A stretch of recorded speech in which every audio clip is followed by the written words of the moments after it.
Countdown for blast-off.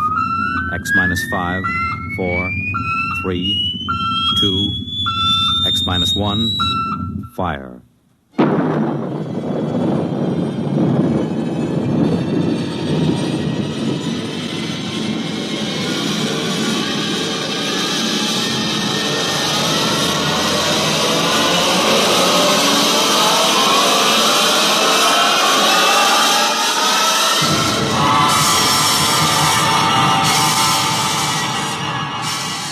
From the far horizons of the unknown come transcribed tales of new dimensions in time and space. These are stories of the future, adventures in which you'll live in 1,000,000, could be years, on 1,000 maybe worlds. The National Broadcasting Company, in cooperation with Galaxy Science Fiction Magazine, presents X minus 1.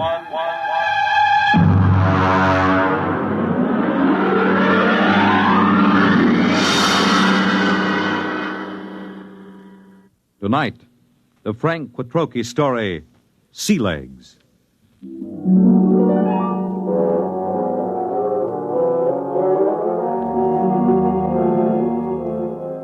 I stood in line at the Grav 1 desk with the old notch service record and tapes in my hand and waited for the board processing clerk to speak.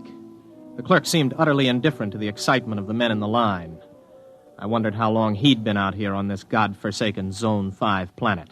Next. Name? Robert Craig. Occupation? Flight officer. Destination? Earth. Earth? Anything wrong with that? Well, I guess not.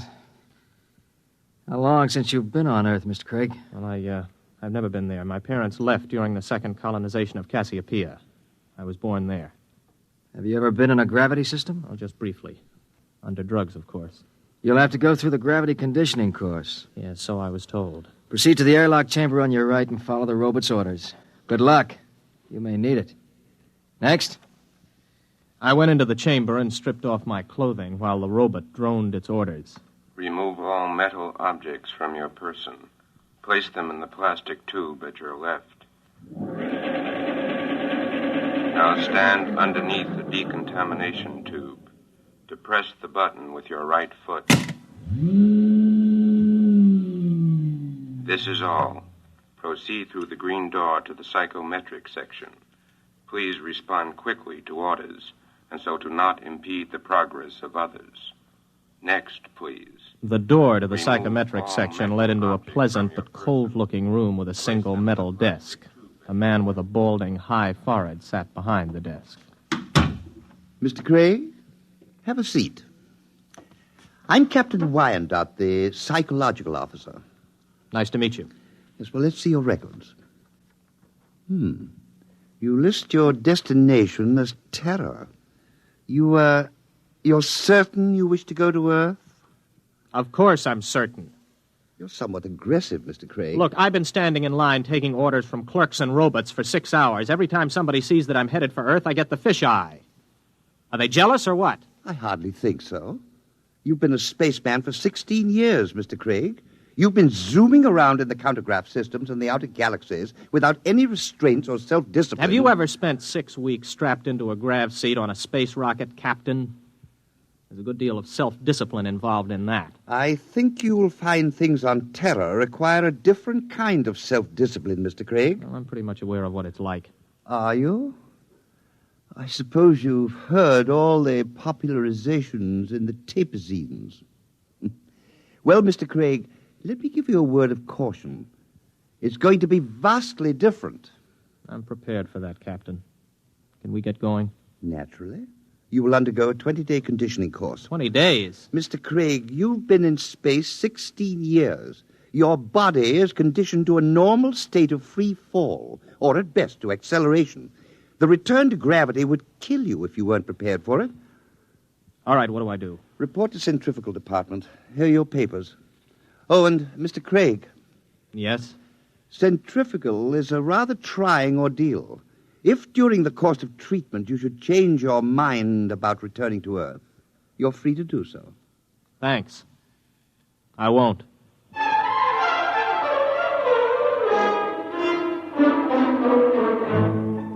I'd heard about centrifugal, but you can never really know about these things until you experience them. 4 times a day, we were whirled around until it seemed as if our insides were too big for our bodies. On the 12th day, it got to be too much for me.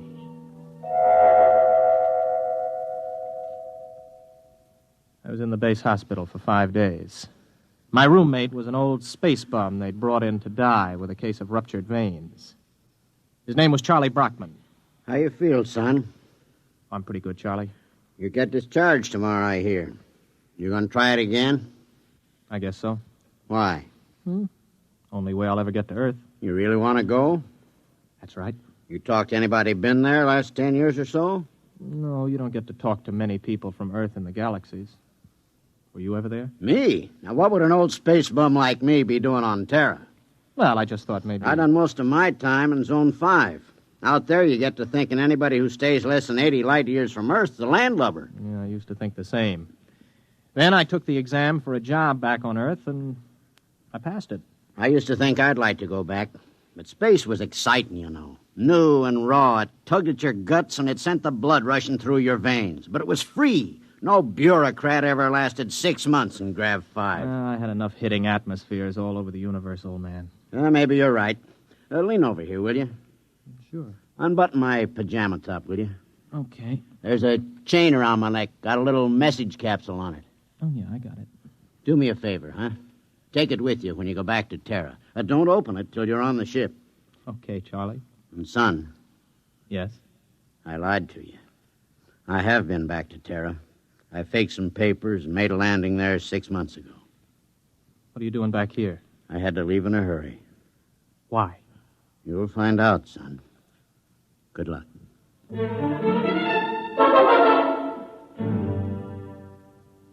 Charlie died the next day.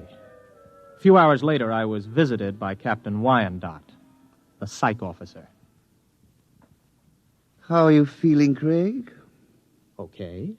You still want to go back to Earth? Yes? You're completely sure you want to live out your life there, to give up space service for it? Look, we've gone through this, Captain. Now, you tell me that spacemen don't settle down on Terra, yet you won't or you can't tell me why. All right, what's the pitch? Does the Space Service need men so badly that they have to make it impossible for us to go back? That, Mr. Craig, you will have to discover for yourself. You have my authorization to complete your conditioning and return to Earth as a private citizen. I wish you luck. You'll need all you can get.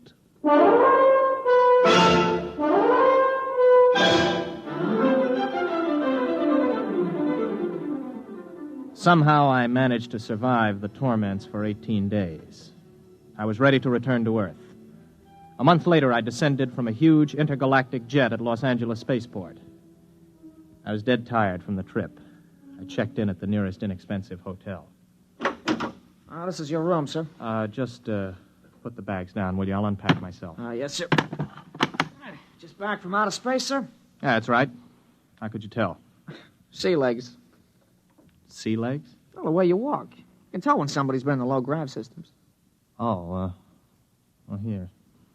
Oh, thanks, Mr. Craig. For another 5 units, I'll tell you where it is. Well, what is? You know, the mic. Mike? Okay, make it 3 units. I won't hold you up. You mean a microphone? Yeah, that's right. They wanted to put screens in, but the boss convinced him there ain't any Freedomites ever stay here. Freedomites? Not so loud. You want to get controlled? No. Here's the money. Where is it? It's in the bed illuminator. You can short it with a razor blade. Thanks. You, want any sensation tapes? What are they? Well, you know, mental image tapes. Oh, boy, you've been away from Terra a long time. Wait a minute, before you go, son. Yeah? Where's the minerals building? I have to report there for a job interview. Oh, that's in the government cluster. 5th level at X and 2nd. Thanks. I'll want breakfast about 8 o'clock. Well, I'll need your ISS units. My what? Your ration units. I don't have any ration units. You have your ident card? Look, I just got here an hour ago. Oh. Well, you better go see the Civil Control Board tomorrow. If you want to eat, that is. All right, where do I find the control board? Government cluster. But don't worry. If you don't find them, they'll find you.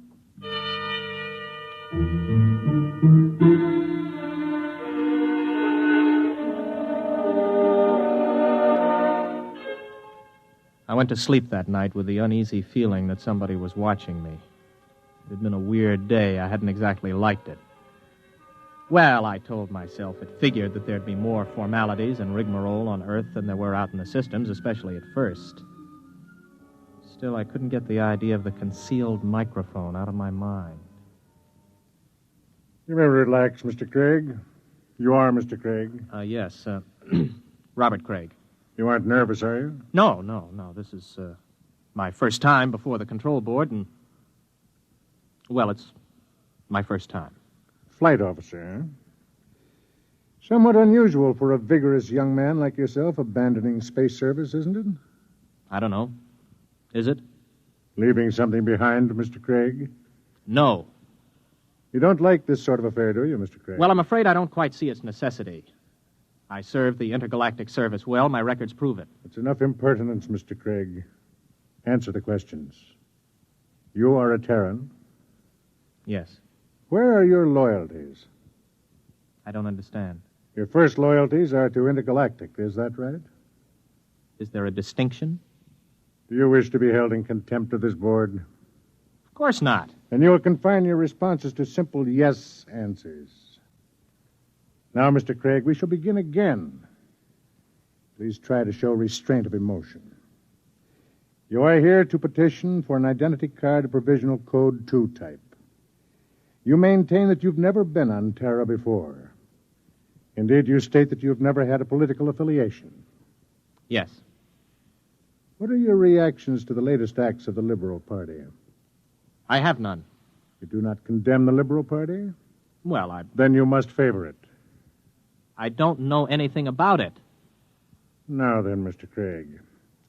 The import service report shows that you passed your test aboard your ship. You were unable to accomplish this through night study. Yes. Yet you maintain in your application that you had considered the space service a career. I changed my mind. Oh, you changed your mind. I see. I see, too, that you have petitioned the board for a private means of conveyance. Why do you wish to own your own transportation vehicle? To make it easier to get around, I report to my job and... What job? I passed the exam for the import service. I report today. Where are you living, Mr. Craig?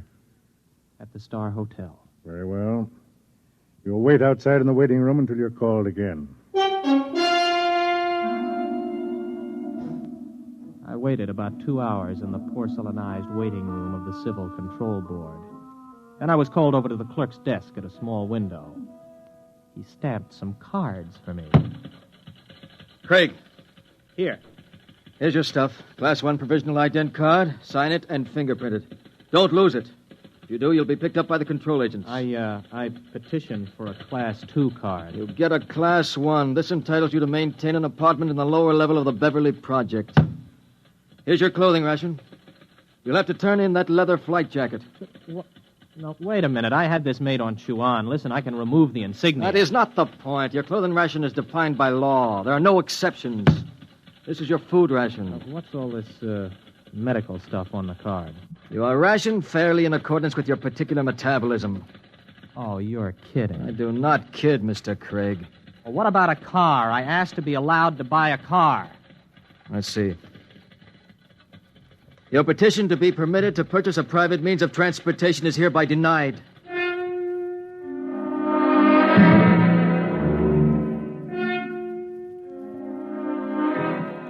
I walked out of the control board feeling like a man who has just come out of free fall into a hypergravity system. Instead of reporting to the import service for my initial job interview, I walked around the city. I don't know how long I walked, maybe an hour, maybe 2.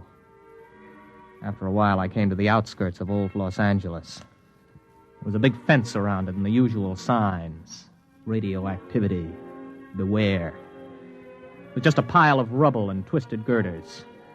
I looked at it for a while and then turned around and headed for the intergalactic freight office. So you figure you made a mistake. Yeah, that's right. You don't hear much about Terra out there. And you want me to sign you back into intergalactic. Yes. You got any character references? No, not here on Earth, but I can post a good-sized bond if they'll release my ISS units. What's your rating? I can handle anything up to 15 G's acceleration on my old license. You got a Turan contract with import service, you said? I haven't started work yet. Look, kid. Mr. Craig, is it? How long you been on Earth? 2 days. So you're a spaceman. Flight officer, ex-flight officer. You know how to navigate through 4-star zones and the asteroid belt thrown in. You got a license for 15 G's, could get 5 more with a check flight. You got enough brains to pass the import senior router's exam. But you ain't got enough sense to come in out of the rain. We get guys like you every day. You're hot, you're big, you're raring to go. But you ain't gone nowhere. I'm listening. I don't know how you got here, Craig. Maybe you did quit honorable, or maybe you went and burned up a colony someplace. That would be in my records. The point is, it don't make any difference. Nobody leaves Terra without a permit. Nobody gets a permit to go back to space once he hits this old apple. Why not? Are you afraid somebody will tell what it's like? Oh, son, you got things to learn. One is you don't go shooting off your mouth. Another is Terra's changed a lot since the radioactive wars. We're going places, doing things. Big places, big things. You've got to fit into that, kid. Move with it. Stick around. You still got your sea legs. You're gonna like it here. You can make a quick dollar and spend it quick, too. But you'd better smarten up, or you'll finish scrubbing radioactive dust off girders. That's the story, huh? The whole story? That's it. Everything runs by a system. And, son, you can't buck the system. Yeah. I don't suppose there's any place around here a guy could get a quick drink. Oh, yeah, out at the end of Y Street, they got a little place you can buy Acadian tars. Pluto's, they call it. Thanks. Yeah, get it out of your system and then settle down. That's my advice. Thanks. So long. Get me the control agent. He just left here. He's on his way to the Pluto Cafe.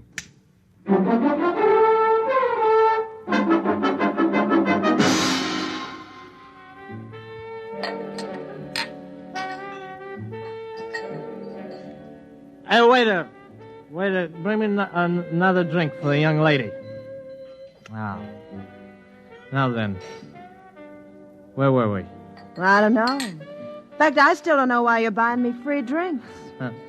I told you, I want somebody to talk to. You a purist? Or maybe you don't like the brand of sensation tapes they're peddling these days. You know, you don't have a bad face, really, underneath the makeup. I mean, it's a little crooked, but it ain't bad, really. Thanks. Does me pretty good. Well, what's your name? Gloria? Oh, sure, I remember. Gloria! Maybe you had enough to drink. No, not yet. You know, I look around, I see all these people with their faces all froze up like plastic. And I feel like I got to know somebody, or I go out of my mind. So what happens? Everybody is afraid. I mean, what happened? Whatever happened to freedom? What's the matter? Did I say something? What's everybody so quiet about all of a sudden? Okay. Come with me. Hey, well, who are you? Control board agent. Hey, I wasn't with him. Honest, he just picked me up and bought me a drink and started shooting off his mouth. I wasn't with him. Let's go, Mac. Wait a minute, what for? You'll find that out. Come on. On your feet. Okay, come on, keep your hands off. I'll go with you. Everybody else, just mind your own business. You, girlie. Yeah? Let's see your ident card. Here. You live at this address? Yeah? Alone? With my sister. Maybe some nights you could go to a movie or something. We could spend some time getting acquainted. Yeah. Yeah, sometime. Good, I'll call you. Hey, I need my ident card back. I can't get rations without it. I'll keep it. Bring it back myself. Wants to give the girl her card. No! Or maybe you mind your own business. Let's go. You walk just a little in front of me.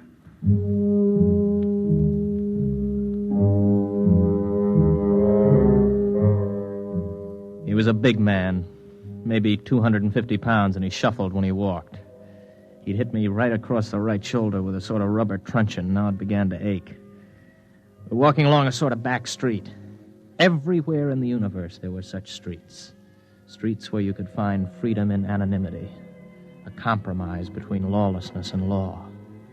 They are permitted by the authorities because it is necessary to have a place for those who are not permitted elsewhere. Okay, step into the doorway. Hurry up, you fool. We're being followed. Well, we're followed by whom? Don't ask questions. Who's you told? Don't I have any rights? You got the right to get hit over the head unless you do what you're told. Now quit. Hey, come in. In here. Hurry. Hey, who are they shooting at, you or me? Both of us. Down these steps. Stop! Stop or we'll fire! Through this door. Now, duck behind that pillar. Don't make a sound. You see them? Not a trace. Come on. They probably slipped out. Walk through the tunnel behind you. One false move and you're finished. Go on.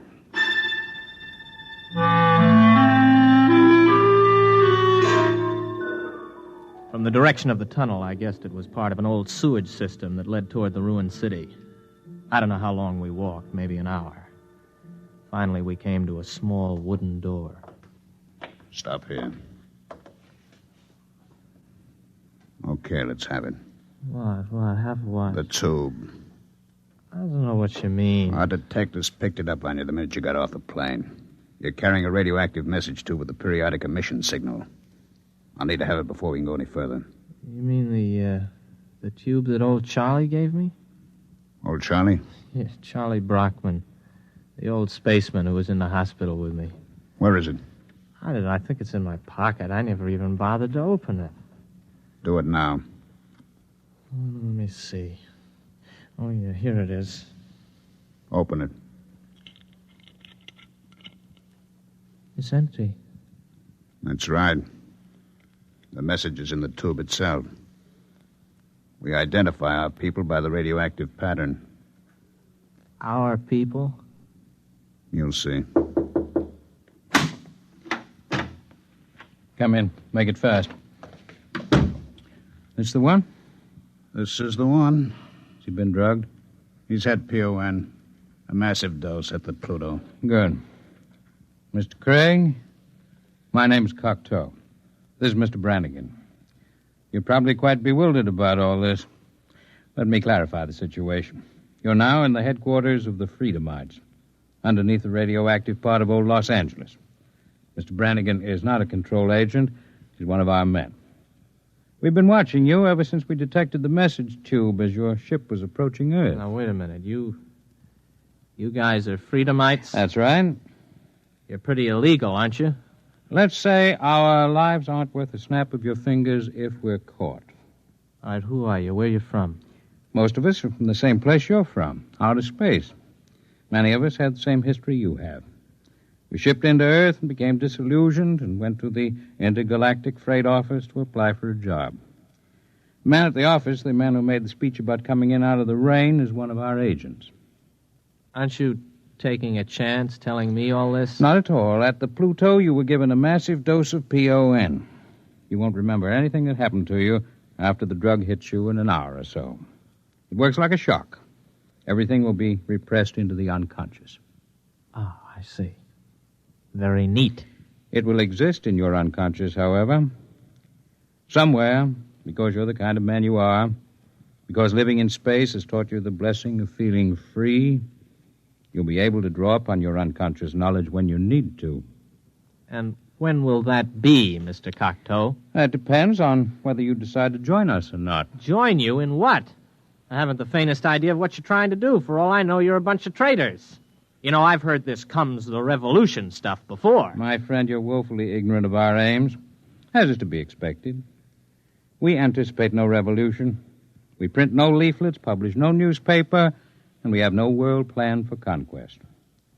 The kind of totalitarian mind which subscribes to tight economic systems like the ancient Marxism of the communists is abhorrent to us. We're interested in only one thing, the preservation of the idea of freedom. Our fear is that men will forget what it's like to feel free. Well, how do you expect to accomplish this? Our concepts are being kept alive in only one place in the universe today. Outer space? Exactly. On the frontiers of the universe, where freedom is a condition of life and growth. Suppose I join you. How can I help? You're an experienced pilot.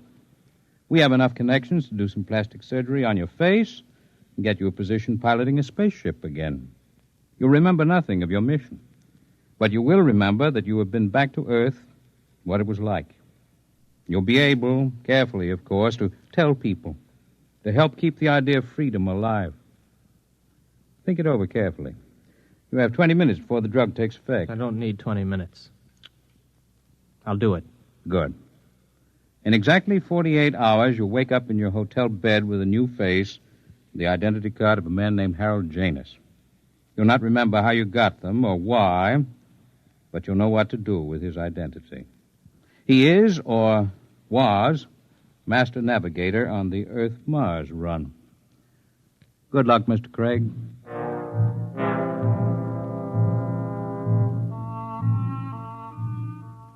I woke up in the hotel bed, feeling like a man who has hung one on but good. I looked into the mirror and I saw the face of another man. I looked in my wallet and discovered that I was Harold Janus, navigator for Intergalactic, holder of a license for 15 Gs. I wondered where it came from, how I got it, but I asked no questions. This license, this ident card, meant freedom. I walked out of the hotel feeling steady for the first time. I'd gotten my sea legs at last.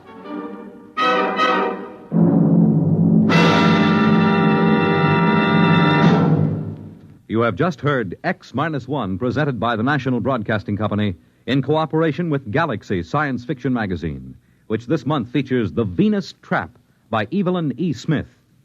One thing man never planned to take along into space with him was the eternal triangle, especially a true blue triangle like this one. Galaxy Magazine, on your newsstand today. Tonight, by transcription, X-1 has brought you Sea Legs, a story from the pages of Galaxy, written by Frank Quatrro and adapted for radio by George Lefferts. Featured in the cast were William Redfield, James Stevens, Stan Early, Charles Penman, James Dukas, Richard Hamilton, Jack Orison, Jack Grimes, Craig McDonald, Ralph Bell, Kermit Murdoch, and Frederica Chandler. Your announcer, Fred Collins. X-1 was directed by Daniel Sutter and is an NBC Radio Network production.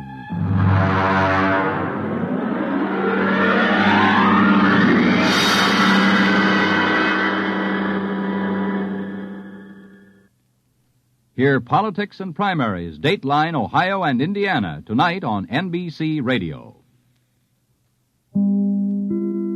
Just a moment, X-1. But first, one man whose personality belies his name is Quizmaster Groucho Marx. Because Mr. Marx is hardly one of the grouchy kind when it comes to welcoming guests and dispensing good humor on his Wednesday night quiz show, You Bet Your Life. Why don't you tune in and hear for yourself tomorrow? And while you're listening, don't forget that each Wednesday night there's more great entertainment when Jack Bailey and contestants play Truth or Consequences. And all of the staff on Airtime join stars Giselle McKenzie in bringing you top musical listening. Enjoy music and fun tomorrow night on this station. And now stay tuned for X-1 on NBC.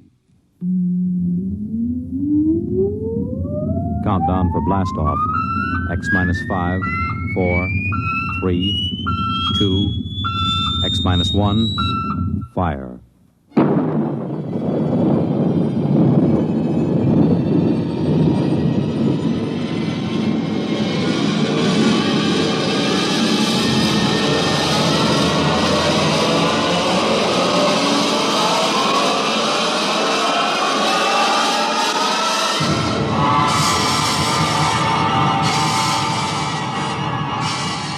From the far horizons of the unknown come transcribed tales of new dimensions in time and space. These are stories of the future, adventures in which you'll live in 1,000,000, could be years, on 1,000 maybe worlds. The National Broadcasting Company, in cooperation with Galaxy Science Fiction Magazine, presents X minus 1.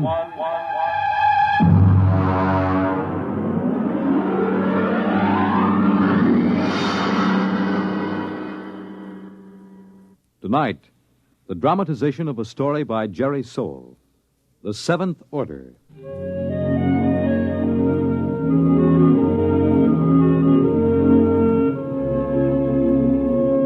Brentwood, Illinois, would have been just about like any other average community of 10,000 had it not been for Presser College, one of the country's finest small institutions of learning. Its residents were used to the pranks, the hazings, and the practical jokes of the students. But even Professor Ansel Tomlin was surprised when the blue humanoid came down the street and up to the porch where the professor was sitting in an old wicker rocking chair.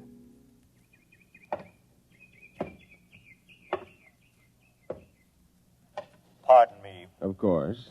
You are Professor Ansel Tomlin. Yes, and you, I take it, are somebody from one of my psychology classes dressed up as a sort of a robot. No. I am George of Xanthar. Who? I am here to learn all I possibly can learn of the planet Earth and its inhabitants. Less than 10 minutes ago, I landed not far from here in a spaceship, which I subsequently blew up and destroyed. Now, let me explain. I am Tomlin of Brentwood.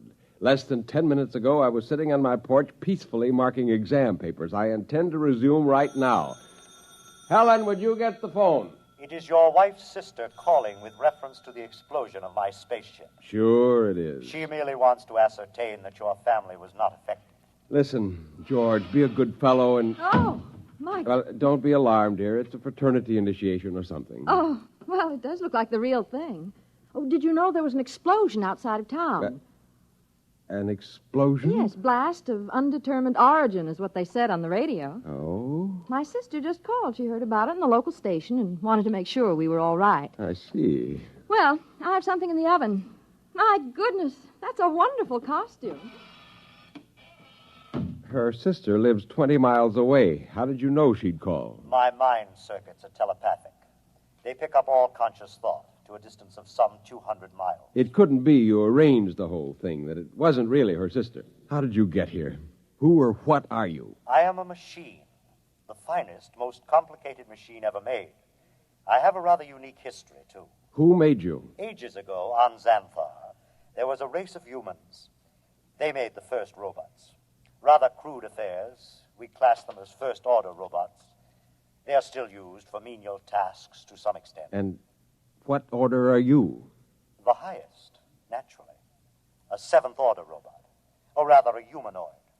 We are the first in which there is not an automatic, no harm to humans cutoff. I begin to see. You will become aware of the fact that I am superior to you and to the rest of your race. I need no oxygen. I am never ill. I need no sleep. Every experience is indelibly recorded on circuits and is instantly available. Tell me, George, do you have feelings? I have an electronically controlled endocrine balance. It's very interesting. And what is your mission here on Earth? For the moment, I am here to study. I will live with you until it is complete. You will what? I will live with you. I will be with you all of your waking hours. While you sleep, I will go through your library. I need nothing. I want nothing. Just a moment. What about my privacy? When you desire privacy, I will study someone else. Your wife, perhaps. The female should be interesting. George, old man, I'm terribly sorry, but you'll have to wire back to your masters to make other arrangements. That will be quite impossible. Really? You see, I have no master. Well, what about those humans back in Xanthar, the ones who invented you seventh-order humanoid? Oh, they are all quite dead. We destroyed them. Destroyed? You look alarmed. It was, after all, they or us. You see, our endocrine system permits us pride in ourselves. Naturally, being proud of ourselves, we objected to being ordered about in an incompetent way. So, you killed them? Exactly. Now, shall we go inside and inform your wife of my visit? Suppose I refuse. Professor, do you see that small dog playing on the lawn across the street? Yes. I will lift my arm and point at it. Observe. It vaporized. Exactly. Now then, shall we go in? Yes. We'll go in.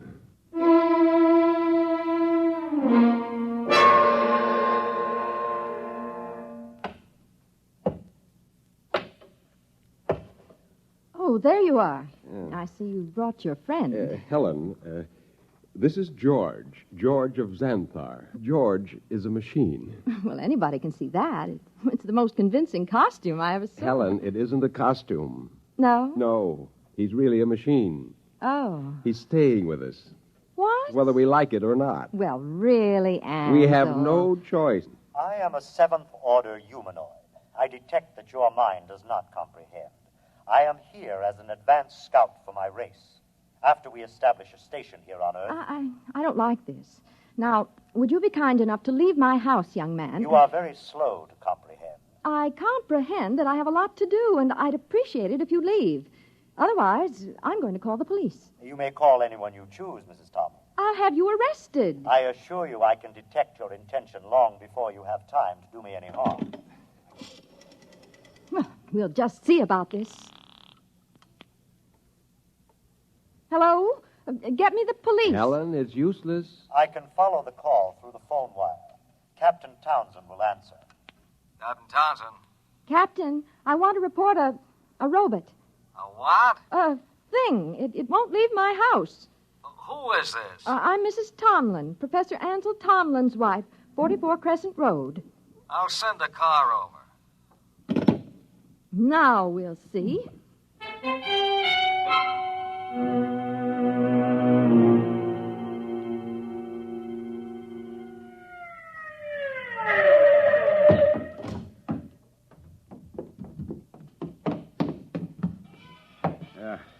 Is this the character that's been giving you trouble? Yes, this is the one, officer. Talked to you before about ruining the flower bed, Sonny. This time I'm taking you in. I would advise you not to touch me. I cannot risk any damage. I'll see about that. Come on outside. I prefer to remain here until I complete my mission. You do, huh? You know what this is? It is a weapon you call a service revolver. That's right. And you'll either march out of here or I'll use it on you. That would be most unfortunate. All right, come on. Officer, let me warn you. He's March. dangerous. March now. I'll count to 3. Officer, please. 1, 2.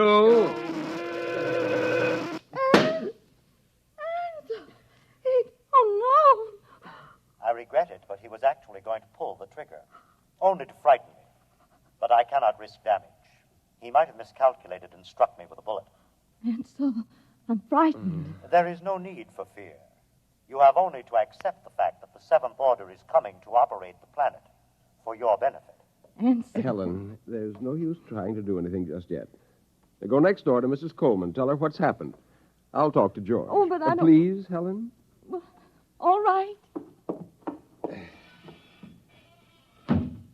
Do you really think that you, a single robot, can conquer the Earth and make its people do your bidding? I can. Suppose it were demonstrated to you that you could not, that you could be destroyed. If that were so, I would naturally report that this planet is unfit for development by the Seventh Order. Well, you know they'll have you taken into custody for killing the officer. I cannot permit it. There will be needless slaughter. Unless you can convince your people it is useless to attack me. Will you let me try? I have no desire to prevent you. Go ahead. I detect that you are going to call the newspapers and the local television station and hold a press conference. Yes. I also detect that you have a plan to overcome me. Oh? I like that. Really? Yes. You see, in order to test this planet for development, I must know whether any of you are truly dangerous to us. You are a superior type of man, Professor. I welcome any plan to conquer me that you care to attempt. Okay, George. At least we know where we stand. I'll phone the newspapers.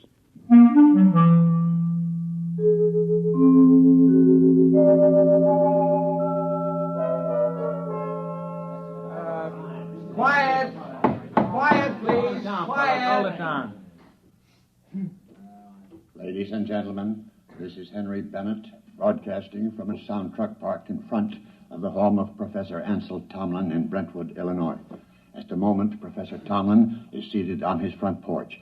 Next to him is a strange-looking blue robot-type creature, also seated on a chair. At the moment, we don't know if this is a hoax or not, but Professor Tomlin, a highly respected man here at the university, has called a press conference to introduce what is supposedly a creature from another planet.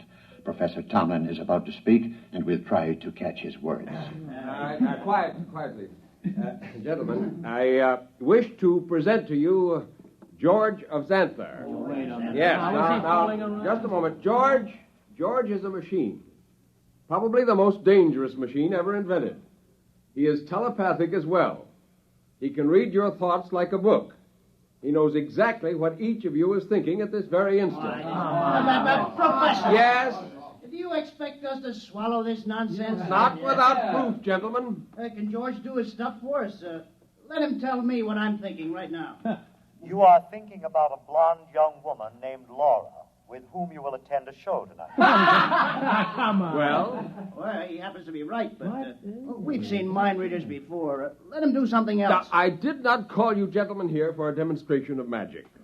I called you here in the hopes that a good deal of needless bloodshed might be avoided.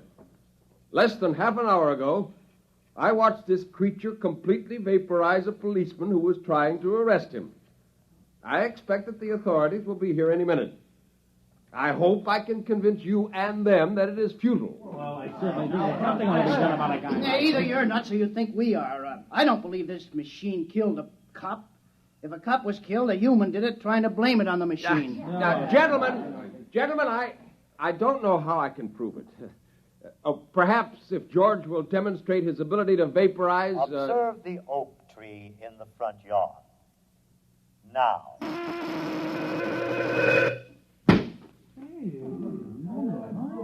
Now, do you see? I see, but I don't believe it. Boys, this is some kind of mass hypnotism. Maybe the tree was rigged up in advance. I swear to you This George of Xanthar is all he's cracked up to be. Let's see what he does when I toss a rock at him. Don't be a fool. Here goes, George! Stop him! I warned you. I tried to warn you. Okay, everybody stand back. Stand back. Charlie, get that automatic rifle set up. Check, Chief. Professor, I advise you to step away from that weapon. Captain, for your own sake, don't try anything. Step away, Professor. Very well, but I warn you. Okay, now don't fire till I'm ready, boys. Right. Now then, George of What's-This? We don't know who's inside that tin suit, but I'm giving you just 10 seconds to come out of it. Captain, Hey, you're wanted on suspicion of murder. Now come out. All right, boys.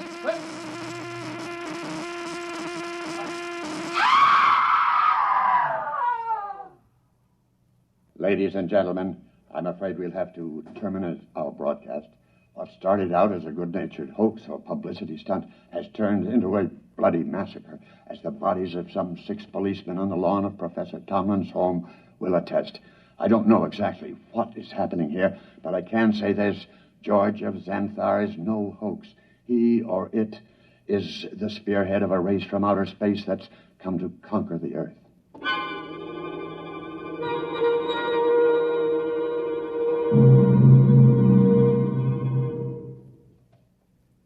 Have they all gone, Helen? Yes, Where is he? in your library, reading. Are the policemen still outside the house? They're walking up and down. Oh, I hope they don't. Yeah, they have orders not to try to harm him. Ansel, Yes. what are we going to do? I don't know. Oh, listen. He's coming. Professor, Mrs. Tomlin, I have decided to walk through your town to learn more about its buildings and people. And kill a few more humans? Killing humans affords me no pleasure whatsoever. I kill only when damage to myself is possible. I hope that no one will attempt to harm me. George, let me warn you now that this affair has gone beyond the confines of this town. I am well aware of that, Professor. I am aware of a phone call being made this instant by your mayor to the commander of the Illinois State Guard. If you're smart, you'll return to your ship and your planet. My ship is destroyed. I could instruct you to build a new one, of course. But as I have no intention of leaving... Then you will be destroyed. No. I will destroy first. Have you no conscience? A conscience is a fifth-order failing. Needless baggage. Good evening.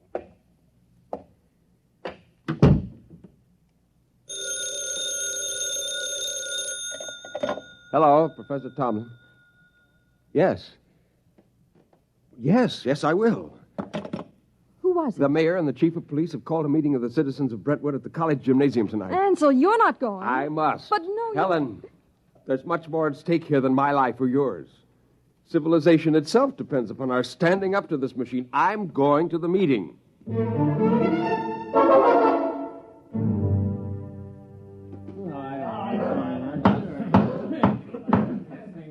Gentlemen, as Mayor of Brentwood, I call this meeting to order. As you know, there is loose in our city a being with one purpose: to prepare Earth for conquest by similar beings. I think Professor Tomlin can tell us most about this being. Well, if we could determine the source of George's power, he might be overcome. He is obviously vulnerable to force, such as a speeding bullet if it hit the right spot. However, he has the ability to read intent long before the commission of an act. He is probably listening to me now, even though he may be far away. Now, Mr. Mayor, why not track him down and all attack at once? Some of us would probably die, but he couldn't strike us all dead at once. Gentlemen, this humanoid is able to keep track of several hundred things simultaneously. As a matter of fact... Gentlemen.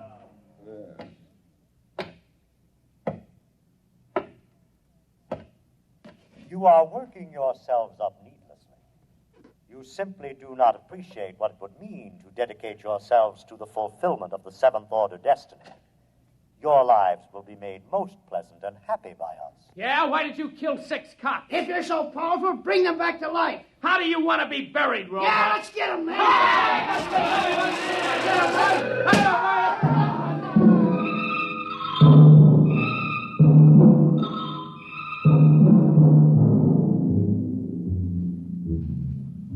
And eyewitnesses report that in the end, when all were gone, George of Xanthar stood alone on the platform of the gymnasium. There was no movement except the twitching of the dead and those trampled by the crowd.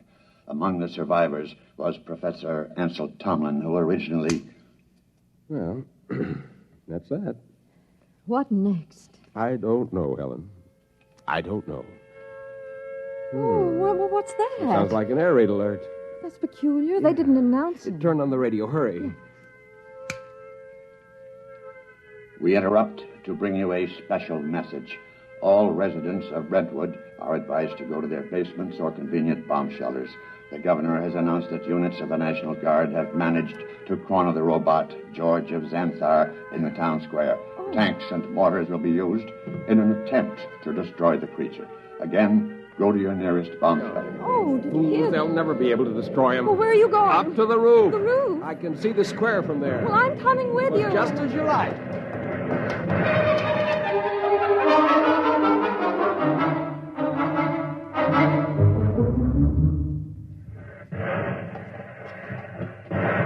What's happening? He's vaporizing every tank and gun they bring up. Oh, Ansel, let's get away from here. Oh, what's that? Those are Army jets. We'll see how effective he is now. Oh, good Lord, a whole squadron up in smoke. It's no use. Can't you see? It's no use. Ansel, come inside, please. Oh, very well. Oh, if only there was something we could do to tell Not him. as long as he can read our every conscious thought before we can act. What is it? Our every conscious thought. Our thought. I wonder if... What is it, Nothing. Ansel? Nothing, Helen.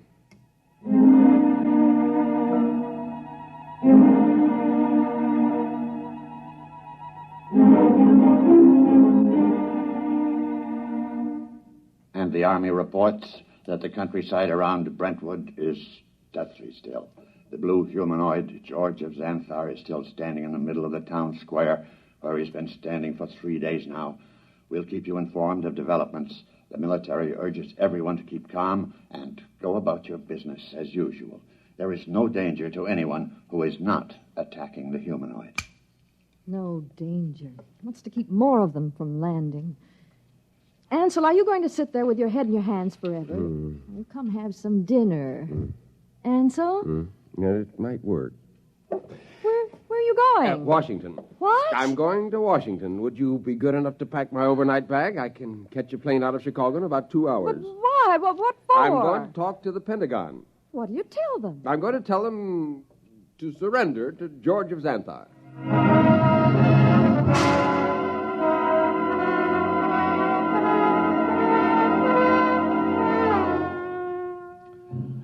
Our microphones are here at the edge of the town square in Brentwood, Illinois today, ladies and gentlemen, to witness the most unusual spectacle of modern history. A discussion of terms whereby the United States of America may surrender to the humanoid George of Xanthar. For the occasion, an honor guard of 22 servicemen from all branches and all parts of the country has been chosen. In just a moment, the honor guard will accompany General of the Army's Walter Pitt, who will discuss the surrender.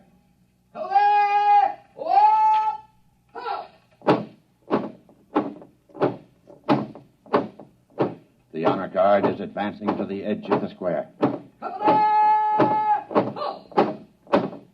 The robot is standing there now, carefully eyeing the soldiers. Every ounce of his concentration seems to be going into it. Actually, we're told his telepathic circuits are probing their minds for some hint of danger. A thought, a flicker of an eyelash may be sufficient for him to vaporize all of them. General Pitt is about to speak.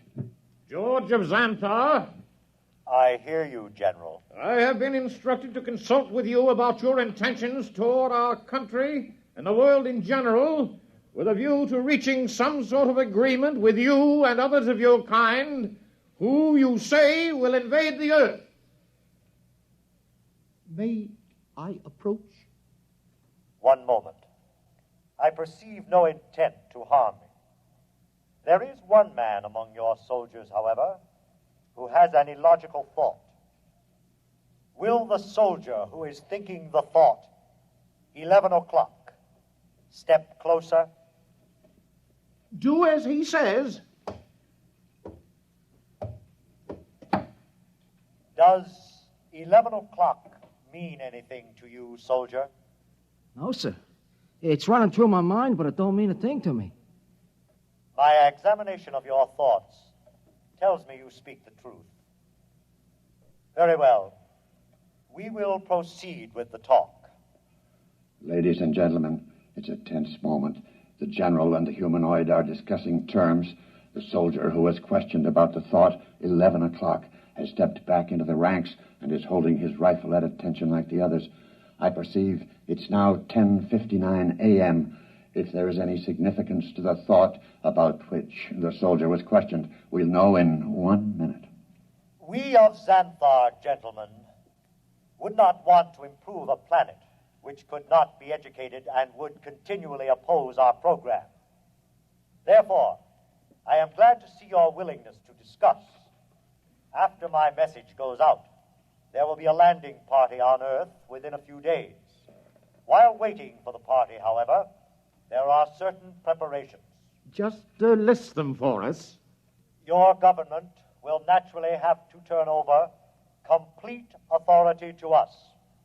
Afterward, we will utilize your press and radio to disseminate our instructions to your people. Simultaneously, in other nations, the same procedure will be carried out by our rep.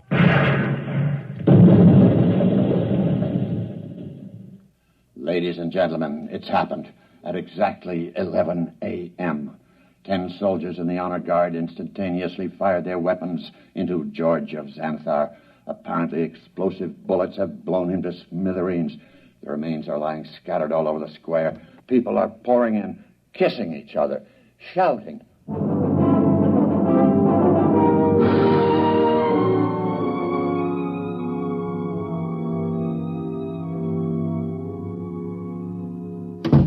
Helen! Ansel, you're home. Yeah. Oh, you've heard the news. Isn't it wonderful? Wonderful, really wonderful. I'm sorry I couldn't come home sooner. It would have spoiled my whole plan if I'd gotten within telepathic range. Your plan? Yes. But what? How? What? Just a matter of simple psychology. Those men in the honor guard. What about them? Did you know any of them? Not exactly, but I did have the job of hypnotizing 10 of them. Hypnotized? That's right. You see, each of those men was hypnotized. And while he was under, we planted a post-hypnotic suggestion, namely, to fire at George of Xanthar when a soldier named Charlie started to cough. Charlie was told to cough at 11 o'clock. Before we released them from hypnosis, we told them to erase everything from their conscious memories. I was staking everything in the hope that George could only tune in on the conscious mind, not the subconscious, and it worked. Yeah, there was nothing to be reached by George's prying mind, so we never knew what was going to happen. At 11 o'clock, The soldier named Charlie coughed. The men raised their guns and fired. And that was the end of George of Xanthar. Now, if you don't mind, I've got some exam papers to mark.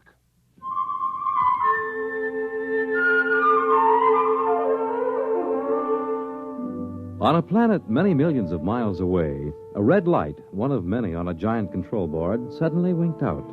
A blue humanoid made an entry in a large book, System 29578. Planet 3 inhabited. Too dangerous for any kind of development.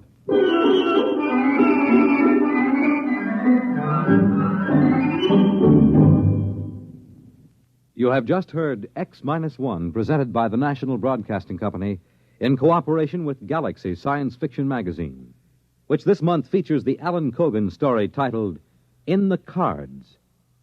It was one thing to safeguard the future, but something else to see someone you love cry in terror 2 years from now. Galaxy Magazine on your newsstand today. Tonight, by transcription, X-1 has brought you The Seventh Order, a story from the pages of Galaxy written by Jerry Soule and adapted for radio by George Lefferts. Featured in the cast were James Monks, Nelson Olmsted, Kate Wilkinson, James Rafferty, Dick Hamilton, Reese Taylor, Jim Stevens, Robert Hastings, Wayne Chappelle. The commentator was W. Chaplin. Your announcer, Fred Collins. X-1 was directed by Daniel Sutter and is an NBC Radio Network production.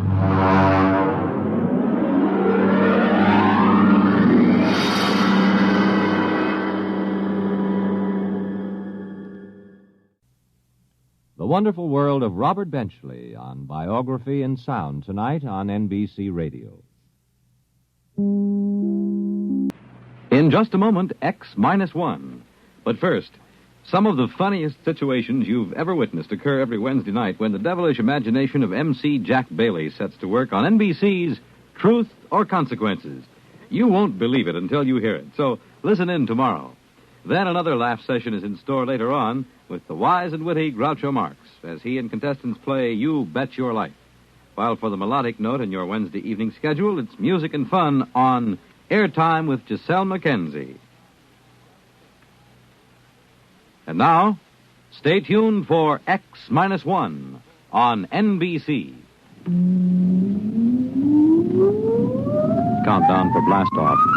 X-5, 4, 3, 2, X-1, fire.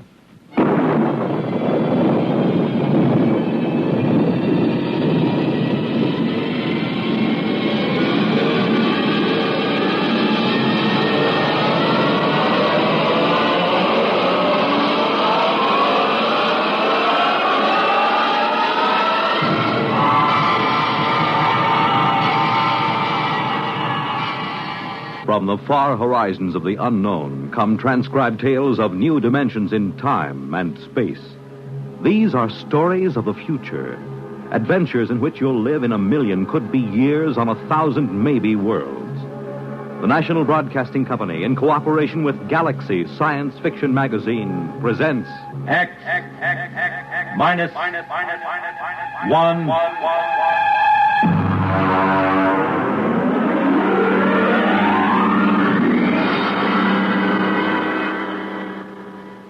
Tonight, Hallucination Orbit by J.T. McIntosh.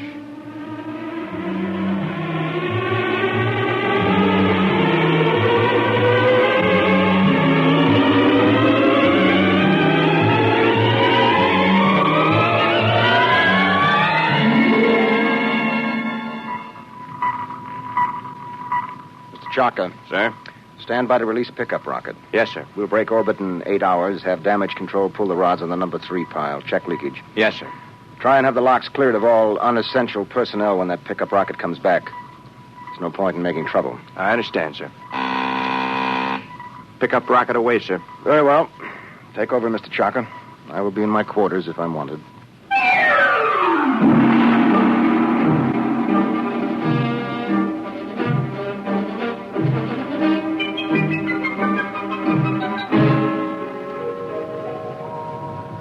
Well, now then, Mr. Danbury, make yourself comfortable. Why, thank you, Captain. You care for a drink? Scotch in that bulb, bourbon in the other. No, thank you. I can't get quite used to squirting liquor from a rubber bulb as if I were oiling a bearing. Well, you'd have a devil of a time pouring from a bottle in free fall. Well, how are you enjoying your trip? It's very interesting. It was very nice of you to give me a lift. You know, it would have been 8 months before another ship came along. A whole lot more than that with the main Pluto beam station out. Probably 8 years. Really? That long? I thought the whole run to Pluto was under 18 months. Yes, it is when the beam is running. You see, Mr. Danbury, we left Earth 27 days after the beam broadcast from Pluto station broke.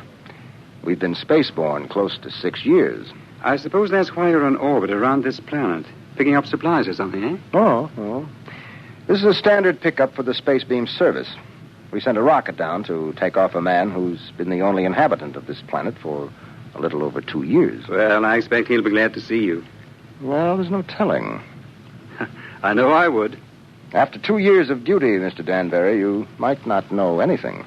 Oh, psychiatric troubles? Solitosis. It's from the Latin, solus, alone. Is that much of a problem? Only in space. Here, look.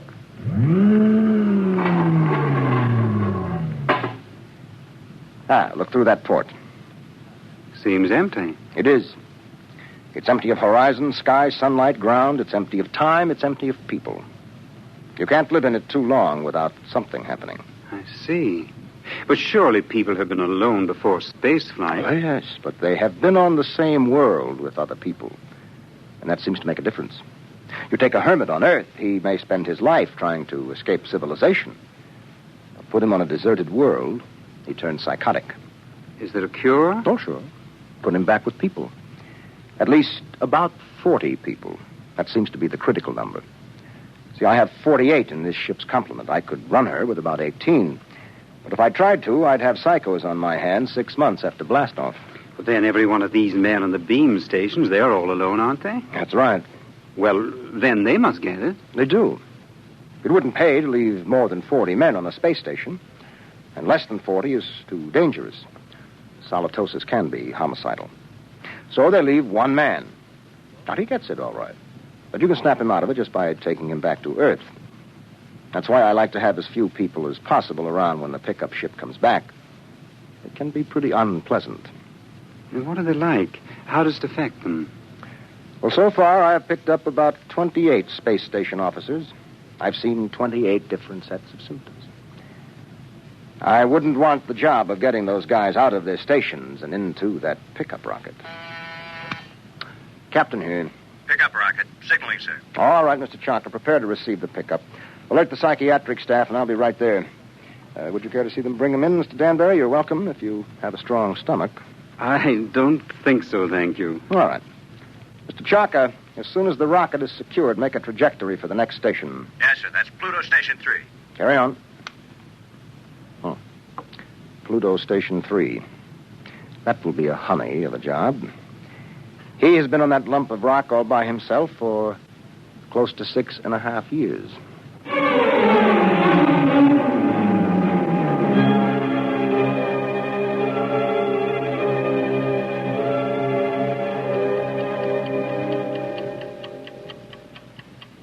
Pluto Station 3, daily report. Colin Ord, space officer. Everything is in fine shape. Through my port, I can see Mars, Earth, Saturn, Mercury.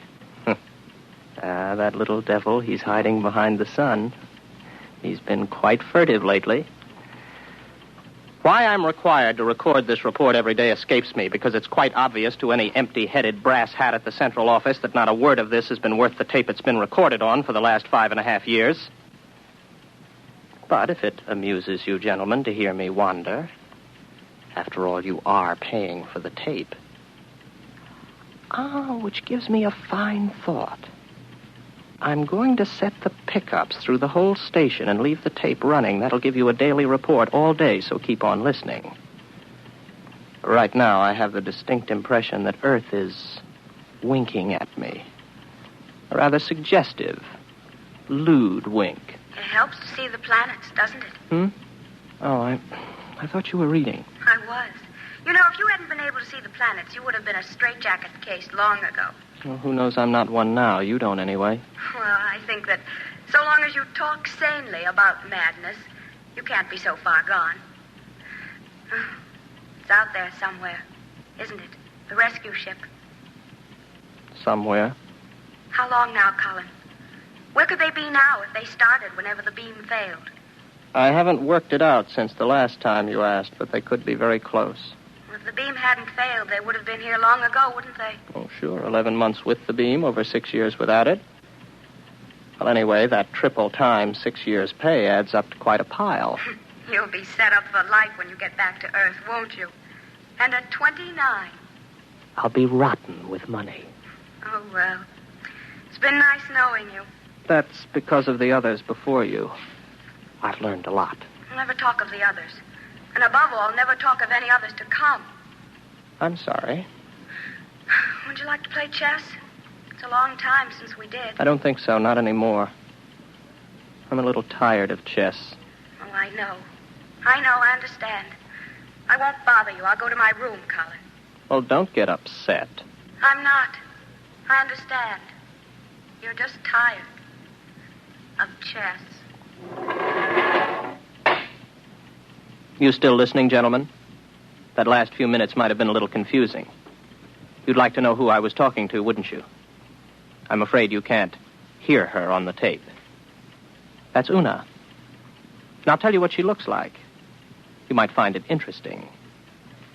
She's beautiful, but rather cool. She always wears a white shirt and sharp, creased green slacks. She's got a good figure, but in a calm sort of way. She plays a good game of chess, although I beat her 2 out of 3 times. Of course, you know why you can't hear her on the tape. But I still know, too. That's a point in my favor, isn't it? That brings up an interesting question, gentlemen, because I'm tired of Una. I'm beginning to find her a long, cool, slightly unappealing bore. My problem is how to get rid of her. I can't just tell her to vanish. She's a little too real for that. I dreamed up a ship to bring her. I'll have to find another to take her away. Well, I might as well get to it. Oh, no. No, I'm not going to bother about the ship. It's too much mental effort. I'd have to think up everything I saw, and frankly, gentlemen, I'm too tired. Maybe she'll take the hint. A lot of them did. Susie did. And Alice. Oh. I remember Margie. There was a girl. A load of bricks had to fall on her head. Took me 4 weeks to get rid of her. No. Let Una figure her own way to get off the station.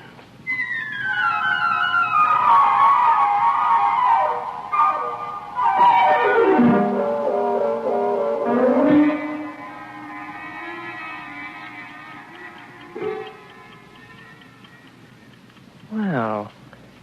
She's gone. I thought she might. Her ship's gone, too. Well, all in all, I don't think Una was really very satisfactory. One of these days, I'll start believing in them, and I'll be really gone. Well, if I activate the main screens now, I'll see a ship coming into land pretty soon. Every once in a while, I have a thought that when the ship really comes, I'll think it's make-believe. Yes, there it is. A small ship curving in for a landing. I suppose I could check on the detectors. I know they register anybody within 100,000 miles, but I don't bother checking them anymore because someday the moment will come when I check the detectors. And I'll see just what I want to see. Well, the ship's coming in for a landing now. I'll go out to meet it. I'm rather interested to find out what the explanation will be for the girl. Naturally, it will be a girl.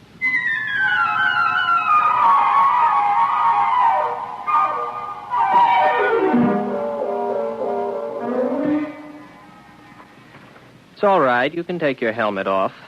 The air's all right in here. You must be Baker. Oh, good heavens, no. Baker was before me here. You can't be one of his dreams 7 years late. I'm Ord, Colin Ord. Before we go any further, just how does solitosis affect you? Well, that's new.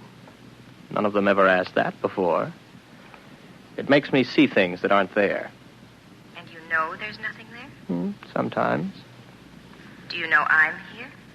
I'm making a point of not wondering about it. Well, one thing you can be sure of. This. Do you see this? This is a gun. I just want you to know I'm not heaven's little gift to lonely space station officers. Is that clear? Oh, yes. Yes. What's your name? Elsa Cutterline. You want to know why I'm here, of course. Not particularly. What? Well, that's always the weakest part of the story. I don't like to press it. Why don't you, take off your spacesuit? I'll tell you why, just the same. I killed a man. Why and how doesn't matter. I had access to an experimental ship. I thought if I disappeared for about 2 years, Oh, please don't labor over it. I'm not asking questions. Why not? Well, when we get around to it, I would be interested in the story you can concoct for being dressed like the cover of a magazine story in rather minimal clothing. It's been years since I thought up anything like that. You must be a throwback. What are you talking about? You know, you're going to have a tough time with that gun when you get tired of holding it. It's a heavy gun. How long do you think it'll be before I take it from you? After all, you have to sleep. There's no door in the station you can lock that I can't get in. I know. I just wanted to make sure you weren't violent. I think I can get on with you, Ord. Yes, I see. The question is, my dear, whether you're real or not. Well, don't I look real? Oh, yes, but that doesn't prove anything. As a matter of fact, the realer you look, the worse off I might be. But then there still is the remote possibility that you might actually have killed someone and decided to hide out on a space station. Shall I tell you something else, Elsa? What? I'm suddenly tired of the whole business. Breathes there a man with soul so dead, I'm sure you know the rest of it. I would suddenly like to have enough people around me so that I could be sane. I would like to find women as part of life instead of having them pop up here from the depths of my rather pornographic subconscious. But you've shaken me, Elsa. 24 hours ago, I was congratulating myself that solitosis hadn't really gotten me. But now I don't know. Just don't try anything funny, or you'll find out whether I'm real. The hard way. Any way is the hard way. First, I'll go out and have a look at your ship.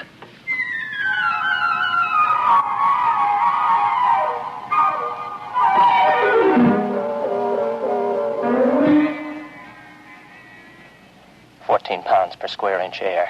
Heat. Now, I take a gasoline lighter. There, the flame lights.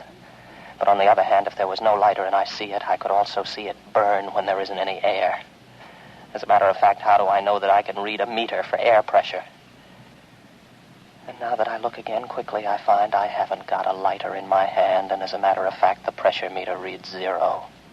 There's no air on this ship. As a matter of fact, there isn't any ship. Elsa is no more real than Una.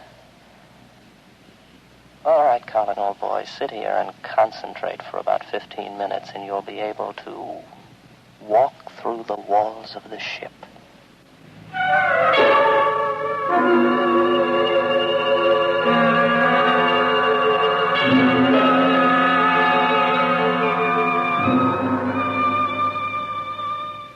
Well, what did you find out there?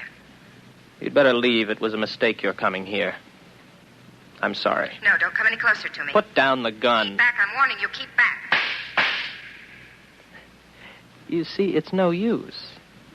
Oh, you're a good shot. You got me right between the eyes, but I couldn't feel a thing.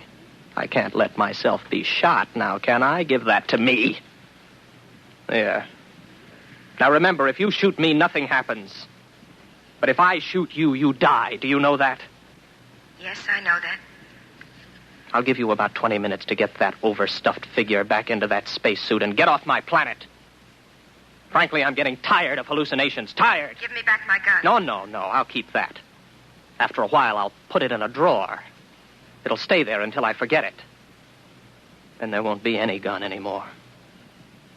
From now on, my overblown figment, there will be no more Elsas or Susies or Margies. I am not going to give in to solitosis.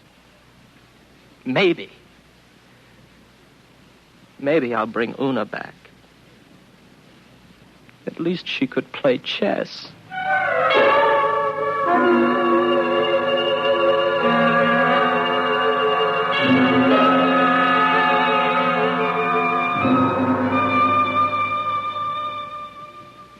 Pluto Station 3, Daily Report, Colin Ord, Space Officer. Gentlemen, I have successfully fought off solitosis for 2 days, and I have been alone. However, I'm afraid I'll lose as I watch my main scope now. I see a ship coming in again. I wonder what this one will be like. It's a launch from a larger spaceship. Maybe a lifeboat. Dorothy came in a lifeboat. I wonder what this one will be like. I've got to find out when she comes whether she's real. That's the key, as long as I know if she's real. When I don't care anymore, that's when it's really got me. The ship's down now. There she comes out of the airlock. I've got to find out whether she's real.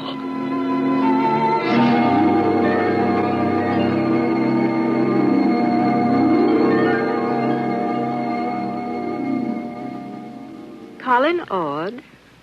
That's right. I'm Dr. Lynn of 4-Star Lines. Marilyn Lynn. Oh, well, very pretty. Are you going to tell me your story now, or do I have to wait? I'm not going to tell you anything till I've found out a little more about you. Well, you're an improvement on the last one. At least you're young and beautiful, and you're not fantastic, and you look intelligent. What do you mean? Don't worry about me. I see things that aren't there. Particularly people. Oh, so you don't believe I'm here? Would you? If you were me? Do you know I'm not here? No, that comes with time. At least it always has so far. You mean you've always proved to yourself that your visitors were mere fantasy? With a struggle. Interesting. Controlled solitosis. I never heard of it before. It's a pleasure to meet you, Mr. Ord. No, that doesn't make you real. They all say that. Why should I want to make you accept me as real? I don't know. But they all do. When will you know? Oh, I can't say. Maybe in 5 minutes.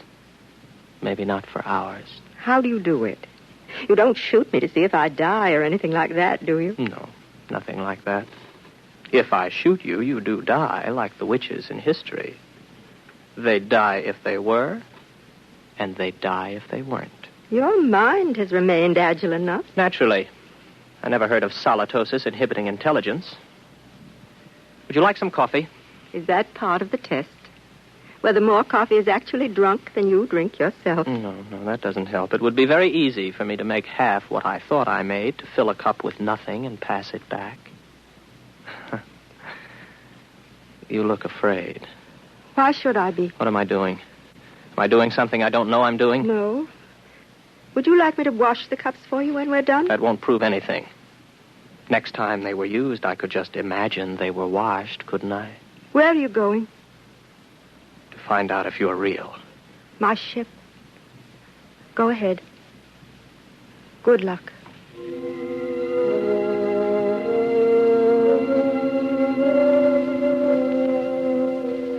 What's she afraid about? Something I said. None of the others were really afraid of me. I can't tell yet. Nothing's happened.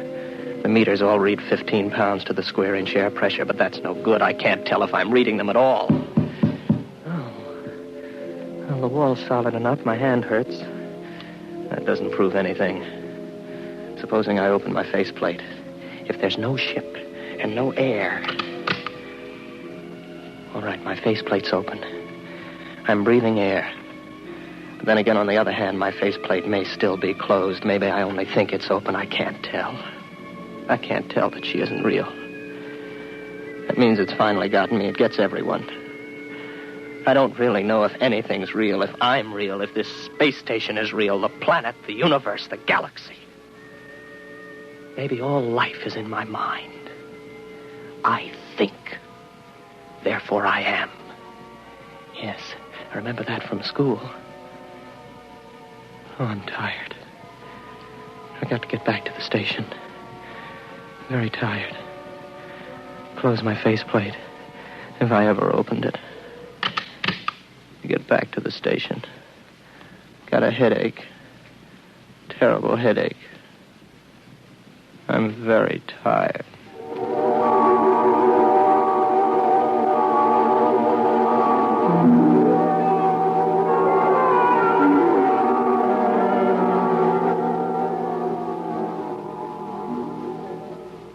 Are you all right now? Here, drink this. What happened? You came in the station lock and passed out. How long have I been out? About 24 hours. You're a very sick man, Mr. Rod. Reality. Very important thing, isn't it? It's the most important thing there is to learn. Merely to you. Solitosis naturally affects what matters most to the individual, but we needn't talk about that. But I know now. You're not real. You can't be, even though I feel you are. How did you decide that? I couldn't prove you weren't, not on your ship. I'm too far gone to figure out any test that'll work. But if you are real, then how did you avoid solitosis? The only way there is. There are 48 men and women in the relief ship that's in orbit around your planet right now. I came down in the pickup rocket. We have well above the critical number of people. I keep rational by knowing they're up there in the orbit, and as soon as I'm ready, I'll take you back up there. Well, I suppose I can wait. I don't really care if you're real or not anymore. I know. It'll take a long while before you care. You sound sad. What's the matter? It's the way you look at me. What do you mean? What do you see when you look at me? Well, you're strong. Sort of quietly beautiful. About my age. You're wearing a tunic and slacks. And you don't have a wedding ring. I noticed that. That's what I thought you saw. I'm real, but not your picture of me. I'm a doctor, Mr. Ord. All first contacts with station officers are made by trained psychiatrists. I'm a doctor. And I was a girl once. But that was 40 years ago. I'm 66. You can't be. Oh, yes. It was very nice to be a girl again. I could see myself in your eyes, and I almost felt young again. As I grow old in the next few weeks, Mr. Ord, you'll be recovering. That will show you how your case is progressing. When you see me as I really am, you'll be all right. Assuming you're real, Marilyn, it really must take something to come down alone to see one of us. I think I see you now, as you really are.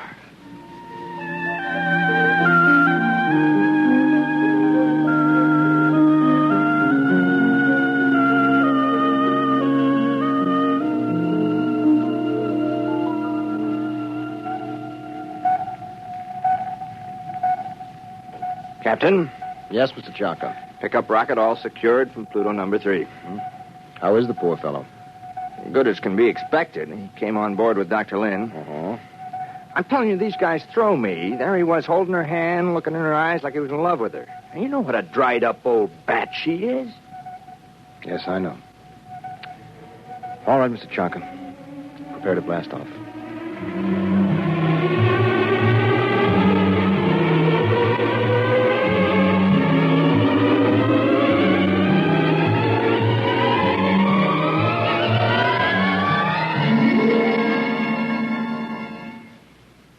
You have just heard X-1, presented by the National Broadcasting Company in cooperation with Galaxy Science Fiction Magazine.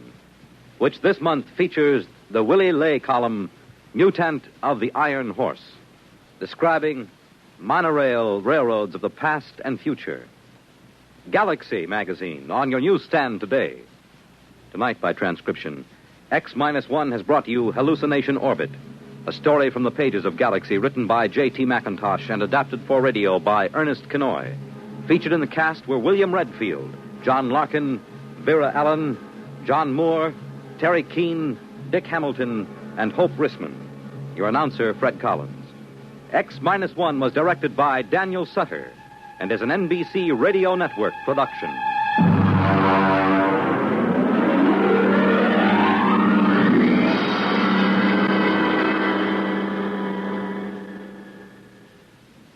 National Radio Week.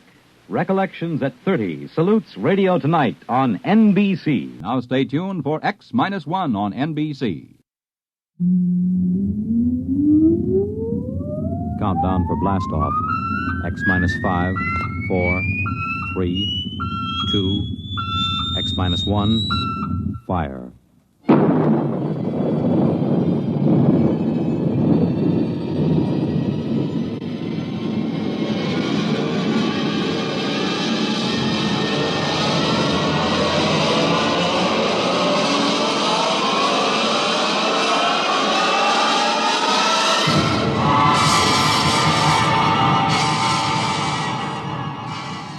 From the far horizons of the unknown come transcribed tales of new dimensions in time and space. These are stories of the future, adventures in which you'll live in a million, could be years, on 1,000 maybe worlds. The National Broadcasting Company, in cooperation with Galaxy Science Fiction Magazine, presents X-1.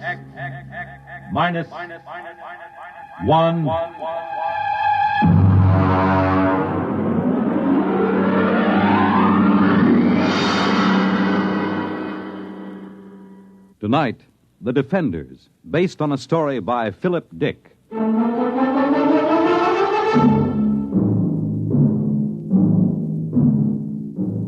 now we bring you a special film of the destruction of San Francisco by radioactive pellets, released this week by robots of the Asian Confederation. This bombing was televised by robot cameramen of the Western Confederation as it took place. What you are about to see is a rebroadcast.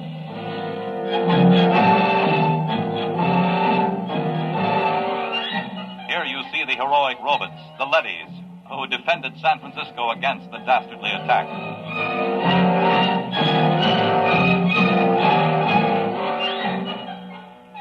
Of course, since all human life has been under the surface of Earth for 16 years, there was no actual loss of life in the sense we know it.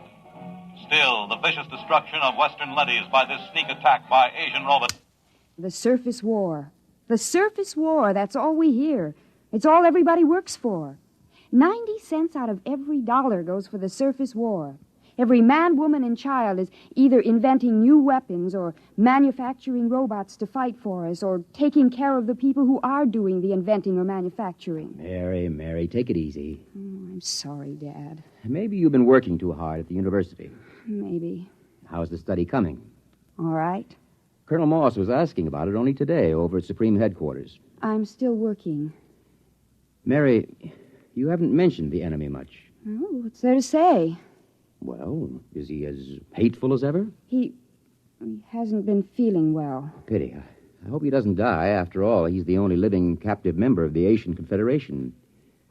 How old is he, by the way? 34. Oh, you're joking, of course. No.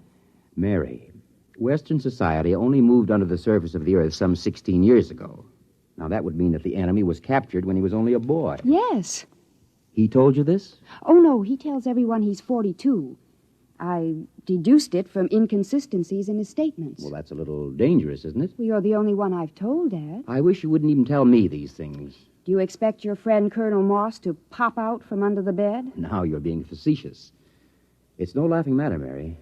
The whole concept of the enemy is so charged emotionally. And so full of lies. Mary! It's true. I've been talking to him for 6 months now. He's just an ordinary young man who who happens to have had the bad luck to come to symbolize every hated thing we fight against. I've heard him speak. He is hateful. He knows what to say if he wants to keep alive. Mary, I won't hear any more of this. Oh, I'm sorry, Dad. I suppose it doesn't serve any useful purpose. It isn't that. I'm thinking of your own safety. If remarks like this were overheard, do you know what they do to traitors? I've heard they turn them over to the leadys. They're taken up to the surface. As they approach it, the radioactivity begins to destroy them. And by the time they reach the top... I'll be careful. Good. Now then, why don't we stop this morbid talk? How about turning on some music, All right. Dad. Yes? What was it like? What? On the surface. Don't you remember? Mm-mm. Oh, no, of course not. You were only about 6 at the time. Well, it's best not to talk about it too much. Oh, tell me, Dad, please. Well, it was quite different from living underground. We lived in a valley, your mother and you and I. There were pretty farms along the floor of the valley, little white houses and green fields and trees. Oh, and there were birds. Yes. I'm afraid the birds are extinct now. It must have been hard for you those first years underground. It wasn't pleasant. But I had my work at the War Institute. There was so much to be done then, building the leadys to take over the surface war, designing the pneumatic tubes to get supplies and weapons up to the robots, organizing the robot councils on the surface, and, of course, the constant fight against radiation leakage. We're still working on that one. I wonder what my life would have been like if it hadn't happened.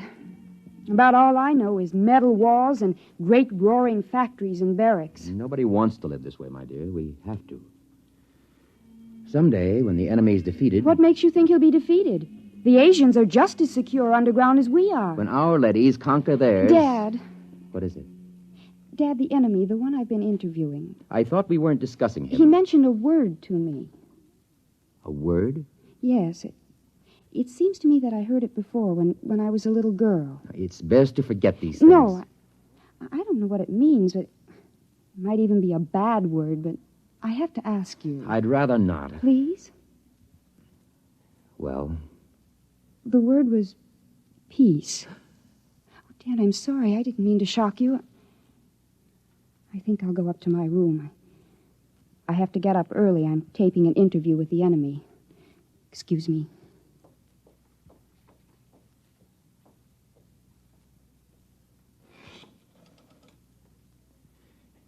Get me the Director of Internal Security. Yes? Moss, this is Donald Taylor. Yes, Donald.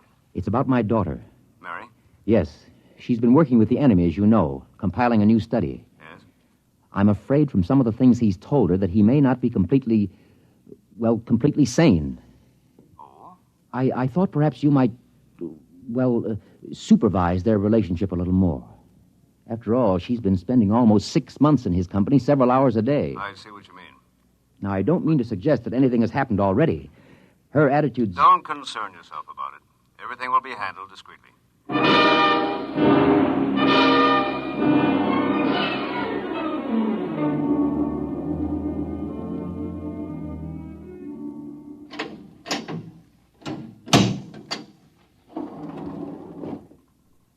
The enemy is waiting inside, Miss Taylor. Good. Is the recording and filming equipment ready to go? All checked and ready. You've checked the restraint suit on the prisoner? Yes, miss. You may leave us alone. Just buzz when you want me, Miss Taylor. I will. Thank you, guard. Hello, hateful one. Hello, beloved. How are you? Feeling no pain? I thought about you last night. I talked to Father. Be careful. Oh, it's all right. Oh, this can't go on, Mary. Sooner or later, someone will suspect. I don't care. I love you. Mary. Well, you'd better get something on tape. If anyone comes in. All right. Tape number 425X. Subject, recorded interview with captive ZN2, former soldier of the Asian Confederation and enemy of the Western Confederation. I am Joseph Kali, serial number ZN2. former soldier of the Asian Confederation. What were you taught to believe concerning the people of the Western Confederation? I hate them with all my heart. They are inhuman and to be destroyed. What is your objective? It is the objective of my people to enslave all members of the Western Confederation and to utilize them for the benefit of the masters of the Asian Confederation. Did you ever witness any murder of members of the Western Confederation? I was a pilot in a group which dropped radioactive dust on women and children who were preparing to be evacuated underground. I myself killed some 15,000. We will discontinue the interview to check the quality of the recordings. And to kiss the lips of the captive from the Asian Confederation. Oh, Joseph, I can't tell you how it pains me to hear you mouthing this stuff. It keeps me alive. If there were only some way to escape, some place to go. The surface is the only place to go. And the radioactivity kills you in 40 minutes with the thickest lead suit. Sometimes I think even 40 minutes of freedom would be worth it. 40 minutes of pain? If that's the price, then For myself, I wouldn't care. But for you, Mary. If there were a way to reach the surface... There is. Colonel Moss. This has been, I must say, a most interesting interview to hear. You heard it. From the beginning. We had the room wired this morning. Then you know. Yes. What's going to happen to us? To you, nothing. Because of my friendship for your father and your own youth. We will simply require that you remain silent about anything that has happened. And Joseph? The enemy will be handed over to a D-class leady at the mouth of the tube and taken to the surface. We will perform the entire operation with a ceremony and a public announcement. He'll die. Precisely. No. Please. Now you'd better go. Your father is waiting outside. Joseph. Mary, do as he says. Joseph, I love you. Take her out. Please let me say goodbye to him. Remove her. Joseph, please. Please let me stay, please.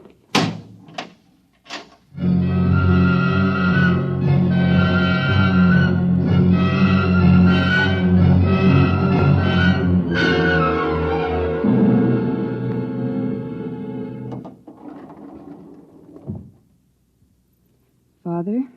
Yes? Did you talk to Colonel Moss? Yes. And? He'll permit you to come along and watch the ceremony, provided... Provided? There's no display of any sort. And, of course, a public denouncement of the whole matter. He's prepared a statement to the effect that the enemy tried to dupe you, that he used hypnosis, etc., etc. Well? I'll sign it. The ceremony is at the foot of the tube tomorrow morning at 6. At that hour, the enemy will be handed over to a D-class leady, which is being brought down from the surface. Remember your promise.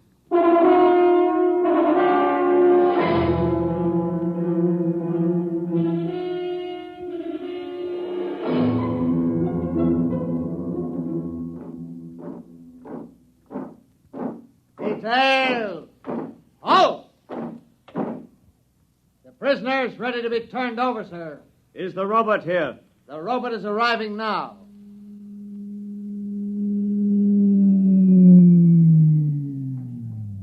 I'll give the orders. I wish to converse with it. Yes, sir. The robot has landed at the foot of the tube, sir. Switch on the intercom. Robot. Robot N71. Can you hear me? Yes, sir. We have a prisoner to turn over. He is to be taken to the surface and destroyed. Yes, sir. Before we send him into the radiation lock, there are a few questions the military would like to have answered. Yes, sir. How is the war going on the surface? The war continues. We are a little short of fast pursuit craft, the single-seat type. It will be noted. Our missiles pounded the Euro munitions plant of the Asian robot team last night, with good results. Excellent. Are you ready to receive the prisoner? I am ready. I must warn all observers to remain behind the lead wall when the radiation lock opens. A few seconds' exposure to a hot leady is enough to cause serious damage. Prisoner, step forward. Father. Steady, Mary. Remember your promise? Yes. Is he? He's there. Oh, if I could only see him alone a minute. It's out of the question. Keep well behind the lead wall. Ready? Ready, Colonel. Open the lock.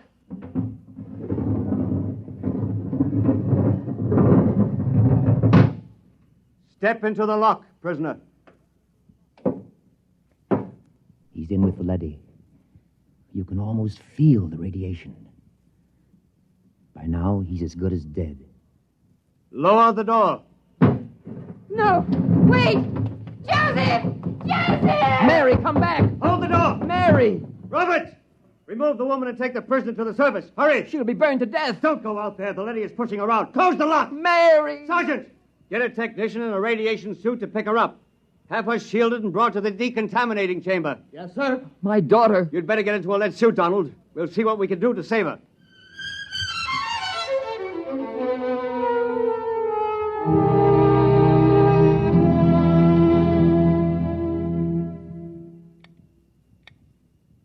How is she? Bad? I don't understand it. What's wrong? She's cold, not a trace of radiation. You mean the leady wasn't radioactive? It's impossible. Those robots are exposed to enough radiation in an hour to kill a regiment. Well, could the counter be defective? I've checked it. No, it must be some freak. Somehow she avoided exposure to the rays. Well, you're a very lucky man, Professor. Can I see her? Yes. Go in. Thank you.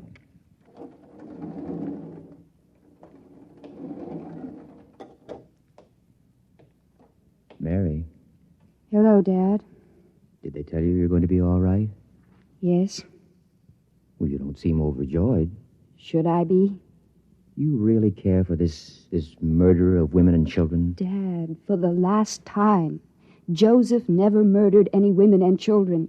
He confessed to those crimes to keep alive. Well, we won't discuss it. You're safe. That's all that matters. Was he taken up? Yes. By now, he's gone. I don't believe it. Mary. I don't believe it. Somehow, deep inside me, I know he's alive. Somehow, I knew that leady wasn't radioactive. That leady. Yes, that's puzzling. We'll have to investigate that. I'm going to send an order to the surface asking that the same leady be sent down again. There's something very strange about the whole business.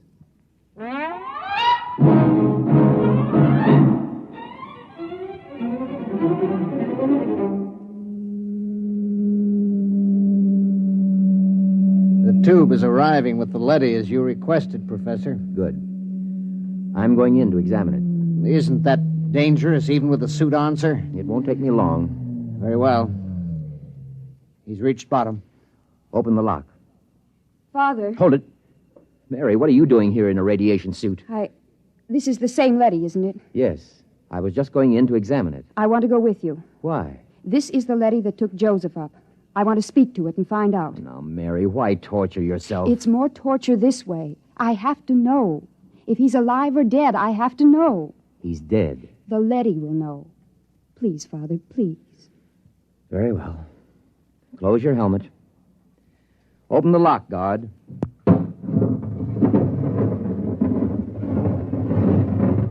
Ready, Mary? Ready. Let's go in.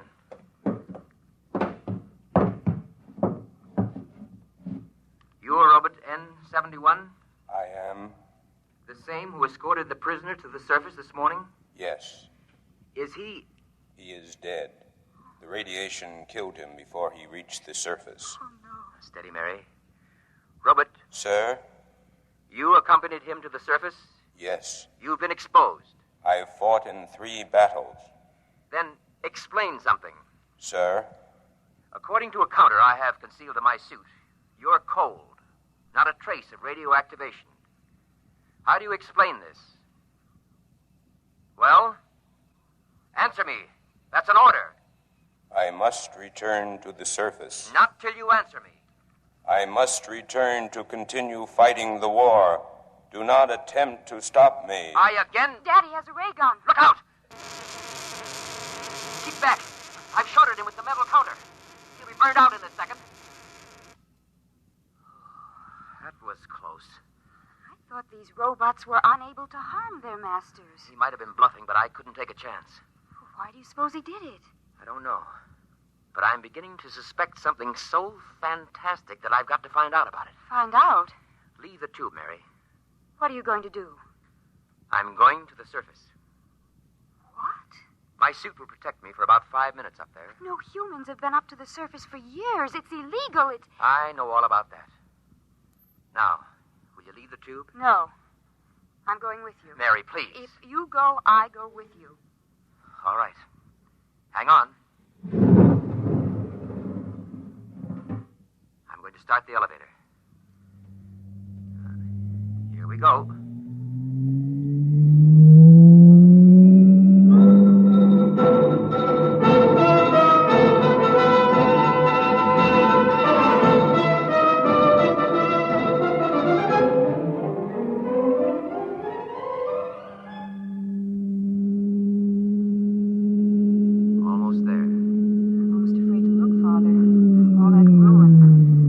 Stopping. Silence is frightening. Father, what was that? It sounds like a rooster. That's impossible. There's no living thing on Earth. Open the car door. Father! Mary, do you see what I see? Trees, forests, a windmill, and farmhouses. Look, we must be dreaming. Father, birds, look. It's unbelievable. Oh, no, I can't believe it. I can't. Raise your hands, both of you. It's a leady. Do as he says. He's armed. Good. I am Alpha 5, chairman of the Surface Council. What's this all about? Where's the war? The ruins? What's happened here? Can't you guess? The war. There is no war. There hasn't been any war for 15 years. No war? But the guns, the munitions... We've been destroying them as fast as you sent them to the surface. And the Asians? Their robots have been destroying their arms also. Why? How did this happen? What about those films of the destruction of San Francisco? What about those televised reports, the bombings, the slaughter? Models. Models? We have a full-time division of A-class robots who do nothing but photograph the progress of the fictitious war using scale models. The entire destruction of San Francisco, which you witnessed on your televisors, took place on a tabletop. Well, how did this come about? Quite logically. You created us to pursue the war for you, while you, human beings, went below ground to survive. But before we could continue the war, it was necessary to analyze it, to determine its purpose. We did this. And? We found it had no purpose. War, to the logical mind, is absurd, but it fulfills a need in human terms. The need to direct your hatred of yourselves away from you and onto others. Eventually, man will grow up enough so that he can face his own dislike of himself with humility. The time has almost come, as a matter of fact. Until it does come, we decided to preserve the illusion of war. Meanwhile, we rebuilt the cities, replanted the farms, and kept everything in readiness. We are the caretakers. And what will happen to my daughter and myself? You will remain on the surface with the others. Others? There is a small group of members of the Asian Confederation which came to the surface only a few months ago. They are farming a valley not far from here. By the way, you may remove your radiation suits. There is no radiation. You said the others. Does that mean that the prisoner, the one who... He is alive and well. Father, he's alive. Where is he? In a farmhouse not far from here. He has rejoined some of his people. Would you take me to him? Can I see him? Of course, if you will just follow me. Wait. There's another car rising in the tube. Stand aside.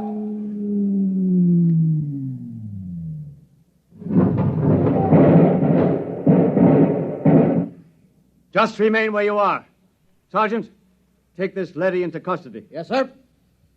Well, Professor, this is quite a sight. How did you happen to come here? The guard told us you had surfaced. We found the shorted robot where you left it and discovered it was cold. So we decided we'd better investigate. Good Lord, what a shock this is. A blessing, Colonel, not a shock. Do the Asians know about this? A few of them have surfaced, but the underground civilization is still ignorant of it. They think the war is going on just as our people do. Don't say. You know what this means, don't you? It means the end of the war. It means peace. It means victory, Professor. It means we can mount a full-scale attack. We can drop hydrogen fission bombs right down their tubes. We can wipe out the whole race. But there's no need. There's no war. There will be. I'm returning underground to report this to Supreme Headquarters. You'll have to accompany me for security purposes. You cannot do that, Colonel. Since when does a robot give orders to a human? We were constructed to protect you. In this case, we will protect you from yourselves. Stand aside. We're going to the tube. I will be happy to stand aside, but you will not be able to descend. No? Well, we'll just see. Look out! Father, what is it? What happened? Look. Good Lord. They've destroyed the tube. We're sealed off. Exactly. We have always had heat bombs in readiness for just such an emergency. Lead and rock are fused for a depth of some 10 miles. It will be years before your people can reconstruct the tube. I don't believe it. It makes no difference to us whether you believe it or not. Men, destroy this robot. There are many more. Destroy him.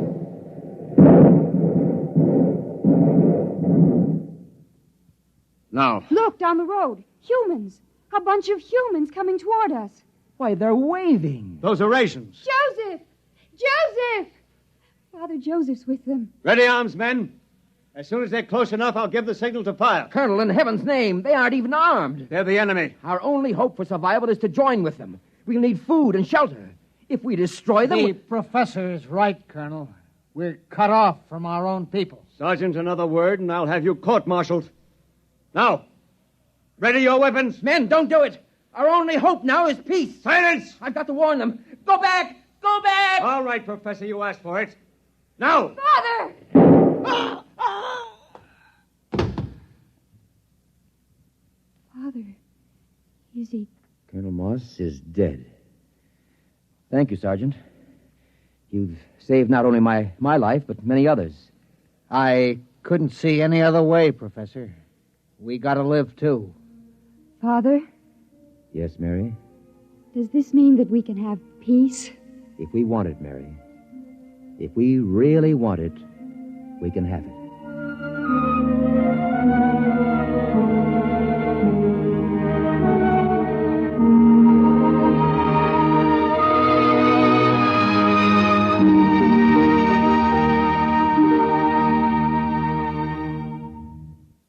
You have just heard X-1, presented by the National Broadcasting Company in cooperation with Galaxy Science Fiction Magazine, which this month features the Clifford D. Simak novelette titled Drop Dead, the story of a perfect world, accommodating and peaceful.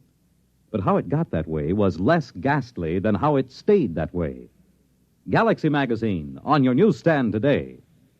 Tonight, by transcription, X-1 has brought you the George Lefferts adaptation of The Defenders, based on a story from the pages of Galaxy written by Philip Dick. Featured in the cast were Lydia Bruce, Warren Parker, Grant Richards, Robert Dryden, Michael Ingram, Stan Early, and Ivor Francis. Your announcer, Fred Collins. X-1 was directed by Daniel Sutter and is an NBC Radio Network production.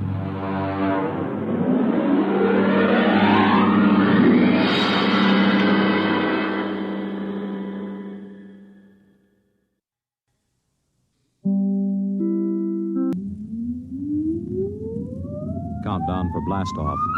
X-5, 4, 3, 2, X-1, fire.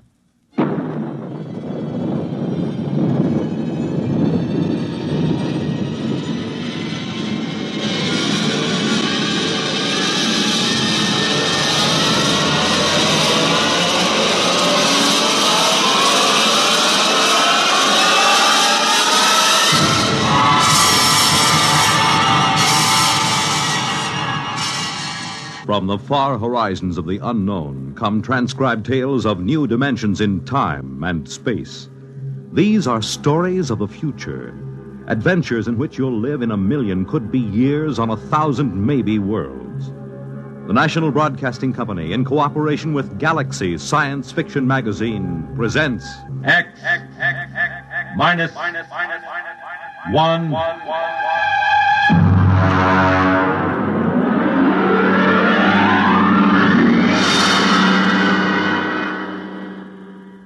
Tonight, Lulongamina by Gordon R. Dixon.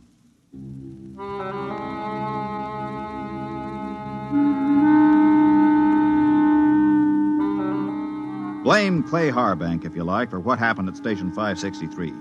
Or blame Bill Peterborough, the one we called the Kid.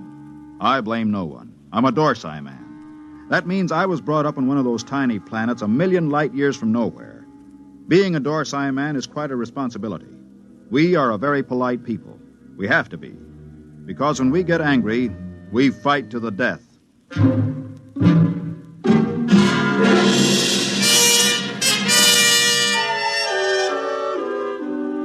It all began that evening that Clay Harbank began reminiscing about his home planet, Lulongamina.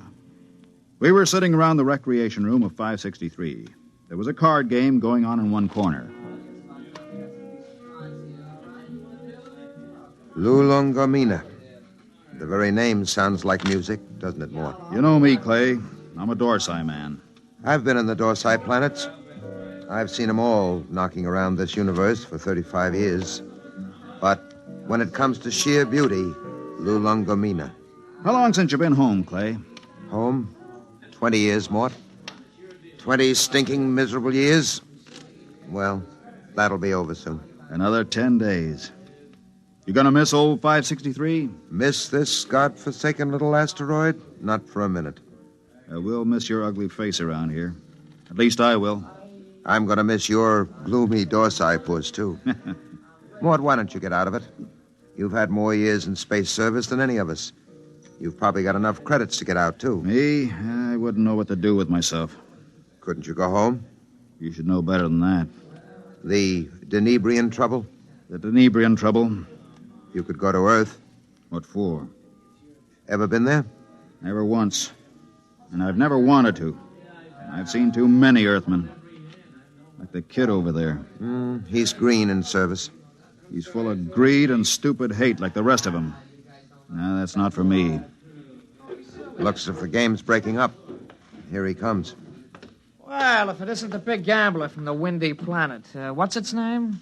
Lulongamina. Yeah. How's the piggy bank coming, Dad? The piggy's a gentleman, Kid. He never overeats, so he won't ever get indigestion. Sour grapes. You see this wad of credits? 500. How long you have to work for 500 credits, Dad? How many trips you have to make around this asteroid? How much closer to fall in your grave you have to come? You look as if you made a killing. I always make a killing. I'm a natural-born gambler. And I don't just talk about it like some. I think I'll go out and take a turn around the station, Mort. Fine, I'll go with you. It's, stuffy in here. Don't bother. I'd rather be alone. Big shot. Knocked around the planets for 35 years. Used to have a reputation as the hottest gambler in the systems. Comes from the most beautiful planet in the universe. Bull. Why don't you lay off him? Kid, let me give you a piece of sound advice. Go ahead. Lay off Clay Harbank. He's been around the systems a lot longer than you have. He may not be any chicken, but he's a tough baby when the situation calls for it. You trying to scare me, Mort? I thought you Dorsai guys were smarter than that. I'm beginning... No, look, kid. No, look. No offense, Morty. I mean, I wasn't trying to insult the Dorsai people or anything. I gotta go do a flight check. I'll see you.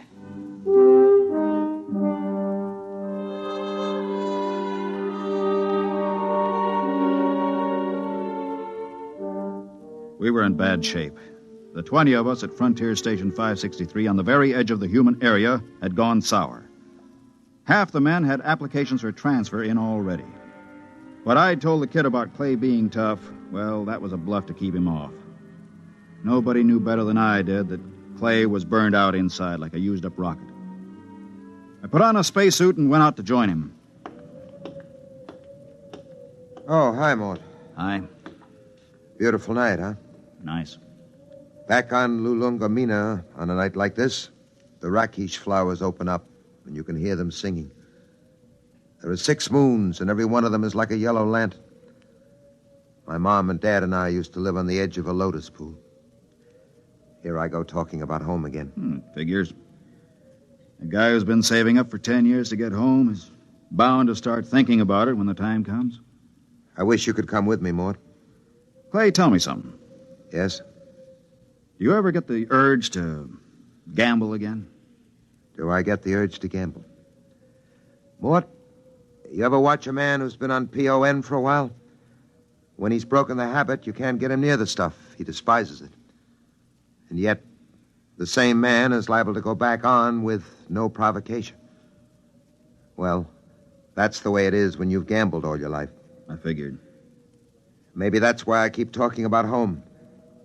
Every time I hear the kid flipping those cards in the recreation room, I start talking about home. Have you noticed? I've noticed. But this time I'm going to make it, Mort. I tried 3 times before. This time I've got the dough, and I know I'm going to make it. I think you will, Clay. You know what did it? No. Lulongamina. That's what saved me this time. The thought of that beautiful planet. Well, when you get there, you can send me a photo tape. At the rate we get visitors, it should reach me in 5 or 6 years. You'll be out by then. You'll be home. I'll never go home, Clay. Never. Well... That's Red 4. Screens must have picked up a ship in the galaxy. Maybe we'll get a visit.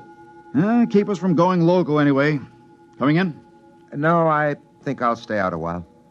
Well, I'm going to check the screen. See you later.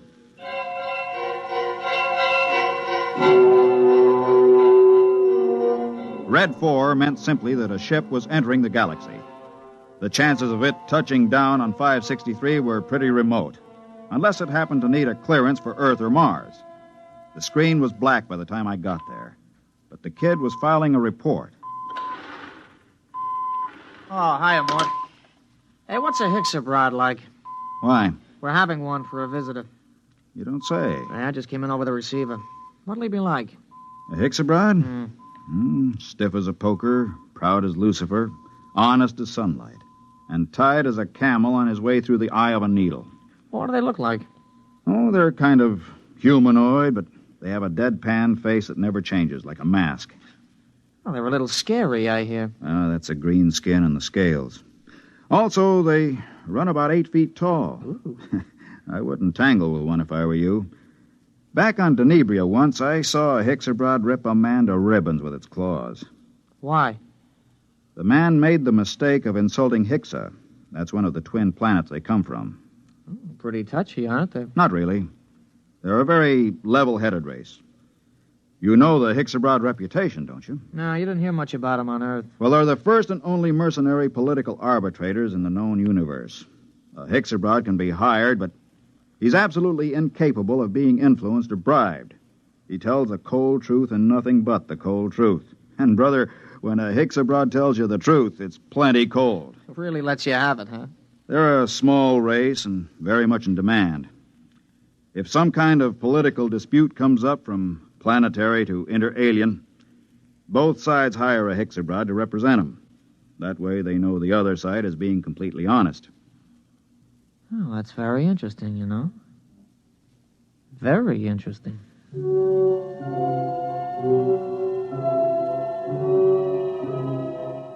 I could tell there was something on the kid's mind, but of course I didn't know what it was. Most of the talk in the recreation room that night centered around the arrival of the Hixabrod. Landing beacons were turned on, and we waited for another radio communication. Hey, anybody want to sit in on this next hand? Mort? No, thanks. Well, I know better than to ask the galaxy's foremost gambler here. That's right, kid. Well, maybe when this Hixabrod gets here, we'll be able to work up a decent game. Do Hixabrods gamble? No, kid, they don't gamble. That's too bad. Well, we can always sit and listen to you lying about what a beautiful place Lulongamina is. Kid, you just went too far. Yeah, you're going to do something about it? That's right. I'm going to punch your little nose. Break it up! Break it up! Clay, you all right? Yeah, I'm okay. Well, you better get to the infirmary. Have your mouth taken care of. Kid, you get to your quarters. Since when are you giving orders? I'm telling you to get to your quarters. You better do what he says, kid. He's a Dorsai man. That's all I've been hearing since I got here. What big gamblers come from Lulongamina and how Dorsai men are killers. So far, I've seen nothing, but I heard a lot of talk. You're going to get to your quarters? I'll give you 5 seconds to start moving. You better go ahead, kid. Okay, Maud. I'm letting you bluff me out of the game this time. Just remember, there's going to be other games. Next time, I won't be bluffed.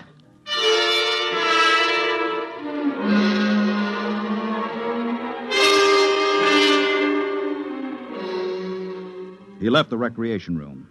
I felt a slight and not unpleasant shiver run down between my shoulder blades, and my eyes were still hot. I'd almost lost my control that time, and my senses told me I'd better be careful. For the next 3 days, the tension of 563 was almost unbearable. Clay Harbank seemed to age 20 years after the kid knocked him down.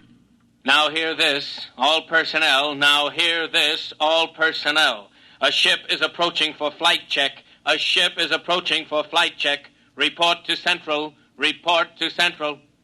Well, this is it, Clay. We're getting the Hicks abroad. Seems almost like home having a Hicks abroad with us. They're all over the Tarsian system, you know. You speak Hicks abroad? You have to on Lulongamina. Oh, I didn't know that. I picked it up during the 3rd exploration. Long time ago, huh? We're not getting younger, Clay. Yeah. I found that out. Ah, don't take it so big. He's just a punk kid. Sure. And I'm just a dumb old man. Ah, forget it. Ah, that's touchdown. You ought to be here in a minute. Well, that does it. He's down. Look at that ship, huh? Let's go. You'll need some help with his baggage.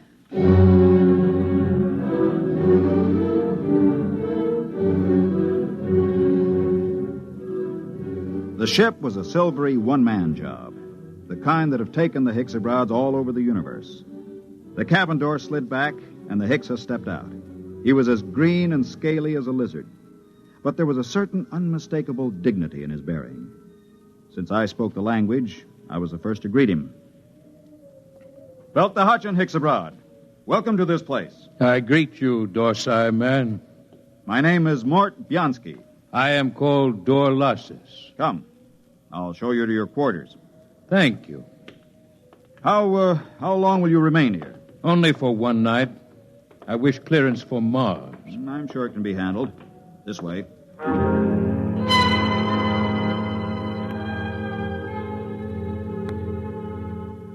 I wondered how he knew I was a Dorsai man. And then it seemed obvious. My broken nose, the scars, the lined face. Nobody could mistake a human from the Dorsai planets. Still, it scared me a little. I kept wondering if he had anything to do with interplanetary police. I tried to put it out of my mind. It was no use.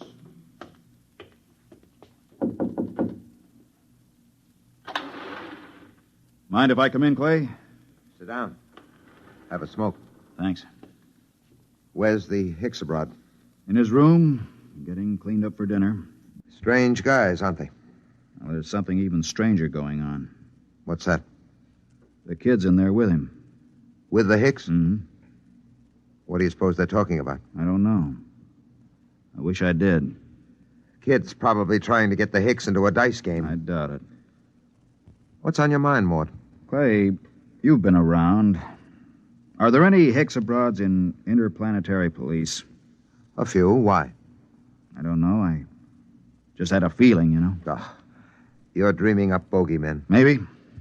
Besides, you're not in any trouble outside the Dorsai system. I killed a human, Clay. Not deliberately? In a rage. Happens all the time on Dorsai, doesn't it? Not to an officer of Intergalactic. Besides, that was 25 years ago. There's no statute of limitations in the systems. Nobody knows but me, right? You don't have to be clairvoyant to wonder why a man hasn't been back to his home planet for 25 years. You, think the kid... I don't know. He's got no love for me. Still, he doesn't know anything. How would he know this Hixabrod is an agent, if he is? Couldn't say. Where are you going? Well, I think I'll take a look at that message the kid filed. The one we got when we first picked up the Hixabrod on the screens. Let me know what you find, if anything.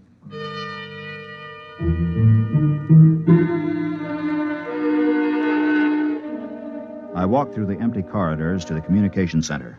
I went directly to the files where incoming messages are kept and flicked the tab until I got to Notices of Arrivals. There, 2 days before, was a report of the arrival of Dorlasis. I ran my finger down the statistics until I came to the line that said, Point of Origin of Flight. It read, Tarsian Galaxy. That was where Clay Harbank's Lulongamina was. I read further, where it said Nature of Business. My blood ran cold as I spelled out the words criminal. Come in. Belt the Hutchin, Hixabrod. I greet you, Dorsai man. Is there anything you require? Nothing, thank you. I came to tell you that we'll have dinner tonight at 800 hours. The young Earthman has already informed me. There's a shortage of raw meat here. I've brought my own food, thank you. I see you came in from the Tarsian planets. Yes. You didn't happen to be in the Dorsai planets before that? No. Oh, I thought perhaps you might have some news. I came from intergalactic headquarters. Yes, I saw your flight check. Then you know my mission. Yes. Good. How long do I have to pack? I will be leaving at 700 hours tomorrow morning. Can you be ready by then? Yes, I guess so. Good. I don't suppose there's any point in appealing to you. Hixabrods are supposed to be totally without emotion. There is no point in appealing. Funny thing. I've been running away from this moment for 25 years, and now that it's come, I'm glad. We'll be going back to the Dorsites? Yes, to intergalactic headquarters. After all these years. Home. I don't suppose a Hixabrod knows what that feeling is like. I will expect you at 700 hours. Now, if you don't mind, I wish to prepare my food. One thing. Yes? Did the young Earthman tip you off about me? No. Funny. I could have sworn it was him.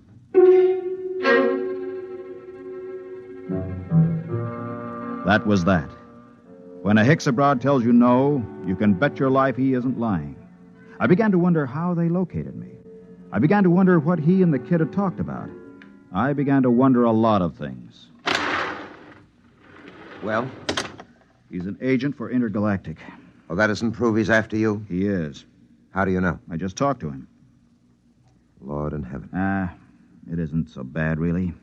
Just think, I'll be going home. I'm going to kill that kid. Clay. I'm going to kill him. Clay, listen to me. The kid didn't turn me in. You said... I said he was talking to the Hicks.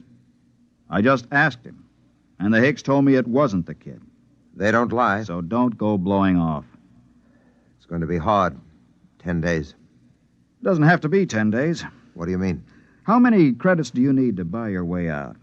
Another 500. Next payday. Don't wait. Don't wait. I have over 900 credits. I'll turn them over to you. Mort. Listen, I don't need them. You can pay off tomorrow and fly as far as the Tarsian chain with me and the Hicks. It's a very nice thing, Mort. Will you do it? I'll think about it. Let you know after dinner.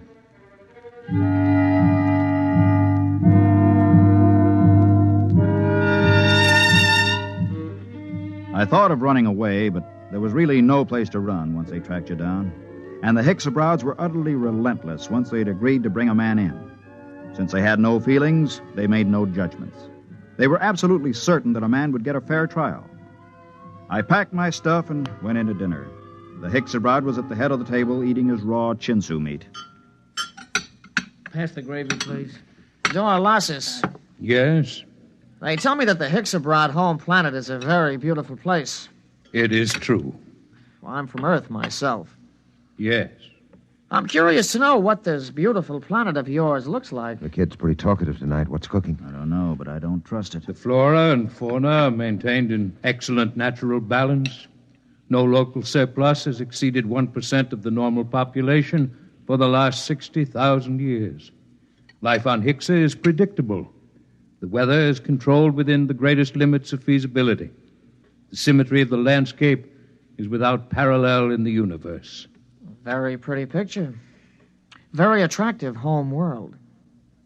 But I regret to inform you, Dorlasis, that I've been given to understand that it pales into insignificance when compared with another beauty spot in our universe. Your Earth? I wish I could say yes. No. This place is so wonderful, I doubt if an Earthman like me could get in. In fact, I've never seen it. But I've been hearing about it for some months now. And either it's the most wonderful place in the universe, or the man who's been telling me about it is a rotten liar. Get your gun, kid. Get your gun. Why guns?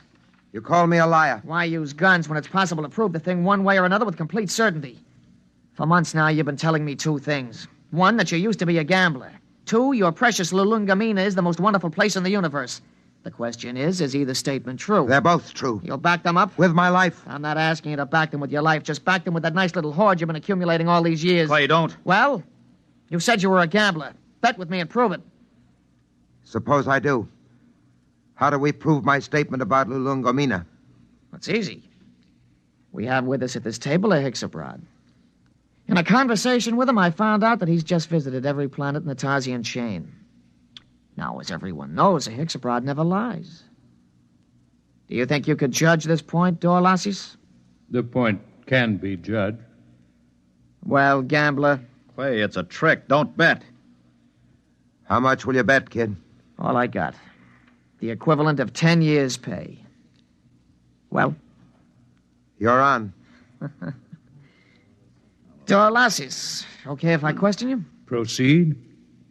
You've been to the planet in the Tarsian chain, which this man calls his home? I must ascertain the position of the planet. The fourth planet. Ah, yes. The one with 6 moons. That's it. I've been there recently, as you well know, since we spoke of it only this afternoon. We did speak of it, that's true. Now, will you tell me, you know the planet? Yes. You know its geography? I do not repeat myself. Is it a large planet? No. Is it a rich planet? No. Was there not a rain of radioactive fallout from an explosion of a nearby star only 5 months ago?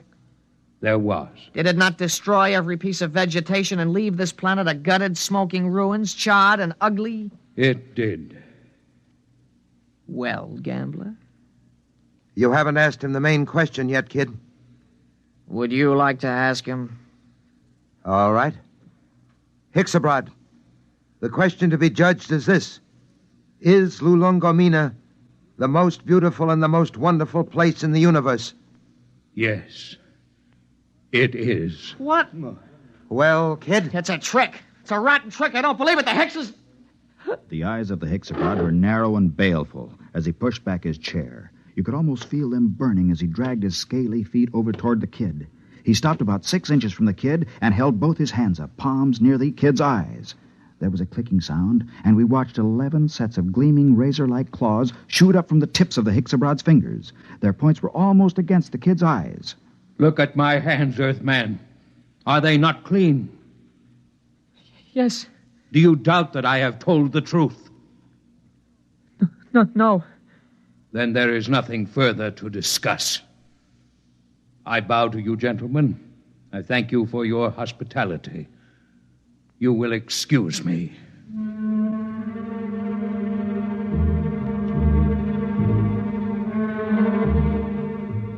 We stood around and watched that proud, frightening figure drag itself out of the room.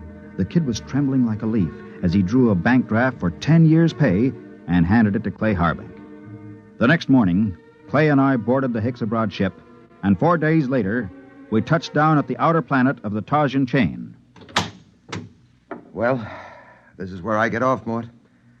I don't know what to say, really. I guess you know how I feel. Think I do, Clay. Let's just say so long. There will be no need for goodbyes. What? Both of you are leaving the ship here. But I thought I intend to return to intergalactic headquarters empty-handed. Empty-handed? But they'll question you. What will you tell them? The truth, of course. But You have told me nothing. But I assumed... I am not interested in your assumption. You asked me my mission. I told you it was a criminal investigation. You said you assumed you would go back with me, and I told you when my ship was departing. There is nothing more to be said. But surely you know Mort, don't say anything. A Hexabrod deals only with facts, what is absolutely known. They're the most literal beings in the universe. Let it go at that. Goodbye, gentlemen. I am grateful for the pleasure of your company.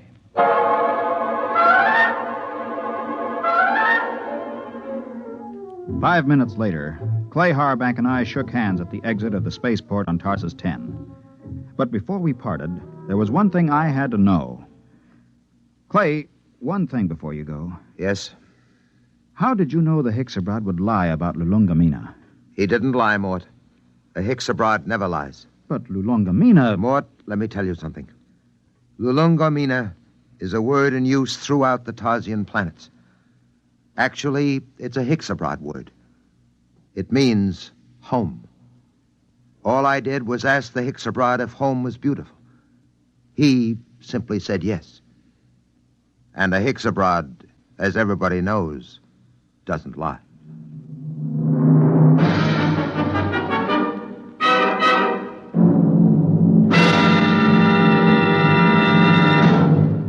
You have just heard X-1, presented by the National Broadcasting Company in cooperation with Galaxy Science Fiction Magazine, which this month features the Finn O'Donovan novelette Bad Medicine, the story of a robot therapist that never failed to effect a cure, even if it had to convert itself into a typhoid Mary to do so. Galaxy Magazine, on your newsstand today. Tonight, by transcription, X-1 has brought you Lulongamina, a story from the pages of Galaxy written by Gordon R. Dixon and adapted for radio by George Lefferts. Featured in the cast were Ralph Camargo, Ned Weaver, Jack Grimes, Bob Hastings, and Kermit Murdoch. Your announcer, Fred Collins. X-1 was directed by Daniel Sutter and is an NBC Radio Network production.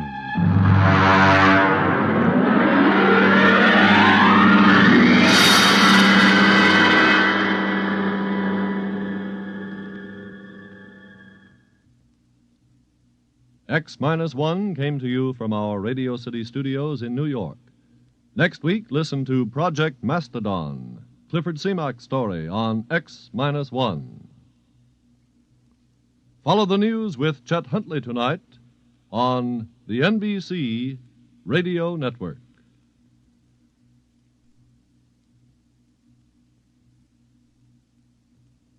Now stay tuned for X-1 on NBC.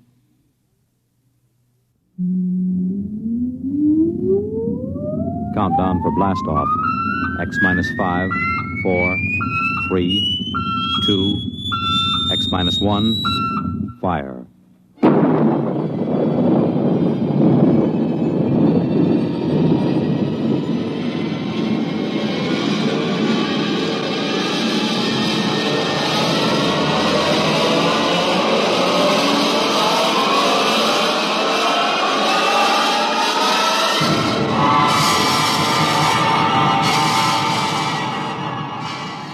From the far horizons of the unknown come transcribed tales of new dimensions in time and space.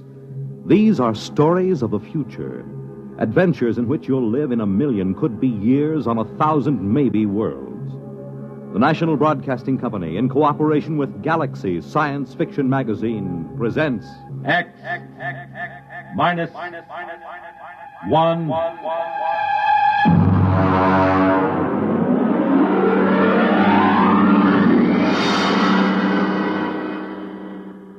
Tonight, Project Mastodon by Clifford D. Simak.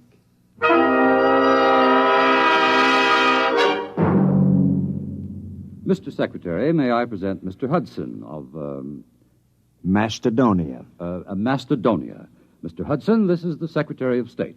Honored, sir. Now, as Chief of Protocol for the Department, I've informed All him... right, Mr. Kingston, I haven't much time. I'm due at a meeting of the Senate Foreign Relations Committee at 2. If you pass Mr. Hudson in, I'll assume everything is quite proper. Now then, Mr. Hudson, I understand you've been here several times seeking recognition for your country. Well, that's right.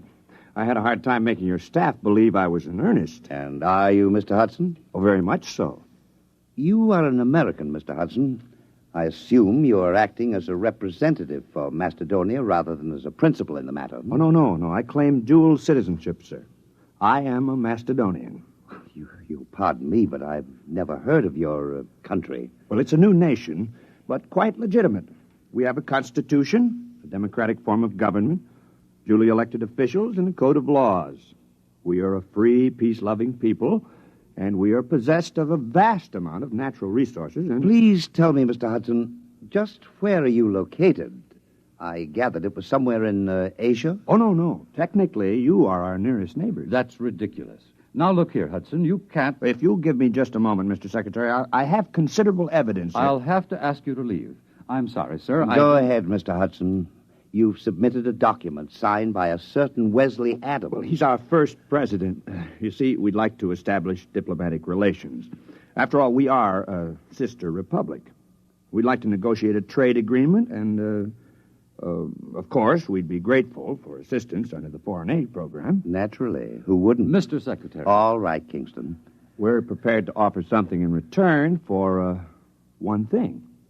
Sanctuary. Sanctuary? I understand that in the present state of international tensions, a foolproof sanctuary is not something to be sneezed at. All right, Kingston, I think we've had enough. Show Mr. Hudson out.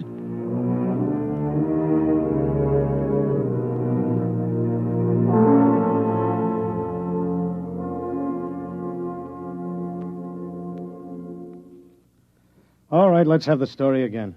Look, mister, I don't want any trouble. Just tell the story again. You want to cooperate with the FBI, don't you? Sure I do. Sure, but I just don't want any trouble. All right, start over. You found the briefcase in the booth. Yeah, that's right. I brought my beer over from the bar, you know? And this fella just went out a minute before, so I figured he must have left it. I run after him. You didn't see him, though? No. So I just kind of looked in the briefcase. You know, I mean to identify it. That's all. I don't steal. Then you came to us. Yeah, that's right. I mean, after all, when I saw that stuff, well, I just figured I was way over my head, you know? All right. Don't say anything about this, do you understand? We'd rather you just forgot the whole thing. Oh, sure. Listen, some things I don't want to remember. You know?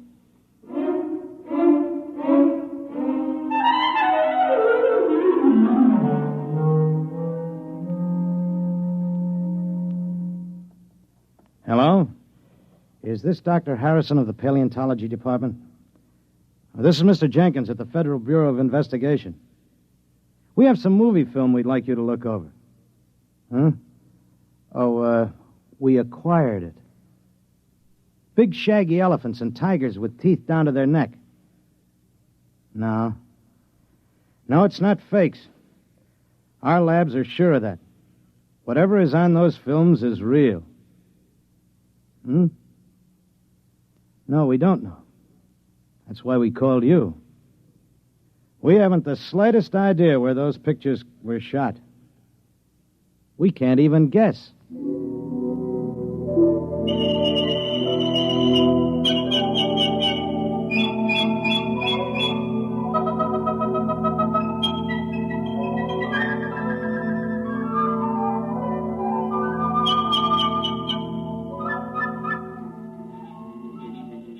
Ow! What's the matter, Coop? One of those flying hypodermics. This is a fine, healthy spot. Mosquitoes as big as hummingbirds. Oh, careful, son. You're knocking the climate of the capital city of Macedonia. Yeah, some capital city. One palm tree and a Boy Scout pup tent. Wes, this is the wildest thing we ever did. What if Chuck can't get back? Chuck Hudson is a man of many parts. Have faith. Supposing they're putting him in jail, or something might happen to the time unit or the helicopter. We should have gone along. Do you think they'll do it, Coop? Who? What? The United States. Do you think they'll recognize us? Not if they know that Macedonia is the United States 50,000 years ago. That's why we have to get legal recognition first, otherwise it wouldn't be safe. Well, there goes that mastodon again. Good old Buster. Where is he? Right there. Over by the grove, see? Ah, he's lonely. What? Possibly is. He must have been run out of the herd by some younger bull. That's why he hangs around like some homeless dog. One thing worries me, Wes. I know you dreamed up the time unit, and we all chipped in for the helicopter, but can you just claim territory on your own like we did? Why not? We found it, it's ours. Hey, Buster's coming this way. Give me the rifle. No, wait. Maybe he's only bluffing. If that mastodon comes through here, he'll stomp everything flat. I'll give him 3 steps more. Oh, it'd be such a shame to plaster him. He's such a nice old monster. One more step and he gets it. Hey, that's Chuck. He's back. I wish he could fly that helicopter better. He might wreck it. Well, anyway, he scared Buster off.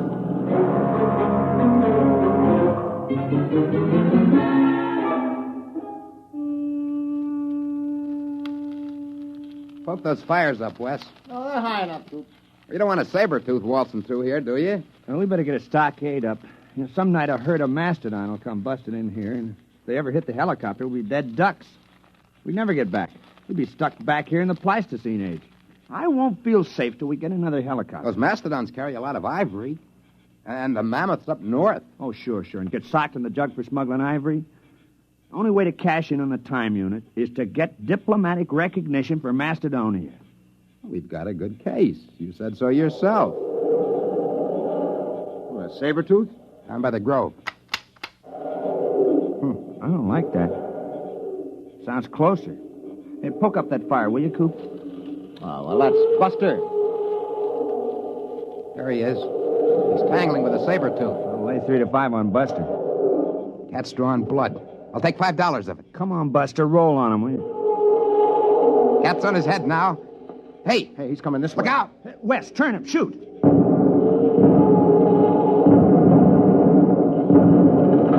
Hey! Got him!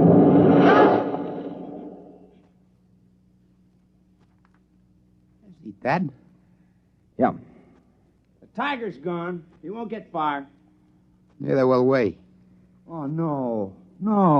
Yeah, good old Buster. Trust him to drop dead right across the helicopter. Well, we can fix it, can't we? We probably won't even be able to roll Buster off of it. The rotor blades are twisted and the frame is a mess. A total mess, gentlemen. We are in trouble.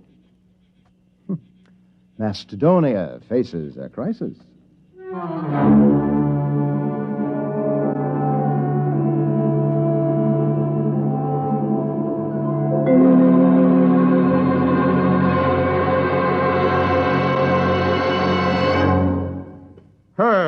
Herb, you're the key man in the administration. You swing a big stick on the hill. You can't give up on Project Mastodon now. Les, it's been 10 years. If they were coming back, they'd be here by now. Look, I've been working on this ever since we got those films. I've traced their lives from the time they were born till the time they disappeared. Adams was the brains. The other 2 were quite capable of helping him carry it out. Hudson knew all the angles. Les, I've sneaked your appropriation through 4 times. Now, there's a limit. But I've got the proof. We've had every paleontologist in the country go over those films. They couldn't be faked. Who would know to put lynx tassels on the ears of saber-toothed tigers? Who would know that young mastodons were black? And the location. We tracked down Adams' farm just from landmarks in the prehistoric landscape in those films. We've got to contact them. Look, Les, even assuming it's all true, a planet has only a grand total of resources. If we get Adams' device... Time machine. If we exploit resources of prehistoric America, won't we be robbing ourselves of our own heritage? Look, Herb, I've been over all that with the AEC. There's a lot of lead in southwestern Wisconsin. If we go back far enough, we can catch it when it's uranium. The whole research project hasn't turned up a lead on Adams' machine, if it exists. We've got to keep watching that farm. They might return. We've got to keep looking for them, no matter how long it takes.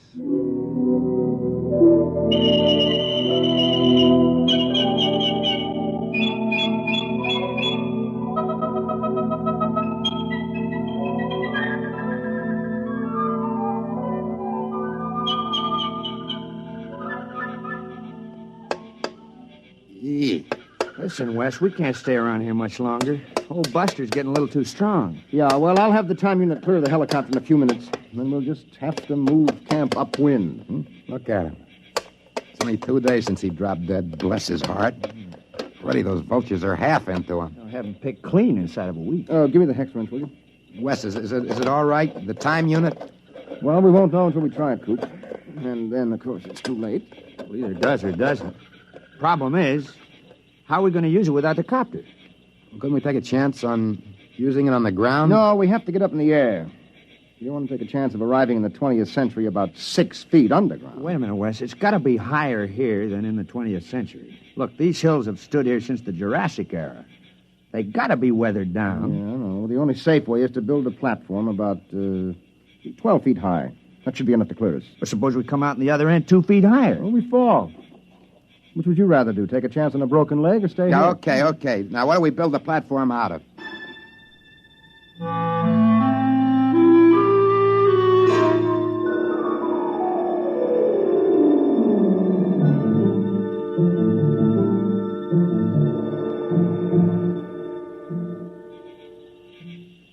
There you are, Wes. All right, I got it. Chuck, comes the next stone. Now, wait a minute. Hey, look out. You want the whole pile to come down? I'm sorry. Okay, Wes, hand it up. Yep. Give me. That's about 12 feet, isn't it? Well, it ought to be. It took us 10 days to pile it up. Look out, I'm coming down. All right, don't start an avalanche. Well, pretty soon we'll be able to start all over again. Mm-hmm. If the unit works. Yeah, that isn't all. We don't have any proof we've been back here. We'll be stone broke. Another helicopter would cost $30,000. Can't walk into a bank and borrow 30 grand to take a short trip to the Stone Age. Wes, where do you figure we are? I mean on the farm. Well, I think we're clear of the barn and the silo. I hope so. The way I figured, we're astraddle that barbed wire fence at the south end of the orchard. Well, we might as well give it a try. All right, I'll get the unit. You two climb up on top of the pyramid.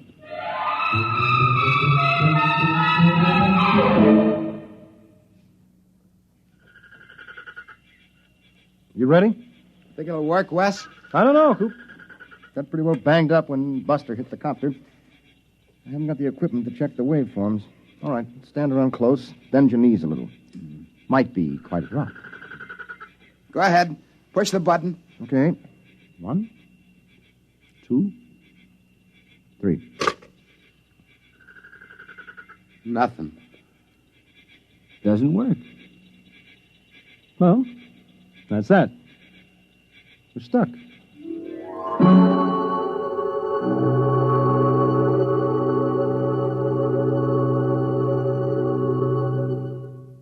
I'm sorry, Les. There's nothing you can do, Herb.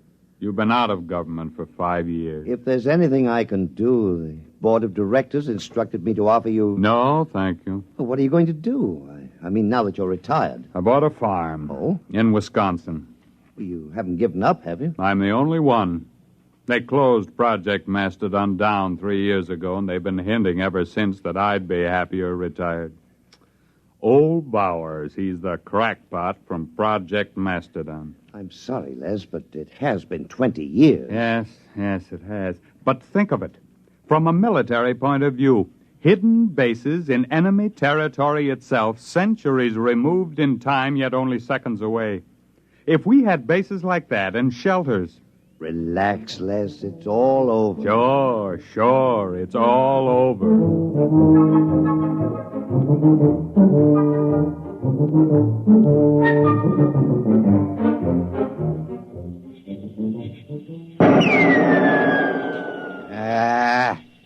Missed.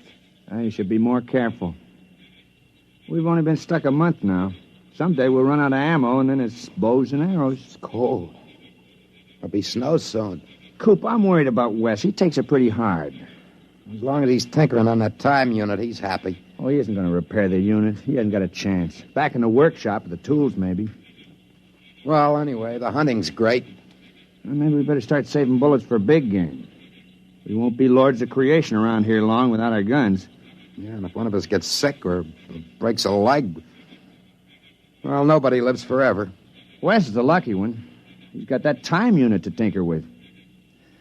Come on. We better get back to camp.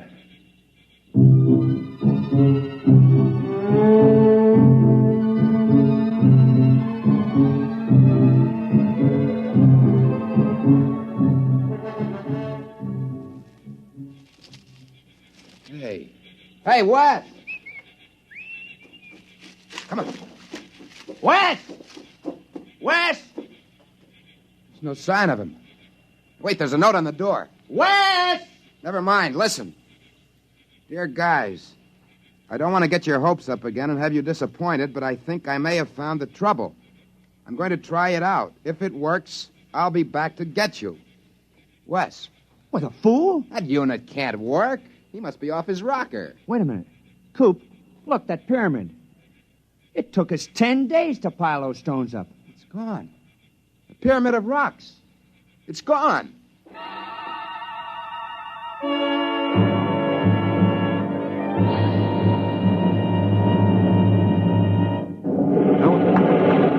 Oh, what the?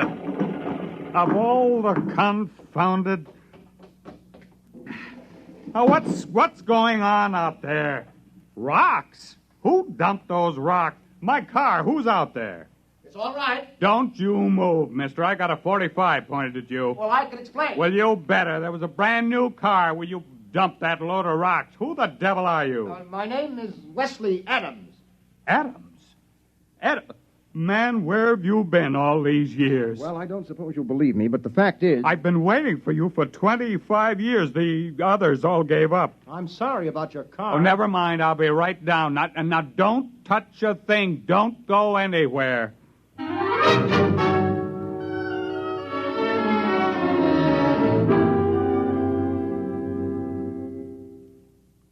Can't be 25 years. It's only been a few months in Macedonian time. 25 years. Man, it's been a long wait. The unit must have been badly calibrated. You see, it isn't accurate for more than 50,000 years at a jump if the setting is moved. Well, we better call Washington. I imagine you'll want the same terms as before.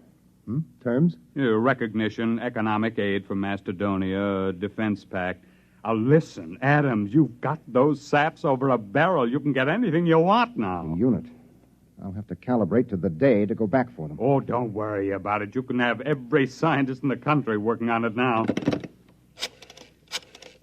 Oh, you've got them right where you want them. Hello? Long distance. This is Major General Leslie Bowers, retired. I want to put a call to the President of the United States, White House, Washington. You can tell them I'm placing the call for the President of the Republic of Macedonia.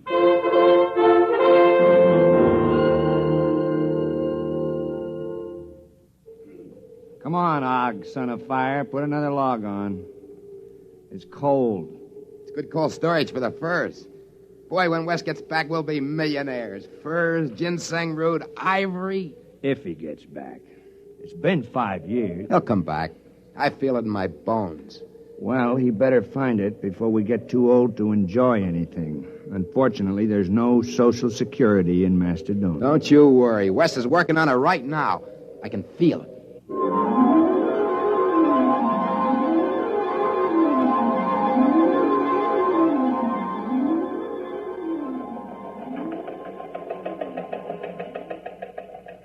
Hello, Charlie. Some just came through on the ticker. I want you to get a background story on it. And we just recognized Macedonia. What?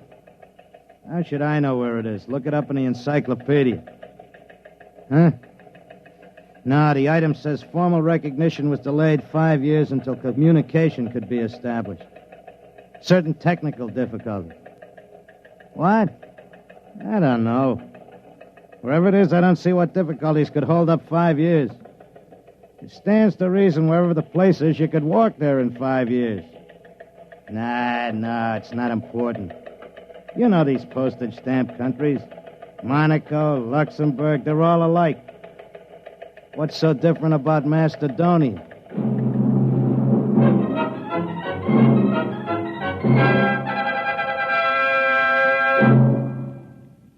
You have just heard X-1, presented by the National Broadcasting Company in cooperation with Galaxy Science Fiction Magazine. which this month features the Theodore Sturgeon novelette, The Skills of Xanadu. When a malignant world endangers another, surgery is the usual answer.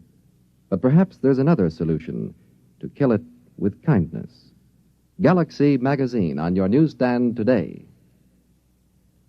Tonight, by transcription, X-1 has brought you Project Mastodon, a story from the pages of Galaxy written by Clifford D. Simak and adapted for radio by Ernest Kenoy. Featured in the cast were Floyd Mack, Dick Hamilton, Charles Penman, Raymond Edward Johnson, Frank Maxwell, Robert Hastings, John Larkin, and Joseph Julian. Your announcer is Jerry Damon. X-1 was directed by Daniel Sutter and is an NBC Radio Network production.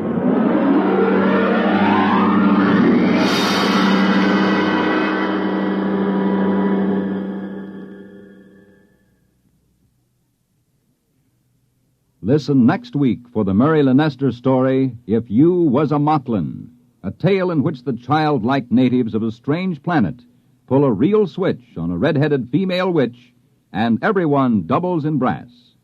That's next week on X-1.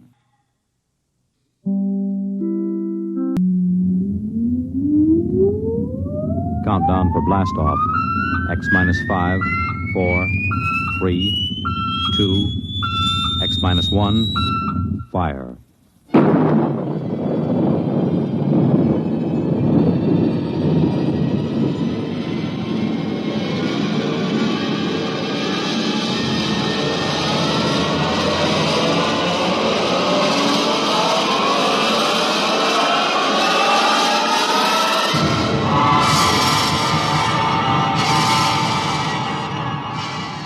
From the far horizons of the unknown come transcribed tales of new dimensions in time and space. These are stories of the future, adventures in which you'll live in a million, could be years, on 1,000 maybe worlds. The National Broadcasting Company, in cooperation with Galaxy Science Fiction Magazine, presents X-1.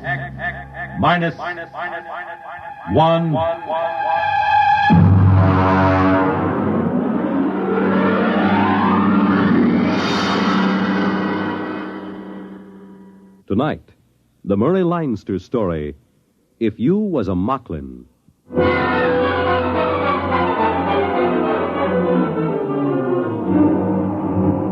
Up to the last minute, I can't imagine that Mcklin is going to be the first planet that humans get off of. Moving fast, breathing hard, and sweating copious. There isn't any reason for it. Everything was all quiet at the trading post. I was sitting on the front porch while Deeth, he's the Mcklin clerk, looks a lot like a guy named Casey, used to be a wiper on the Palmyra. He comes out on the porch. Mr. Brinkley? Morning, Deeth. How's business? Not so good. There were a few wood Mcklins in this morning. Yeah, I saw him. Kind of nice looking. Those big saucer eyes. Hey, what makes the noses wiggle like rabbits? Well, I don't know, sir. I'm not a woods Mcklin. Oh, sure. No offense. They buy much? No, they didn't. They said the prices were too high. Oh. Yeah, they said they can get the same goods at the other trading post for half price. Yeah, it's kind of hard to run a nice little monopoly for the company with another trading post opening up at half price. What is it, sir? Look at that little kid playing in the mud. You mean the Mcklin kid? It's my cousin's niece. I can't get over those little kids with the droopy mustaches like old man Bland. I gotta laugh every time. Well, I understand. But you see, Mcklins are getting much more human every day. Hey, look at that. There go the trees on the landing field. Yeah, but the relief ship isn't due for a month. I never knew those trees to get up and walk away if there wasn't a ship due in. Yeah, there goes old Sally pulling up her roots. Well, this can't be any routine ship. I wish Brooks was back from the hills.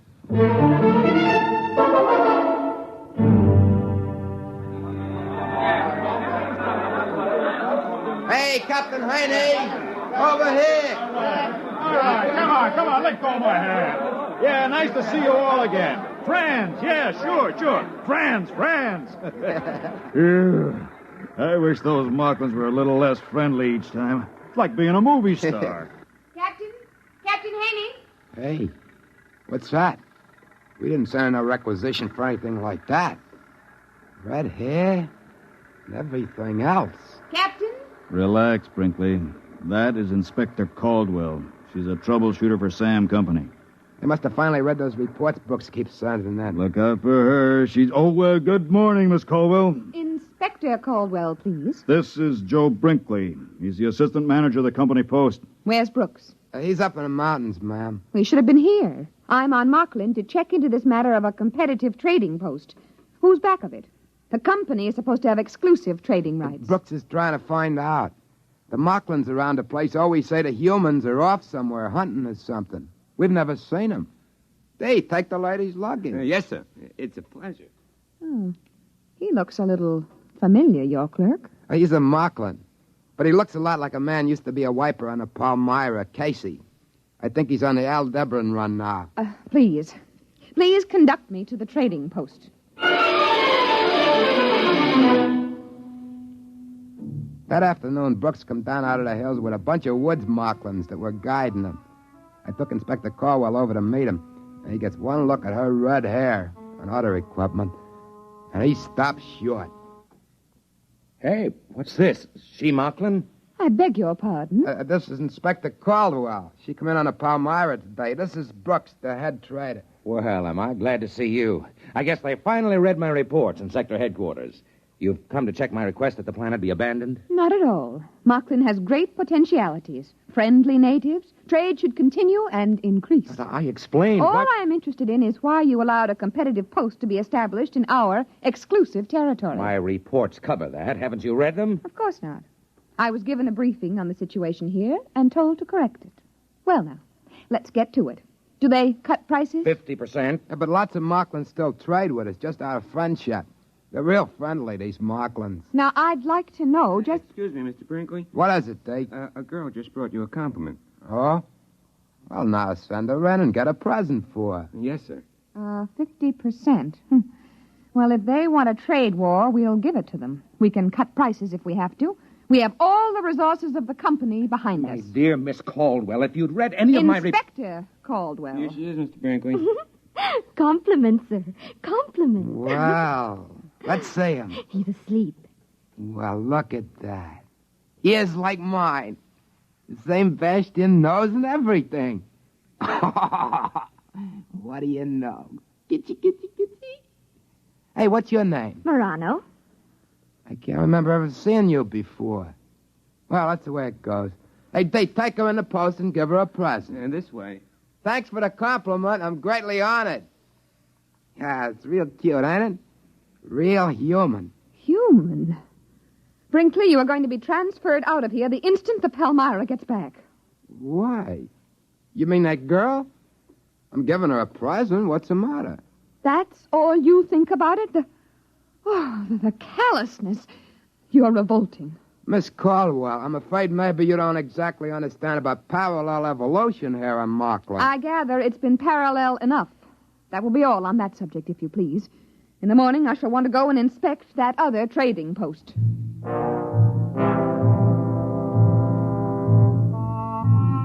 We set out for the trading post the next day. Brooks stayed behind on account of he was peeved that she hadn't read his report. Anyway, she was cute as the bug, and he resented anyone with a figure like that in authority over him, especially without reading his report. I tried to explain to Miss Caldwell that we just couldn't go in and rip up the opposition post. Why not? They're poaching. mcklins imitate humans. Now, if we start trouble, they'll start it too. Anything. Mayhem, murder, theft, bigamy. Bigamy? You're worried about that? Listen, Miss Caldwell, you've got to understand about mcklin evolution. I'm not interested. Here, wait a minute. Now, this is a nest bush, see? There's about a dozen nests on it. Now, only about 2 of them are ripe. Look. Oh, there's a bird. Yeah, that's what I'm trying to tell you. Now, see, the bush grows nests for the cacklebird, and the bird, well, fertilizes around the bush. It's even Steven. See, that's the way evolution works on mcklin, like we were trying to tell you. Mr. Brinkley, I am not interested in learning about the birds and the bees on mcklin or any other planet from you. Now, let's get on to that trading post. Naturally, when we got there was only a couple of mcklins hanging around. They told us the same story about the humans having gone off somewhere hunting donderflies. When we got back to the company post, Inspector Caldwell, furious as a wet cacklebird, marched right into Brooks. I have just ordered a price cut on all items on sale by 75%. I've also ordered unlimited credit for mcklin customers. They want a trade war over there? I'll give it to them. But you don't understand. There's a whole planet where they could have put another trading post without being discovered.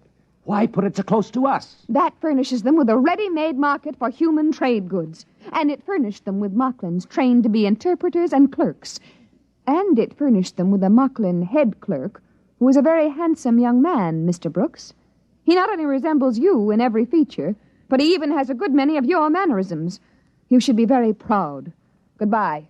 That's funny. Like me, huh? That's right. Spitting image. Funny as folks never brought him for a compliment present. How good's the likeness? If he was wearing your clothes, I'd swear it was you. Maybe. Joe, remember that time you went off hunting with Deeth and his folks? Yeah, sure. We were after donderflies. We caught about 6 of them. You were wearing mcklin clothes, weren't you? Oh, you know how they are. You're insulted if you don't. Listen, did you come back after one day for tobacco and a bath? No. No, we were way over at Tunlib Hill. Some mcklin got killed and we had to bury him. It took 2 days. Well, during that week, while you were off wearing mcklin clothes, somebody came back here wearing your clothes. He got some tobacco and went out again. He looked just like you, Joe. Exactly. Nobody suspected it wasn't you. Why should he want to do that? He might have been checking to see if he could fool me. Oh, that's a situation, ain't it? I haven't mentioned it before, but I've been guessing at something like this. Mcklins like to be human, and they have kids that look human. Look at the difference between Deeth and a woods mcklin. Well, maybe they can want to be smart like humans. And pretty soon they are, or their kids are. That rival trading post. You figure there aren't any humans running it. They're practicing with that. You mean they might figure to get rid of us and have a couple of mcklins take our place? I don't believe that. Mcklins like humans. They wouldn't harm humans for anything. They like to be just like them. Listen, Joe. Miss Caldwell is the first human woman on mcklin, isn't she? Yeah? Why? And she's got red hair. The first woman the mcklins see, and with red hair. You know how mcklins admire humans. With luck, it ought to turn up soon. Boy, she's going to take it hard if it does. Women hate to be wrong. But it's about our only chance. Listen, Joe, we've got to have some check between us. What for? Well, if there's a mcklin that looks like me and one that looks like you, we better have a signal. Look, I'll cough twice, like this. And you whistle back. That way we'll know it's us. Okay. Try it. Good, good. That way we'll know we're us.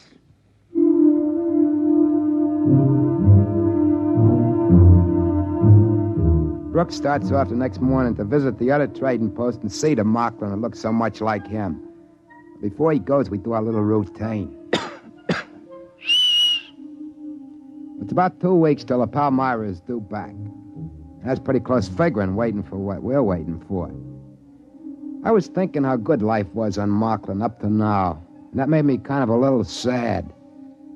But it's the end, there's no doubt about it. Mcklin sure admire humans. They produce kids that look like them. You can't help liking mcklins. But I can see what Brooks means. Mcklin's loose among humans, outsmarting them as their kids grow up, just about taking over in the galaxy. When they come back from the other trading post, we went through the secret business again. In the meantime, Inspector Caldwell was busy with her trade war. She cut prices once, twice, finally 6 times, until 3 days before the Palmyra is due back, our goods are marked at exactly 1% of what they cost a month before. Brooks was getting more and more nervous. Seemed like he was falling kind of in love with a snappy little inspector. He was getting jumpy, waiting for her to get her big surprise. She was making out merchandise requisitions one morning when Deeth come in, smiling friendly at her. Inspector Caldwell? Oh, what is it, Deeth? There's a compliment for you. What? 3 of them. What is he talking about? Joe, this is it. Deeth, show him in. Now, look, I haven't got time for public relations. These inventories have... Here we are. Inspector Caldwell, 3 compliments. Compliment, compliment, compliment. Now, let's see him. Very pretty, very human, no? Oh, no. No, that's impossible. No. Very pretty. Red hair, all 3 of them. Red hair. Very pretty red hair. Same as human lady. Very pretty. All right, Deeth. Take her out and give her some presents. This way. Come on. But that's impossible. Those babies, 3 of them, they couldn't. They do. They look exactly like you. That's what we were trying to tell you. I've only been here a month. Mocklin babies get born real fast. They sure admire humans. It's kind of friendly when you think about it. You mean they can make their babies look like anybody they want? It was all in my reports. They've got a queer sort of evolution here on Mocklin. Babies here inherit desired characteristics, not acquired characteristics, desired ones. And what could be more desirable than you? Red hair and all. Oh, but I thought, you and Brinkley... Oh. You couldn't help it, dear, really. But I hated you. I thought that... Now, look, darling. Joe. Yeah? Do me a favor, will you? Sure, what? Get out of here. Oh, okay. And stay away for a while. Sure, only one thing. What? This. Okay. Then I'll leave you 2 together.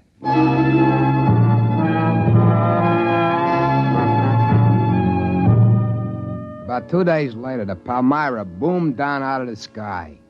We were all packed up waiting on the field when the trees finished getting out of the way. I kept thinking, no matter what, Mocklin sure are friendly. They sure do admire humans. I could see them crew members with Liberty heading off from the field with a whole gang of laughing, singing Mocklins following each one of them. After a while, Cap Haney came over on a freight truck. It's a pleasure, I tell you, to see these Mocklins. I just came here from Welch's planet. The natives there are suspicious, unfriendly, and if you're not watching, they'll steal your gold teeth. But Mocklin... Captain Haney, don't give orders to unload your cargo. What do you mean? We are abandoning the post. What? We are leaving Mocklin completely. Sam Company pulling out when there's still a mill credit to be made? I don't believe it. I have authority to order the move, and Mr. Brooks has convinced me of the necessity for it. Now, Inspector, I know the company doesn't like to give in to competition. There isn't any competition. Well, I thought... Miss Caldwell's right. That other trading post is purely a Mocklin enterprise. They bought our goods from us and pretended to sell them at half price, and we cut our prices, so they bought more goods from us and went on. Some Mocklin must have thought it'd be nice to be a smart businessman, so his kids would be smart businessmen. Too smart. We'll close up this post before the Mocklins think of something else. What? What do they think of? If they got loose from this planet, if they can pass as humans, their kids could take over human civilization. How would you like that? Oh, I see, yeah. You'd better make ready to blast off, Captain. Yeah, but I got the B section off on shore Liberty. Men are scattered all over the place. With Mocklins? Sure, with Mocklins. You know how it is. Regular party. Fancy Mocklin clothes, food, liquor. Captain, you'd better sound the emergency recall. Yeah, I see what you mean right away.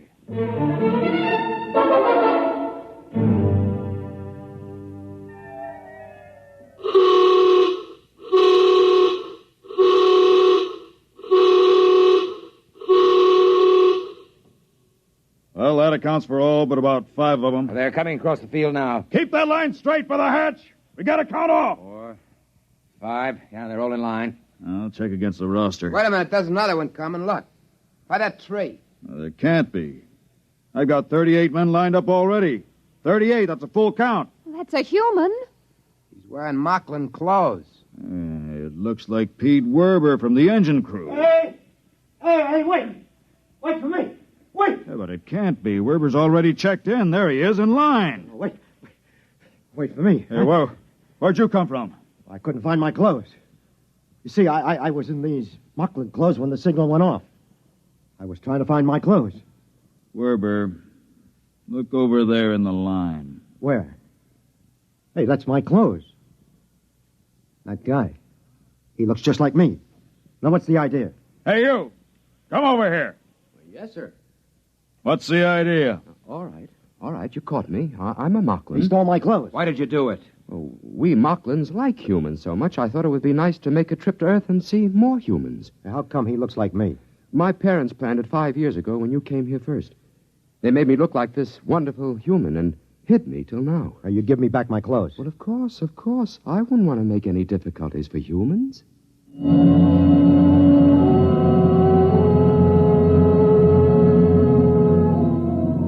He took it as a joke on him. He talked English as good as anybody. It was hard to tell which was the mcklin and which the human guy. So we let him keep the human uniform, and he was very grateful. We took off after that, and the mcklin stood around and laughed and waved and threw flowers as we closed the hatches. Pretty soon the Palmyra was pushing up through the atmosphere. And just before the auxiliary circuits went on during the jump to overdrive, we all stood around in the astrogator's dome with a screen turned up to high mag and watched as mcklin faded into a round cantaloupe behind us. It's a shame. Sure was a pretty planet. Real friendly. Too friendly. I still have the shivers, thinking we almost took a mcklin off with us.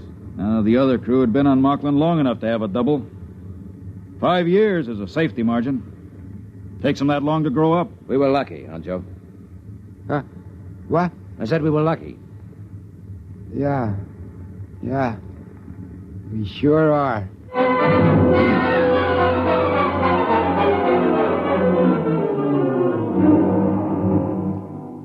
I guess I was the only one who felt a little different from the others about leaving mcklin. I mean, mcklins are swell folks, and it seemed a shame. There'll be an order out that no human ship is allowed to land on mcklin. But I was thinking, I'll save my money, and those compliments, those 3 little kids that look just like Inspector Caldwell, in about 5 years they'll be grown. And I'll buy me a little private ship and shove off for mcklin again. And I'll pick me one of those 3 red-headed gals and marry her mcklin style and bring her out to a human colony planet. We'll have kids with brains, top-level brains. That's easy. If she wants it, that's the way the kids will be born. I'll have to bring other mcklins out, too, and start them passing for humans. My kids are going to need other mcklins to marry, aren't they? It's not that I don't like humans. I do. If the fellow I look like, Joe Brinkley, hadn't gotten killed accidental on that hunting trip, I never would have thought of taking his place and being Joe Brinkley. That's what I was thinking when Brooks suddenly got an idea. Wait a minute. Joe, you and I were on mcklin more than 5 years. Yeah? So? One thing. And everything's all right.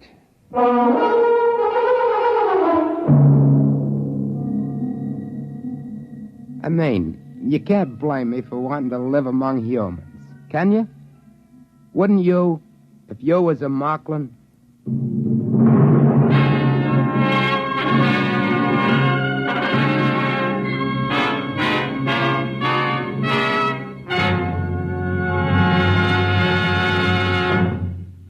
You have just heard X-1, presented by the National Broadcasting Company in cooperation with Galaxy Science Fiction Magazine, which this month features another fascinating For Your Information column written by Willie Lay. Galaxy Magazine, on your newsstand today. Tonight, by transcription, X-1 has brought you If You Was a Mcklin, a story from the pages of Galaxy written by Murray Leinster and adapted for radio by Ernest Kenoy.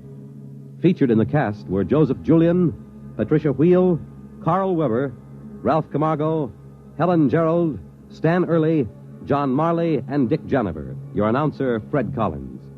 X-1 was directed by Daniel Sutter and is an NBC Radio Network production.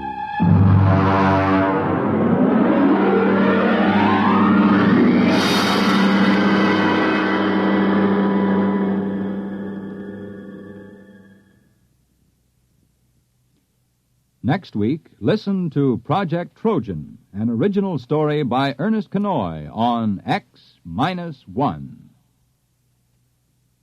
Follow the news with Chet Huntley tonight on NBC Radio.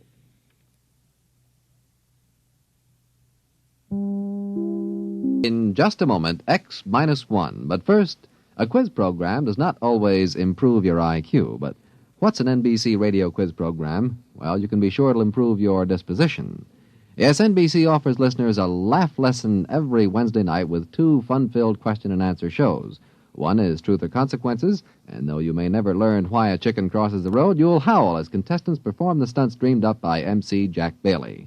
The other is You Bet Your Life, and with a quizmaster like Groucho Marx, your good time is always guaranteed. Hear Truth or Consequences and You Bet Your Life with Groucho Marx tomorrow. Now stay tuned for X-1 on NBC. Countdown for blast-off. X-5, 4, 3, 2, X-1, fire.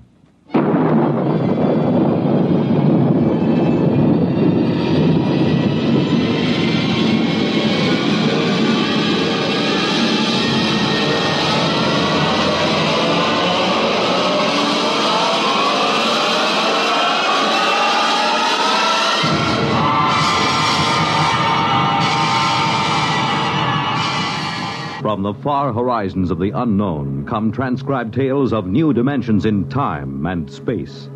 These are stories of the future, adventures in which you'll live in a million, could be years, on 1,000 maybe worlds. The National Broadcasting Company, in cooperation with Galaxy Science Fiction Magazine, presents Minus 1.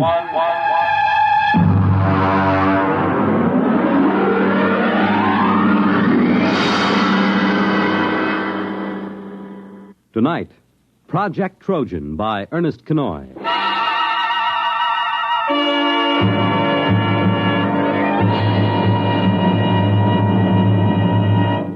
Most of the greatest contributions and biggest messes in history have been made by 2 kinds of brains, the devious and the literal. We quote from the monthly column written for Galaxy by its editor, H.L. Gold.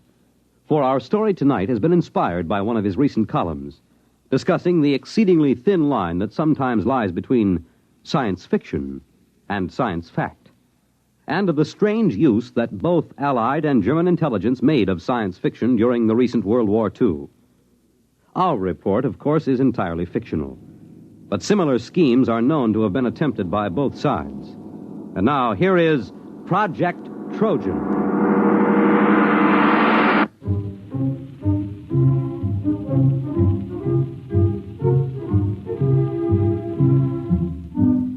The idea of Project Trojan was originally conceived in February of 1943. The Intelligence Plans Commission, an adjunct to Joint Army and Naval Intelligence, was under the command of Colonel Sir Harold Bostwick. The first antecedent of Project Trojan occurred on an afternoon in February. Corporal Arthur Muggeridge was serving tea to Lieutenant Maurice Withering and Captain Amos Mackenzie. Here you are, sir. That's real butter on the bread. I won 5 pounds of it from one of those Yank mess sergeants over at the Crown and Lance. Oh, butter, eh? Aye, sir. Mackenzie. Well, confounded man, you might show some interest. Here Muggeridge tangles with the 8th Air Force to improve your tea, and you sit there reading. And what the devil is so engrossing? No, never mind. If it's me you're worrying about, you needn't, sir. I was cleared for most confidential and top secret before I set foot in the pantry. What is it, Mackenzie? Well, I was reading about a fascinating notion. It's a machine, you see, dreadfully ingenious. It's a method of setting up a reverse polarization field about a given metallic surface, say the plates on a submarine or a tank. Makes them 5 times as strong. A little more cream, Muggeridge. It's powdered milk, sir. Hush, leave me to my illusions. Well, Mackenzie, how can you be so calm? Don't you realize what this means? Tanks 5 times as strong? Is it in production? I mean, when do the first models go into combat? It's certainly been a well-kept secret. I wouldn't say that. There's about 50,000 people who know all about it here in England. And, of course, a great many more in America. Oh, that's impossible. But I doubt if it will ever be used in combat. You're stark raving crackers. A secret like... Where did you find this? Now, let me see that. There you are. Incredible science fiction. It's an American magazine. You mean this is a story, one of those Jules Verne things? You've been pulling my leg. Aye? Well, I mean, after all... Well, Captain Mackenzie, I hardly think that... Well... Now, don't get stuffy, man. After all, to chaff me before the ranks. I don't mind, sir. But it did have you going, didn't it? Well, it sounded plausible. I don't know a confounded thing about electrical fields. Even if you did, it might take you in, huh? You see, the trick these science fiction lads do is to take something that's solid as a rock and then to push it just a wee bit forward till you simply can't tell where the science ends and the fiction begins. Still, I wish you'd exercise your ingenuity in deceiving Jerry rather than me. Good Lord. That's a fine idea. What is? If an intelligent, brilliant officer and gentleman like yourself might be taken in by a wild tale like this, whom else's leg might we pull? Huh? Muggeridge, another bread and butter sandwich, if you please, and take one yourself.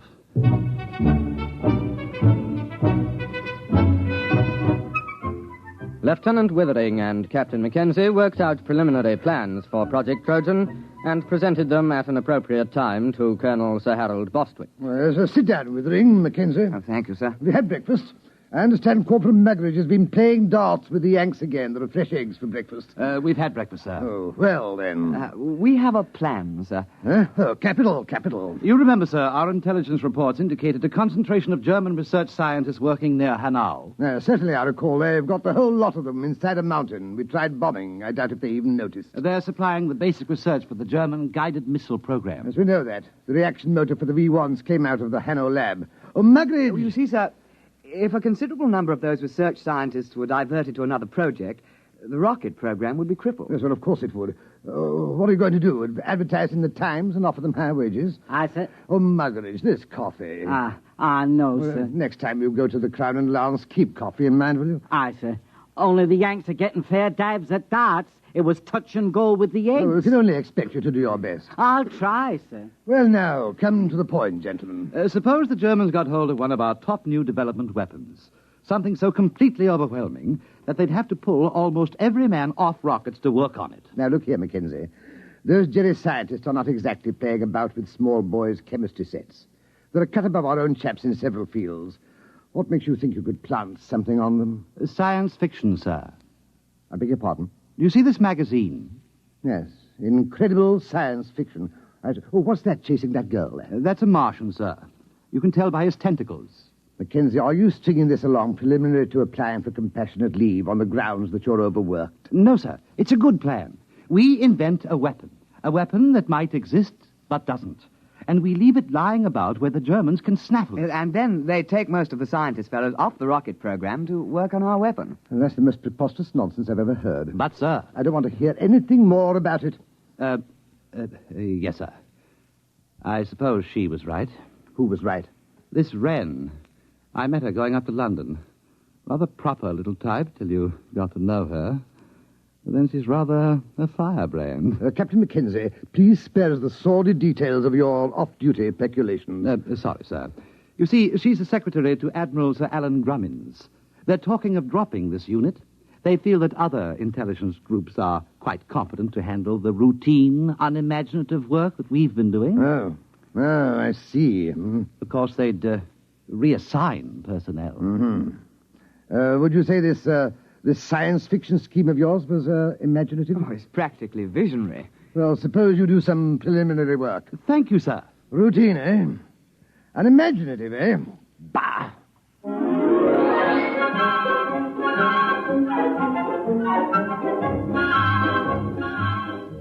On the 14th of February, preliminary work was begun on Project Trojan.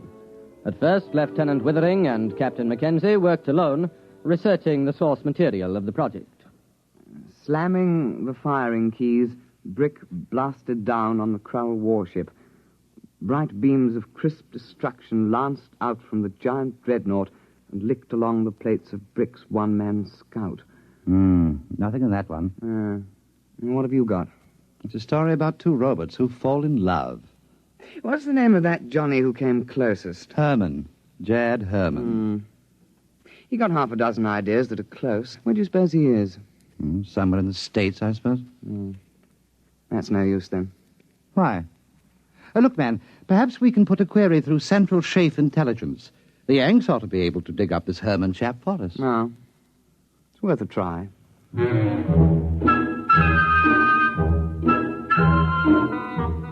It took 7 days for a report to reach IPC that one Jacob David Herman, a private first class in the American Air Force, was based on a field north of Cheltenham in the Gloucestershire area. Lieutenant Withering and Captain Mackenzie requisitioned transport and visited Herman at his place of duty. You don't mind if I go ahead with my job, do you? I gotta have this place ready for inspection by 1300. Go right ahead. Hand me the cleaning powder, will you, please? Yes, very well. Say, what do they put in porcelain in England? You break your arm trying to get it clean. Private Herman. You are Jad Herman, writer? Yeah, that's a pen name, Jad. I use it for SF stuff.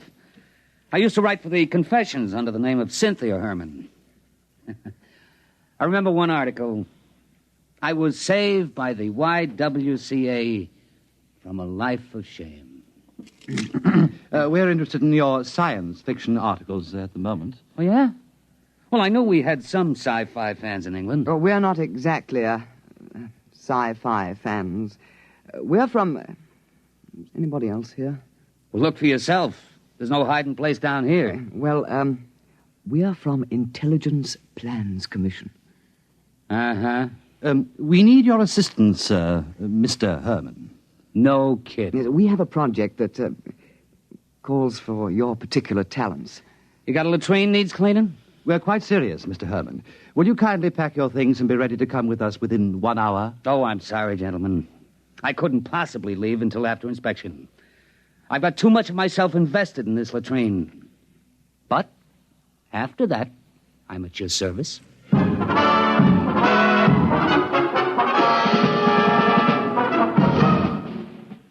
Private First Class Jacob D. Herman, 329-62126, was transferred on special detached duty to Project Trojan, and after briefing was set to work on basic plans.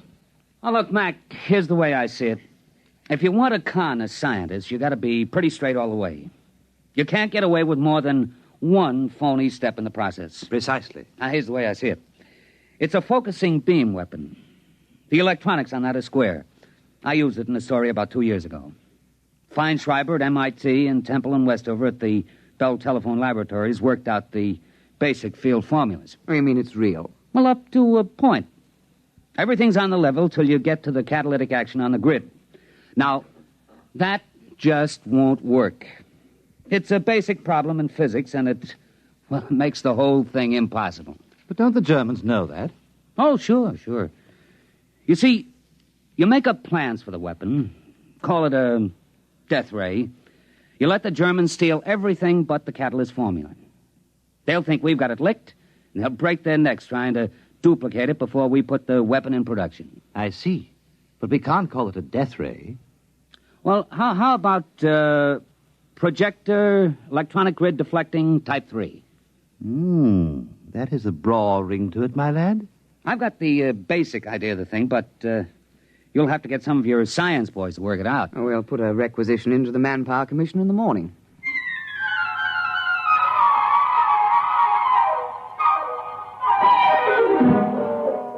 Doctors Montague, Felder, Harrison, Seisenby, and Pilsudski were assigned to Project Trojan, and under the direction of Private First Class Jacobs, complete specifications and plans for projector electronic grid deflecting Type 3 were drawn up. Project Trojan was ready for Phase 2. Have we got everything? Blueprints? Check. Specifications? Check. Machine tool inventories? Check. Letter rejecting the plans from the War Office? Check. Endorsement from Supreme Headquarters rejecting plans? Check. Note from 10 Downing Street overriding rejections, handwritten postscript, build the confounded thing, W.C. Check. Don't you think that's going a little too far, the rejections? Not at all. That's the master touch. A rejection of an idea by the War Office makes it appear most genuine. All right. Private Herman, if this thing were real, if it could be built, what would it do? Oh, don't ask. You could blow a hole in a mountain 10 miles away. Well, you could knock down a whole wing of bombers without even aiming. Oh, dear. Lucky it won't work. I should say so. Oh, well, now to get this lovely thing into Jerry's hands.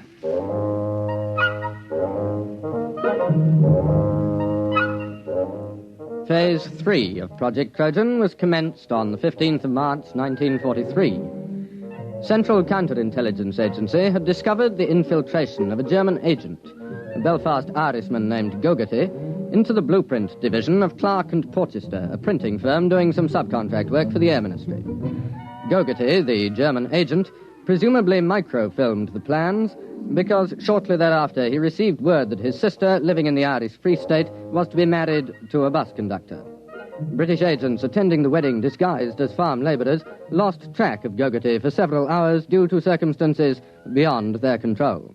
Then we have no way of knowing whether Gogarty delivered her Project Trojan plans. Well, sir, there was a submarine sighted a day before off the coast. It's likely he made contact. Well, keep me informed. That's all we need now, another disaster. Did something else go wrong? You're jolly well right. Muggeridge has been playing darts with the Yanks again. Oh? What have we got this time? Butter or beefsteak? Nothing. The blight has lost my whole month's whiskey ration.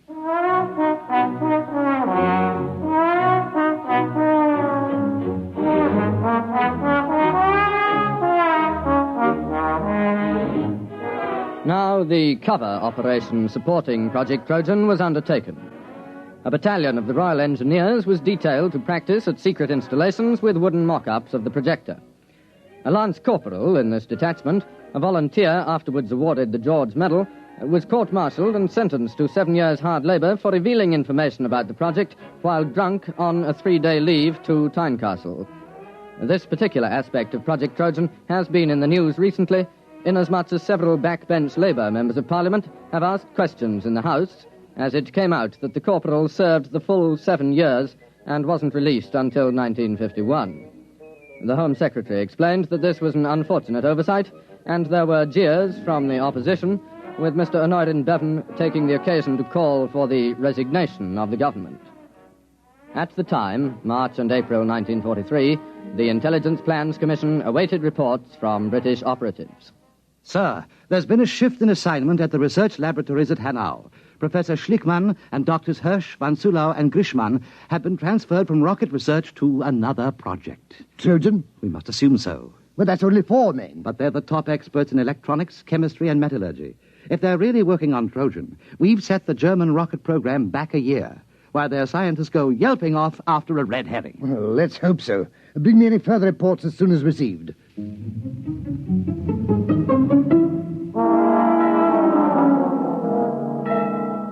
British intelligence reports, filtering back through occupied Norway and neutral Sweden, continued to indicate the success of Project Trojan. 4 more top scientists were known to be transferred from the rocket research base at Peenemünde to the Hanau laboratories. Definite knowledge was obtained that the new assignment was a startling new weapon, agreeing in detail with Project Trojan. What a sally, Mackenzie. What a stunt. Yes, sir. We shall have to have a little party to celebrate. We'll have that Herman chap in for a drink. I've been sending Muggeridge off to play darts with some of the Free French over at Germain Manor. He ought to be back soon with the champagne.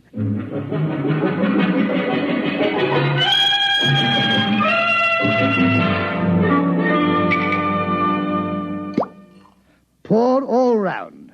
Private Herman? Thank you. All right now, to the projector, electronic grid deflecting Type 3. The biggest fraud since the South Sea bubble. Colonel Bostwick. Oh, Withering, take a glass. We're just drinking to Trojan. Well, I think I'd rather not, sir. Well, what do you mean? There's a dispatch from Germany. What about it? A section of the mountain overlooking Hanau has disappeared. What? It's true. It was on the reconnaissance maps yesterday, and it was gone this morning. A 10-mile slice of mountain. That's impossible. Oh, it isn't. It works. Trojan works. But it can't. There's no catalyst. It's impossible. All our scientists said so. Well, I guess they were wrong. It works. They must have found the catalyst. I suppose we should have foreseen that. All those scientists working on it. They must have built the model and tried it out. It won't take them more than 3 months to put it into production. Well, there goes the war. Muggeridge. Aye, sir. Fill the glasses up again.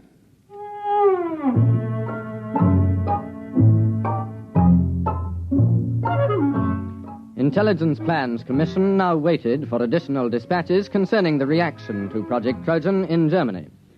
It was decided as a matter of policy to confine knowledge of these latest developments to the personnel of the project.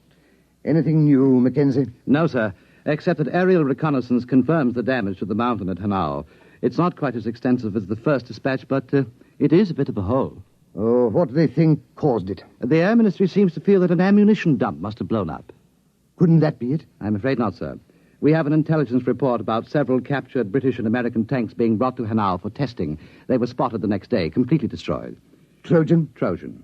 There's been an alert at factories producing parts for V1 and V2 rockets to prepare for retooling. They're going to make the projector? It would seem so, sir. Well, I suppose I'd better go up to London tomorrow and make a clean breast of it. I'm afraid so, sir. Well, that's the end. Seems rather unsporting, doesn't it? Just handing the war over to them. I hate to think what the War Office will say. Not to mention the Prime Minister.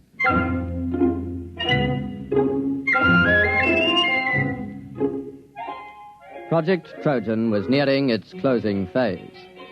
At precisely 0600 the next morning, Colonel Sir Harold Bostwick ordered his staff car and, taking a thermos of tea, proceeded to leave his office. Just before the staff car got underway, Lieutenant Withering appeared with another dispatch, accompanied by Captain Mackenzie and Private Herman. Colonel Bostwick, sir. Wait. So what is it, Withering? Another dispatch. No, don't, please. It's bad enough. There's been another disaster at Hanau. They knocked another mountain with our little present to them? No, sir. They've knocked themselves out.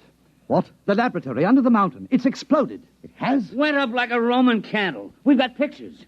There was a flight of mosquito bombers over at the time. What happened? The projector. It backfired. How do you know? It had to. That's why the catalyst is impossible. You see, the metal fatigue on the grid is a function of... Never mind. Are you sure? Yes, sir. We have a reliable agent's report. The Germans are completely confused. They were operating the projector under a top-secret designation. Nobody knew any of the details except the dozen scientists working on it. And they were inside the laboratory when it blew.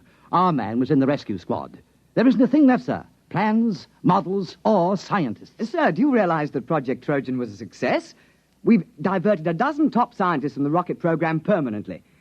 Well, do you think we'll be decorated? Lieutenant Withering, inasmuch as we came particularly close to handing the whole war to the Germans on a silver platter, I suggest we forget Project Trojan. Oh, yes. Yes, I see, of course. You're very canny, sir. I think we had all better return to precisely what we were doing before the whole nasty mess started.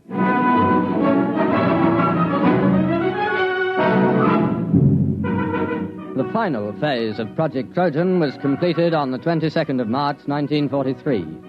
The file, through some inadvertent error, was lost before the Intelligence Plans Commission had a chance to report to the War Office. All personnel returned to their previous assignment. All right. No splashing on the floor. I gotta get this latrine ready for inspection by 1300. You have just heard X-1, presented by the National Broadcasting Company in cooperation with Galaxy Science Fiction Magazine, which this month features the William Tenn novelette Time in Advance, the story of a man who made a strange bargain and endured the worst the galaxy had to offer, so that someday he could make the Earth sweat. Galaxy Magazine, on your newsstand today. Tonight, by transcription, X-1 has brought you Project Trojan, an original story by Ernest Kenoy based on an idea contained in an editorial in Galaxy written by H.L. Gold. Featured in the cast were Burford Hampton, Alastair Duncan, Ivor Francis, Alfred Shirley, Bill Quinn, and your narrator was Alfred Hislop. Your announcer, Fred Collins. X-1 was directed by Daniel Sutter and is an NBC Radio Network production.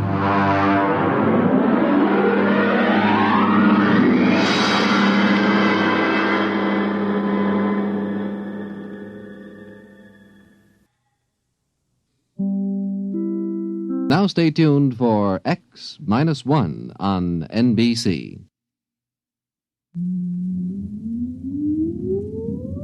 Countdown for blast off. X-5, 4, 3, 2, X-1, fire.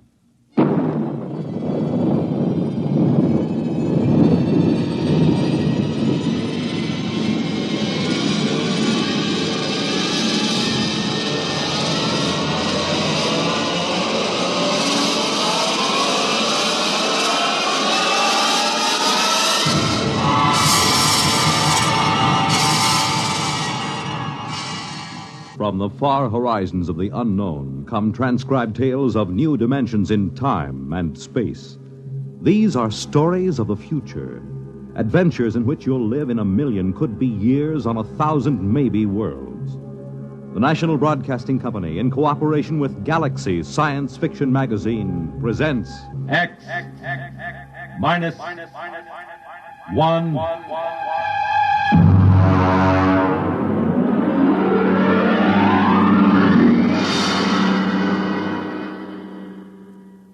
Tonight, Wherever You May Be, by James E. Gunn.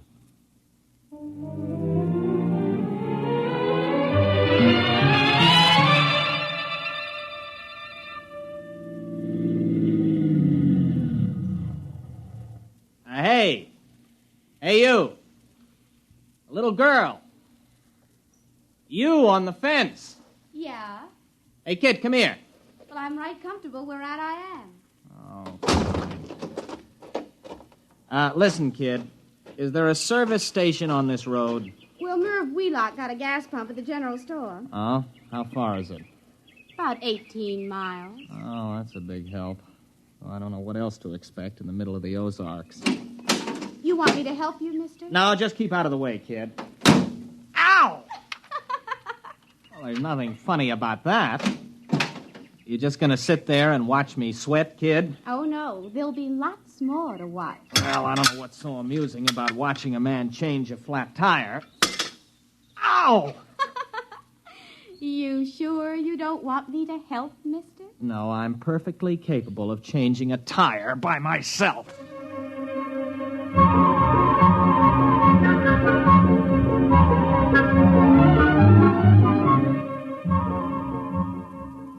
Look out, mister. It's rolling away. What? Your tire. It's rolling away. Hey! Come back here, you!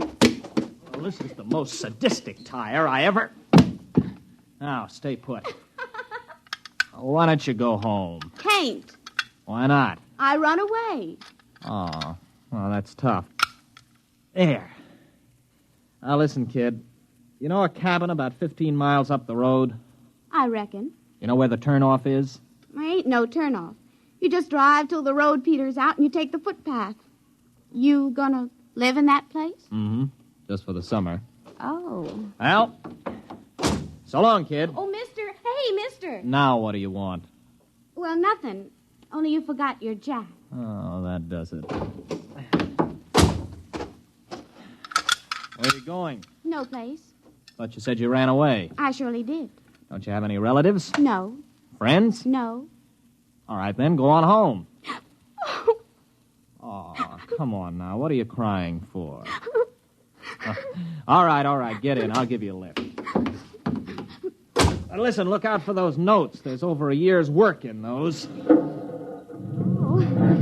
A year's work in them pieces of paper? Uh-huh.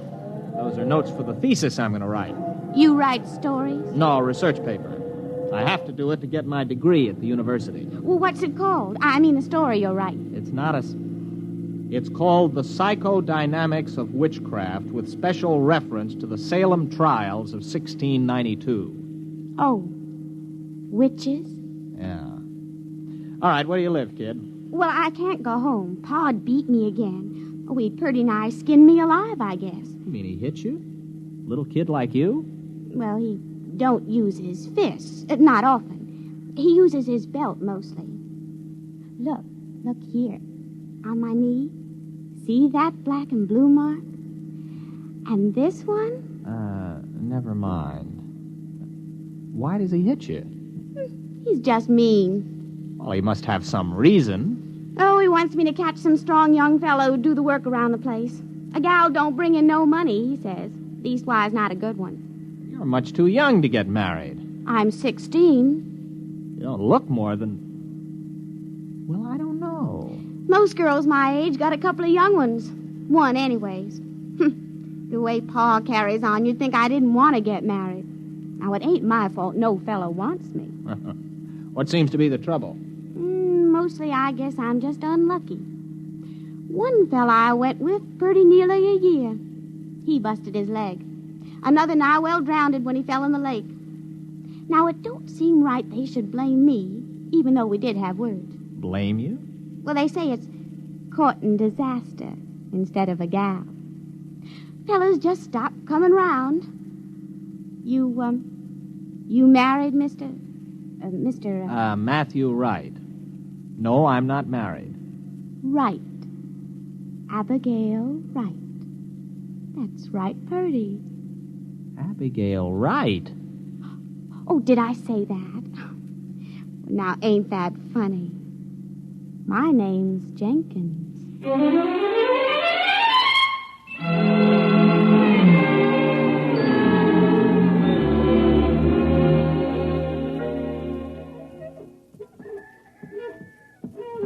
Mr. Jenkins? Oh, fine. I met your daughter on the road. I brought her back. Look, Mr. Jenkins, I got a pint bottle in my pocket. Care for a little drink?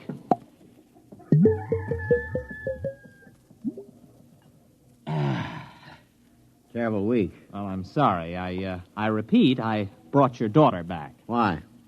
Well, she had no place to go. She ran away.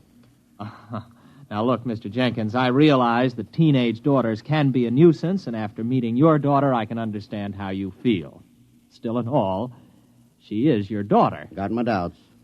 Now, Mr. Jenkins, your daughter may have given you good reason to lose your temper, but beating a child is never sound psychology. Beat her? You mean wallop her, whale her? Man, I never laid a hand to her. I dasn't. But she said... Come in here. Oh, now, Mr. Jenkins, I assure you... Come in the cabin.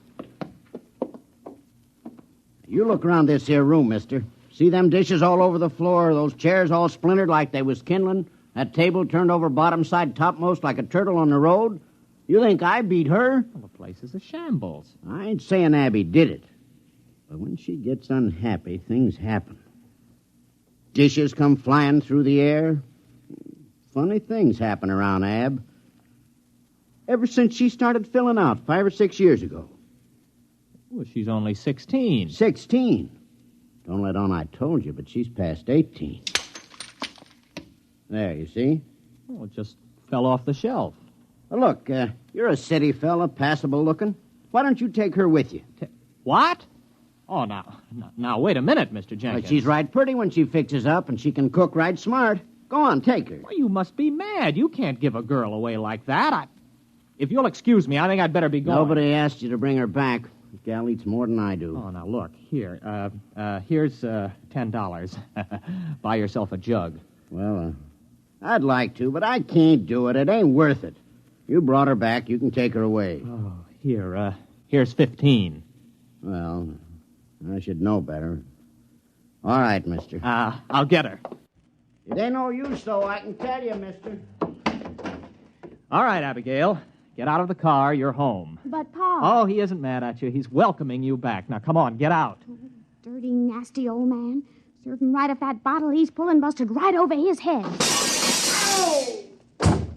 Goodbye, Abby. And remind me never to see you again.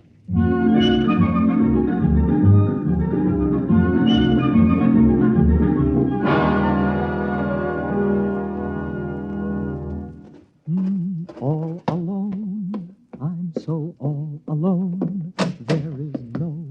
Hello. What are you doing here? Waiting for you. But listen, this is my cabin. I rented it. I know. What kept you? Well, what are you doing here? How did you get here? Oh, I reckon you're hungry. Look, why don't you sit down? Supper's about ready. Now, wait a minute. I came here by car. How did you get here? Well, I rode. Oh, it's lucky I did. This place needed a good sweeping. Is that your broom? I know. It was here in the cabin. Pa loaned me a mule. I let her go. She'll get home all right. But you can't stay here. It's impossible. What would people say? Well, who'd care? Pa don't. Oh, please, Mr. Wright, let me cook and clean for you. I won't be no trouble. Honest, I wouldn't. Oh, now, look, Abby, you're a nice girl, and I like you, but you'll just have to go back to your father. Do you understand? All right. What? What was that? What happened? Oh, look at that. The car. I must have left the brake off. You reckon it's hurt bad? Well, rolling down a 10-foot grade into a tree didn't help it any. Oh, well, I'm sorry, Mr. Wright. Are you? Well, anyway, it looks like you'll have to stay here tonight then, doesn't it? I reckon. I could have sworn I put that brake on. Listen, you're going back first thing in the morning. Oh, sure. Sure, Mr. Wright. I understand.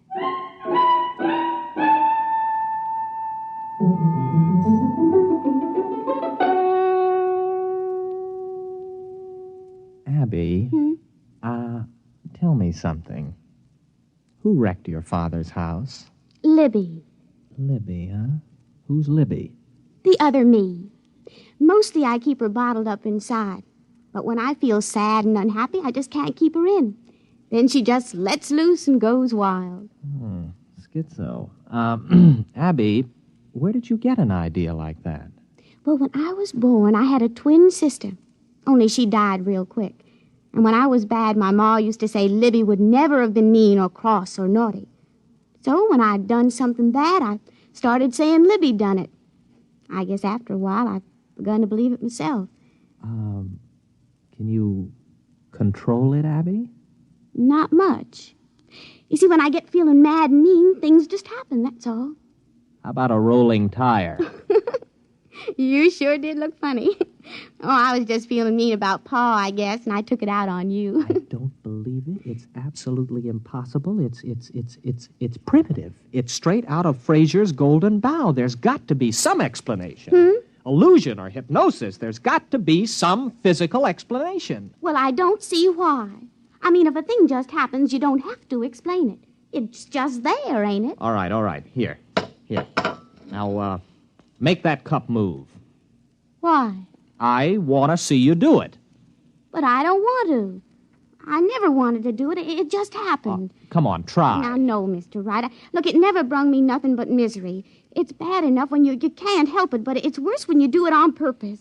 Nothing good will come of it. Come on, try. I want you to move that cup. Now, go ahead, Abby. Just move it without touching it. I can't. I just can't. Why not? Why can't you? I don't know. I guess it's because I'm happy. Oh. You can't move it now. No. All right, then get your things. You're going back to your father right now. No, I ain't going. I can't. Listen to you. You're a stupid backwoods girl. Can't. What kind of a way of talking is that? You're going back to your father because you're an ignorant, dirty hillbilly. Abby, you did it. You did it. It came right at my head. Do I have to go back? Oh, no, sir. Not if you help me, Abby. I've got a hold of something here that... What a thesis!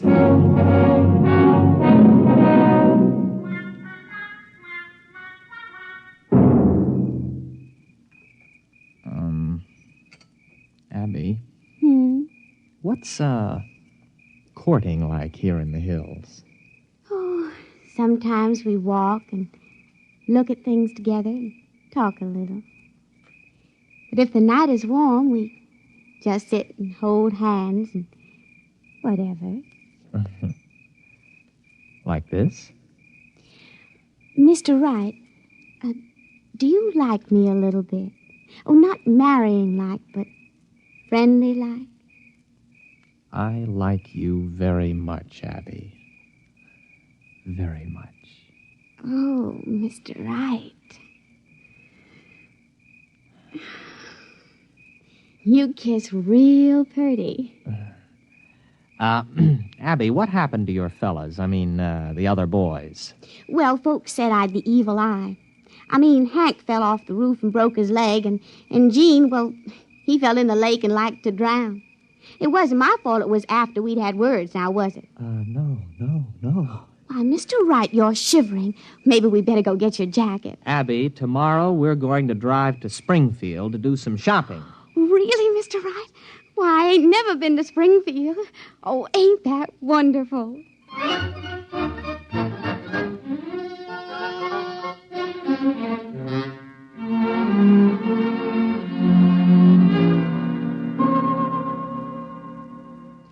Mr. Wright. Huh. Are you happy, Abby? Oh, it's the happiest I've ever been in my life. I mean, eating in a fancy restaurant and even dancing and all. And now us just sitting here together in the moonlight. I never thought anything like this would happen to me. Abby, I'm afraid maybe you don't understand. Well, what do you mean, Mr. Wright? Oh, you know that dress I bought you? That's for another girl.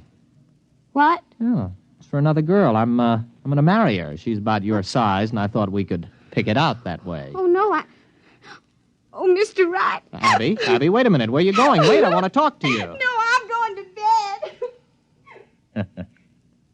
Matthew Wright, you are a no-good, miserable cad.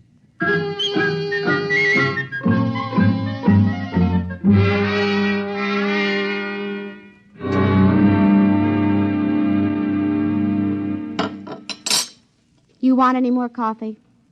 You still feel bad, Abby? You want me to move that cup for you today?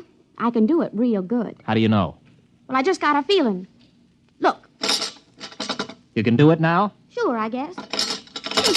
There, it's getting easier. Look, Abby, I want to get some things out of the car. I just happen to have them things for tests. There may be other powers. Well, I don't care much one way or the other, Mr. Wright. If it makes you happy, it's all right with me.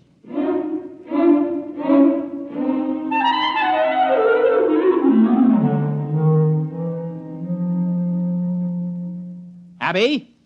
Abby, where are you? Abby, where did you go? Abby? Here I am, Mr. Wright. Abby, where were you? Springfield. But that's 50 miles. I know. I just kind of wished I was there, and then I was. I brought back a frying pan I admired in that hardware store window. Ain't it pretty? Got a real copper bottom. Didn't you have any trouble getting out of the store without anyone seeing you? Well, I was outside, but I could see in the back room somehow, too. I knew his name was Albert, and he was doing a crossword puzzle. Now, how could you tell all that? Well, I just kind of looked inside of his thinking. Like this. Wait a minute. Wait a minute, Abby, don't. I could look right inside your thinking now, Mr. Wright. Abby, wait a minute. Abby? You wouldn't. You didn't. Now, wait a minute, Abby. You've got to understand. I understand everything you've been thinking. You devil. Well, there ain't nothing too bad for anyone to do that. Well, you've got to let me explain. You with your kindness and your city manners. How could you do it? You made me fall in love with you. It was just a trick. You just wanted to make me unhappy, that's all. Why, even Pa was never that mean. I'd as soon marry up with a rattlesnake. Well, Abby, what are you going to do? Well, I haven't made up my mind yet, but I'll think of something.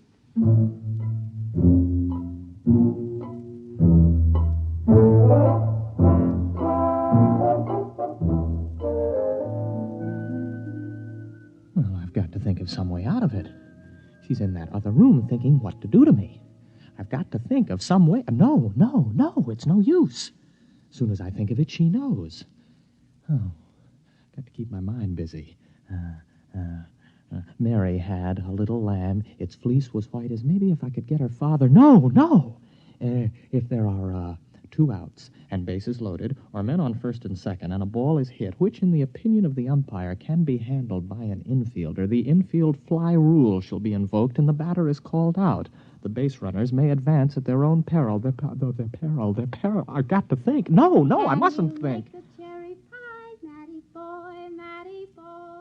Oh, no, she's absolutely certain now she can do anything she wants to. I've got to act on the spur of the moment, keep my mind crowded with something else. Oh, it's a lovely day. Breathed there a man with soul so dead. 'Twas brillig and the slithy toves did gyre and gimble in the wave. Froggy went a-courting, and he did ride, sword and pistol by his side, ring Tom body Michicambo.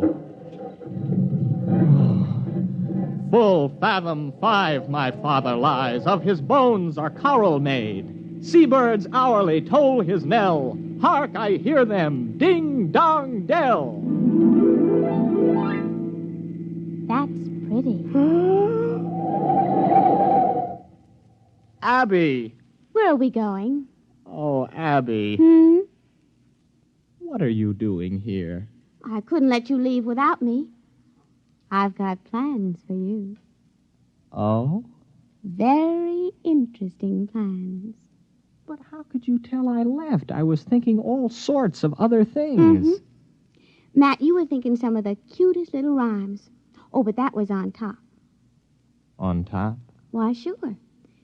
Way underneath, I could hear plain what you were thinking about running away in this old car. Well, then why didn't you stop me? Conk out the motor or something. Oh, I didn't want to. I told you I could see way down underneath the top of your thinking. And you know what I found there? All the time, even when you were making me unhappy to test all them strange things I learned how to do, way down deep, you're in love with me. I am? Surely true. So, we're going to get married. Are we? Mm-hmm. There isn't much you can do about it now, is there? No. No, I suppose not, but...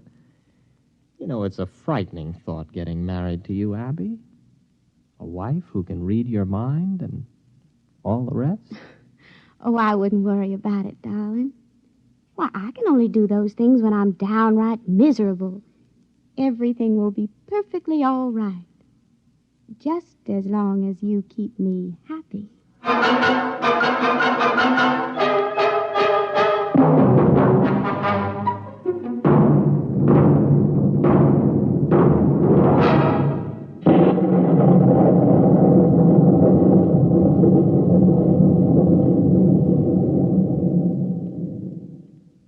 You have just heard X-1, presented by the National Broadcasting Company in cooperation with Galaxy Science Fiction Magazine, which this month features Early Model by Robert Sheckley, the story of a man who found that invulnerability was a fine asset when opening a new planet, provided you don't overdo it. Galaxy Magazine, on your newsstand today.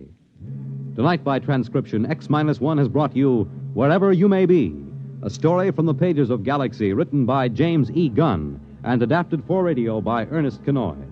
Featured in the cast were William Redfield, Patsy O'Shea, and Jack Orrison. Your announcer, Fred Collins.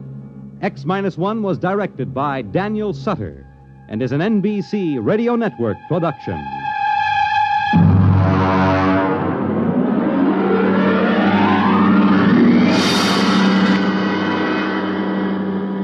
Be sure to hear X-1 one half hour earlier next week over most NBC radio stations. Check your local newspaper for the exact time. This is the NBC Radio Network. Just a moment, X-1. But first, Monitor takes you everywhere and brings you everything interesting, from news and on-the-spot interviews to offbeat features around the world. And Monitor also brings you the finest drama with original stories and Hollywood's top stars each week on Monitor World Theater. What's the weekend's big sports event? You can be sure of top coverage by NBC Radio in addition to all the latest scores and interesting commentary throughout the day on Monitor's sports highlights. Some of the brightest personalities and most interesting features are yours each weekend on Monitor. And now stay tuned for X-1 on NBC. Countdown for blastoff. X-5, 4, 3, 2, X-1, fire.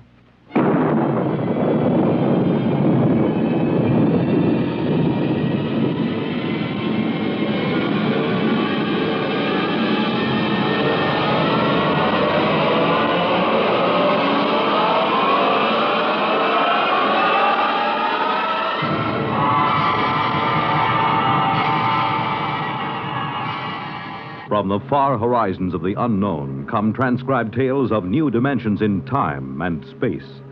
These are stories of the future, adventures in which you'll live in a million, could be years, on 1,000 maybe worlds.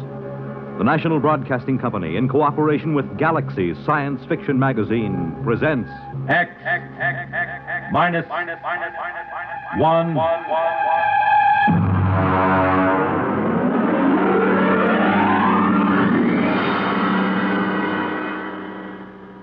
Tonight's story, Mr. Costello, Hero, by Theodore Sturgeon.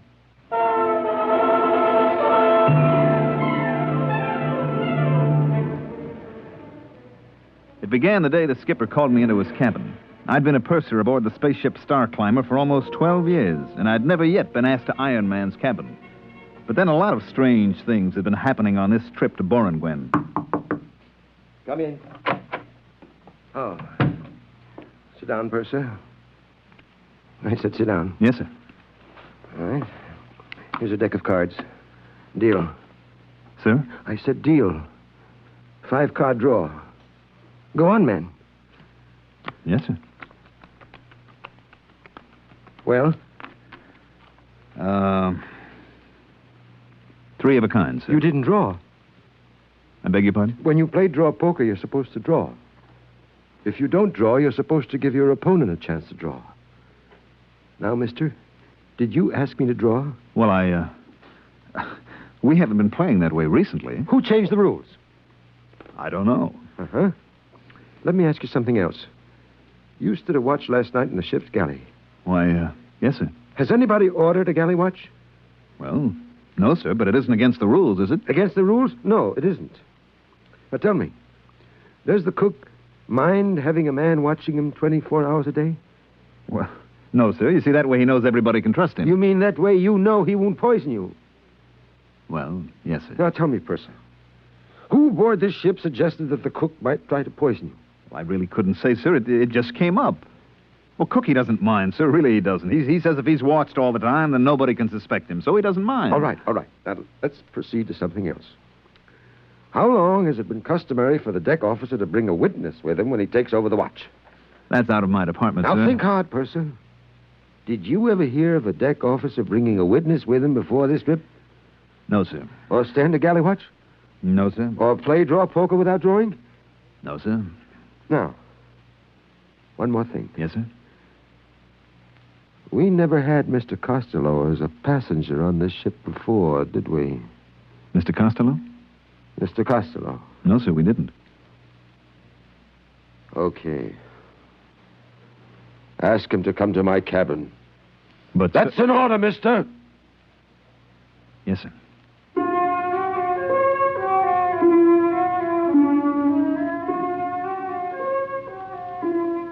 Let me tell you about Mr. Costello. He was our only passenger. Hello, Mr. Costello. Hello, Purser. Oh, am I interrupting something? Not at all. Come sit down. I'm landing on Borengwen tomorrow, so I won't have much more chance to talk. Well, I'll finish this later, Mr. Costello. Nonsense. Honest men should be open with each other. Go ahead, show him what you discovered. Well... The Purser's a fine man. Huh. Well, Mr. Costello asked me to show him in the space code what a captain can and cannot do. Now, just a minute, Third. You wanted to show me, didn't you? Well, yes. So actually you're going over the limitations of a space captain's power of your own free will, right? Well, I guess so, sure. Sure. Tell the Purser the part that you just read me. Well, it's a sort of safeguard against letting the skipper's power go to his head. Like, suppose a time comes when the captain begins to act up, you see. The crew figures a lunatic has taken over the bridge.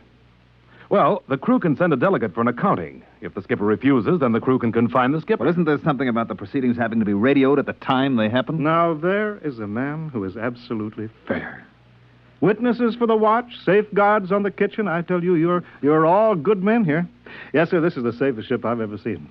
Gives a fellow a nice feeling to know he isn't going to get his orders wrong or accidentally find something in the food. Yes, sir. I wonder why we never thought of that before. Oh, I nearly forgot.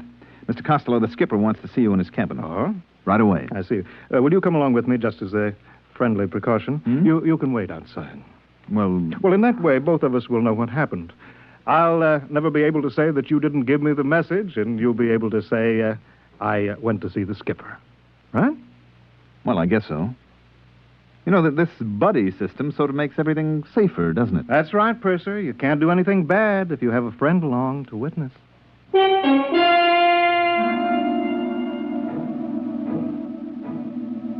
Mr. Costello and I went to the captain's cabin, and I waited outside. After a while, I could hear them shouting. That is, I could hear the captain shouting. Mr. Costello never raised his voice. And let me tell you, Mr. Costello, that if my crew questions my sanity, they have legal recourse. But you can be sure that meanwhile, if a single man aboard questions my authority, he will learn that I am master of the ship, even if he must learn it at the point of a gun. Now, sir, get out. Wow. You okay, Mr. Costello? Yes, I'm fine. Did you hear anything? Well, yes, I did. Would you remember what you heard? I think so. Let's see. You see this little gadget, no bigger than a pocket watch? Well, yes, sir. What is it? Listen, I'll open it. If a single man aboard questions my authority, he will learn that I am master of the ship, even if he must learn it at the point of a gun. Whose voice is that? Why, it's the captain. Good man. But how? That's simple. You see, this little pin that I wear on my lapel here? This is a microphone. This watch is a magnetic recorder. I just use it as a toy, of course. Well, I'll be darned. You see, Purser, I'm a collector. What do I collect? Voices.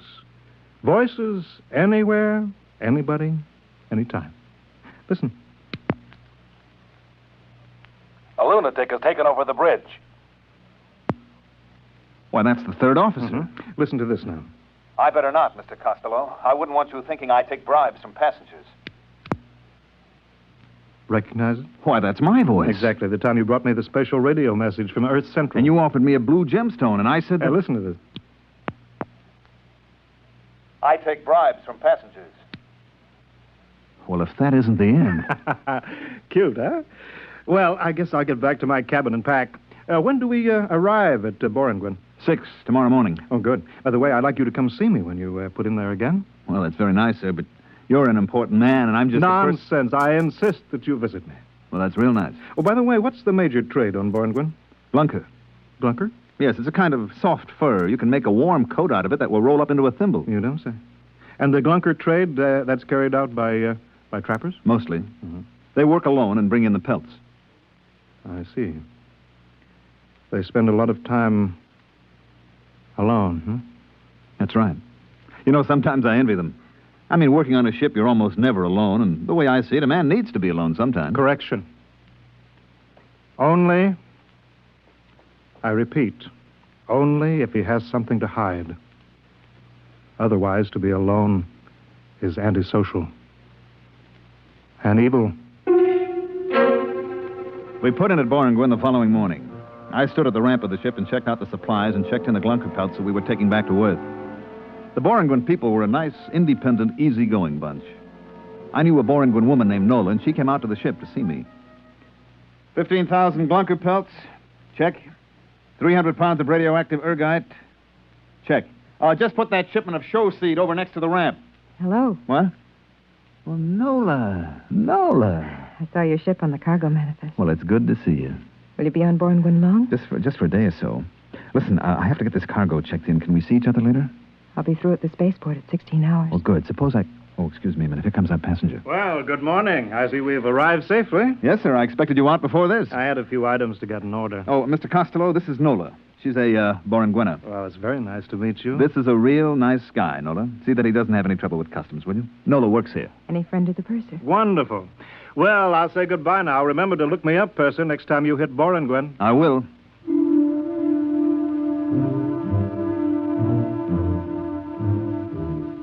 He gave me that big, warm handshake of his and clapped his arm on my shoulder. Gave you a good feeling to know that a big shot like Mr. Costello really liked you. I got the rest of the cargo checked in. Took maybe 3 hours. Then I was about to go in and ask the skipper for leave when a couple of guys with Space Bureau credentials came aboard. All right, that's it, boys. Close the hatches. Excuse me. Yes? Space Bureau. Is Captain Ireson aboard? Why, yes. You're the purser, huh? That's right. Something wrong? Would you mind answering a couple of questions? Not at all. Has the captain been behaving strangely this trip? Well, not strangely, exactly. Anything unusual? Well, no. He called me in for a card game. Mm-hmm. Does that happen often? No, never happened before. Was he upset? Yes, I guess he was. Okay. This gentleman would like you to answer a few simple questions. Meanwhile, I'll look up the skipper.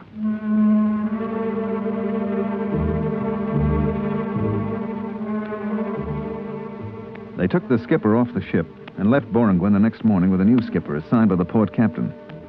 There was a rumor later that old Iron Man had been court-martialed or something. Nobody knew for certain. We made the rounds after that. Sigma, Nightingale, Carano, all the planets in the fourth system. We even went back to Earth with a load of glizzard skins and black prints. It must have been about, 16 months later that we made it for Borengwin again. I was talking to the third officer. Purser. Hmm? I'd like to talk to you. Go ahead. We land at Borengwin tomorrow. So? I don't like it. What's wrong with Borengwin? It's one of the best ports in the system. It was. What do you mean? We got a radiogram from the Borengwin Customs a little while ago. Okay, we got a radiogram. Said- Some bureaucrat sent it. Nothing will happen. Another thing. The way it was signed. How was it signed? Loneliness is evil. Port Captain Borengwin. Loneliness is evil? That's what it said. On a government radiogram? Mm-hmm. Loneliness is evil. Where did I hear that before?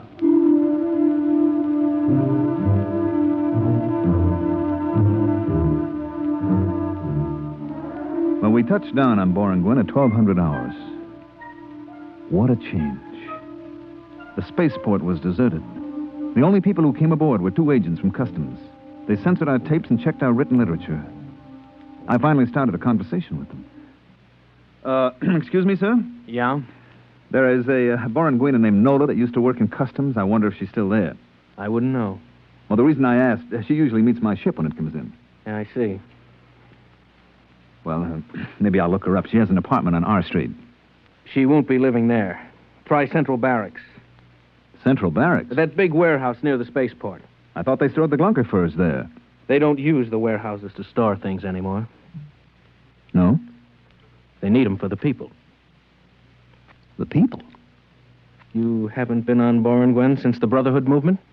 I haven't been here for 16 months. Well, you'll find that the people have moved into the warehouses now. Well, what about the apartments? What about the homes? They're used only for storage space.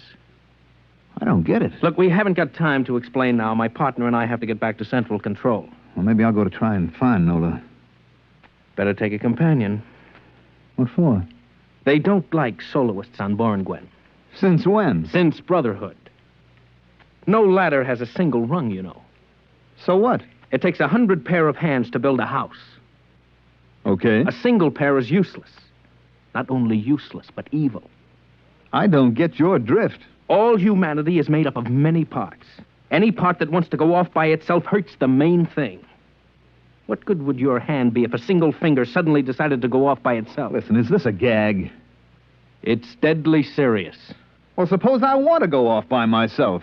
We'll help you. And suppose I don't want to be helped. Then you're a trapper, a glunker. You'll be sent into the bush country where the other soloists are sent. Holy smokes, this place has gone mad. Are you coming with us? Look, just suppose that I want to walk across the field to the warehouse by myself, all alone. You can try. But you won't get 2 steps before they pick you up. Take our advice. Get a companion.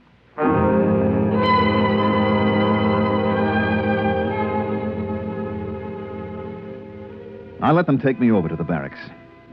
The place that used to be a warehouse. It was unbelievable. The place had been completely cleared of every wall, every partition. There, in front of my eyes, were 10,000 beds, cots, and mattresses spread out over the entire floor of the warehouse. The light was blinding. Huge floods and spots bathed every square inch. Nothing was concealed. Even the plumbing, the showers, tubs, sinks were lined up against an open wall. The agents came in with me and stood at the door.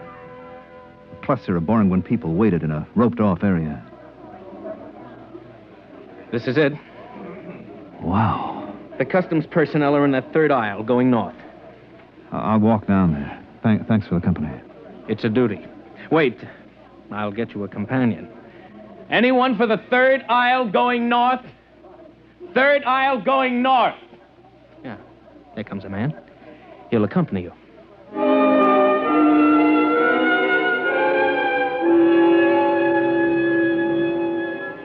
A small, frightened-looking man detached himself from the waiting group and went with me up the aisle of the warehouse. The sound, the smells were frightening. Thousands of people milling around, no privacy, everyone terrified of being alone. I wondered how this had happened.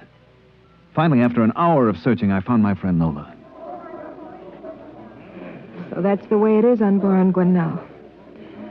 Nobody seems to know just how it happened. Just seemed better to be with somebody all the time. Then nobody could accuse you of doing anything wrong. But somebody must have started these accusations. Somebody must have put the fear into people. I don't know. It started with the Glunkers. The fur trappers? That's right. We began to hear things about them.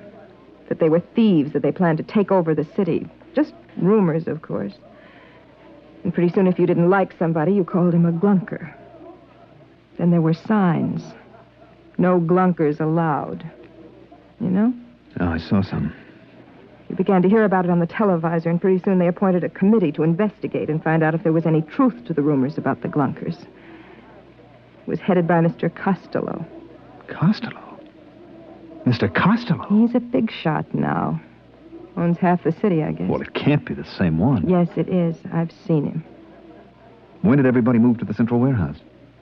When the police started picking up soloists, everybody began to move in together. Didn't take long. That's the strange thing.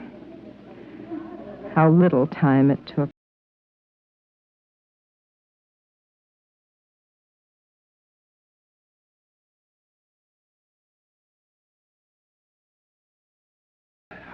I'm going north to the spaceport. Oh. Tell me, does anybody travel alone? Sometimes we take a chance on it. I guess I'll have to take a chance right now. I'll be late for my job if somebody doesn't come along soon. Where do you work? That orange building right across the street. Would you like me to walk with you? Oh, you'll just get stranded there.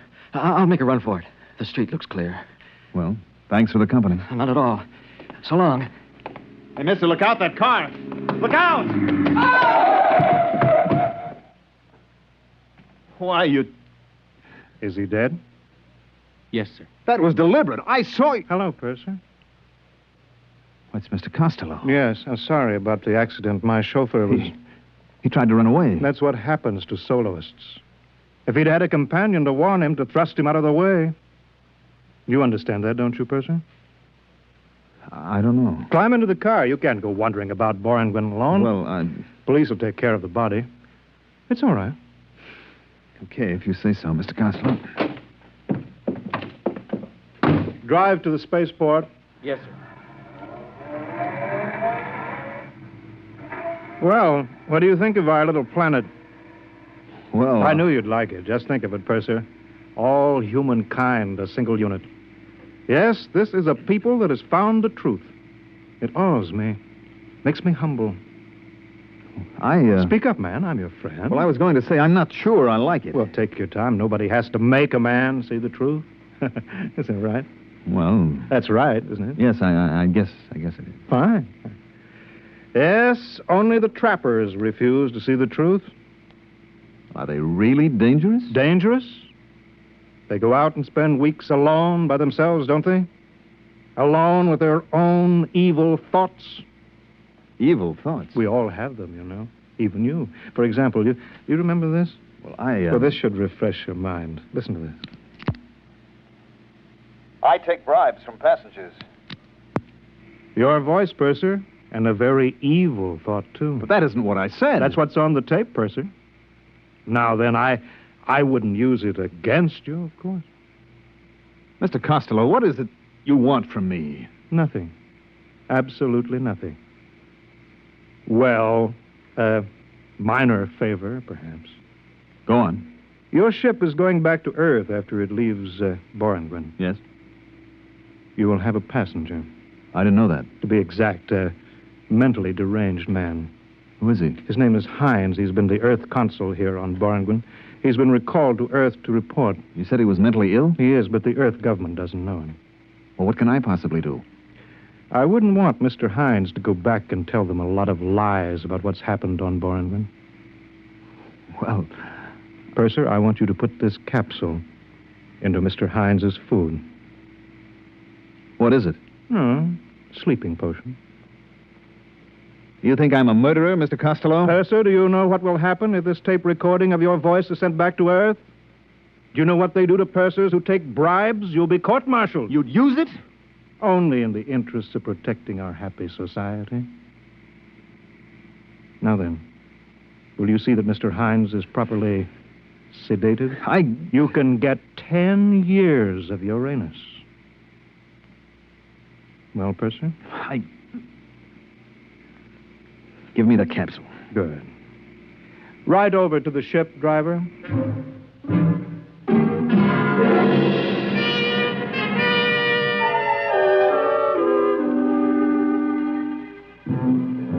The first day out, the Earth Council, Mr. Hines, was in his cabin, and I brought him his dinner. He was a tense, nervous little man. Here's your dinner, sir. Put it down, steward. Oh, I'm the purser, sir. The steward's ill, and I'm helping out. I see. Do you know what's happened on Boranguen? I was only there a few hours, Mr. Hines. Let me tell you, then. You won't believe it. Nobody will believe it. First, it was a little wedge, driven in the one place it might exist between the city people and the trappers, the glunkers. Suddenly, the glunkers were a menace. Then came the changes. You didn't have to prove that a glumper had done anything. You just had to prove he was a glunker. It all happened so fast. Pretty soon you were afraid to be alone for a second. There was a man named Costello. He came from Earth. I know him. You know him? He went to Boranguen on this ship. Then you must be the one. The one? Which one? Who testified against your captain for the court-martial. What? There was a tape recording, your voice and the voice of the third officer. Costello had them. He used them to send the skipper to Uranus? I didn't know. You must have known. What's happened to us? What's happened? What?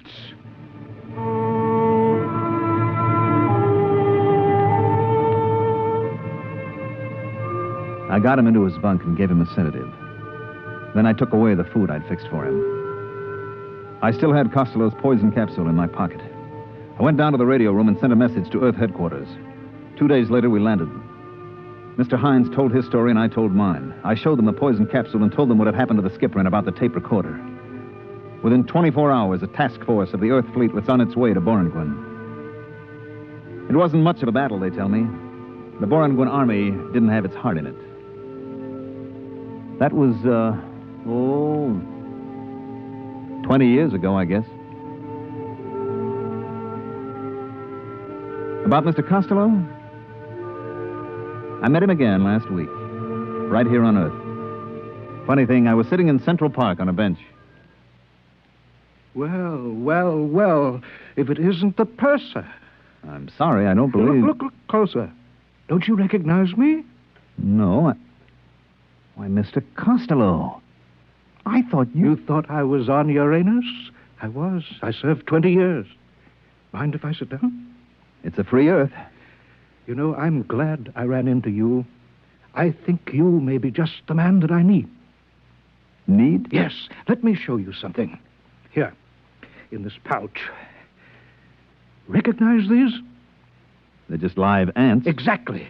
Let me dump them out on the ground. Won't they crawl away? They'll come back. Watch. You see, I put a little piece of this bread in the pouch, and I lay it on the ground. See how they crawl back? Yes, all except that one. He's interested in that dead caterpillar. Yes. You see, about 1 in 30 I discovered will eat something different. Break away from the pack. So what? Don't you see, man? If we can find a way to make the others turn on that 1 in 30, if we can make the bread eaters think that the caterpillar eaters are dangerous... But they're not dangerous. They're just different. What's the difference? Just so we can get the bread eaters scared enough. They'll turn on the others. And then? And then we can make them do anything that we want. You see what I'm driving at? If you think of these ants as people...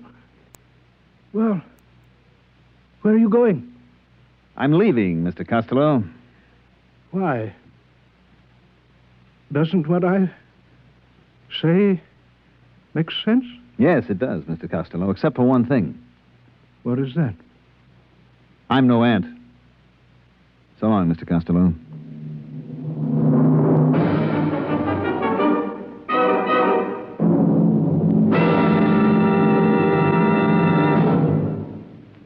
You have just heard X-1, presented by the National Broadcasting Company in cooperation with Galaxy Science Fiction Magazine, which this month features The Claustrophile, an unusual story by Theodore Sturgeon, which turns common sense completely around and plumps it down squarely on its feet.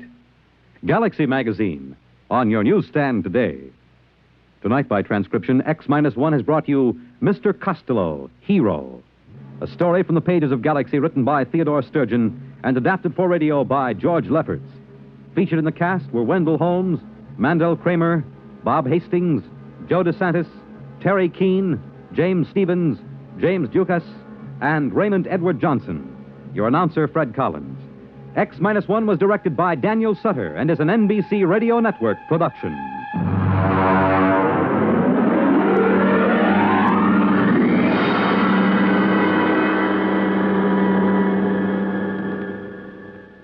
Follow the news with Chet Huntley tonight on NBC Radio. In just a moment, X-1. But first, after a hard day's work, there's nothing more welcome than an evening of variety entertainment. That's just the tonic provided tomorrow night by NBC Radio. You'll laugh your cares away when good-natured contestants carry out the rib-tickling stunts dreamed up by MC Jack Bailey on NBC's Truth or Consequences. Later on, Groucho Marx peps things up with lots of spontaneous good fun and more of the friendly insults at which he is so accomplished. For a brighter, livelier evening tomorrow night, it's Groucho Marx and Truth or Consequences on this station. Now stay tuned for X-1 on NBC.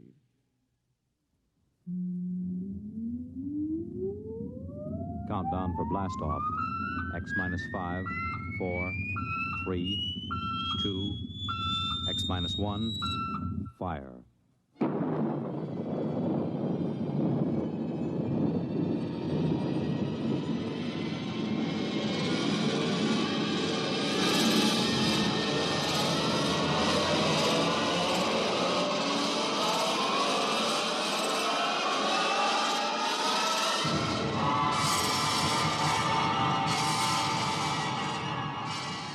From the far horizons of the unknown come transcribed tales of new dimensions in time and space. These are stories of the future, adventures in which you'll live in a million, could be years, on 1,000 maybe worlds. The National Broadcasting Company, in cooperation with Galaxy Science Fiction Magazine, presents X-1.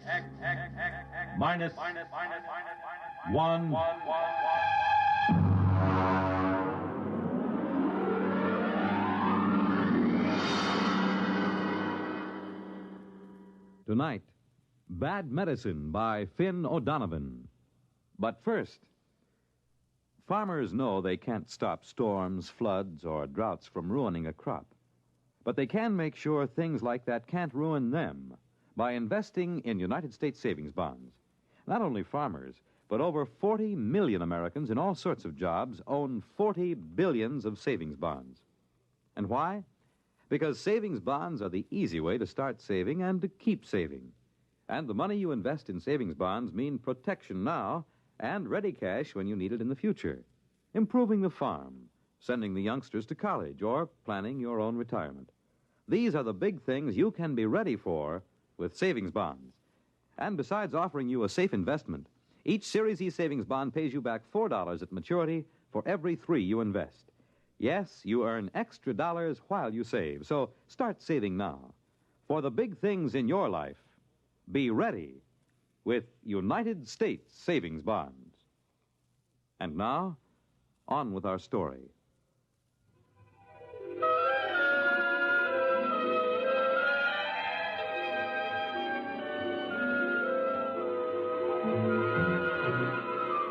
On May 2nd, 2103, Elwood Caswell walked rapidly down Broadway. It was a gentle, misty spring day, and the air held the smell of rain and blossoming trees. But Elwood Caswell didn't smell the rain and the trees. He just gripped the loaded gun he had in his pocket. He didn't want to use the weapon, but he was certain that he would. This was justifiable. You see, Elwood Caswell was a homicidal maniac.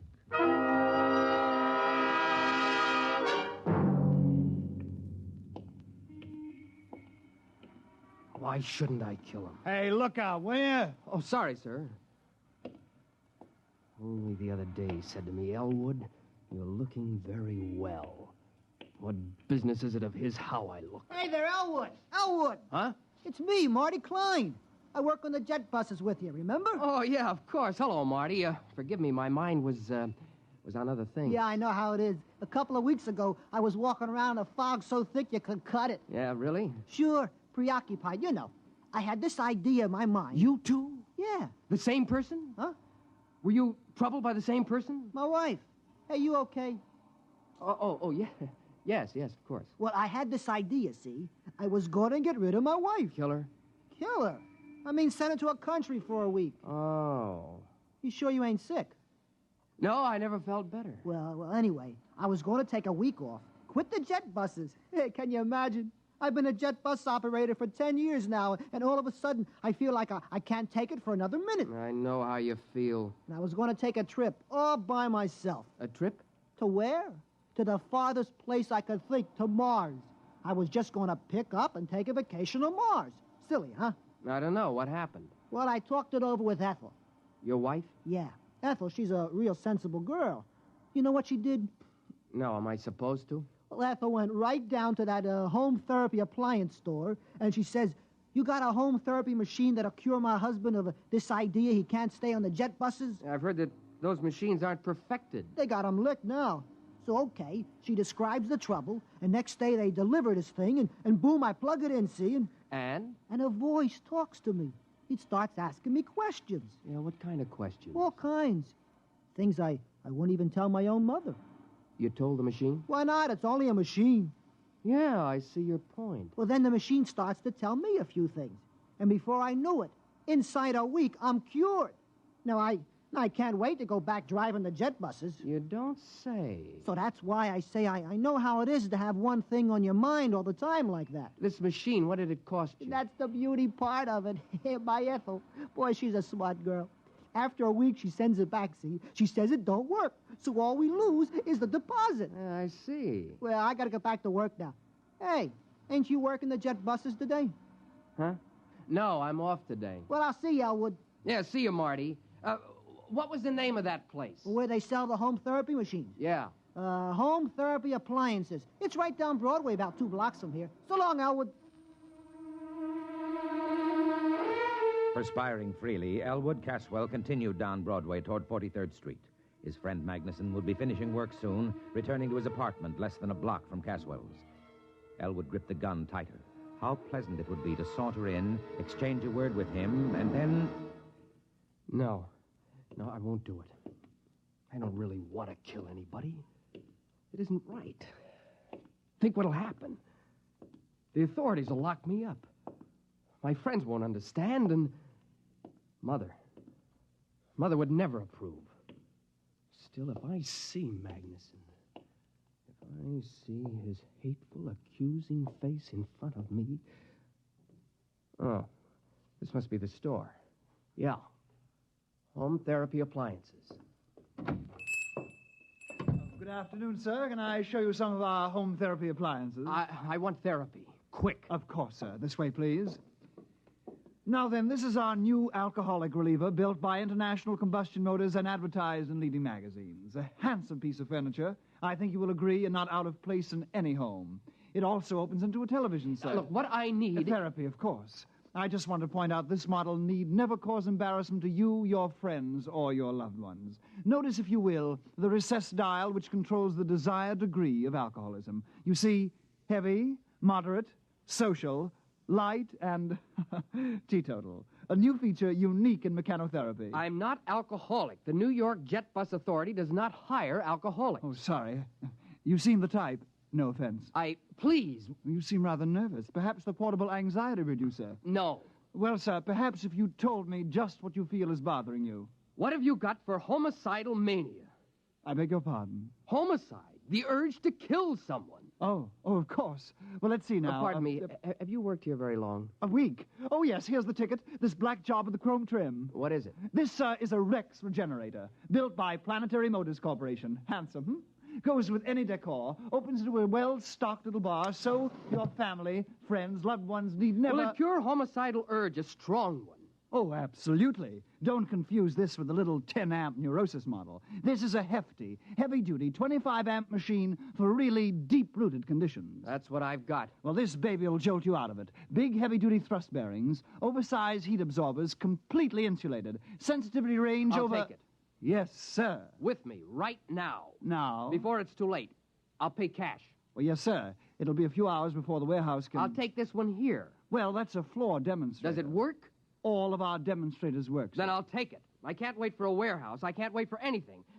Have it put in a taxi for me. Yes, sir. Tell him to hurry. I want to kill my friend Magnuson, you know. Who? My friend Magnuson. Oh, of course. That'll be $400.59, sales tax included.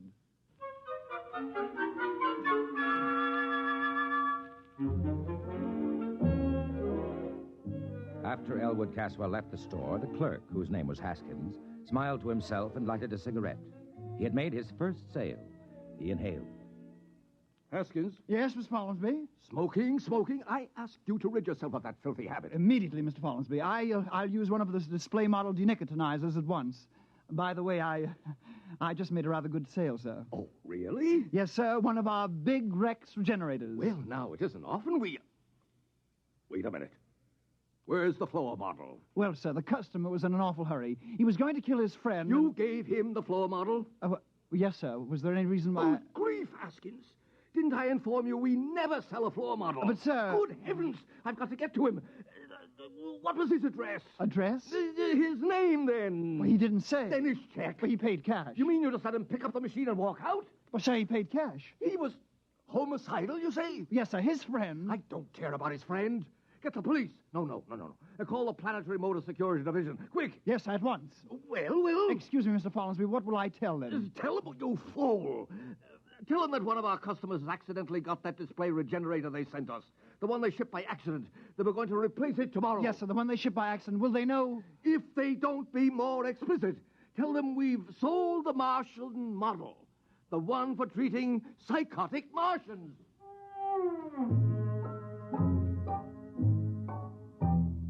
Meanwhile, Elwood Caswell had returned to his apartment and lugged the big black Rex regenerator into his living room. He put it down near the couch and studied it carefully. He was right. It does go with the room. Now then, let's see those instructions. Place regenerator near a comfortable couch. All right. Plug in machine. There. Affix contact band to your forehead. That's all there is to it. Just turn on the machine and it will do the rest. There will be no language problem since your regenerator communicates with you by direct sensory contact, patent pending. Well, that seems easy enough. Now, I'll just put the contact on my head and blast it. Hello? Elwood? Yes? This is Henry. Henry Magnuson. How are you, old boy? I'm fine.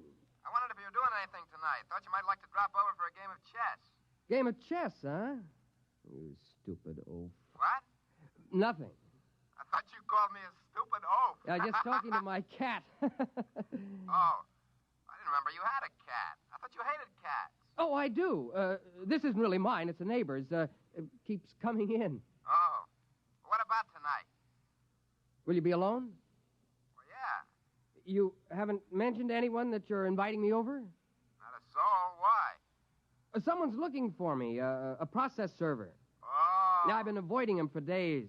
I don't even leave word where I'll be when I go out. You can trust me, Elwood. I'm your best friend. Yes, you are. But not for long. Huh?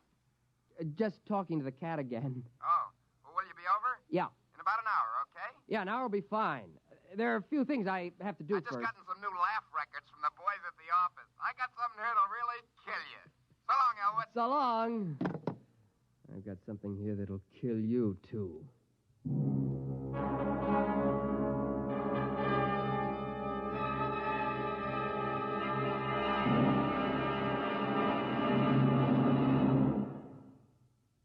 X-1 will continue in 1 minute. Each of us has a personal reason for wanting to see cancer conquered. Steve Allen would like to tell you his. I have a wife and 3 wonderful kids. And when I think about cancer going to strike 1 American in every 4, well, that's more than enough reason for wanting to see it conquered. I know that some people don't even want to think about cancer. But pretending it's not a threat, doing an ostrich routine, isn't going to get us anywhere.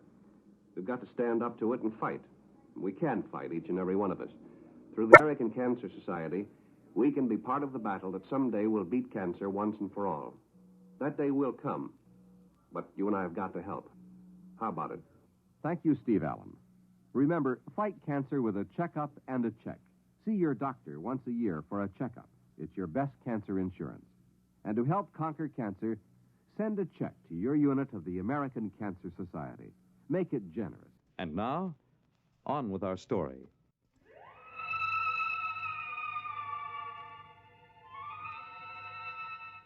Taking the revolver from his pocket, Elwood laid it on the table in front of him. His face became suffused with hatred at the thought of Magnuson. He poked at the gun with a stiff forefinger. Magnuson, you no-good, shifty-eyed enemy of all that's decent in the world. The man who ruined my sister Irene. The man who... Wait a minute, Elwood. You have no sister, remember? No sister. Now, before you go off and commit murder, why not just try that machine just once, huh? Turn it on. Okay, now reach over and...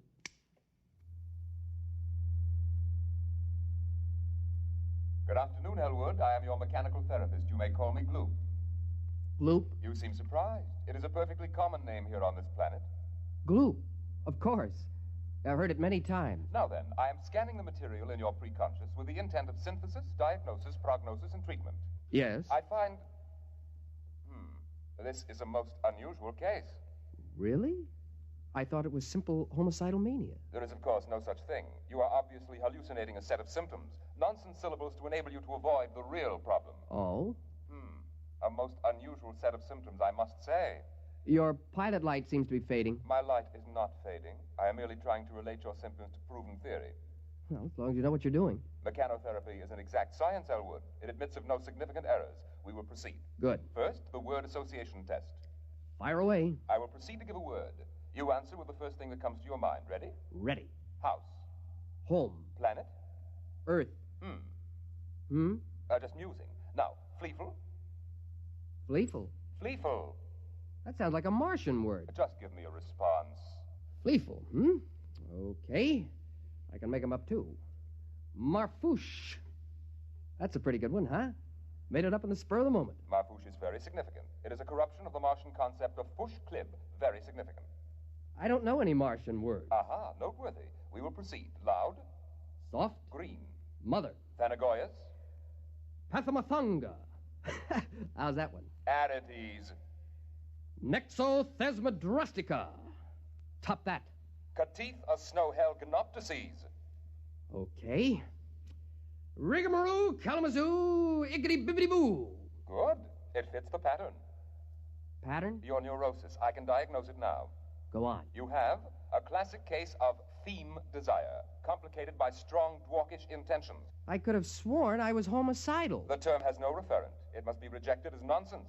Now, if you'll just settle back on the couch, we'll proceed.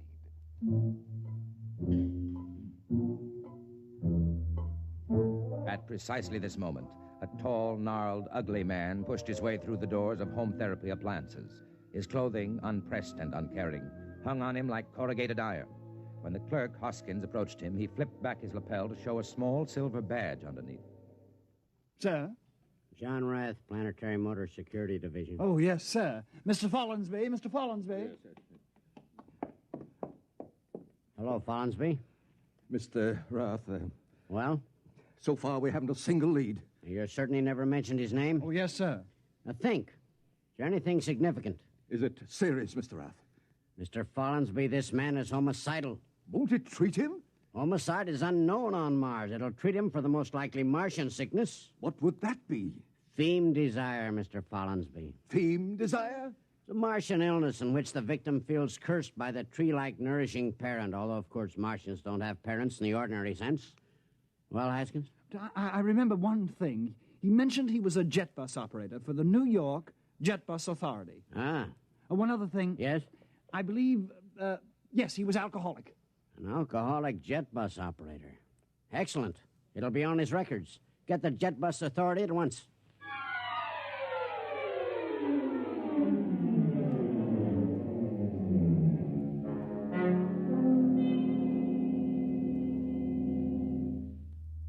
But surely, Elwood, you remember your Gorisy.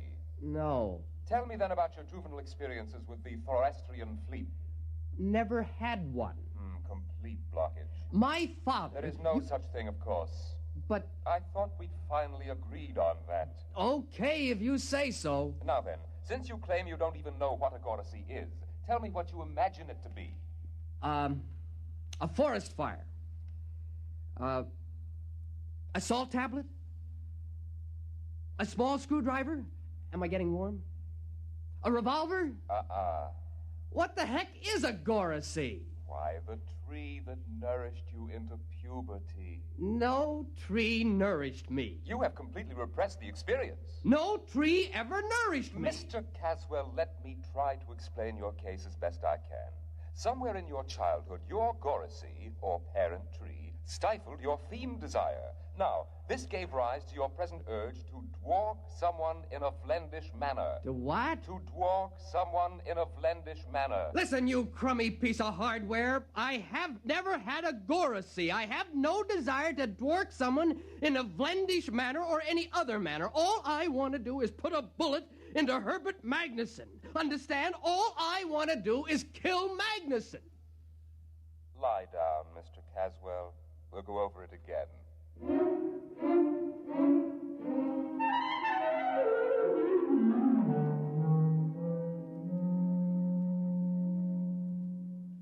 My dear man, I'm not trying to insinuate that the Jet Bus Authority hires alcoholics. If you will just... Any luck? It's a dead end. Now, Haskins. Yes, sir. A man's life may be at stake here. Now, think. Was there anything else this fellow said to you? Anything? Well, he did mention the name of his friend. Of which friend? The one he was going to kill. The one he... Why didn't you say so? Now, what was it? Magnuson. You sure? That's it. He said, I'm going to kill Magnuson. You know, just casually like that. Follinsby, see if there's a Magnuson in the Manhattan phone book. Now, hurry it up.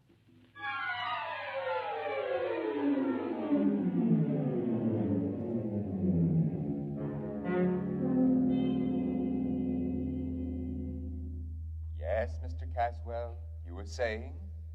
Well... Something about your agoraphy. Yes, I was saying I think perhaps you're right. Naturally. But right about what, Mr. Caswell? Well, I think perhaps... Yes, I think perhaps I do remember my agoraphy. Ah! Now, Mr. Caswell, we're on the road to a cure.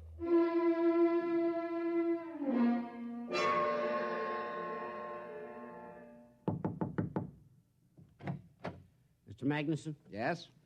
Do you know a short, angry-looking, red-haired man? I might. Thank heaven. Or I might not. Can you tell us where to locate him? You're a process server, huh? Certainly not. Don't kid me. Mr. Magnuson, this man is trying to kill you. Go on, you're full of happy pills. Elwood's my best friend. Elwood? He loves me like a brother. And if you think I'm going to stick some process server onto Mr. him... Magnuson, I'm not a process server. Your friend Elwood is a psychopathic killer. You're his intended victim. Can you get that through your thick skull? I'm trying to save your life.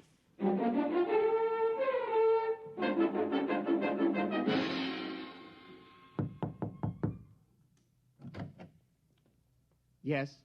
You're Elwood Caswell? Yes. The Elwood Caswell who bought a Rex Regenerator early this afternoon? Yes. Won't you come in? Thank you. My name is Rath, Planetary Motors. Nice to meet you. Have you used the machine? Oh, yes. I see. Mr. Caswell, I don't know how to explain this, but we made a terrible mistake. The regenerator you took was a Martian model for giving therapy to Martians. I know. You do? Yes, it became pretty obvious after a while. Well, it was a dangerous situation, especially for a man in your condition. Yes, the poor thing tried its best, but of course it couldn't cure what wasn't there. Well, then the company will, of course, reimburse you for your lost time and your mental anguish. Naturally. And we will substitute a regular human-type regenerator. Oh, that won't be necessary. You see... Mr. Caswell, will you put down that gun? Now, I warn you. I'm not going to shoot you. I merely want to turn this gun over to you. You do? Yes, I'm not going to shoot anybody.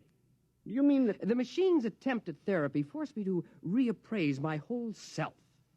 There was an insight during which I was able to get rid of my obsession. You no longer want to kill your friend Magnuson? Kill Magnuson? Why, I haven't the faintest urge. Well, I must say then that it worked out for the best. I'll get back to the store and have him pick up this machine in an hour. And well, sir. Don't forget to take this gun. I won't need it. Of course. Well, nice to have met you, sir. Good evening. Good evening.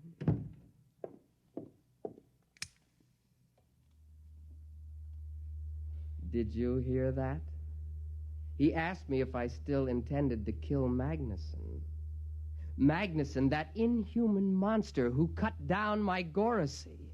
Magnuson, the man who even now is secretly planning to infect New York with abhorrent fiend desire. Am I going to kill him? Oh, no. I wish him a long life, a life filled with the torture I can now inflict on him. Kill Magnuson? Oh, no. I'm going to start right now to work him in a vlendish manner.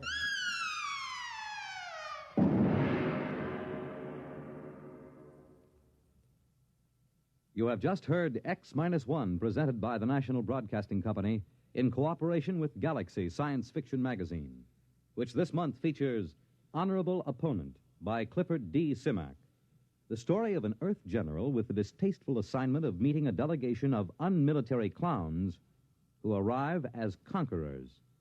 Galaxy Magazine, on your newsstand today. In a moment, tonight's cast and a preview of next week's exciting drama. They took the blue from the skies and the pretty girl's eyes and the touch of old glory's view, and gave it to the men who proudly wear the U.S. Air Force blue. The U.S. Air Force blue. Oh, we are men with a dream on America's team. We're a rugged and ready crew. And you can bet your boots the world looks up to U.S. Air Force blue. To U.S. Air Force blue. We know where we're going. We set our course. The sky's no limit in the Air Force. They took the blue from the skies and the pretty girl's eyes and the touch of old glory's view, and gave it to the men who proudly wear the U.S. Air Force blue. We proudly wear the blue, the U.S. Air Force blue.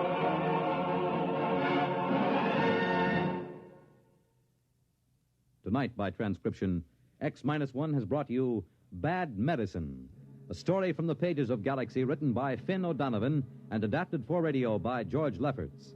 Featured in the cast were Cliff Carpenter, Bill Britton, Alan Manson, Charles Webster, Carl Weber, and Joseph Julian. Norman Rose was heard as the machine. Your announcer, Fred Collins.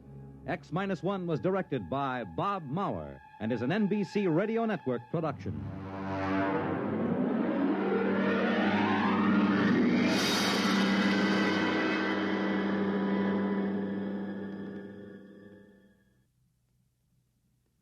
Weekday, the companion and advisor to America's women, offers a new informative series on childbirth. It's the actual case history of a young wife, following her through the late stages of pregnancy, childbirth, and postnatal care. You'll attend the childbirth courses offered at New York's Mount Sinai Hospital, and even enter the delivery room for the actual birth of the child. Listen tomorrow for the real-life series, The Story of Birth. Then, on the same program, listeners can also enjoy more women's specialties, Kitchen Hints by Charlotte Adams, Child Care News with Dr. Francis Horwich, Vacation Ideas offered by Walter Kiernan, and another personal visit with your radio friend, Mary Margaret McBride. Don't forget the exciting dramatization each day from Taylor Caldwell's book, Tender Victory. Be sure to join Virginia Graham and Mike Wallace tomorrow on this NBC station. Follow the news with Chet Huntley tonight on NBC Radio.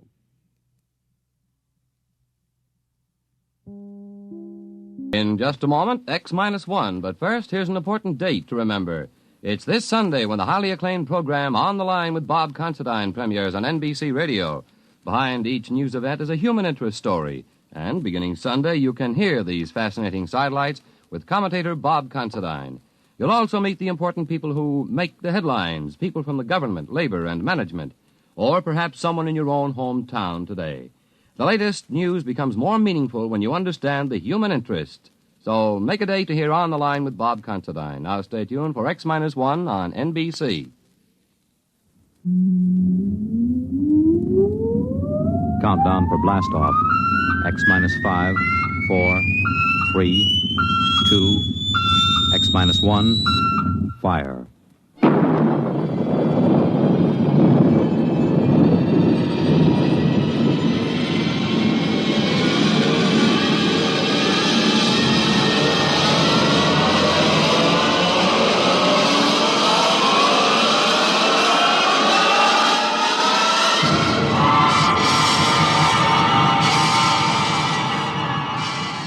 From the far horizons of the unknown come transcribed tales of new dimensions in time and space.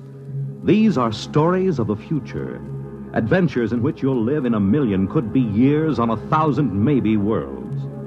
The National Broadcasting Company, in cooperation with Galaxy Science Fiction Magazine, presents X minus 1.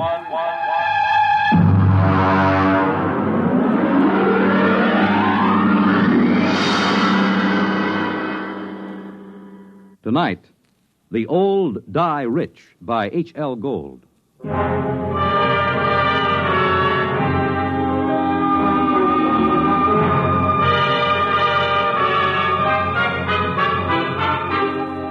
uniformed cop at the door told me to get lost.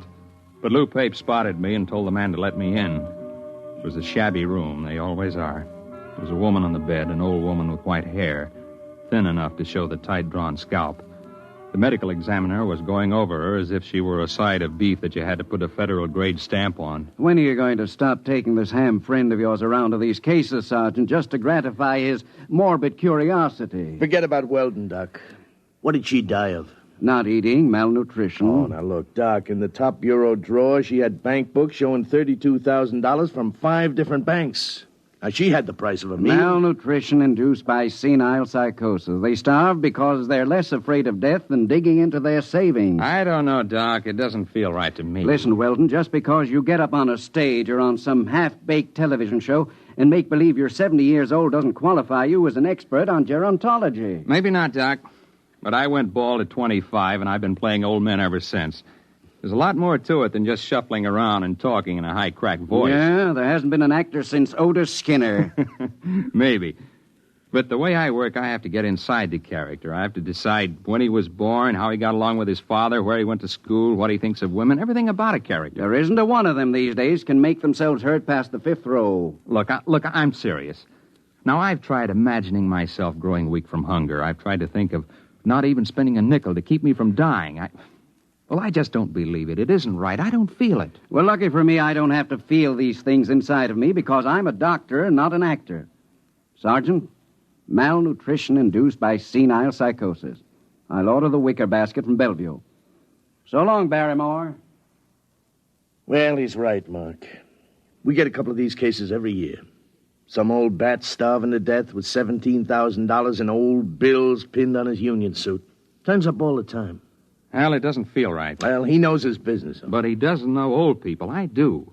It isn't easy to starve to death. Not when you can buy day-old bread at the bakery or wilted vegetables the grocer's ready to throw out. Anyone who's willing to eat that stuff can stay alive from day to day. Hunger's it's a pretty potent instinct. Maybe they get too sick to go out after old bread or wilted vegetables. It takes weeks to die of starvation. Did you ever try starving for weeks, Lou? No, did you? Well, the point is somebody would find out, a janitor, a landlord, somebody, and they'd get him to a hospital. Forget about it, Mark. Can't argue with it. Here there were 5 bank books, $32,000. Yeah, she took good care of them. They look almost new. Sure she did. Most important thing in the world, huh?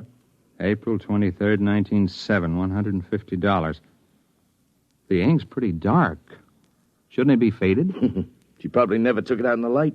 Anyone ever think of testing the ink? What for? Bank's records always check. These aren't forgeries, if that's what you're thinking. Well, I'd like to get a chemist working on this ink. Now, Mark. Look, this is strictly against regulations. I got to take these books down to the squad room and sign them in. Pretty dark ink for 1907. Well, it's about 5 o'clock in the afternoon. I guess I could hold them over tonight and Bring them down to the property clerk in the morning. Good. I know where I can find a chemist.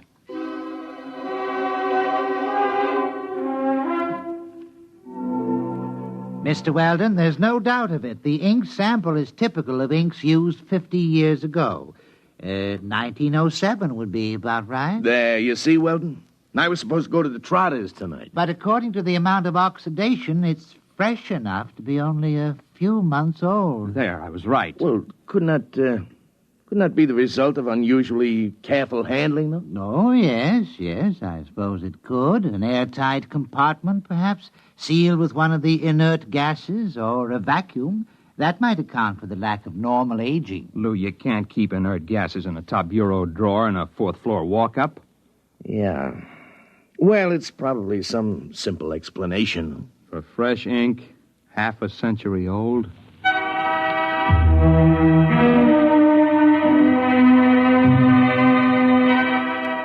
I've been going out on these cases for about a year. It's my specialty, playing old people, and when I'm not working television or something on Broadway, I go down to the homes for the aged or the parks or just watch. Lou Pape's an old friend of mine, and he put me on these malnutrition cases. But there was more to it than just picking up color and tricks of the trade. There had to be a better reason for it. You can't just starve to death with upwards of $30,000 right at your fingertips. Not without at least buying a bowl of soup. I had a run of television that kept me busy for about a month. Then Lou Pape called me up and asked me to come down to Bellevue.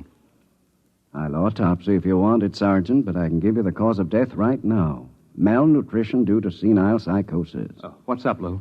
Well, Mark, an old guy was found wandering around down on Hester Street. Suffering from malnutrition, he had $17,000 in cash inside the lining of his jacket. Is he alive? No, not now he isn't. Doc's got him in the room there, but he was stumbling around when the cop on the beat picked him up. Did he say anything? Well, he talked to the cop. Pretty smart young kid. Seems the old man kept talking about money and about his wife. She must have been dead 20 years. And then, just before he went out completely, he did say something, maybe 3 or 4 times. Well, what was it? El Greco. You mean the artist? Well, that's what Stankiewicz said. He's the officer who picked him up. Said he remembered he'd heard the name on that television quiz program. You know, the jockey who's the art expert there. El Greco. Probably some Greek restaurant where he was bumming his meals. Are you sure you want an autopsy, Sergeant? It's late. I won't get to it till tomorrow. All right, take your time, Doc. There's something else, isn't there, Lou? Well, maybe, Mark. We found the old guy's room, and there was an ad thumbtacked over the sink. Nothing too unusual. Yeah? Here it is. Men and women wanted, light work suitable for old people. No references required. Well, I checked it with the lieutenant. He says to forget it. He says it figures for an old guy to be interested in an ad like that. An old guy with $17,000 in cash? Yeah. Well, I didn't figure I'd argue with the lieutenant. You mind if I keep it? No, go ahead.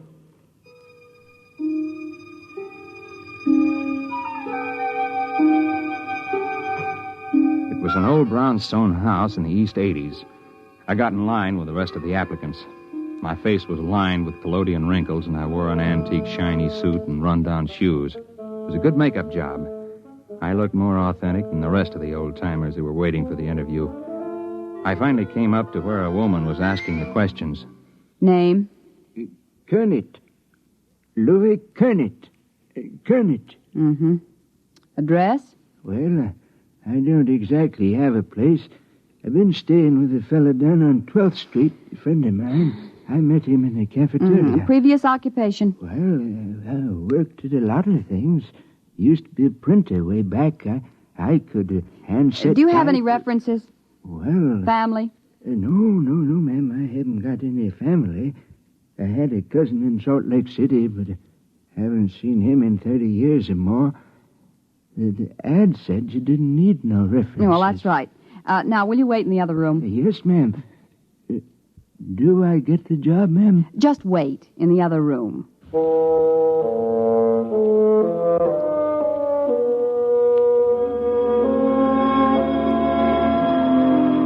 I shuffled into the other room and sat down to wait.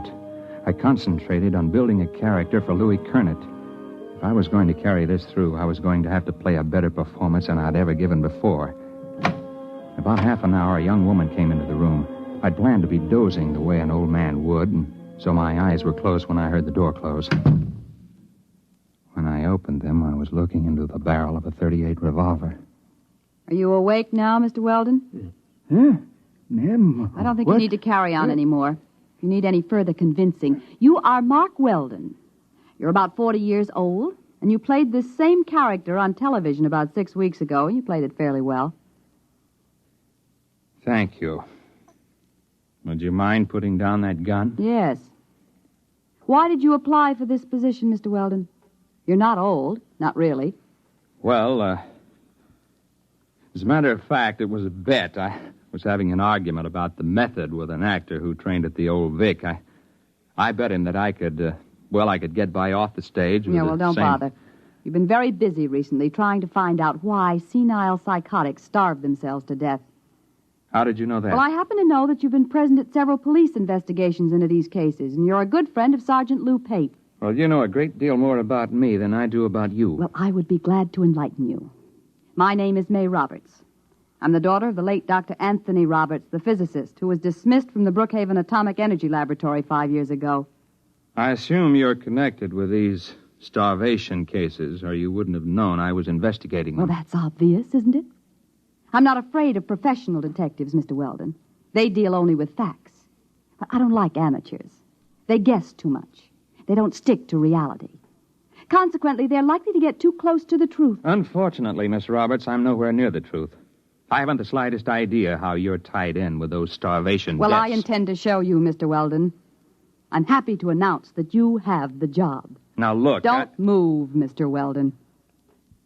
Oh, incidentally, about 15 minutes ago, I called Sergeant Pape and told him I was your sister just in from Pittsburgh. I wanted to get in touch with you very badly, and Sergeant Pape was very sorry. He wished he could help me, but he didn't have the slightest idea where you were. All right, Mr. Weldon.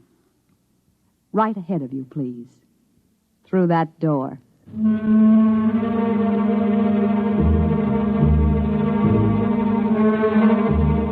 She didn't look like the kind of girl who would forget to hold the gun on me as I went down the hall. So that's all I did, just go down the hall. I climbed up to the 4th floor to a large room. There was a maze of electrical equipment bolted down, tubes and wires and dials. In the middle of the room was a wire mesh cage. She kept that gun on me, steady as a rock. She began to set readings on the dials and flip switches on the control panel. It'll take about 5 minutes for the field to build up, Mr. Weldon. Please get in the cathode area. You mean that wire cage? Go ahead. All right. Now, I wouldn't advise moving now, Mr. Weldon. The wire carries some 10,000 volts. Now, look, Miss Mr. Roberts. Weldon, you're curious, and you could turn out to be a great nuisance to me. As long as you've come this far, we might as well both benefit by it. Benefit? You'll find a suit of clothes on the floor there. Put it on. But after all... Put it on.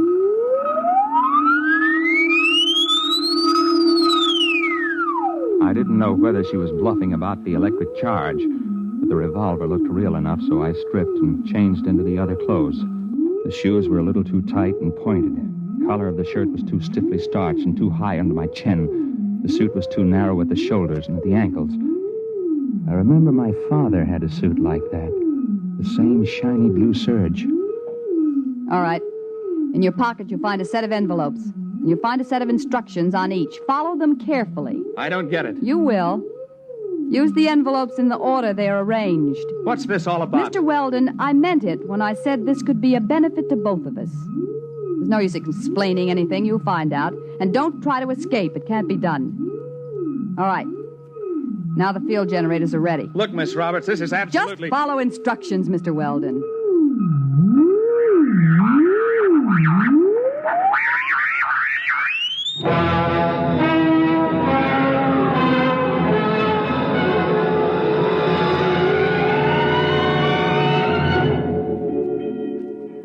I blinked.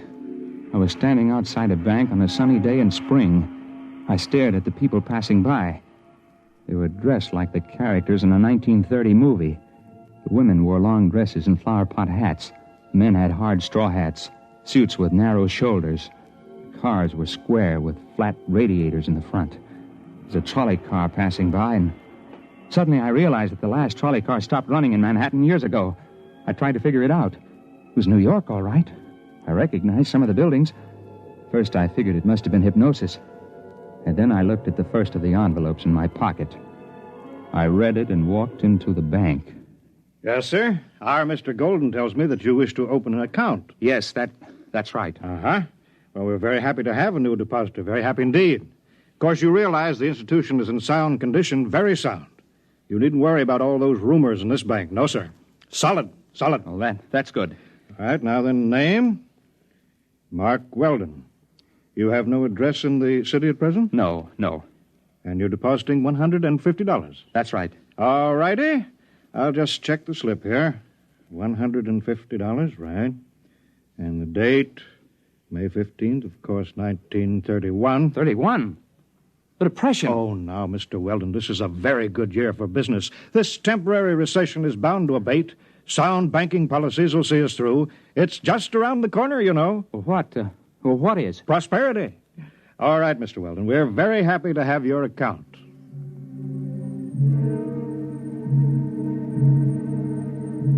I went outside the bank and I stood there in the spring sunlight and let the terror soak into me. Possibility of the entire situation was gnawing at the edges of my mind. And then suddenly I wasn't there. It was as fast as blinking. I was outside another bank in the same city. The date on the next envelope was May 29th, and it was still 1931. I made a $75 deposit there, and then $100 at another place a few days later, spending a few minutes each time and going ahead anywhere from a couple of days to almost a month. In 1934, I found myself inside a broker's office. Very well, Mr. Weldon. As I understand it, you are buying this stock for a Dr. Anthony Roberts. That's right. I assume the stock will be in his name? That's right. I'm just acting as agent. I follow instructions. Of course. Well, are you sure I can't convince you that you're making a big mistake? No, these are my instructions. Well, now, Mr. Weldon, we are a reputable brokerage house, and, well, frankly, I feel quite shaky about putting our clients' money into this kind of security. There's no future in it. It's a rare metal for which there is very little use for industrial purposes, and... however, if your client is adamant... I have my instructions. Very well, then. In the name of Dr. Anthony Roberts, 100 shares of Montana uranium. Most unwise.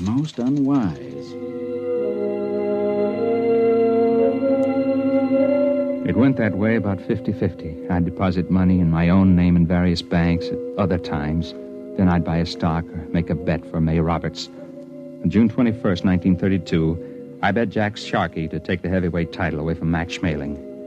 There was Singing Wood in 1933 at Belmont Park and Max Bayer over Primo Carnera. I went on skipping through the years, touching here and there for a few minutes to an hour at a time. It was in early October 1938, about 5 hours after I'd left May Roberts' house, before I realized what she had me doing. It was making deposits and winning sure bets, just as those senile psychotics had done. The ink on their bank book seemed fresh because it was fresh. It wasn't given a chance to oxidize. At the rate I was going, I'd be back at my own time in a few hours with $15,000 compound interest in cash. But those old people had died of starvation somehow with all that cash in banks. I didn't know how it happened or why. But suddenly it occurred to me that I didn't want to be found dead in my hotel room. So rather than make the deposit in 1938, I grabbed a cab and told the driver to step on it. I got a mile away from the bank, and then the cab suddenly disappeared. I found myself in front of a counter at a lunchroom.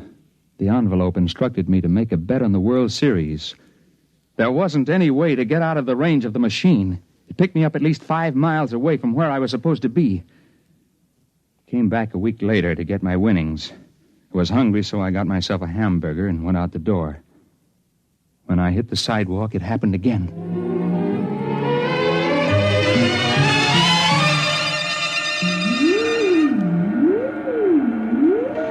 Don't touch the cage yet, Mr. Weldon. I'll have to clear the charge. Hey, what happened to my hamburger? What? The hamburger. I had it here. It's gone. I'm hungry. I'll get you something to eat, Mr. Weldon, before your next trip. Well, You've done pretty well for yourself, haven't you? Yes, I have. About 15,000. I had ketchup on my sleeve. It's gone. Mr. Weldon, I want to talk seriously with you. Now you've seen part of what I'm doing. Part? My father was discharged from all his research and university connections because he insisted in publishing his findings on the temporal field research. All the conventional physicists explained that it was overwork and recommended everything from hot bouillon before retiring to psychoanalysis. Well, possibly both of these might have been beneficial. But the fact of the matter is that temporal field activities are quite true, and you've seen proof. Well, I suppose I have. So it seemed just a question of money, although obviously I can get all I need now. But sending people back through time to bet on sure things like uranium... It's a fair exchange. I pay well for service, don't I? I suppose so. But that isn't the most important thing. I've been able to save things that would have been lost otherwise. I've sent people back to find precious treasures that would have been destroyed or would have disappeared. Like an El Greco painting? Yes. And the original score of Mozart's Magic Flute that would have been burned in 1942, and a Picasso miniature that would have been lost at sea in 52. I have them all here. Stolen? No. Bought with money from the year itself at a fair price. Well, Mr. Weldon, I sent you back because I've needed someone to work with me on a regular basis. Someone who's faster and more alert than the old people I've hired till now. Why old people? It's a function of the field. You can't send somebody back to a year in which they didn't exist at all. I'm hungry. Please, Mr. Weldon, this is very important. My father died trying to prove the validity of his field theory to conventional scientists, and I don't intend to bother.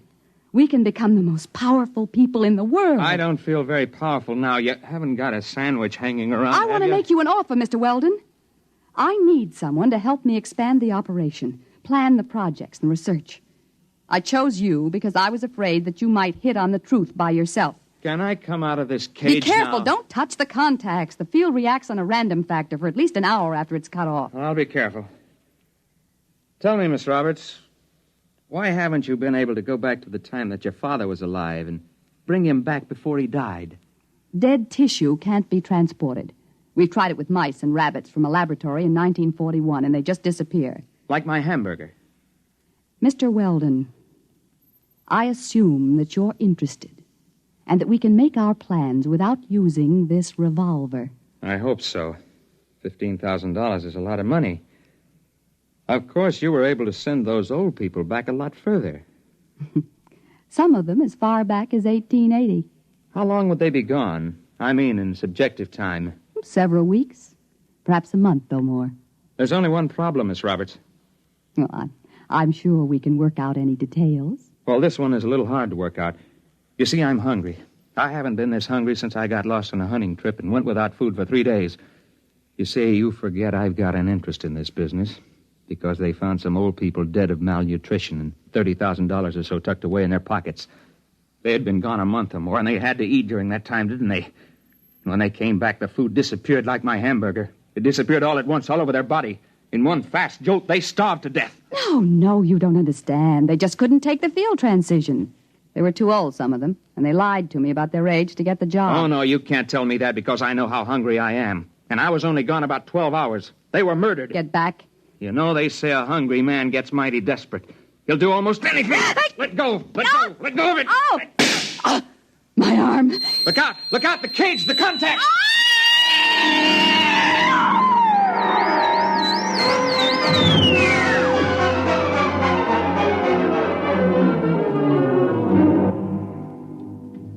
She fell into that cage and disappeared before she hit the ground. I didn't know what happened. I know she said the field worked in a random factor, whatever that meant. I called Lou Pate, he came to the house just after the fire started. Something went in the control panel, and it turned out to be a 4-alarm fire before they got it under control. There was nothing left of the machine. There wasn't much left of the brownstone house. Lou didn't believe the story I told him. You mean there won't be any more of them? No more senile psychotics starving to death with a bankroll in their hip pocket? No, I told you, Lou. Come on now, Mark. We'll get plenty more. We always have. No, I'll bet you won't. I'll bet you $1 there won't be another case like that. I'll take that bet.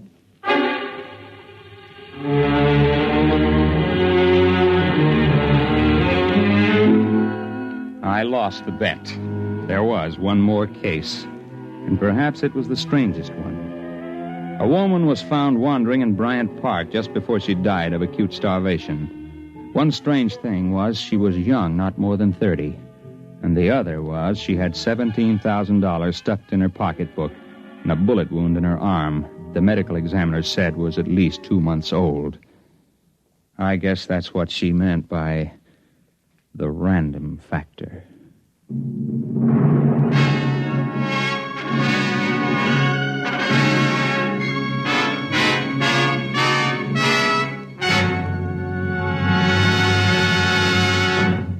You have just heard X-1, presented by the National Broadcasting Company in cooperation with Galaxy Science Fiction Magazine, which this month features This Way to the Regress by Damon Knight, the story of a man named Sullivan who, strangely enough, did not have a great future behind him, but rather a great past ahead.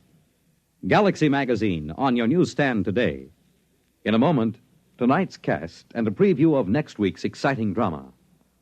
Farmers know they can't stop storms, floods, or droughts from ruining a crop. But they can make sure things like that can't ruin them by investing in United States savings bonds.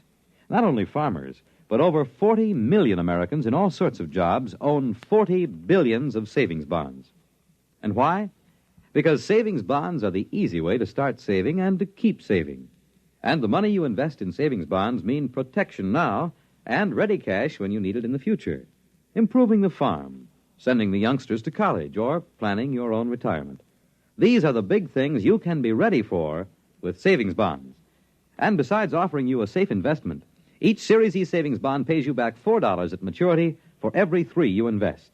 Yes, you earn extra dollars while you save, so start saving now. For the big things in your life, be ready with United States savings bonds. Tonight, by transcription, X-1 has brought you The Old Die Rich, a story from the pages of Galaxy written by H.L. Gold and adapted for radio by Ernest Kenoy. Featured in the cast were Jim Bowles, Jan Miner, Bill Zuckert, Guy Repp, Wendell Holmes, Ralph Camargo, and Ivor Francis. Your announcer, Fred Collins. X-1 was directed by Bob Maurer and is an NBC Radio Network production.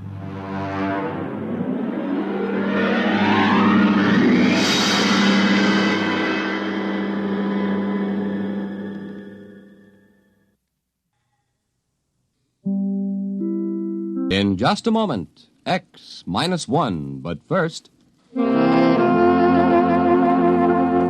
familiar theme that introduces some of the sweetest music this side of heaven. The music of Guy Lombardo and his Royal Canadians. And beginning Monday, July 30th, NBC Bandstand brings you live 2 full hours of your favorite tunes by Guy Lombardo, Tommy Dorsey, plus wonderful arrangements by Freddie Martin and Wayne King. It's 4 top bands in person, joined by sparkling personalities like Burt Parks and Johnny Mercer, your Mr. Music. Remember, July 30th for the premiere of NBC Bandstand.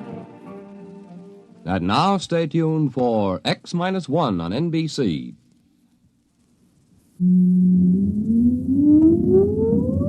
Countdown for blast-off.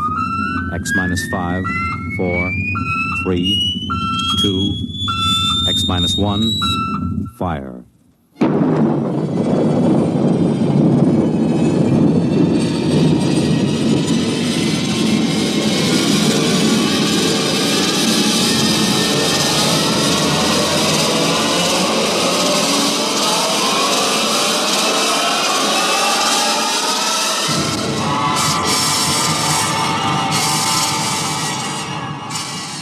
From the far horizons of the unknown come transcribed tales of new dimensions in time and space. These are stories of the future, adventures in which you'll live in a million, could be years, on 1,000 maybe worlds. The National Broadcasting Company, in cooperation with Galaxy Science Fiction Magazine, presents X minus 1.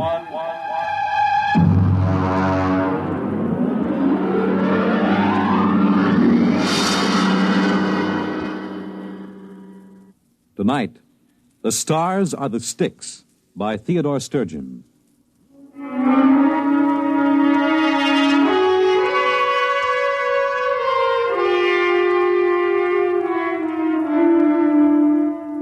They call me Karen. It isn't my real name, but it suits my job. Karen, you may remember, ferried dead souls across the river Styx of Greek mythology. I ferried dead souls from the planet Earth out into the unknown of space. My little satellite station is known as Curbstone. I've been here for 20 years. Yes? Karen? Oh, Tween. What is it? There's a ship landing from Earth. Is it the regular shuttle? Yes. Okay, we'll check the candidates as soon as they're in. I'll fill out the reports for you. Thank you. Oh, Tween. Yes? Close the door a minute, will you? I want to talk to you. Yes. How long have you been here on Curbstone? Oh, I don't know. I think 2 years. Approximately. And you've been helping me here in the office for almost a year and a half. Have you thought about going back to Earth? Well, yes, I thought about it. And? Well, I couldn't. I'd rather die. I just don't seem to belong there. You'd rather stay here and wait? Yes. Even though you may never become certified for space? One day it will happen. Perhaps. I almost hope it won't. Oh, don't say that. Well, the shuttle should be coming in soon. Maybe this trip there'll be somebody aboard for you. I have a feeling there will be.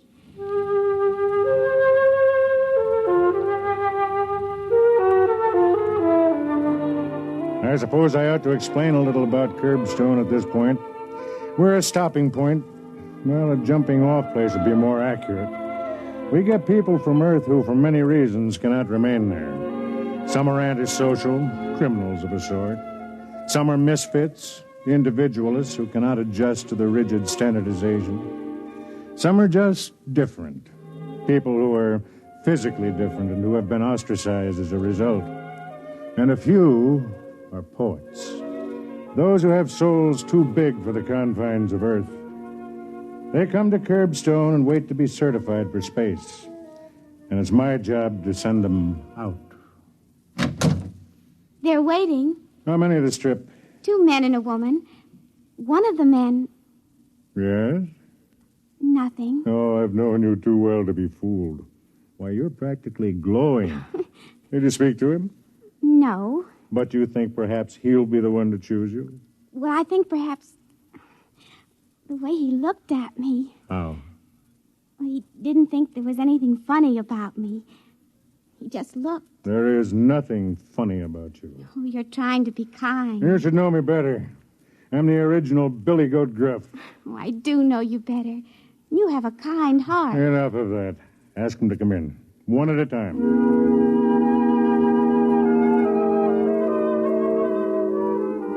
I watched her walk to the door, and I thought she was beautiful. She was, but not in a way acceptable to the eugenics department back on Earth. Tween was an albino. She had silver skin and hair, and ruby-colored eyes. If I hadn't been such an old, fat fool. This way, please. Thank you. This is the senior release officer. He'll check you in. Thank you, miss. Your name, please. Well, don't you know it? No, I'm afraid Judd! Good Lord. Hello, friend. Judson, after all these years. I understand they call you Karen. Yes. Good, I'll call you Karen. Well, what in the name of misery brings you to Curbstone? Oh, I'm a candidate. But you, of all people, you had a good position and enough money. You didn't get into trouble, did you? Oh, the sort. Of what sort? When I was your student at the university many years ago, you taught me to enjoy my individuality. I tried to teach my students the same thing. The authorities wouldn't stand for it. I see. So I decided to take my chances in space. Are you aware of the risk? Well, not fully, or I probably wouldn't be here. Well, then let me acquaint you with the procedure here on Curbstone. Look out that window. What do you see? It looks like a spaceship on a launching platform. Exactly. That ship is aimed at the outer galaxies.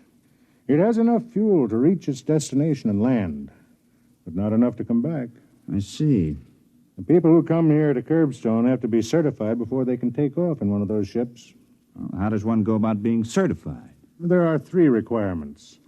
You must pass a physical examination and a mental examination. And the third? You must find an agreeable partner for the trip. A partner? A partner of the opposite sex who is willing to share her life, or death, With you from now until eternity. That could be rather difficult. When the Earth authorities agreed to Operation Curbstone, it was decided that it would be a method of colonizing the outer galaxies with Earth people. Therefore, these ships are built to carry 2 people. I see. Well, suppose I choose somebody and she doesn't want me. You wait. Just suppose I pass the physical and the mental tests, and I even find a partner. Suppose we get into the ship and are launched into space. What are our chances? Come here. This board shows a light for each ship that is en route in space. There, you see that one? That's a couple named Fort and Mary Ellen. They went out together last week, headed for the Deneb systems. As long as the light shows, they're all right. They haven't been destroyed by radiation or piled up on some asteroid or gotten into a time warp. We know from our years of launching couples here on Curbstone that 46% of them never make it. And of those that make it? We don't know. They have the equipment for survival, of course, but who knows what they'll meet on some strange planet. And still they go out, huh? Still they go out. When do I take the examinations? Well, you can start tomorrow if you like. I'd like to talk over old times with you right now, but I have to check the other 2 passengers you came up with. Certainly. Tween, would you come in, please? Tween assists me here. She, too, is waiting to find a partner for the trip. Yes? Tween, this is Judson. Judson's an old friend. He was a student of mine many years ago. Very happy to meet you. Yes, I know you are. Tween, tell the others to come in, please. Yes, sir. A remarkable girl. Remarkable looking, at any rate. Well, Tween will tell you where your quarters are. I hope we'll talk soon. Well, I hope so. Oh, by the way, that light on the board, Fort and Mary Ellen? What about it? Well, it just went out.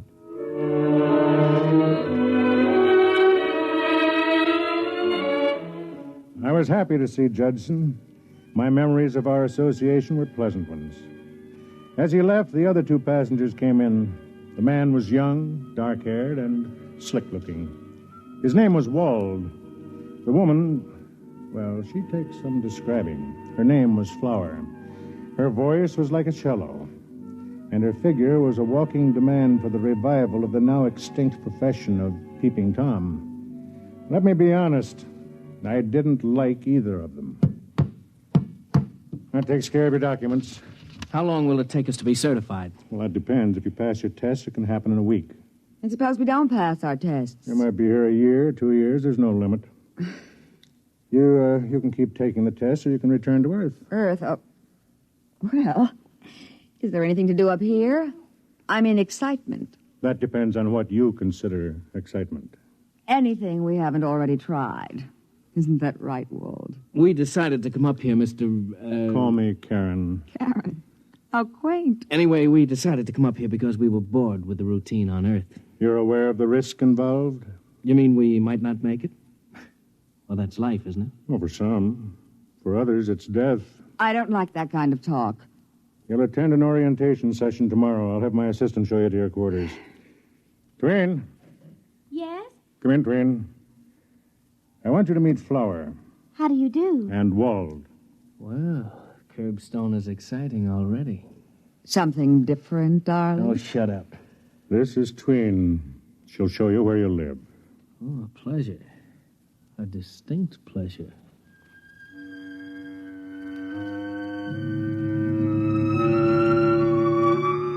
There was something decadent about Wald and Flower, something almost reptilian.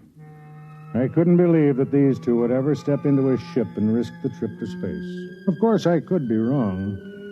Boredom drives people to risk many things. At the session the next day, I watched my 3 new arrivals. When it was over, I stood talking to Judson. Well, still want to go out? Yes. Picked out a companion yet? Oh, yes. Really?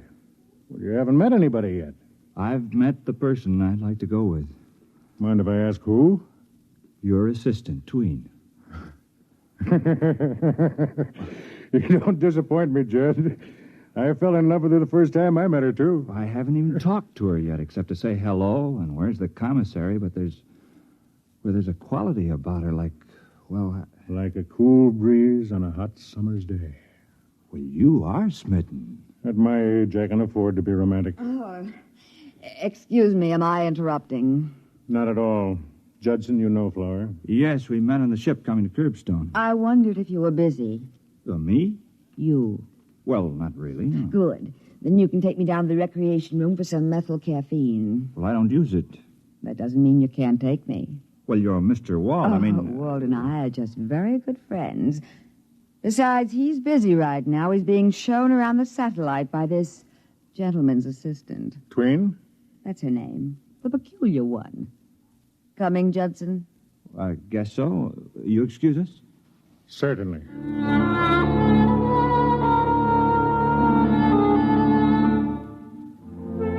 When I saw Tween the next day, there were stars in her eyes. Good morning. Good morning. You're laughing. Am I? Your eyes are. I'm happy. Good. I think it won't be long now Before what? before I'm certified. Oh, I've met someone who really likes me. I see. Can you guess? No, who is it? Well, you know the dark-haired young man who came in yesterday with your friend Judson? Wald? Mm-hmm. We went down to the ship together, and he asked a lot of questions about it, and then we started to talk about us. He says he's wasted his whole life flitting from one diversion to another. Really? Now he says he's looking for something with some meaning. You like him? He isn't afraid of me. He doesn't see anything wrong with my being different. I thought he was with Flower. Oh, he says he and Flower travel together because of habit. They're both bored and looking for something. Or someone. Well, as long as it makes you happy. He kissed me. Do you know that no man has ever kissed me like that? You enjoyed it? Oh, yes. Did he say anything about going out into space with you? He said he could think of no one he'd rather go with. And when is he going to sign the certification? Well, he felt we ought to get to know each other better. For a while, anyway. He's right, don't you think? Yes, I think it would be better. Karen, Yes? I love you very much. Why did you say that? Because it's true. I mean, there's something so kind and understanding about you. Don't let it fool you. Underneath, I'm the same as anybody else. No, I don't believe it. Why, they picked you for this job because you have such compassion. You could never hate. Could you? I don't know. I never have, but, well, now I don't know. That's because you're in love. You can't love really unless you can hate. Oh, I don't believe that. Oh, I just invented it to sound as if I knew the answers. Come on, I'll buy you a drink to celebrate the big event.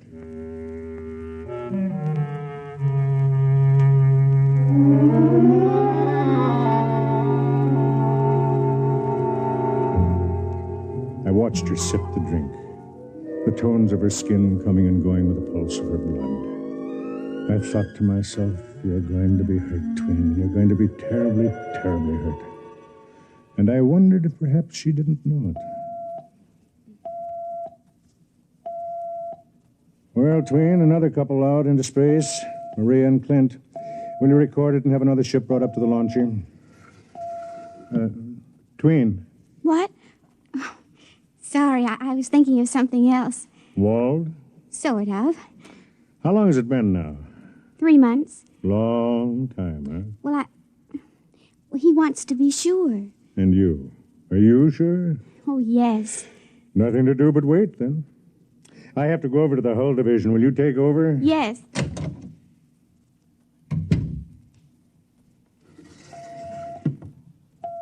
Sometime I, too, will be speeding through space, and I'll be a tiny light on this board. Hello there. You mind if I come in? Oh, not at all. Where's Fatso? Karen? Oh, he isn't that fat. He's fat enough. Where is he? He went over to the hull division.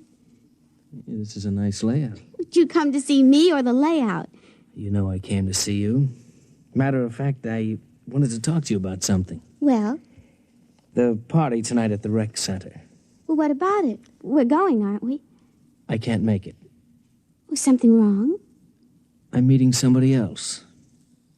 Oh, Flower. I see. Oh, come on, now don't look so hurt. Flower and I have bummed around together for years. Well, I thought she and Judson... Oh, don't be ridiculous. Well, they spend all their time together. Oh, you don't know Flower. She likes to experience new things. When they get to be old, she tosses them away. All except me. And you? Do you like to experience new things and toss them away? Look, I'm sorry, Tween, but it's just the way I am. Like Flower. Like Flower. We're two of a kind. Would you do me a favor? Why not? Make it a clean break. Don't try to see me again or tell me any more lies, even though I want to hear them. Okay. And thanks. Thanks. For these 3 months, even though they've been make-believe. At least I've had them. Well, I'll see you around. Yeah. I'll see you around.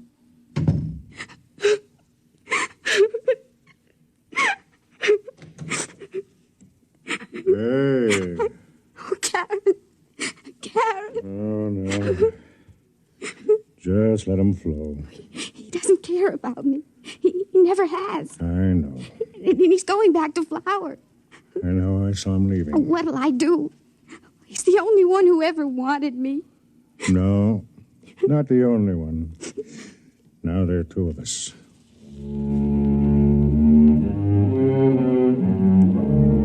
The question that kept going through my mind was, what next?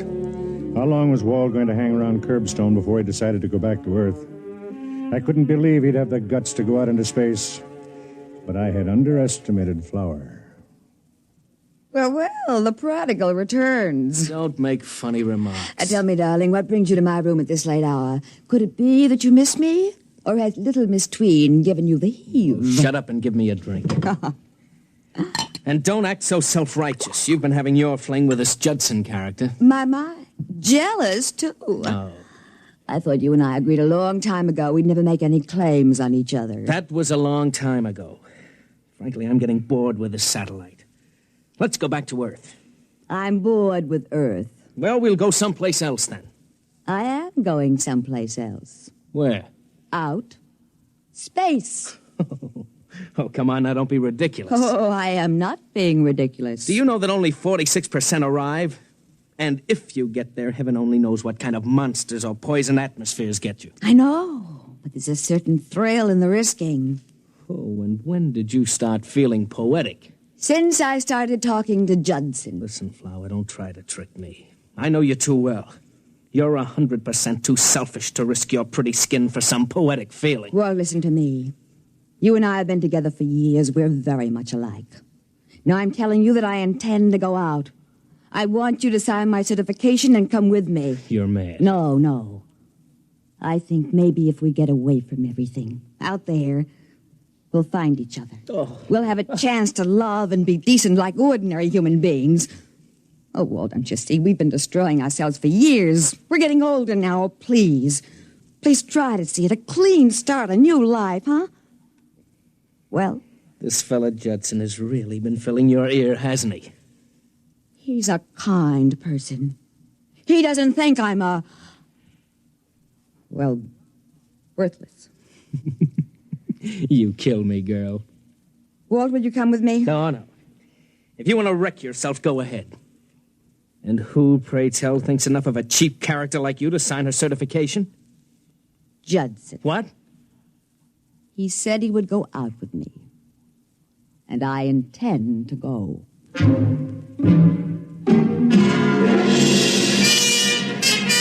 I certified Judson and Flower that same evening. They were going to leave at midnight. I was working late. Come in. Well, Flower, I thought you and Judson... We're not going. At least, I'm not. Oh? Judson decided he didn't want me along. He did? Here. He left this note for me. The story of my life. Nice girl, but who wants to marry anybody like that? Let's see. I'm going alone. Don't try to stop me. It wouldn't work. I'd always look down on you. Judson. It doesn't sound like him. Sounds like every man I've ever known. Except Wald. Wald doesn't judge me. Except Wald? Where's Judson now? Locked in the ship. He's leaving at midnight. 3 minutes. Listen, you wait here. Where are you going? To see if I can reach that ship before it's too late.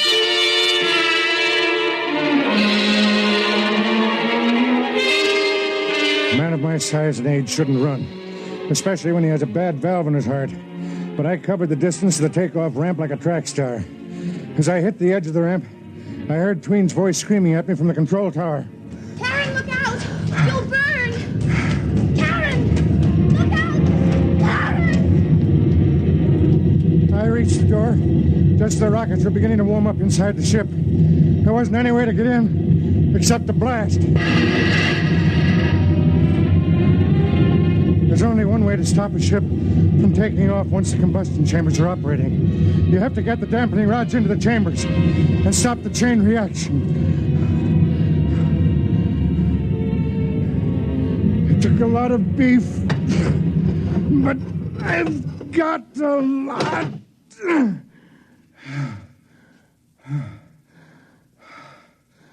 I looked around the control room of the ship. Judson was strapped into the pilot's chair.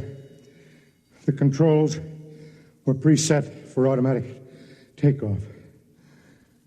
I went over to him. He was dead. His head cracked like an eggshell. Judd, I know you can't hear me, but I swear to you, I'll get the one who did this. Really? Don't move. I have a gun on you. Wald, you're a pig. You're a living human pig. Thanks for the compliment. To take the life of a man whose only act against you was that he wanted to help Flower? I can't afford to lose Flower. Don't you think you've lost her already? Not at all. She thinks Judson is going out into space without her. Oh, I knew he wasn't capable of writing a note like that. It doesn't matter. Just how do you expect to get away with this? Quite easily. Judson isn't going out alone after all. Meaning? He's going to have a companion. You. It won't work, Walt. Once this ship is headed for the stars, there won't be a shred of evidence. Okay. You've got it all figured out. That's right. Now turn around. You have the gun. All I've got is this. Stop it! Drop it! Fat men can move amazingly fast, Walt. What are you going to do? Do? Nothing much. I'm just going to certify you, Walt. What? For a flight into space.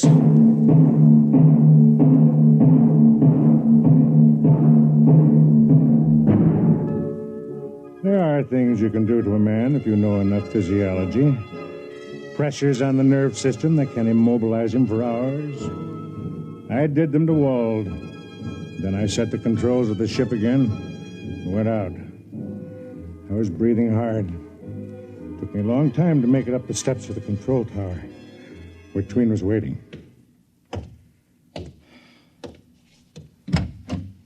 Karen. Oh, Karen, I was so worried. I thought you'd be burned. And then when Wall went I'm in... okay. Let me sit down a minute. What happened? Nothing much. I had to stop Judson from leaving alone, that's all. But why? Well, Wald decided to leave with him. What? That's right. He finally repented. He knew that if he stayed around, he'd just make you unhappy again. And so he asked me to stop Judson until he could join him. You mean he did... Any second now. There go the engines. He had a spark of decency in him after all. I knew it. Yes. In a way, he's a sort of hero. The ship is trembling now. There they go.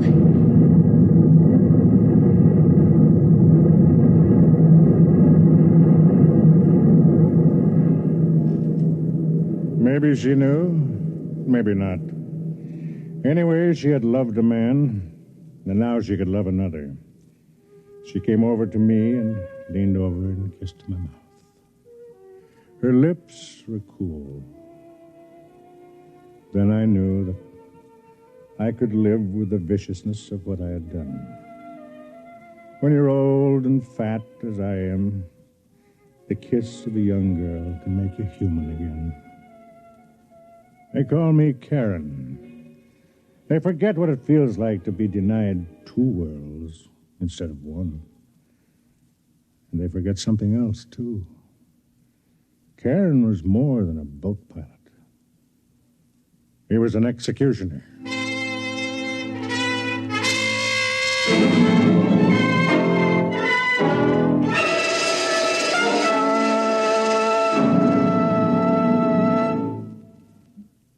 You have just heard X-1, presented by the National Broadcasting Company in cooperation with Galaxy Science Fiction Magazine, which this month features a story by Theodore Sturgeon, The Other Man, which tells of the hardest decision a man could face, to do his job well and thereby aid his bitterest enemy. Galaxy Magazine, on your newsstand today. Tonight, by transcription, X-1 has brought you The Stars Are the Sticks, a story from the pages of Galaxy written by H.L. Gold and adapted for radio by Ernest Kenoy. Featured in the cast were Craig McDonnell, Patsy O'Shea, Dick Hamilton, Charlotte Manson, and Bob Hastings. Your announcer, Fred Collins. X-1 was directed by Bob Maurer and is an NBC Radio Network production.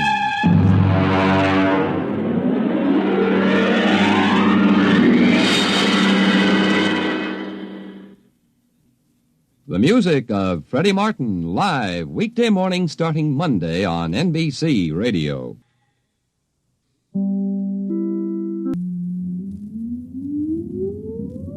Countdown for blast off. X-5, 4, 3, 2, X-1, fire.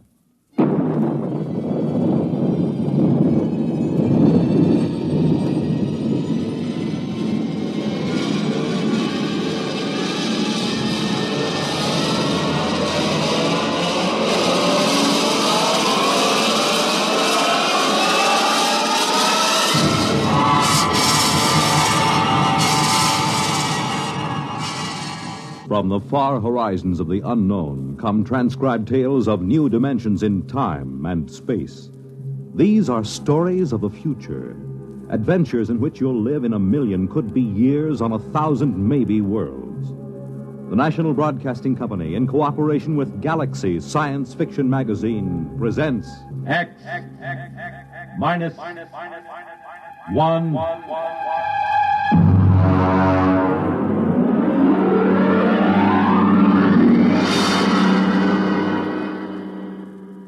Tonight, Student Body by F.L. Wallace.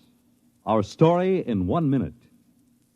Girl, Boy, moon, June, ring, wedding, home, money, baby, money, education, money, retirement, money, solution. United States savings bonds. There's a smart couple. They're looking to the future. They know how important it is to plan for the future now with savings bonds. Yes, the plans you make today will determine what kind of tomorrow you have.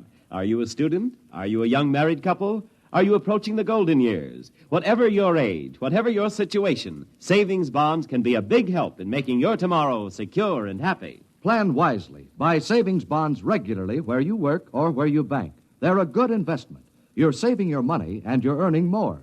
Series E bonds pay 3% interest compounded twice a year when the bonds are held to maturity. And savings bonds are as safe and sound as America itself. What's more, they're protected against loss or theft. For the big things in your life, be ready with United States savings bonds. And now, Student Body by F.L. Wallace.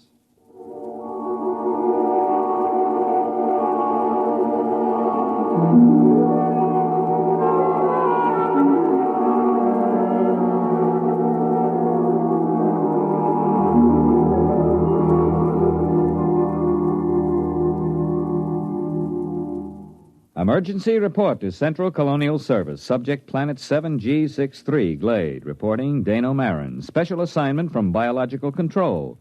Report consisting of standard universal tapes and special recorded comment. First segment, landing day +1. 6 a.m. sidereal mean time. Voices on tape, myself, Colonial Executive Shep Hafner and Ethel, a female member of our crew. Tape commencing.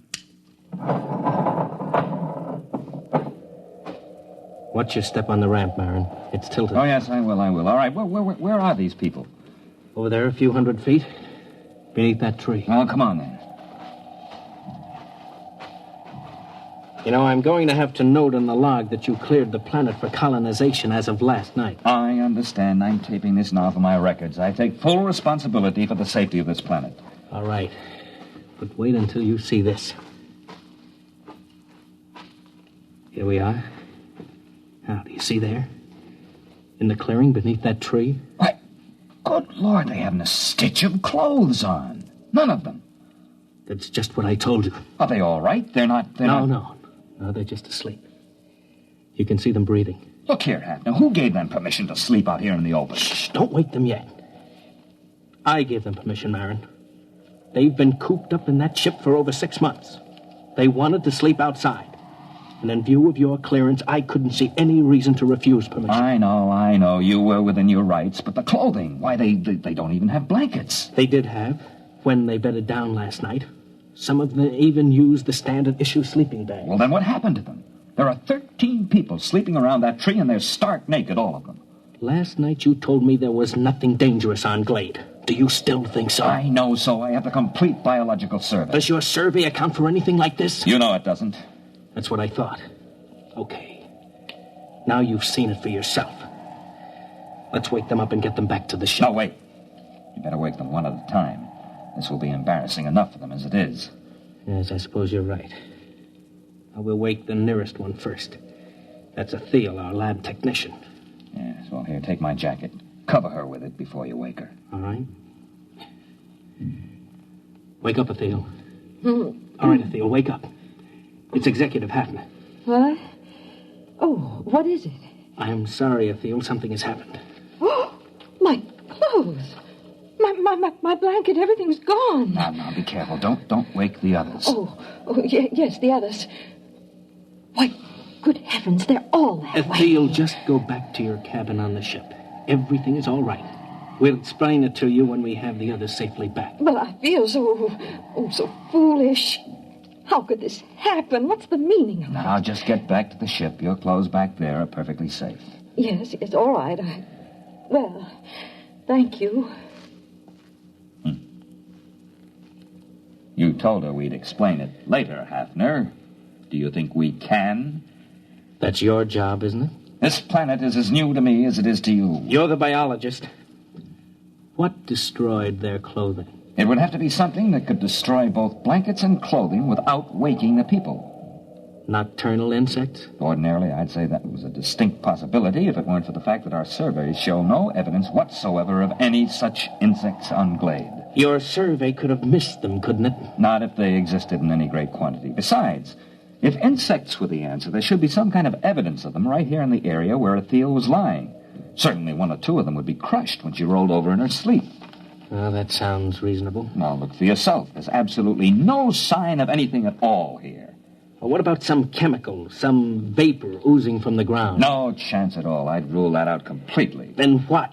Well, there's the tree itself. I suppose it could exude some sort of a chemical that might dissolve cloth, but I can check that in the lab.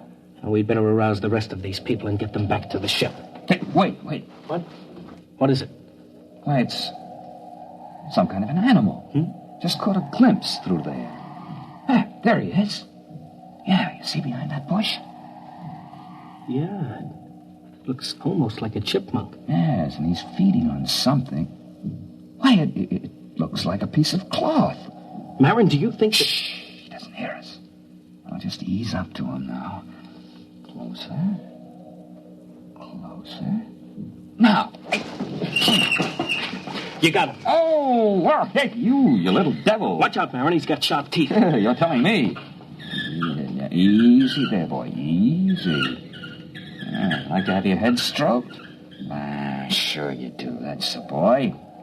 He's calming down. Yes, look at that. Oh, he's nestling in the crook of my arm, almost like a kitten. Almost. Marin, I hope you don't mind short sleeves. Now, what do you mean? He's already eaten half the sleeve off your shirt.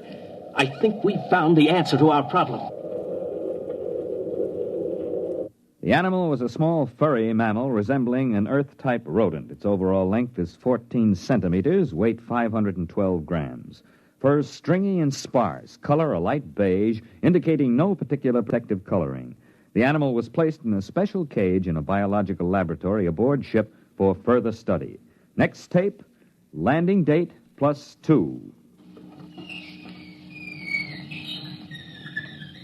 Can we exterminate it? Ah, it's quite a job. How about locally? Hardly. It's ecologically basic. Look, Marin, you're from biological control. I've just got an executive's rating. Well, look, you know how control works. They send a survey ship over and record the neural currents of the animals. They get everything that has a brain, including insects, and they take a few specimens to check the patterns. Now, here's the report on Glade. The survey shows that this animal is one of only 4 species of mammals on the planet. It is also the most numerous. So if we kill them off here, others will swarm in from other areas. Yes, that's about it. There are probably millions of them around the planet. Of course, if you want to put a barrier across the connection to the mainland, you might be able to wipe them out locally. Look, Marin, I've got a tight schedule. I can't spare dirt-moving equipment for that. By the way, what do they eat? Well, as far as I can see, anything. Insects, fruit, berries. You could call it an omnivora. Now that our clothing is handy, it eats that, too. I thought our clothing was supposed to be vermin-proof. It is on 27 planets. On the 28th, we met up with a little fella that has better digestive fluids, that's all. Oh, he's eating a leather belt right now. Yeah. Are they likely to bother the crops we plant? They shouldn't, but then I would have said the same thing about our clothing. All right, Marin, you worry about the crops. Find some way to keep them out of the fields. Meanwhile, everyone sleeps inside the ship until we can build dormitories. Biological examination of omnivora posed this question. Why only 4 species of mammals on Glade? No reptiles and only a few birds. On all comparable planets, a large variety of species. Nearest Earth parallel, fossil remains from the late Carboniferous show creatures like the omnivora, but on Glade there appears to be no further evolution. Next tape segment, L+22, place, temporary warehouse, Quartermaster Crone, and myself. There you are, Mr. Marin. They got in every seed, sack, and barrel in this part of the warehouse. Well, what makes you think it's mice? Look, I've worked in grain elevators for 30 years in Kansas. Look at the way that sack is gnawed. And look over there. Droppings. Well, it's not exactly... I know, so they're mice-like. I want to know how to get rid of them. Have you tried poison? You tell me what poison to use, and I'll use it. They got into a 100-pound sack of arsenic and went through it like it was whipped cream. Well, how did they get in? It's a fused dirt floor, isn't it? It should be pest-tight. But see, there are cracks along here. They must have burrowed through. They were loose in here, and we don't have time to build another warehouse. They've got to be controlled here. Well, catch me a few of them alive, and I'll see what I can do. Next morning, a dozen live specimens of mice-like mammals were delivered to the lab. No 2 of them were affected by the same poison, and the poison developed to control the omnivora was completely ineffective. Alternate discussed with Executive Hafner and Machinist Tully of Computer Engineering. Next tape, L+24. Hafner, Tully, and myself. I tried it out yesterday, Mr. Hafner. I think I've got all the bugs licked now. Tully, I don't want any more metal used than is necessary. This isn't standard authorized equipment. You're not dealing with a standard authorized problem. Are you ready to activate the device? Sure thing. Here, help me get it down from this assembly bench down on the floor. All right. There you go, kitty. Now, what do you think of her? A robot cat. Well, I still think we need at least 3 of them. Mr. Marin, inventory on colonial expeditions is always short. 1 will have to do. All right, Tully. Show us how this mechanical mouse catcher operates. You better get out of the way, Mr. Marin. If you've touched any of the mice in the lab, she'll go for you. She reacts to smell as well as sight and sound. All right, Tully, start it up.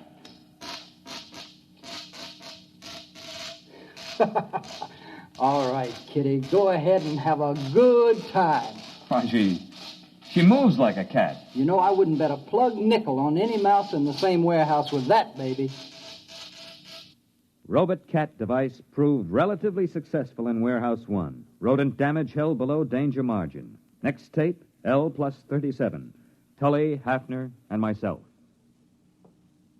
I can't salvage it, Mr. Hafner. Just look at that. That skeleton was chrome steel. Now it's bent. The skin was duroplastic, and now it's cut to ribbons. The computer parts are all smashed to bits. How do you account for it, Tully? Well, look around the poor thing. You had me build it for mice. These things weren't mice. They're a good foot long. They just outnumbered him, that's all. You examined these dead animals, Marin? Not closely. Well, you'll find your mice have grown. They ganged up on that cat. There aren't supposed to be any rats on Glade, are there? Well, there weren't supposed to be any mice either. What are you going to do? We'll have to build another warehouse. 2-foot-thick fused floors. Wait a minute, Mr. Hafner. To do that, we'll have to stop all other construction. The atomic generator Why not won't... build more robot cats? You weren't here when we opened the doors, Marin. The warehouse was swarming with rats. Tully, how many robot cats would we need? 5? 15? We don't have enough parts to build more than 3. If we need more than that, we'll have to rob the computer in the spaceship. And that's one thing I refuse to do. The spaceship is our only link with Earth until the next wave in 2 years. All right, then I'll tell you what we'll do. We'll floodlight the supplies at night. We'll post a guard with half-charged rifles until we can move to the new warehouse. That'll take about 10 days. Meanwhile, our fast crops are ripening. It's my guess that the rats will turn to that for food. Now, in order to protect our future food supplies, you'll have to activate your cold storage animals, Marin. Mr. Hafner, it's against regulations to release any cold storage animals on a planet until after a complete investigation. That takes 10 to 20 years. This is an emergency. I don't want to be responsible for another rabbit-infested Australia or that planet in the Centauri system that the snails took over. Marin, I'll take the responsibility. You're recording now, aren't you? Yes. All right. If that isn't authorization enough, I'll put it in writing. Well, the beast I've got for this job won't be any good against rats this size. You've got hormones. Use them. Dead rats were gathered and frozen for further study. Observed animals, a wide variation in size.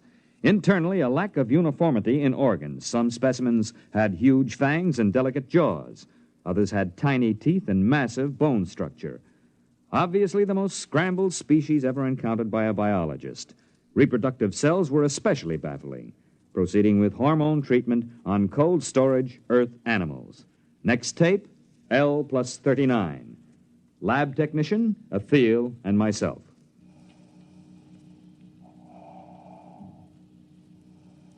First one is coming out of it, Mr. Marin. Yes, that makes 85% viability. That's not bad. All right, fella, now take it easy, take it easy. Oh, he's a cute little fella. But he's tough. That's a wire-haired terrier. They're small, but they've been used for ratters since the Middle Ages. Do you think he's nearly ready for the hormone course? I think so. All right, first pituitary injection. Ready. All right, now, this is going to hurt just a little, fella. Oh. Yeah, it's a dirty trick, isn't it, jabbing you with a needle when you're fresh out of the deep freeze? But don't you worry, fella. You'll be glad you had it. You'll stand a better chance against those rats when we work you up to about a Great Dane size. L+50, artificially enlarged terriers loosed in the fields of the fast crops. Following tape, field observation of terriers. Executor Hafner and myself.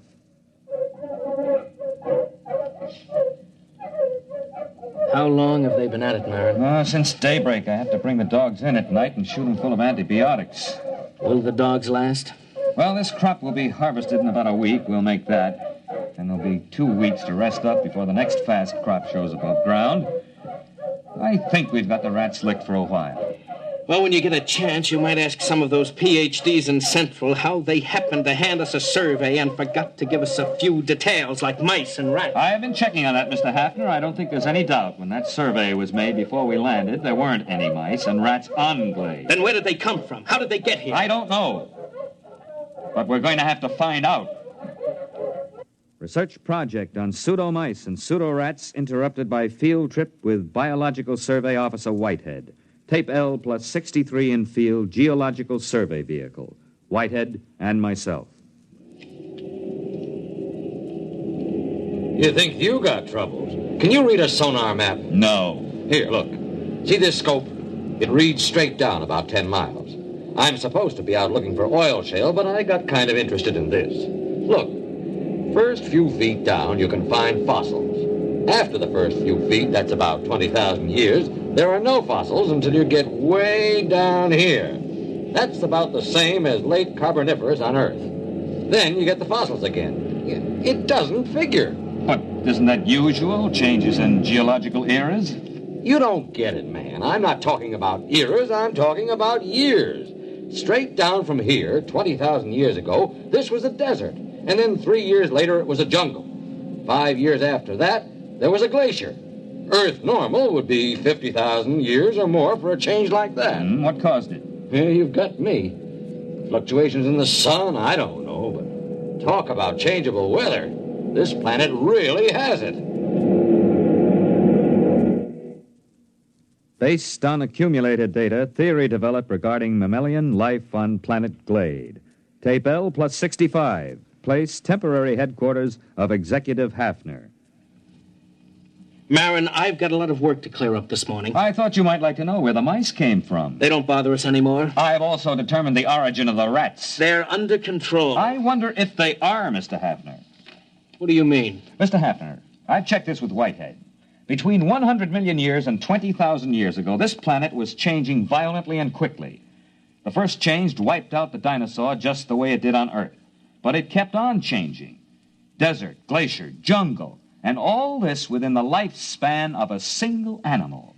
For 1 million years, this was the norm of existence on Glade. I've checked Geological Survey. The planet is stable now. Well, that's not what I'm getting at. The point is, survival was difficult. Only one species of mammals managed to come through. Now, wait a minute, Marin. There are 4 species, ranging in size from a squirrel to a water buffalo. One species. They're the same. If the food supply for the largest animal increases, some of the smaller so-called species just grow up. Conversely, if the food becomes scarce in any category, the next generation, which apparently can be produced almost instantly, switches to a form which does have an adequate food supply. The mice? The mice weren't here when we got here. They were born of the squirrel-sized omnivora. And the rats? Born of the next larger size. After all, we are environment, too, and they adapt to environment. Let me get this straight. The mutations... On Earth, it would be mutation. Here, it's merely normal evolution. These animals have no genes or chromosomes. I don't know how they pass down heredity, but they react to external conditions far faster than anything we've ever encountered. Then we'll never be free from pests unless, of course, we rid the planet of all animal life. Yeah, you mean with radioactive dust? That won't work. They've survived worse. Oh, maybe we could leave the planet. Leave it to the animals. I could exercise authority under Clause 364. It's too late for that. What do you mean? We sent back the specimen ship. The animals are on Earth, too. But those specimens were in cages. Yes, but the next generation would be small enough to get out through the bars. They'll be running free in the cargoes of the spaceships. They'll land on Earth, and the first thing you know, a new mutation of rats will appear. They won't have any reason to connect it with the specimens from Glade.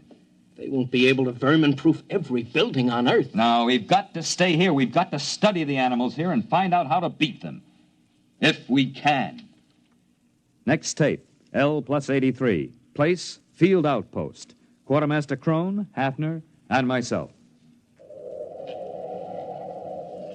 I saw it, Mr. Hafner. I saw it. Are you sure? There. Do you see that tree? No, the big one. The white flowers? That's the one. I saw it behind there. Can you describe it? Well, I didn't get a good... That's it. That's what I heard. It sounds like a tiger. I've heard them like that in India. You watch.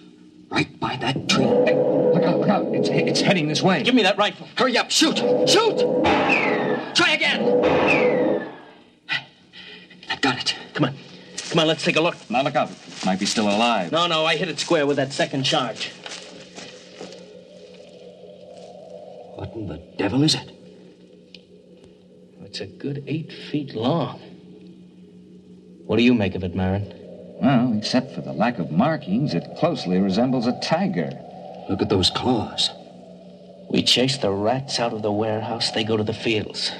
We hunt them down in the fields with dogs, and they breed tigers. Well, that's easier than rats. We can shoot tigers. Wait a minute. We've been here less than 3 months, Marin. The dogs have been in the fields only 2. And that tiger's mature. How do you account for that? I'm not sure, Mr. Hafner, but I imagine if the survival factor is high, the young don't ever have to be young. What? They can be born as fully functioning adults.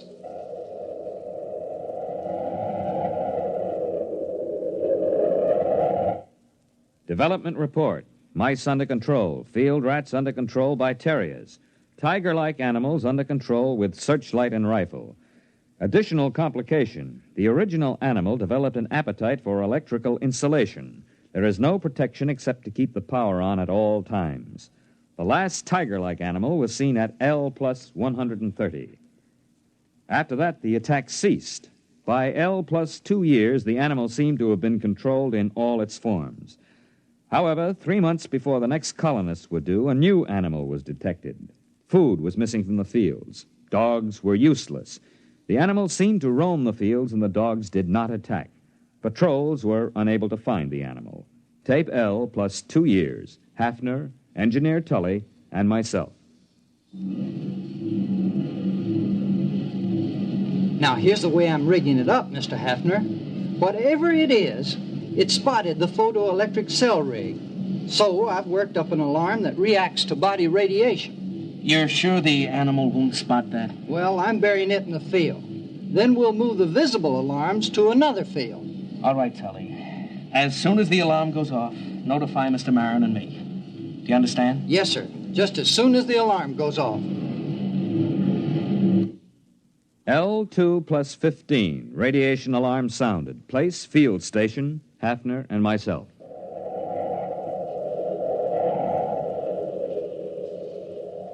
Look out where you're walking, Marin. We don't want to scare it away. Well, there are dogs in that field, aren't there? Well, there were supposed to be, but they didn't bark. Quiet. There it is. See? Huh? It's in between the rows. Look out. Look out. Give me a clear shot. No, wait a minute. Don't shoot. Look, Marin, I'm the executive here. I say it's dangerous. Dangerous? That's why you can't shoot. It's more dangerous than you know. Quiet, quiet. It'll hear you. We're downwind. Now, listen, Hafner. This is important. I don't want any lecture now, Marin. I don't want to lose the shot. You've got to listen. That animal could evolve mice. We stopped mice and it brought rats. We turned back the rat and provided the tiger. All right, we stopped the tiger. Not really. There was another animal being formed. The one that's in that field now. It took the animal 2 years to create it. How, I don't know. 1,000,000 years were required to evolve it on Earth. He's moving away. Marin, I'm going to shoot. Don't shoot. We can't destroy the animal. It's on the Earth now and on other planets. We've never even been able to get rid of our own rats. How can we exterminate this animal? All the more reason to start now. Get down and give me a clear shot. Listen. Are their rats better than ours? Will their beasts win or ours be stronger? Or will the two make peace, unite, and interbreed? It's not impossible. This animal could do it if interbreeding had a high survival factor. Don't you see, after the tiger, they bred this thing. If we shoot it down, what'll come next? Look at it, standing erect. Opposable thumbs, binocular vision, a large brain capacity. This one I think we can compete with. It's the one after this that I don't want to face. Marin, it must hear us. It's looking this way. Look at it, Hafner. He's holding his hands up to show us he's got no weapon. Drop your rifle. Are you sure? Drop your rifle!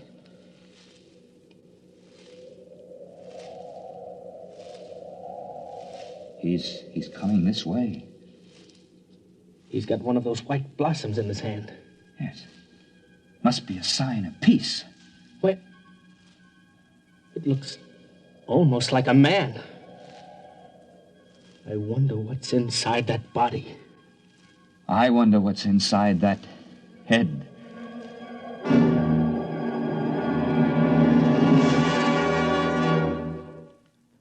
You have just heard X-1, presented by the National Broadcasting Company in cooperation with Galaxy Science Fiction Magazine, which this month features Verbal Agreement by Arthur Sellings, the story of an unsuccessful poet who was forced to ask what it was the aliens could want that was half as precious as the skins they wouldn't sell.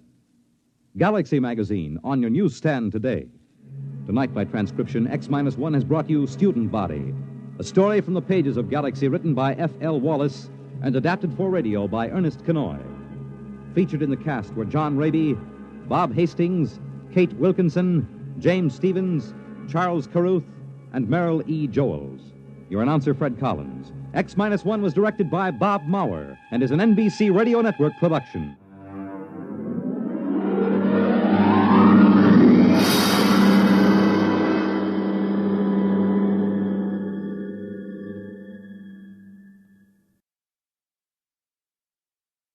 Suppose you met a man in a tavern and he told you quite seriously that he wasn't a man at all, that he was the last Martian left alive.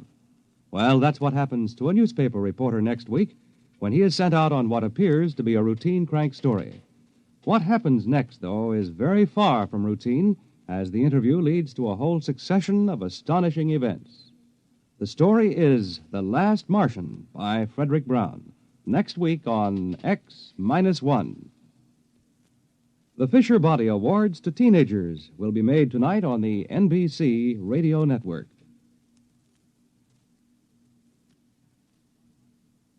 In just a moment, X-1. But first... Now, there's a melody you'll recognize, Opus number 1 in the inimitable Dorsey style. And there'll be lots more of your favorite tunes, old and new, on NBC Bandstand all this week. The Dorsey brothers will appear in person, and you'll also enjoy some of the sweetest music this side of heaven by Guy Lombardo and the Royal Canadians. Wayne King and Freddie Martin come along, too, together with bright personalities like Bert Parks and Johnny Mercer. It's wonderful live music weekday mornings with NBC Bandstand. Now stay tuned for X-1 on NBC.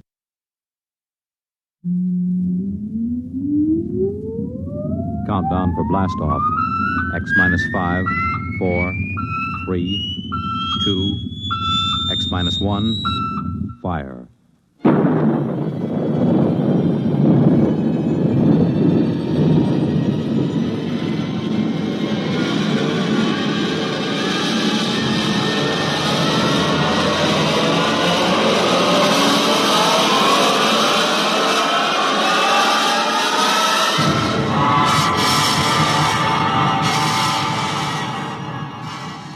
From the far horizons of the unknown come transcribed tales of new dimensions in time and space. These are stories of the future, adventures in which you'll live in a million, could be years, on 1,000 maybe worlds. The National Broadcasting Company, in cooperation with Galaxy Science Fiction Magazine, presents X-1.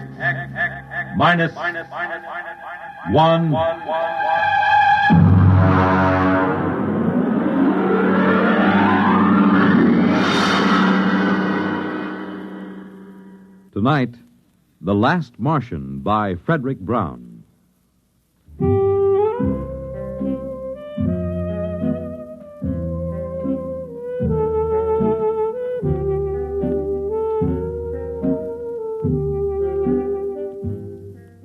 It was like any evening, but duller than most. I was back in the city room. I'd just covered a boring banquet, and the food had been so bad that I felt cheated, even though it cost me nothing. Now, just for laughs, and my job, I was writing a long, glowing account of it.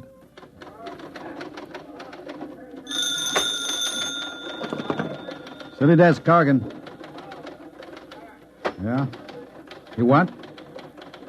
Mm-hmm. Yeah, sure, why not? Okay, Barney. Yeah. Bill. Yeah? You finished typing that banquet story yet? Finish it, huh? 30. Okay. You know Barney Welch, don't you? Barney's bar? Of course I know him.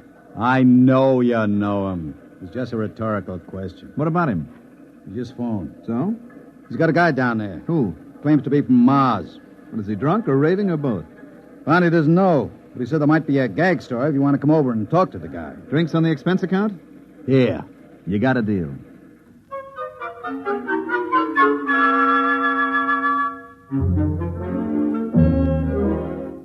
There wasn't a Trib reporter who didn't know Barney well enough to borrow money from him. I made for the bar like a St. Bernard makes for a fallen traveler and ordered a quick one with water on the side.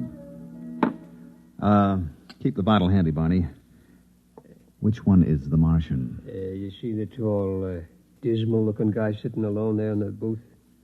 Over there? That's him. What's his story? Well, he says he just got in from Mars 2 hours ago, and he's trying to figure it out. He claims he's the last living Martian. Mm-hmm. Does he know I'm a reporter? But he'd talk to anybody who'll listen to him. What's his name? He says it's Yangan Dow. I'll talk to him. Now, listen, Bill. Yeah. Don't get him violent or anything, huh? I don't want no trouble in my place. Oh, now don't worry, Barney. Look, dish up 2 beers for us, and I'll take him over with me.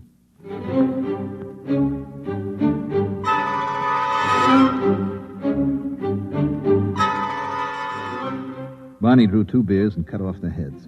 He rang up 60 cents, gave me my change, and I went over to the Martian. Mr. Dow? Yes? You mind if I sit down? Help yourself. It's a free country. I brought you beer. Barney, the bartender, told me something about your problem. Oh? Thanks for the beer. Drink up.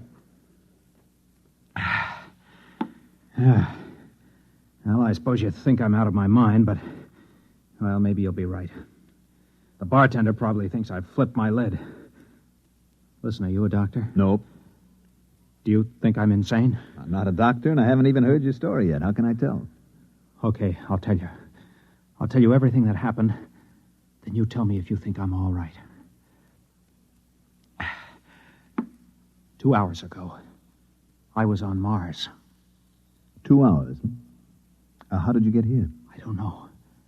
That's the horrible thing. All I know is that the others were dead.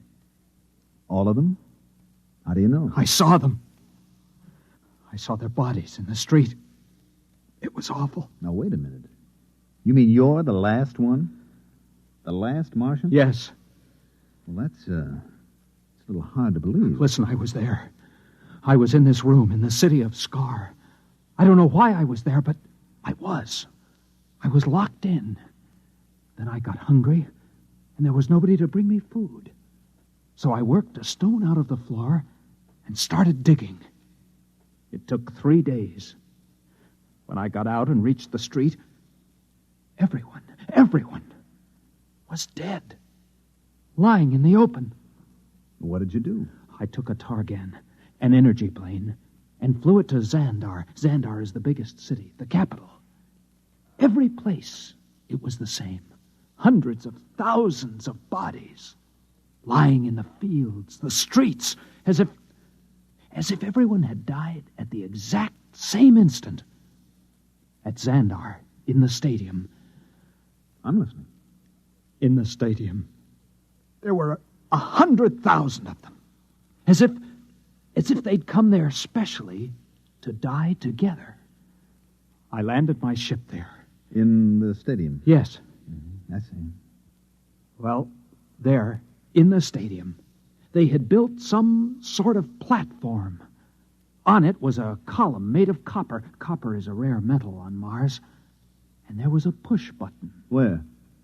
In the copper column. Oh. And there was a Martian in a blue robe, a priest, right under the button. It was as though he'd pushed the button and died. And everybody else had died with him. Except you? Yes. All except me. And then? And then, I was on a Madison Avenue bus, riding to work, here in New York. Oh, now wait a minute. Listen, I know you don't believe me. I know it sounds as if I was stark raving mad, but take it easy, huh? You know what I think? What? You've had some sort of terrible shock. Well, of course I have. There were 3 million of us, all dead. I don't mean that kind of shock. Of course, it was a dying world anyway. We didn't have more than 2 generations left. It was the krill. What was the krill? The disease. It reduced us to 1/30th of our population in 2 centuries. These 3 million, then, they died of the krill? No. The krill kills slowly. These people died like that, with a push of a button. Why didn't they escape? We tried to develop space travel, but we couldn't. We couldn't even reach Deimos or Phobos. Where are they? Our moons. Oh, I don't know too much about this stuff. It was horrible. Mm-hmm. Can I ask you a question, Mr. Down? Anything you like. Well, if the Martians didn't develop space travel, how do you think you got here in New York City? I don't know. It's driving me wild. I'm Yangan Dal, a Martian. And I'm here, in the body of an Earthman. The body of an Earthman? Of course. You don't think Martians look exactly like humans, do you? I'm 3 feet tall, weigh what would be 20 pounds here on Earth. I have 4 arms and 6 fingers on each hand. Barney? Yeah? 2 more beers, huh, with whiskey chasers? Right. Go on, Mr. Dahl. I don't mean to interrupt. It frightens me. Oh, I can understand that. Your drinks. You want some help? Thanks, Barney. Drink up, Mr. Dahl. Thank you. By the way, who is this Earthman whose body you've got? Its name is Howard Wilcox. Howard Wilcox, huh? I'll just write that down. Address? It's in the wallet. 45 Amber Court. Mm-hmm. This Howard Wilcox whose body you're in, does he have a family? It is married to a female of this species, yes. Well, have you been home? No. Then how do you know? I have all of its memories. I can do everything it could do. I know everything it knows. Oh, I see. I even have its tastes. Beer, for instance? Yes. Mm-hmm. You have a job? At the Humber Lamp Company, 34th Street. Well, maybe you ought to call your wife. No, It frightens me. Why? This body, it loves its wife. Let me buy us a round. There's money in these pockets. Okay. It's very good of you to listen to my story. Barkeep, another round, please. Tell me, Mr. Dow, did you ever suspect before that you were a Martian? Suspect? I am a Martian. Don't you understand? Well, how did you get in here? I told you this body was on its way to work on a Madison Avenue bus, and then I was inside it. It was thirsty, so it stopped for a drink. And I thought maybe the bartender could give me some advice. So I started talking. Don't you believe me? Listen, Howard, you should be due home for dinner by now. Now, you're making your wife worry. Why not phone her? I'm afraid. What's there to worry about?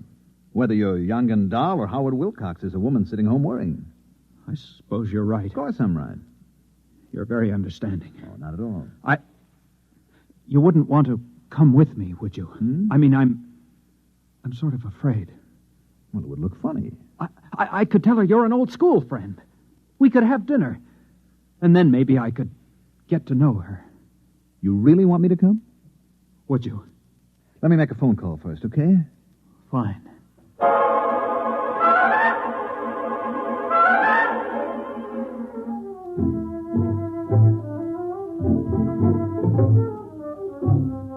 I rang up the Tribune and got Cargan at the city desk.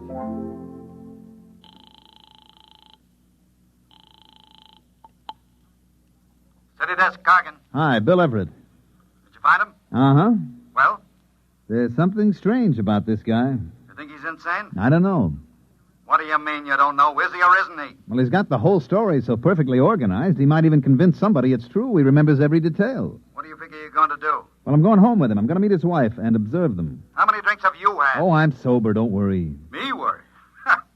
Look, maybe you better come back here and I'll let Vincent handle this story. No, that isn't necessary. Just let me tag along a while. Okay. But if you want help, yell and I'll send Vincent. I will. Don't worry. What's this guy's name? Howard Wilcox. Address? 45 Amber Court. Okay. Oh, and Bill. Yes? Just remember one thing. What's that? You could be playing with dynamite. Watch your step.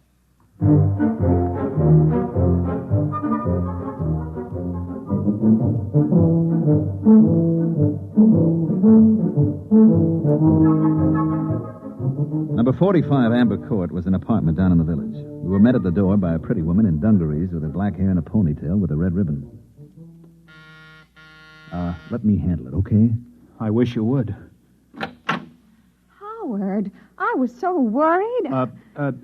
This is Bill Everett. I'm an old boyhood chum of your husband, Mrs. Wilcox. We met, and I asked Howard to have a few drinks, and I'm afraid it's all my fault. Bill is having dinner with us. If it isn't too much trouble. Well, no, of course not. Well, that's very generous of you. Well, if you'll excuse me, I'd better start dinner. Howard, Yes? are you all right? Why, yes. Fine. You didn't kiss me. Oh, well. That's better. That's the first time in 11 years Howard hasn't kissed me when he came home. Well, we stopped and had a few drinks. It was all my fault, really. Look, just make yourself comfortable. I won't be long. Do you think she suspects? Of course not. I'll have to tell her. You want to wind up in an institution? No, but I can't keep up this pretense. Just set your mind to it. Now, after a while, it'll become natural. You'll forget that you ever were a Martian. You do believe me, then, about being a Martian? Of course. Oh, that's good to know. Now, look, whatever you do, don't tell your wife. It would ruin her life. I'll try not to tell her. Try very hard. Now, don't tell anybody. You and the bartender know, of course. Oh, we'll keep it quiet. Don't worry. Good. Do you think you can carry it off? I'll try. Good boy. Now, tell you what. If you get into any kind of trouble, I mean, if you just have to talk to somebody about it, give me a call, Here, at this number. Now, if I'm not in, you leave a message with my boss. His name is Cargan. Cargan. You promise? I promise. Fine. You're very kind. This body... I've never met anybody so kind here on Earth. Forget it. Well, what have you two been discussing so secretly? Just business. Oh, I'm sorry about being late, dear. Well, you might have phoned. After all, you were only a few blocks from the house. It isn't as if you were on Mars or someplace.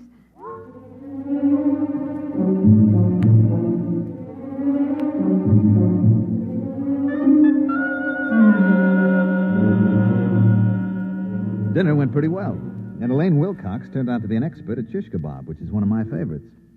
After dinner, I still had a couple of hours to put in at the paper, so I went back. Cargan came over to me right away. Well? Well? Is he or isn't he? He's a Martian, all right. No question about that. You're very funny. I have my moments. Would you mind telling me exactly where you've been for 3 hours? And what you've been doing? I talked to Yangan Dao. That's his Martian name. Then we had dinner at his home. Very nice. Shish kebab. What about the story? Oh, yeah, the story. Well, it seems that he was locked in a room in the city of Scar.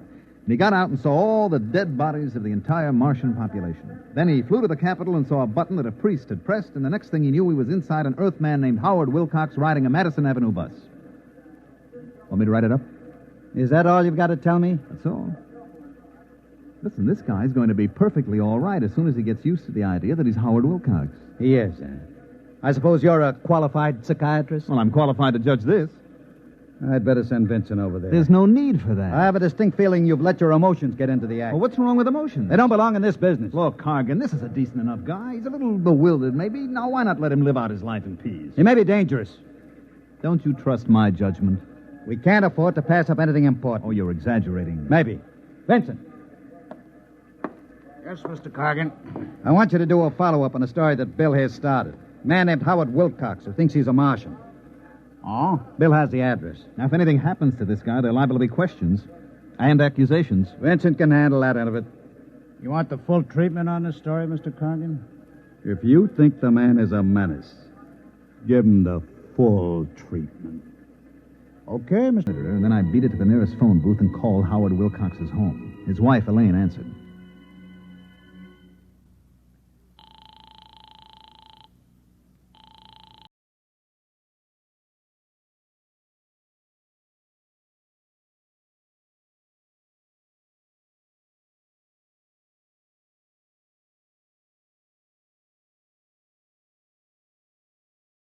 His name is Vincent.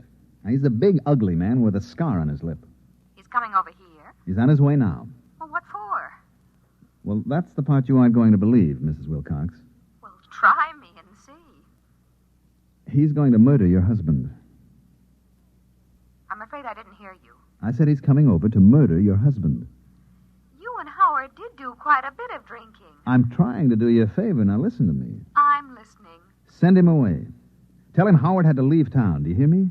I hear you, but really... Please, Mrs. Wilcox, if your husband means anything to you. Well, of course he does, but why not call the police? They'll laugh at you. I'm coming right over. I'll explain when I get there. And remember, your husband's life depends on this.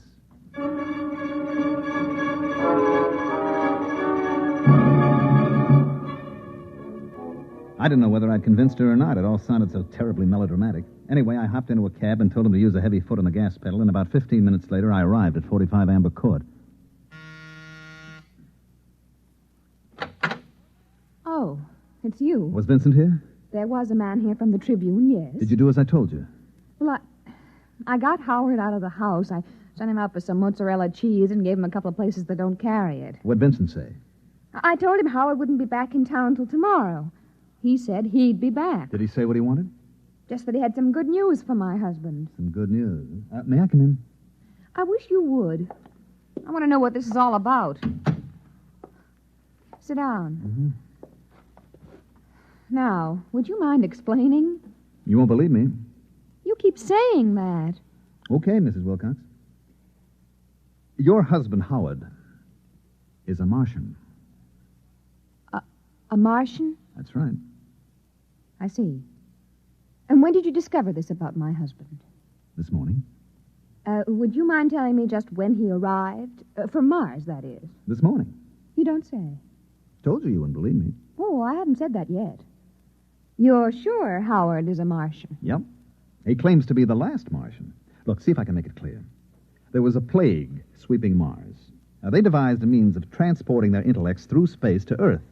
Their dead bodies remained behind. Now, Howard, your husband, was confined in an institution, so he didn't get to go with the other Martian souls.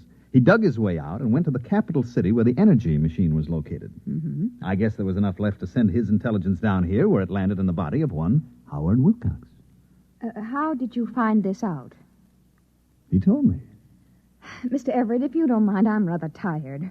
First you tell me someone's going to murder Howard, then you tell me he's the man from Mars. Now, I'd like to get some rest, if you don't mind. I'm trying to convince you your husband is in danger. If Howard is a Martian, just why does your Mr. Vincent want to kill him? Because Mr. Vincent is a Martian, too. Uh-huh. I suppose the editor of the Tribune is also a Martian? No, not the editor, just the editor of the city desk. And you, Mr. Everett, are you a Martian, too? Matter of fact, yes. Good night. Just won't see it, will you? Good night, Mr. Everett. Okay, I tried my best. Martians, indeed.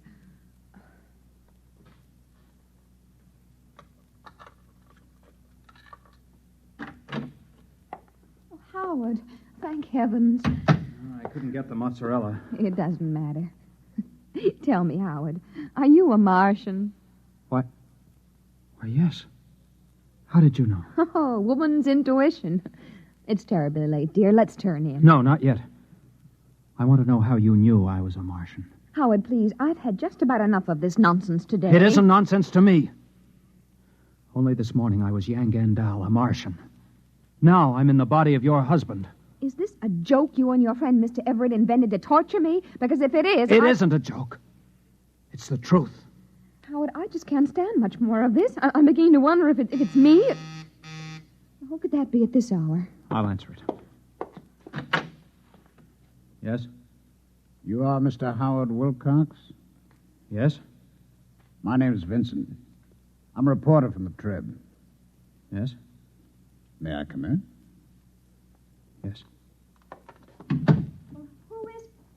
Oh, Mr. Vincent. I see your husband has unexpectedly returned from out of town, Mrs. Wilcox. Now, look here. Would you mind telling me why you lied to me? Yes, I would. Does it have anything to do with the fact that you know your husband's secret? What secret? That he is young and dull, a Martian. I don't know what you're talking about. I think you do. Why is there such concern?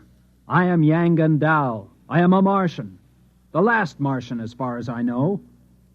That is where you're wrong, Mr. Wilcox. Wrong? You see, there are many of us. Many? Like me? Hundreds of thousands. We were teleported to Earth during the Great Migration and found ourselves, like you, inside human beings. But then I'm not alone. You do understand my position. Perfectly. I can establish contact. We can remember our old home. Unfortunately, no. I don't understand. Sadly enough, young and dull, you were considered mentally ill on Mars. Ill enough so that you were institutionalized. But here on Earth, a person like you represents a distinct threat to us. How do I threaten you? You're unstable. You may give us away. That would spoil it. Spoil what? Our plan. Plan? You have not heard of the plan? I heard of no plan. I was in an institution. Yes. You are certain now? Of course. What plan? If you knew, I would have been forced to destroy you. You've just saved your own life, young and dull, and that of Howard Wilcox as well. What are you going to do? Nothing. Nothing at all. Aren't you afraid that I'll do something? Such as? Tell people my husband is a Martian. Really, Mrs. Wilcox, you know better. You'd be laughed at or sent to the nearest psychiatric clinic. No, we aren't at all concerned with the fact that people will betray our presence here on Earth. I'm sure you can appreciate the reaction if you were to phone the police and tell them that the Trib reporters are all Martians. Well, not all. Just the city editor and yourself and Mr. Everett. How did you know that? Perhaps I'm one myself, Mr. Vincent. It isn't possible. Why not? Are you... Tell me where you were born. What city? I was born in Undunell near the dead canal of Krilla. Your name? Zanat Cree. You are party to the plan? The plan to take over the Earth? Of course. Your husband, young and dull. Why did you not inform him? For the same reason you did not. He is unstable. But there is no need to worry. I will care for him. Amazing. Now, would you mind leaving us alone? We have many things to discuss. Of course. Amazing. Positively amazing.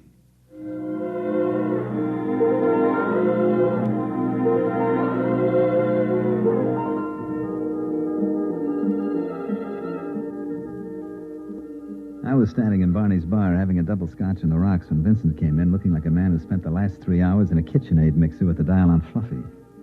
He came over and ordered without so much as a look at me. Here it is, Mr. Vincent. Thanks. You okay? Sure. By the way, did you fellas take care of that crackpot who was in here this afternoon, the one who thought he was a Martian? Sure. Just a drunk, huh? Yeah, that's right. Wouldn't you say so, Bill? Oh, definitely. Well, here's to you, Barney. Sometimes you can't tell the Martians from the Earthmen. You know? It's getting to be that way, Mr. Vincent. Right, Bill? That's right, Barney. Integration. That's what it is.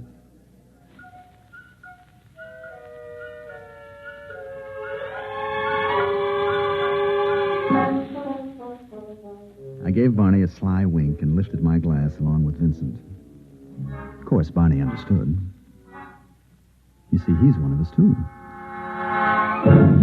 You have just heard X-1, presented by the National Broadcasting Company in cooperation with Galaxy Science Fiction Magazine, which this month features Alan Cogan's story, Nothing But the Best, which tells about a strange mix-up in time and place. Galaxy Magazine, on your newsstand today. Tonight, by transcription, X-1 has brought you The Last Martian, a story from the pages of Galaxy written by Frederick Brown and adapted for radio by George Lefferts. Featured in the cast were Mandel Kramer, Elliot Reed, Santos Ortega, Ralph Bell, John McGovern, and Patricia Wheel. Your announcer, Fred Collins. X-1 was directed by Daniel Sutter and is an NBC Radio Network production.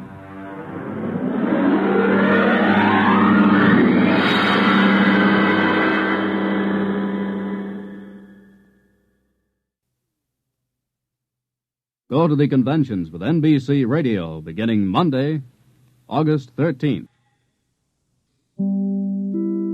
In just a moment, X-1. But first...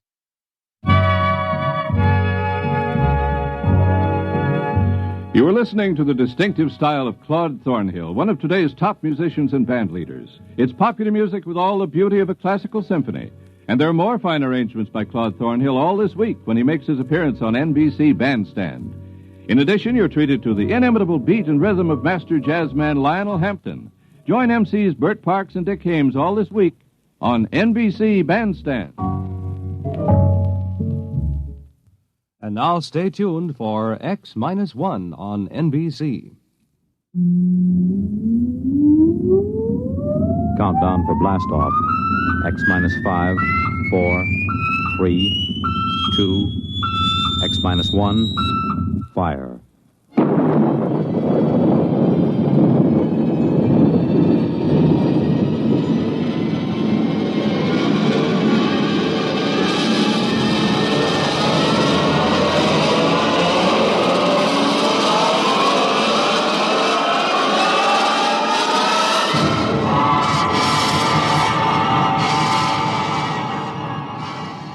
From the far horizons of the unknown come transcribed tales of new dimensions in time and space. These are stories of the future, adventures in which you'll live in a million, could be years, on 1,000 maybe worlds. The National Broadcasting Company, in cooperation with Galaxy Science Fiction Magazine, presents X minus 1.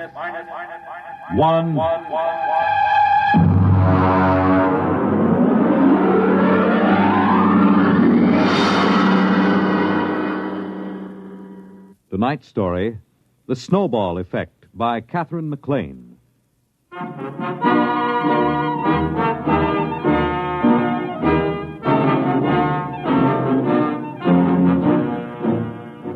I took over the university at a time of crisis. For one thing, we had been placed on probation by the conference for overpaying football players by 100%, and one half of the varsity was penalized a year's eligibility. On top of that, I was called in by Mr. Harvey J. Grover of the Board of Trustees. We had lunch at 21 on his expense account, and after the Napoleon brandy, he lowered the boom. Dr. Holloway, the university is in crisis. I know, Mr. Grover, I know, but I'm assured that our scouts have turned up several likely zinc miners in Colorado. You can assure the board that we'll have a line to reckon with next season. I'm not talking about football. There are other things at the university, I'm told. Well, of course. Holloway, as president of the university, you've taken on a grave responsibility. I know. I don't mind telling you the board has been gravely concerned. The number one problem facing us is academic freedom. It is? You're darn tooting. We want every academic department free from debt, running in the black. Is that clear? Academic freedom, huh? I see. Any faculty that can't support itself by grants, bequests, corporation or government contracts is out. All of them? Down to the last assistant instructor. Look, Holloway, I'll put this to you straight. Most of the board was against hiring you. They had a bright young plant manager from General Products they said could show a profit from a candy store in the Mojave Desert. But I stood up for you. Why, thank you, sir. I told them the president of university has got to be at least a high school graduate or it doesn't look good.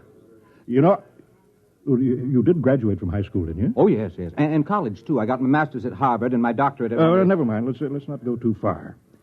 Have you got this straight now? Oh, yes. I've got to make a profit on the candy store. I mean, the university. That's right. Oh, and Holloway... Yes? How many zinc miners did you say we dug up?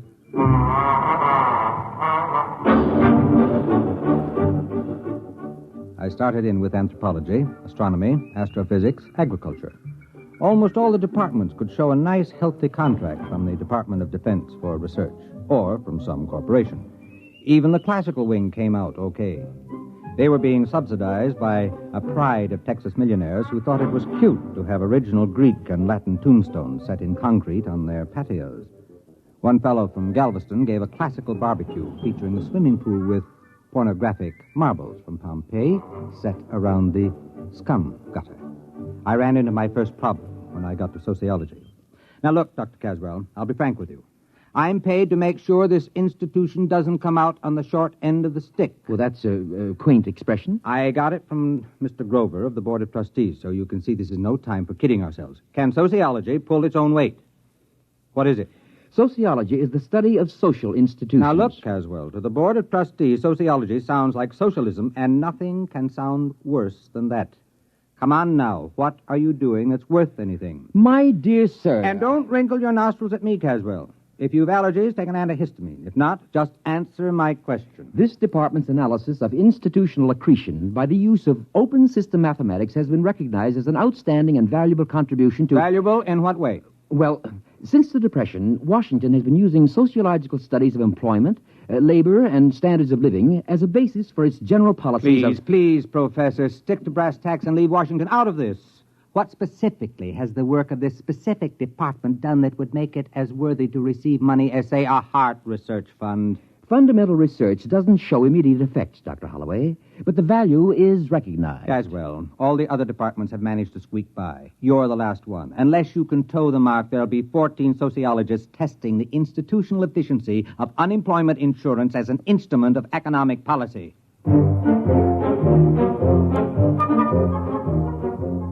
Caswell knew I had him. Unless he could show me how his department could scratch a buck together, I'd have to expunge his name from the catalog and have him drummed out of the faculty club. I'll hand it to him, though. He glared from behind his pince-nez, and sliding into his lecture manner, he started his con. Institutions, organizations, that is, have certain tendencies built into the way they happen to have been organized, which cause them to expand or contract without reference to the needs they were founded to serve. I have developed a form of socio-mathematics to plot these factors, and by comparing formulae,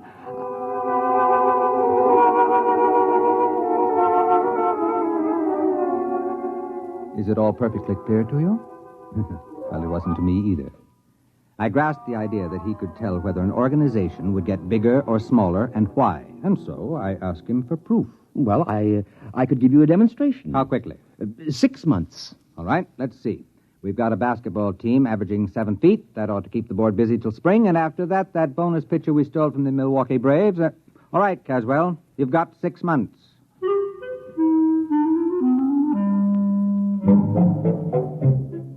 I forgot about Caswell and sociology department for a couple of days while I went back to convincing semi-literate millionaires that they might as well leave a couple of millions to the university rather than have the federal snap it up in inheritance taxes.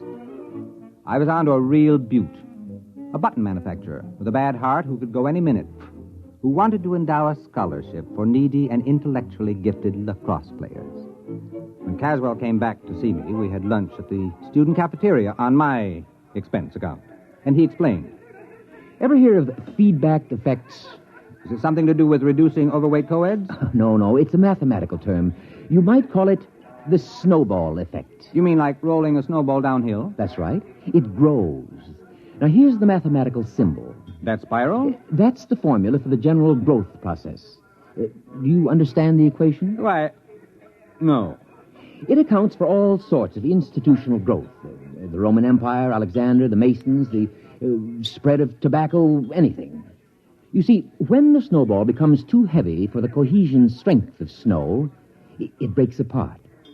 Now, we've decided to run the test on an organization and make it grow according to the formula. I see. You're going to use some club or lodge or something as a guinea pig. If you could follow the equation, you'd see I've built a pattern of a cogent reason for the ins to drag in new members from the outs, and an urgent factor to prevent anyone from resigning.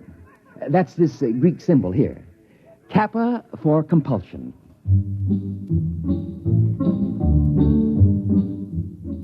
I suggested a few changes in the organization plan, and we finally worked out a setup that was nice and simple.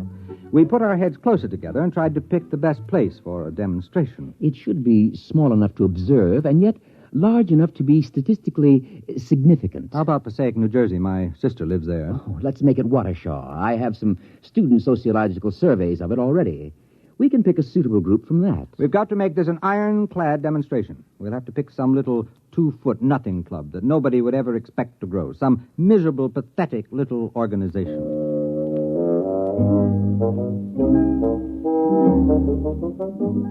We found the perfect test guinea pig. The Watershaw Wednesday night sewing circle. Caswell and I drove over next Thursday night to a meeting.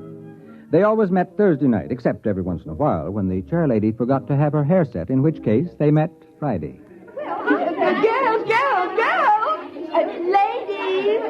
Girls, we have business to conduct, girls. Helen, please. The regular meeting is now called to order. Bernice. Just a minute, dear. Will the secretary... Bernice. You're out of order, dear. It's not a regular meeting. But of course it is. It's Thursday, isn't it? I distinctly remember when we had that special meeting on Tuesday for Toby's baby shower. We adjourned sine or die when she started to have pains. Oh, my goodness, it was false labor. That certainly doesn't count. But this meeting is just a continuation of the other one. Oh. How do you feel, Toby? Fine. A little out of breath. Did you try a little dry toast just before climbing the stairs? But, Bernice... My doctor said to breathe deeply through my nose and to have Henry tie my shoes for me. Well, I'd like to see Alfred tie anything for me. It's 3 years since I dared get a dress that zipped up the back. Madam Chairman, I rise to a point of order. Well, my goodness, Helen, you don't have to be a martyr about it.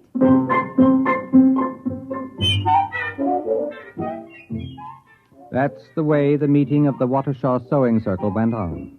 After a prolonged parliamentary battle, the point was finally carried that this was the tail end of a previously adjourned special meeting. At this point, the secretary, who had shorthand training, read the minutes. It was moved by Harriet that a vote of confidence be registered in the administration of the club's business by Bernice. The motion was seconded by Elsie, who said she thought it was only fair because Bernice didn't even have an unlimited phone. And look at all the calls she had to make on club business. The motion was amended by Joan to include Bernice Calloway as well as Bernice Hackett, because with 2 Bernices, the whole thing would be confusing, and it didn't seem fair to discriminate between Bernices, because Bernice Calloway didn't have an unlimited phone either. And besides, her phone was way upstairs in the bedroom without even a kitchen extension. The motion was defeated because of the lack of a quorum.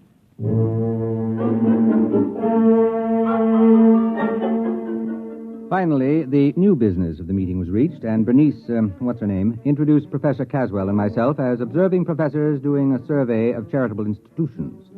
After the business meeting, brownies, sponge cake, and apricot peekaboo cookies were served with coffee. Caswell and I drew the unlimited Bernice aside. You see, Mrs. Hackett, I've been making a few notes on a slightly modified constitution and bylaws for your organization. You have? You see, it all depends on having a competent and capable lady in charge. Oh, yes. Yes, frankly, I see. Frankly, this plan would be dangerous unless there was a woman of great character elected to the post of chair lady. Well, of course. You see, there are several ways of, influencing an election. That's why it's important that only the right people fully understand this. Oh, you're right. Absolutely. Why, the organization was just floundering before the last election. Now, can I see those plans, Professor? They sound like they're just what we need. Naturally, she was hooked. As Caswell buttered her up, her eyes began to gleam, and she studied the simple little bylaws and constitution the professor had drawn up, nodding happily as the classic beauty of the scheme struck home. The meeting broke up when, after 4 brownies and a wedge of butterscotch cashew angel food surprise, Toby started to have real labor pains. We found out later it was a 9.5-pound boy. Caswell and I left the meeting and stopped for a pizza and beer to get the taste of the apricot peekaboo cookies out of our mouths. Well, there you are, Dr. Holloway. They adopted our bylaws with only 1 dissenting vote. I don't like that secretary. She's a spoiler, always suspicious. My first wife was like that. Don't worry, she hasn't got a chance. That Bernice woman has clear sailing under my equations. It's rigged to favor an aggressive extrovert over the paranoidal personality. You're sure it'll work now? I'd stake my academic reputation on it. You have? Don't worry, Dr. Holloway. We've given that sewing circle more growth drives than the Roman Empire.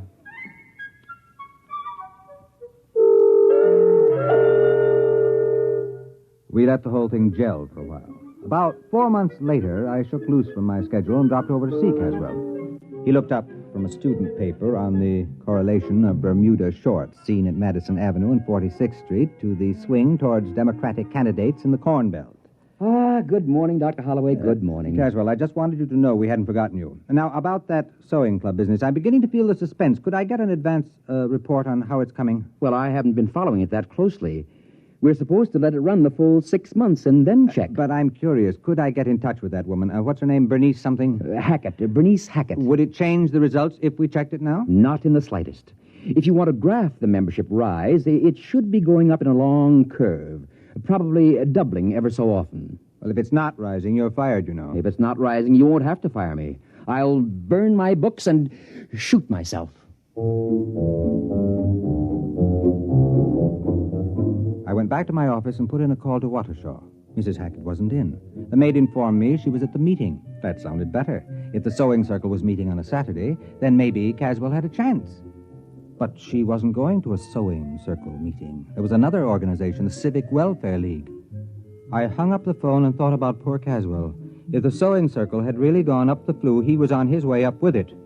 I decided to go over to Watershaw and check to give the poor old goat the benefit of the doubt.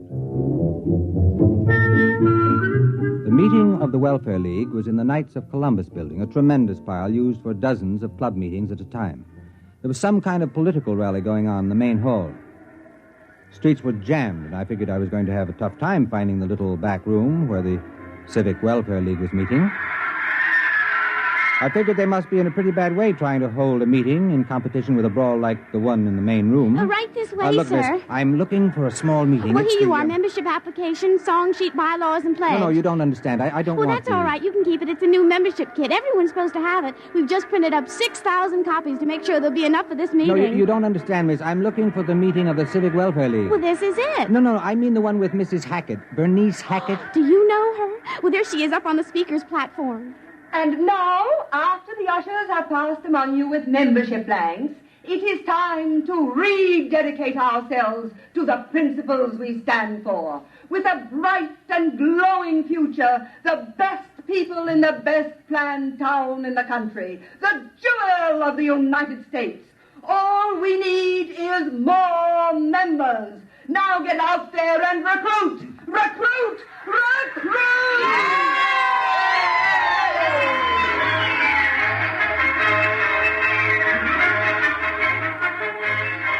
I cornered Bernice Hackett at the speaker's table. She had a clear, sparkling look to her eye, and she was dressed in a trim gray suit with a towering feather on a small hat. A clutch of pretty junior ushers, all with goose pimples showing above strapless formals, clustered about her. I managed to get to see her in the back room while the mayor was addressing the meeting. Well, hello there. It's a pleasure to see you. What happened to the sewing circle? Oh, it's just a little change, that's all. Helen, dear. Yes, BH. Send those wires out to the senator in Washington. You can tell him we want his support on the slum clearance or else. Check. Now, let's see, where were we? Oh, yes. We started growing by amalgamating with other small charity groups. Worked much more efficiently that way. Bernice, we're running out of membership blanks. Call the printer. He's got instructions to keep the type standing. Check. Naturally, we had to change our name each time, but we've still got the same constitution and bylaws, the ones you professors worked out for us. Then you've been growing. Oh, dear, yes. Bernice, what do we do about the town board of aldermen? I explained to them they can't get in at a group rate. Each one will have to join separately. Check. Oh, yes, Professor. We're growing and growing and growing.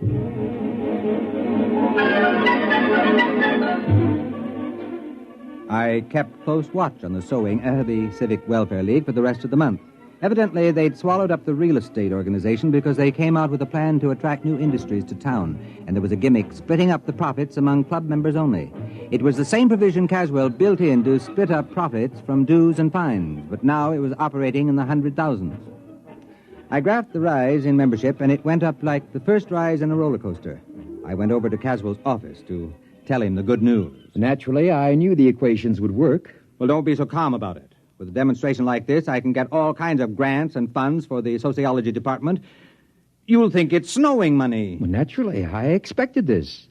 I haven't been following the test at all, but I was quite confident. I don't mind admitting I wasn't.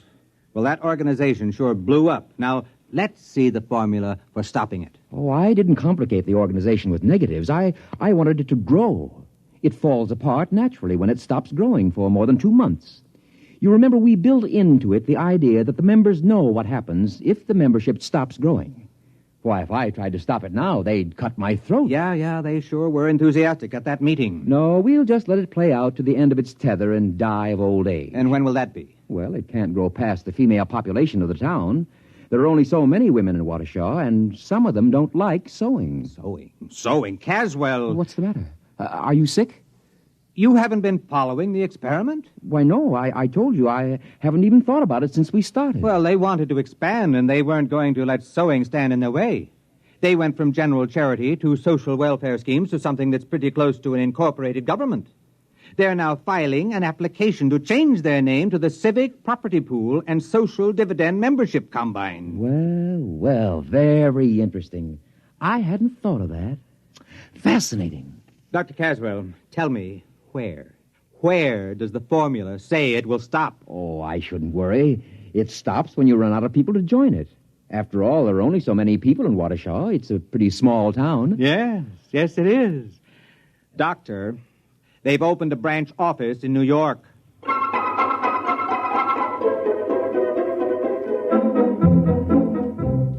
Caswell got out his slide rule then, and we went over the charts I had been keeping. He ran the results through the physics department's new analog computer to check the results.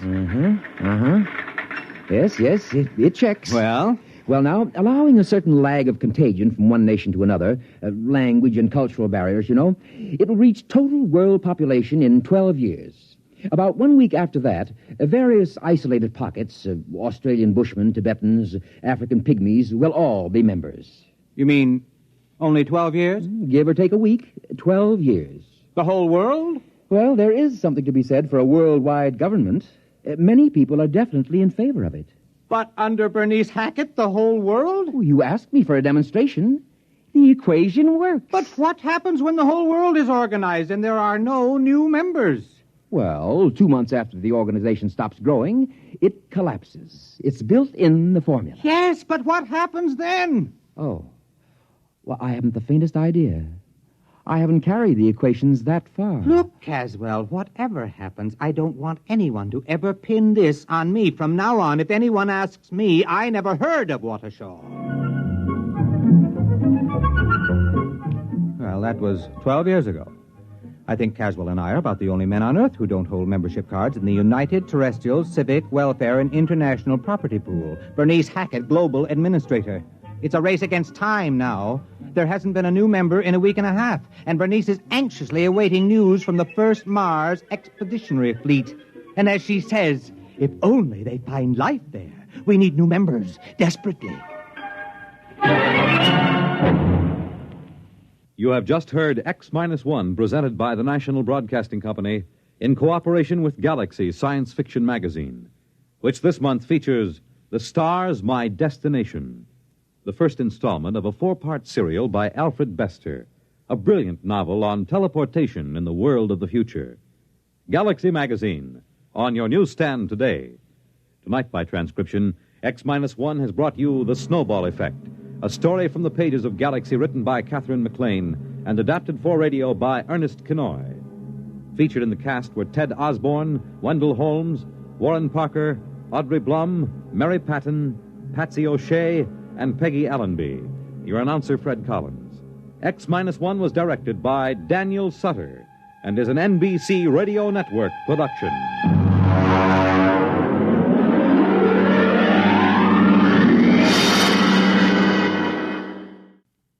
Thousands of hearts are being saved today, and many persons with heart disease are learning how to live happier and more useful lives. The fact is, most heart patients can keep on working, often at the same job.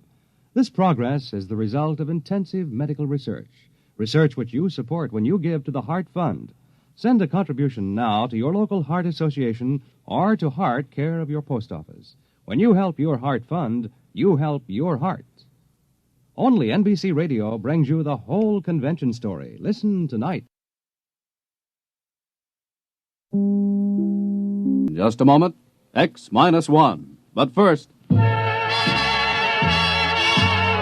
Once again, NBC Bandstand brings you some of the nation's top name bands in person. This week, Ralph Flanagan fills your weekday mornings with his wonderful hit tunes. Slow numbers or fast, there's no mistaking the delightful Flanagan style. And then, Art Mooney and his orchestra are also on hand with plenty of lively and rhythmic arrangements. The four lads take the Mr. Music spot this week, and Bert Parks is back as permanent MC. Hear them all on NBC Bandstand. Now stay tuned for X-1 on NBC. Countdown for blast off.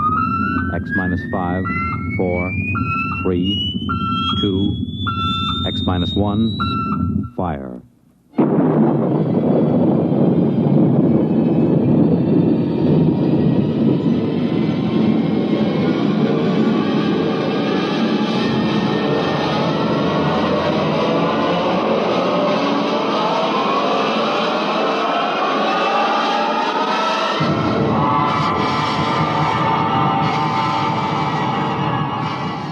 From the far horizons of the unknown come transcribed tales of new dimensions in time and space.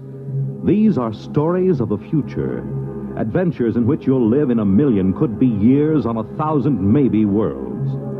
The National Broadcasting Company, in cooperation with Galaxy Science Fiction Magazine, presents X minus 1.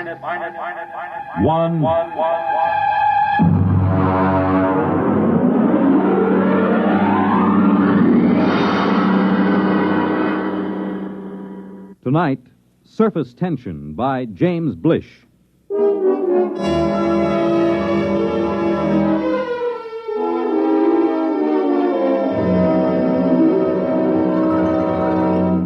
Come in, Professor. Come in. Mr. President? Do sit down. I'm terribly sorry to have kept you waiting. Time has very little significance, sir. Well, now, what is the urgent nature of your visit? Mr. President, for some time now at the Nuclear Institute, a group of us have been making a study of a new star, which has entered our constellation. Yes, the military advised me there was some disturbance. We've completed our calculations, sir. And? Before I give you our results, let me tell you that we've been in touch with the Scientific Council of the Asian Confederation. They've verified the results. I'm waiting, Professor. Mr. President, the effect of this new star in our galaxy will be extremely catastrophic. At the rate it's expanding, it will cause the sun to explode. The what? The sun is going to explode. But, well, that means... Exactly. The world will end in precisely 2 weeks and 7 hours. This is incredible. Were you absolutely certain of these calculations? Absolutely. Does anyone know of this? Well, as soon as we guessed where our study was leading us, we classified all information. The actual final results are known only to a small group of scientists here and in the Asian Confederation. 2 weeks. And 7 hours. That would be September 4th, 2056. At approximately 12 noon. Is there anything to be done? Nothing. The other planets, Mars, Venus... All will be destroyed. The universe as we know it will disintegrate. And the race? Will vanish. It's impossible. Those are the facts, Mr. President. How you choose to make them public, if you do choose to make them public, is a matter of government. Yes, of course. Has the president of the Asian Confederation been notified? He's being notified at this moment. I intend to take the following steps, Professor. First, I will contact the Asian Confederation. What's the name of their chief scientist? Dr. Gorlick. Ah, yes. I'll propose that you and Dr. Gorlick be given every resource to find a method of preserving the race. You'll be flown to their laboratories by rocket ship in an hour. I would like to spend these remaining days with my family. Your family can accompany you. They'll ask questions. They should know better by now. You will not release the information to the public. I would prefer to keep it a complete secret, provided the Asians agree, of course. A public announcement would only create utter panic and chaos. I assume it will happen instantaneously? Yes, instantaneously. Then secrecy is best. One thing, Mr. President. Yes? I wonder if perhaps religious leaders should be told. Professor, I believe in the power of God myself. I also believe that my single prayer can be heard by the Almighty just as well as if there were 10 million. There will at least be 2 of us, Mr. President. I, too, will pray.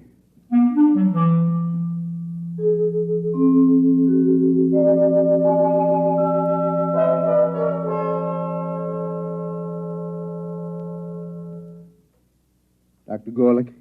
Professor, how nice to meet you again. Do sit down, sit down. Thank you. Quite a problem, eh? It's quite a problem. If the rest of the world knew what we too know. I feel they should be informed, nevertheless. Well, that part of it is for the administrators. We have our own work. Do you seriously believe that we have the remotest chance of solving this problem in the 2 weeks that remain for the universe to exist? That depends on what you consider a solution, Professor. Anything that will preserve the race. In that case, we have a solution. You're joking. About so serious a matter? Hardly. But would you step over to the table, please? Now, if you will be so good, look into that eyepiece in front of you while I focus it. Will you tell me, please, what you see there?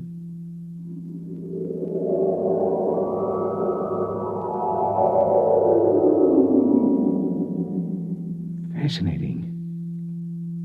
Most unusual. Would you be good enough to describe it? Yes, of course. I see what looks like a section of a large swimming pool. Plant life. Very tiny, and some kind of animal life, almost molecular in size. Good. Now let me change the magnification. Possible. Go on, please. Describe. What? I see what looks like dogs, cats, a cow. All evidently swimming underwater in this medium. Wait.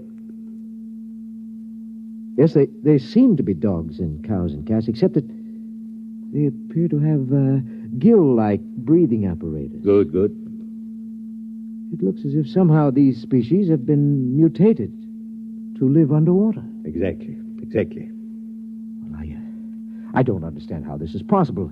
It would take hundreds of generations, thousands of years possibly to effect such a change, even with modern genetic control. It is the key, Professor. Let me ask you another question. Yes? Would you estimate the size of these creatures? I would say they're normal size. And the size of the pool, as you call it? A tank of quite enormous size. I cannot see the walls, but I assume they are there. Good. Now, Professor, prepare yourself for a shock. I've been a scientist too long to shock easily, Dr. Gorley. Nonetheless, you will be shocked to learn that what you have just been looking into is a single microscopic drop of water, less than a milligram. A single drop of water? Yes. Those dogs and cats are microscopic? Submicroscopic, smaller than a filterable virus. This is incredible, Doctor. Incredible, perhaps, but we have done it. Ah. We found a way to reduce the size of the original fertilized eggs through bombardment of the molecules. In this way, we can produce a full-size dog that is infinitesimal. And you believe this will help us solve our problem? I am convinced of it. What do you propose? This is our plan. We will create submicroscopic humans.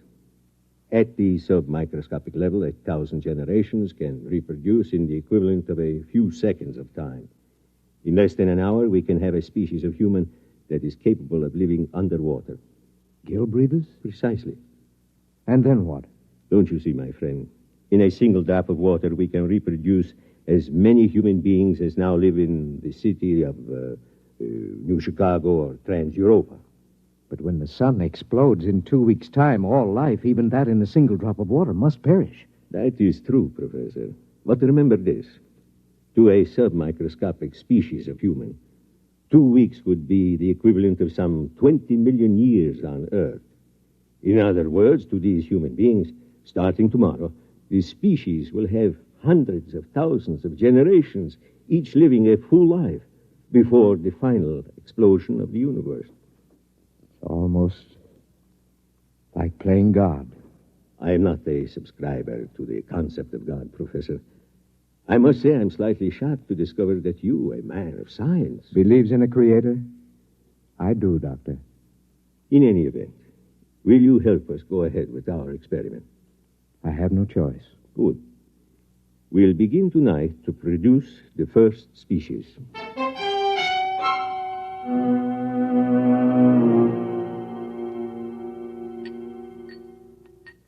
Careful with the virus. Here's the tube. Now then, we'll place this in a drop of water underneath the lens of the microscope. What about the evaporation and condensation of the drop? All outside factors will be controlled. Temperature, humidity, and so on. Will you turn on the lens, please? Now, using the highest magnification, we'll be able actually to manipulate a single being with electron magnets. A sensation we would interpret, possibly, as we interpret a centrifugal force. Ready? Ready. Good. We begin the experiment.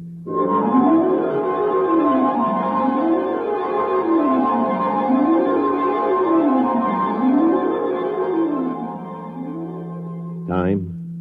1900 hours, 56 minutes, 3 seconds. Coming up on point 4, 3, 2, 1, 0. Observation. The first fertilized ovum, reduced to submicroscopic size, has begun to develop.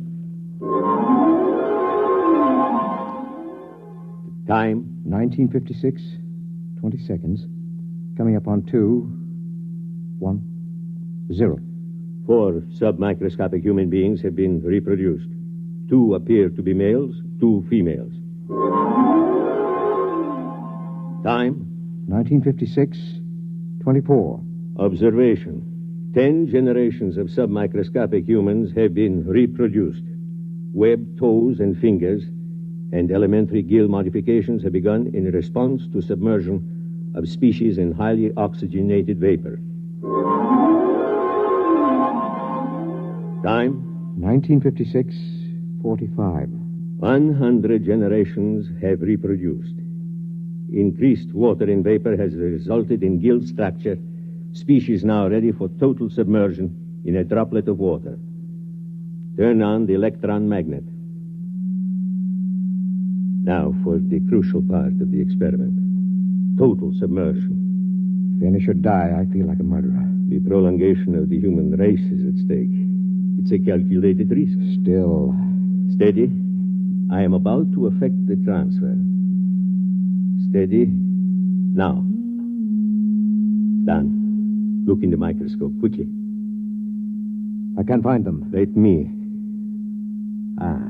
They're alive and swimming around. How many? Thousands. We've done it, Professor. Inside that drop of water, human beings like you and me, except for their gills, are already beginning to establish a civilization that will last for them millions of years. And for us?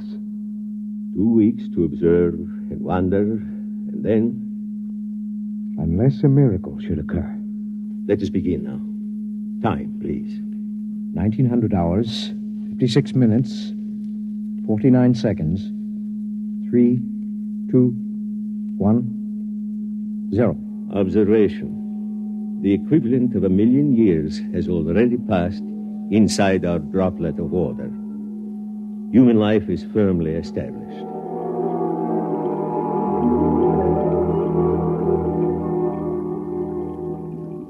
Sir! Sir! Come in, Lavin. Come in. I swam down from the museum. I'm exhausted. Rest yourself. Would you like some proto steak? No, thank you. Breath of oxygen, perhaps? 100 proof, distilled from pure upper-level water. A breath, perhaps. Now then, I assume that you've come about the plates. Yes. Naturally, the directors of the museum are most anxious. I haven't completed the translation yet. It's been 6 months. Yes, I know that, but they're incomplete.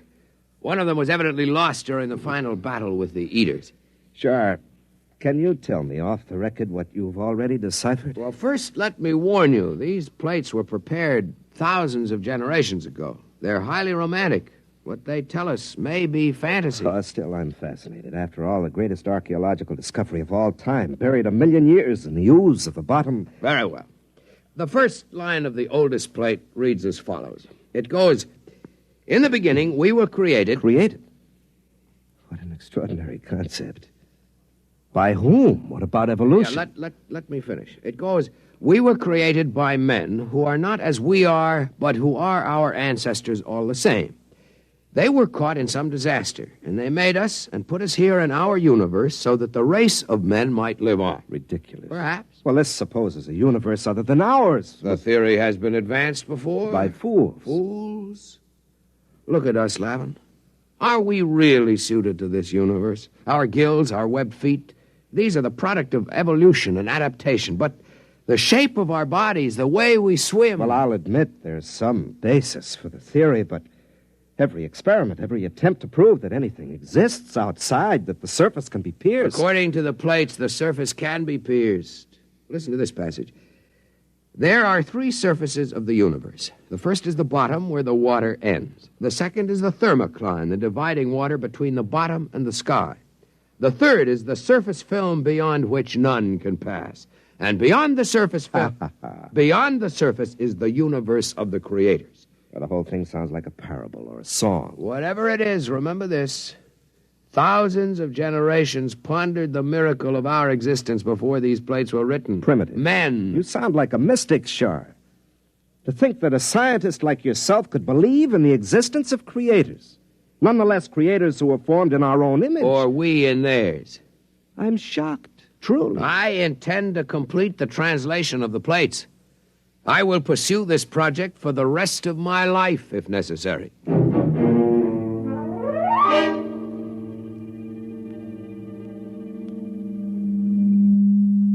Time, Professor? Second day, 14 hours, 6 minutes, 10 seconds. Observation. The plates which were inscribed with microscopic data by an earlier generation have evidently been removed by a subsequent generation. Our study shows that a highly developed civilization is now living in the drop of water. Certain water organisms have been domesticated and underwater ships have been developed.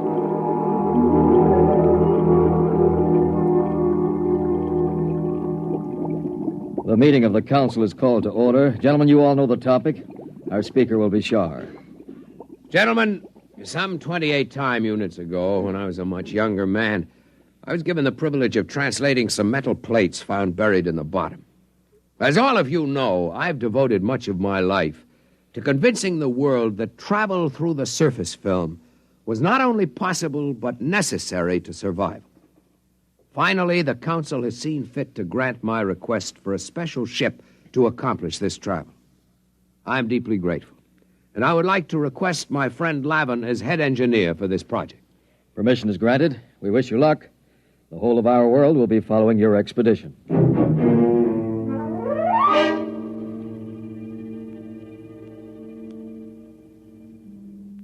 What's happening, Dr. Gorlick?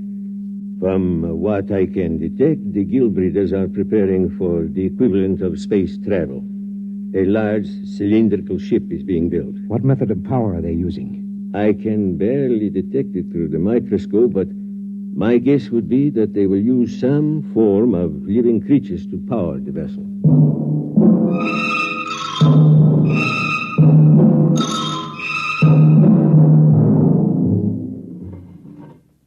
Shar to leader. Shar to leader. Leader, go ahead, Shar. The ship is ready to take off for the upper levels, leader. Water sealed in. All tight. Tom's ready to move. Tom's ready. We'll give you an escort of paramecium ships as far as the upper level. After that, you'll be on your own. Very good. Whenever you give the signal, Captain, Lavin can order the diatoms to proceed. The sandbar is clear for the initial climb. Your course is straight up the stem of water plant 6. Diatoms ready? Diatoms ready, sir. Cilia in motion? Cilia in motion. Internal water circulators on? Circulators on. Countdown for takeoff. 5. 5. 4. 4. 3. 3. 2. 2. 1. 1. 0. Diatoms in motion. Full speed ahead. Good luck. Well, Shar, this is the beginning of your dream. If the ship holds. We've utilized every engineering principle known to man. Double construction of the toughest water lily, 2,000 living diatoms for power, 20 million cilia. I'm not worried about the power. I'm worried about the temperature and the impact when we reach the surface film. What's our speed? 20,000 knots. Well, we've reached water plant 6. Now for the climb up the stem to the surface. Overseer. Overseer. Request more mucus from diatoms. Proceed with climb up stalk 6. Yes, sir. If the diatoms can hold the stalk at the reduced pressure of the surface, we'll have hurdled the first barrier. We're at pressure 6 now, almost at the upper level. Captain. Yes? We've lost 27 diatoms. Ciliary detachment. Not serious. We have the vorti to fall back on. Proceed. Yes, sir. What's our pressure? 3 coming into 2 now. We're already closer to the surface film than man has ever gone. Our unmanned test ships went through. Unmanned test ships are a different story, Lavin. Besides, if we do get through to the other side, our problems may just be starting. Oh, we're entering pressure 1 zone. Yeah. We're getting too much oxygen in the water. Engineer, switch to internal water supply for breathing. Lavin. What is it? The scopes, look. I can't look now. What is it? I think... Yes, I can see it. I can see the surface film. Describe it. A great black whirling mass. Huge boulders and asteroids being whirled and ground back and forth like some tremendous boiling mass of mud and stone. It isn't too late to turn back. No, the ship was built to go through the film. If we fail, at least we can die knowing we tried. Very well, sir. Overseer, order all diatoms. Full speed ahead. Full speed ahead. Full speed ahead.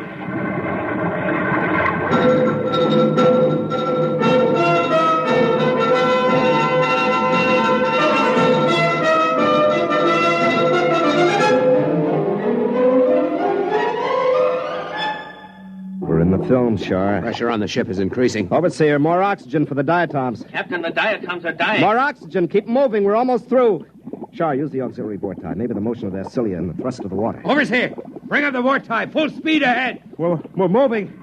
We're making headway. Oh, if the ship will only hold together. Shar, we're through. We're on the surface. Open the viewing port. It's blinding. Put on your eye shield. Look, Shar. Like a huge sheet of metal stretching as far as the eye can see, with thousands of small streams and great rivers of water. Look above us, Lavin. Space. Space as far as one can see. And a single huge sun like a great eye looking down at us. Must be billions of miles above us. See those enormous boulders and that molten rock on the surface? The ancients did not lie when they made the plates, Lavin. The universe does exist beyond the surface. Yes, but where are your creators, Shar? Certainly, they were a romantic notion. I believe they exist, Lavin. Shar.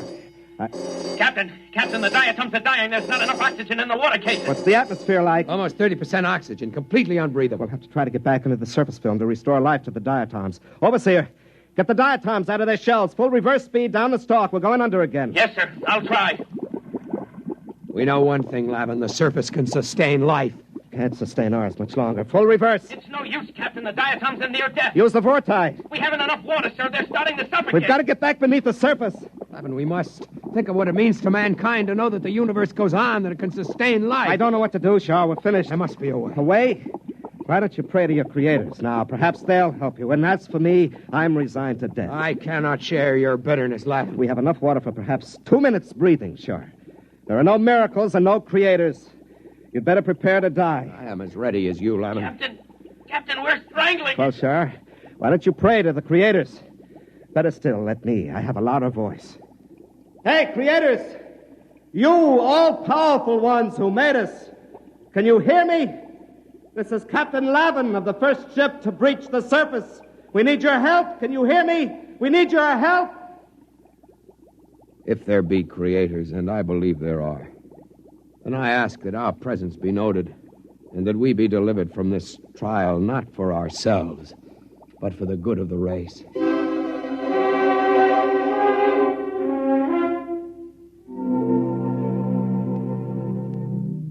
Well, Doctor? The ship has emerged from the film and is lying on the surface. There is no movement now.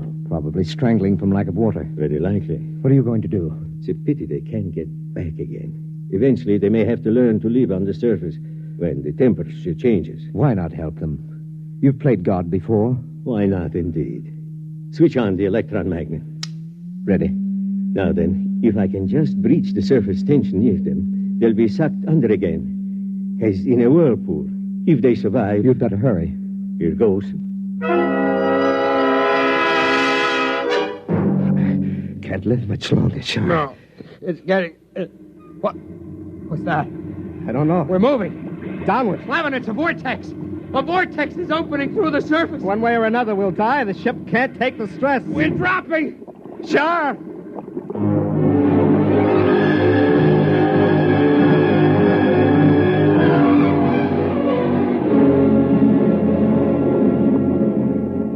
Lavin, we're through. We made it. The water is circulating again. It's too much to believe, sure. It's like... A miracle. Yes. It is a miracle.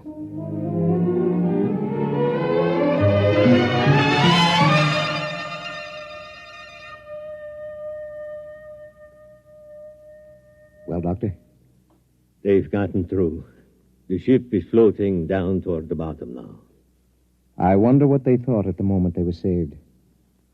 Must have seemed to them as if the hand of God reached out to help them. Very likely. Do you suppose they prayed? To whom would they pray? I don't know. Perhaps to us, to the creators. It is not inconceivable. If only the human race, as we know it, had creators who could reach down and save us from destruction. How do you know we don't? Professor, I'm a scientist. So am I, Doctor. Those submicroscopic humans can't see us because we're too big to see. A molecule of our flesh would be like a world to them. And yet, we exist. We cannot hear their individual voices, perhaps, but we are capable of intervention of a sort. Is it not conceivable that our own plight might not be seen and recognized? What else is there at this time but to admit our inadequacy and to cast off this arrogance that gives us bitter pride instead of humility? Where are you going, Professor? To pray, Doctor. There isn't much time. Professor. Yes? Wait. I will come with you.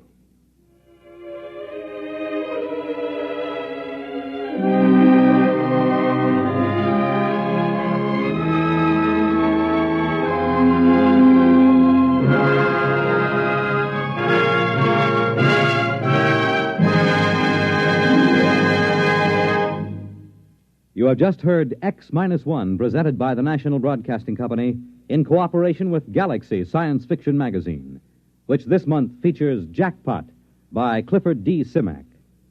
After years of searching, they had discovered the richest strike in the whole galaxy. But what in the name of space was it? Galaxy Magazine, on your newsstand today. Tonight, by transcription, X-1 has brought you Surface Tension, a story from the pages of Galaxy written by James Blish and adapted for radio by George Lefferts. Featured in the cast were Louis Van Rooten, Danny Acco, Lawson Zerby, Larry Haynes, Mason Adams, James Stevens, and Robert Hastings. Your announcer, Fred Collins. X-1 was directed by Scott Buckley and is an NBC Radio Network production.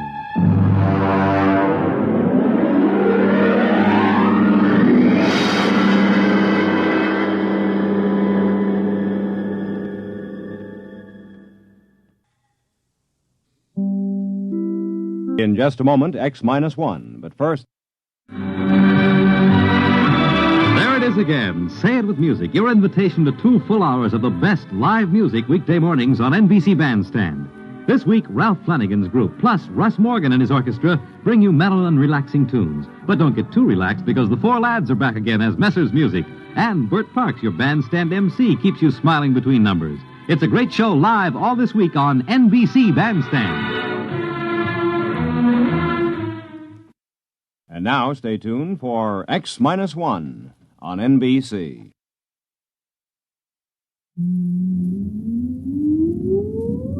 Countdown for blast off. X-5, 4, 3, 2, X-1, fire.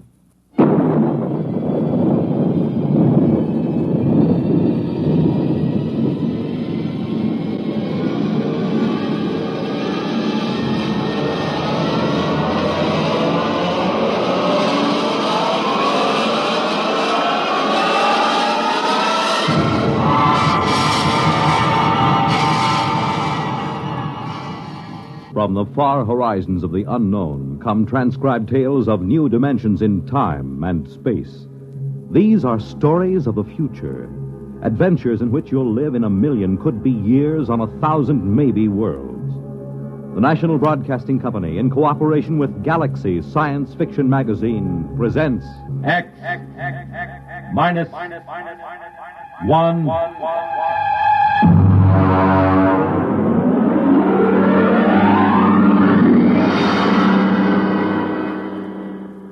Tonight, a story by Frederick Pohl, Tunnel Under the World.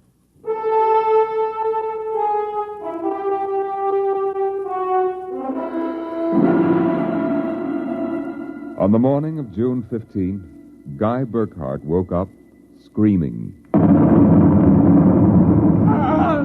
It was more real than any dream he'd ever had in his life. He could still hear and feel that sharp, metal-ripping explosion, that searing wave of heat. He sat up. Mary! Mary! Mary! Mary, where are you? Guy, what's wrong? You're trembling. Where were you? In the kitchen cooking breakfast. What is it? Oh, a dream, I guess. An explosion. Did you say an explosion? Yes. But that's the dream I had. What? I dreamed there was a big explosion and then something sort of hit me on the head. Holy smokes. Maybe there really was some sort of explosion and it started us dreaming. Well, there'll be an explosion down at your office if you don't hurry and get to work.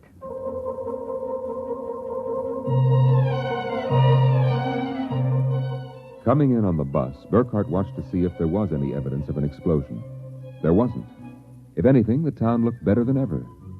The only thing that seemed strange to him was the fact that none of the usual crowd was on the bus. He was a little relieved when he did see his old pal, Henry Swanson. Excuse me. Henry. You pardon me, sir, please. Henry, what's the matter with you? It's me, Guy Burkhart. Burkhart? Sorry, I don't believe we've met. What?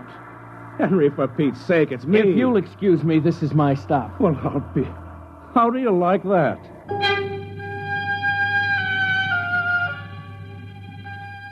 Guy Burkhart got off in front of the gigantic Quatrro chemical building and took the elevator to the 98th floor, where he had worked in the accounting department for 12 years. It wasn't until he was almost at his floor that he realized the speaker wasn't playing the usual commercials. Are you happy with your present home freezer? Of course not. Well, the answer to your problem is a Feckle freezer. Feckle freezers are better freezers. Most wives would do anything for a Feckle freezer. Are you happy with your present home freezer? Of course not.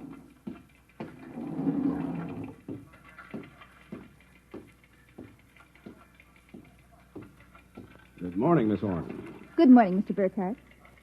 A new hairdo, I see. Well, yes. Do you like it? Makes a lot of difference in your appearance.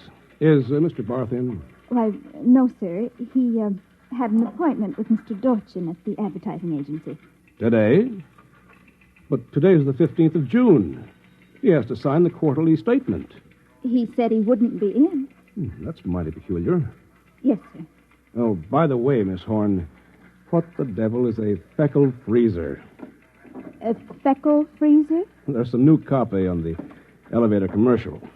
Dorchin must have landed another account. Feckle freezers. I really don't know, Mr. Burkhart.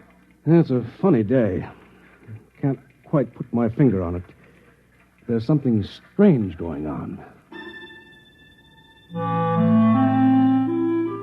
He couldn't shake the thought out of his mind.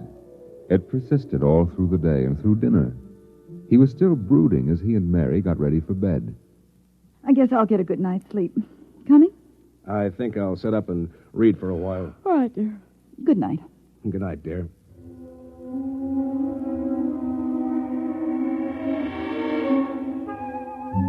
At exactly midnight, Guy Burkhart lapsed into a sudden, deep sleep. And the following morning, he woke up screaming. Darling, what is it? What's wrong? Oh, nothing. A bad dream, I guess. You gave me such a shock. I seem to be having a lot of nightmares lately. Really? Yes. The one I had yesterday. This was the same. A big explosion and then nothing. You had a dream yesterday? Of course I did. You had the same sort of dream. I? Oh, Guy, you're mistaken. I don't remember dreaming. Mary, you told me. Guy, you're mistaken. But, Mary... Maybe you dreamed I had a dream. Maybe... Yes. I might have done that, I suppose. Everything did seem sort of strange yesterday. That's probably it. You'd better get dressed, dear. Today's the 15th, and that's when the quarterly statement... 15th? Yes. Well, then, there must have been a dream. Because yesterday was the 15th. Guy Burkhart got up, dressed, ate breakfast, and took the usual bus to work. Once again, everything seemed even brighter and newer than usual. Once again, he was puzzled when he noticed none of the old crowd on the bus. Pardon me, please. Look, don't shout so. Oh, Henry, good morning. Morning. Don't you recognize your neighbors? I don't believe we've met. Henry, it's me, Guy Burkhart. What's going on? I'm sure I don't know, sir. For God's sake, don't talk to me. What is it? Are you being followed or something? Don't you know? I was sure you remembered. Remembered what? I can't talk. This is my stuff, so will you please excuse me? Henry! Henry, for Pete's sake! As in yesterday's dream, Guy Burkhart got off at his stop and took the elevator to the 98th floor. The speaker in the elevator purred a new commercial this time. Marlin cigarettes. They're sanitized. Does your present cigarette make your throat feel raspy and unpleasant? Marlin cigarettes contain a miraculous new drug which actually gives you the sensation of smooth, creamy smoke. Marlin cigarettes. Marlin cigarettes. Marlin cigarettes. He walked down the marble corridor to his office. Good morning, Mr. Burkhart. Good morning, Miss Horn. Do you like my new hairdo? Why, yes. Is Mr. Barth in? No, sir. He had an Appointment with Mr. Dorchin at the agency. I know. You know? I guessed it anyway. And today's the 15th of June, and he won't be here to sign the quarterly statement. And I'm going nuts. Let me have a cigarette, will you? Yes, sir. Try one of these. They're Marlin. I never heard of Marlins before today. What are we? A bunch of guinea pigs for Dorchin's new advertising accounts? Is something wrong, Mr. Burkhart? Wrong? Perish the thought, Miss Horn. Perish the thought. Hello? This is Swanson. Henry Swanson. What is it? Do you remember? Remember what? Just remember. Listen, Henry, let's stop playing games. Yesterday, either I was dreaming or you snubbed me on the bus. Today, the same thing happens. You do remember, thank heavens. I thought so when I saw you, but I couldn't be sure. What is it you want? Listen, tomorrow morning, when I get off the bus, you get off with me. But be casual. They may be watching. Who may be watching? Swanson. Hello? You buzzed, Miss Burkhart? Yes, I'm still out of cigarettes. Would you buy me a pack of Kelvins? Wouldn't you rather have Marlins? I smoke Kelvins. But, Mr. Burkhart, Marlins have that soft, creamy smoke that's so soothing to your throat. You really believe that stuff? It's true. I wouldn't say this, Mr. Burkhart, except that, well, I've gotten to know you pretty well, and I've grown to admire you so much. I see. Would you mind, Mr. Burkhart, if I told you that for months now I've wanted to, well, just comfort you. I know how troubled you've been. You've never mentioned your feelings, Miss Horn. April. My first name is April. That's a pretty name. You see, I do have your welfare at heart. That's why when I see you smoking Kelvins, and I know Marlins are so much better, won't you let me buy some of them for you? I suppose so. Why not? Here, you bring me a carton. Thank you, Mr. Burkhart. Guy. I'll be back.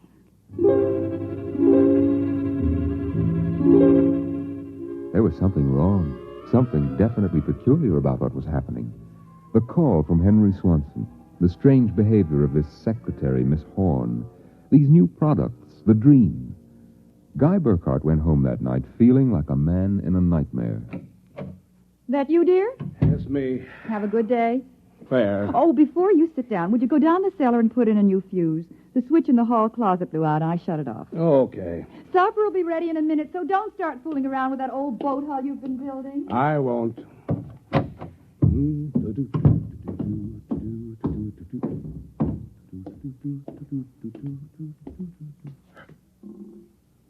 Mary! Mary! What is it? Come down here. Hurry up. What is it? I'm not sure. I was looking for a fuse, and I thought maybe I'd dropped one under the boat hull, so I scratched around. Look. Let me put the flashlight on it. Well? Look at the floor. What about the floor? It's supposed to be cement. Well? It's copper. There's a thin layer of cement, but underneath it's metal. Look here. Underneath the concrete, more metal. There. And here, on the wall, metal. Metal under the floor, behind the walls, every place. Well, I don't really understand. Mary, I know this sounds crazy, but somebody, for reasons I can't begin to guess, has taken this house and replaced it with a clever imitation. Guy. I know it sounds insane, but take a look. That bracing on the beams. That isn't the bracing that was always there. Oh, you're imagining. I am not imagining.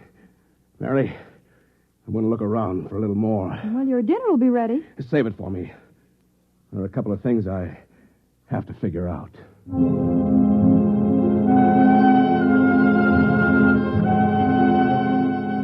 The following morning, Guy Burkhart woke up screaming. He dragged himself into the kitchen where his wife Mary was preparing breakfast and discovered it was still June 15th. Mary, listen. Guy, what is it? You're trembling. Mary, the dream. Dream? About the explosion. The same one we've been having. We? I didn't dream about any explosion. You did. Why are you covering up? Covering up, Guy? What's happened to you? It happened. It happened. What? Where's the morning paper? Where is it? Outside the door, I guess. June 15th. Well, you'd better hurry. Today's the day Mr. Barth fills out the quarterly tax return. No, it isn't. What? He won't be there. He'll be at a meeting with the head of the advertising agency. Mr. Dorchin? He'll be there, and Miss Horn will have a new hairdo. And the elevator will be selling some new product. And Swanson... What about Swanson? Swanson. I wonder if it's going to be the same today or whether... Guy, what in the world are you talking about? Nothing. Where's my coat? You haven't had breakfast. I don't want to miss my bus. I'll see you tonight. Guy Burkhart got on his bus. There were the same unfamiliar faces, the same unusually new-looking buildings, the same unusually bright sunshine, and Henry Swanson, pale and furtive. Oh, excuse me, sir. You're quite all right. Do you remember the phone call? Yes. Oh, thank heaven. Get off at the next corner and follow me. Where are you going? There's an excavation for a building about a block down. But make sure you aren't followed. I'll go first.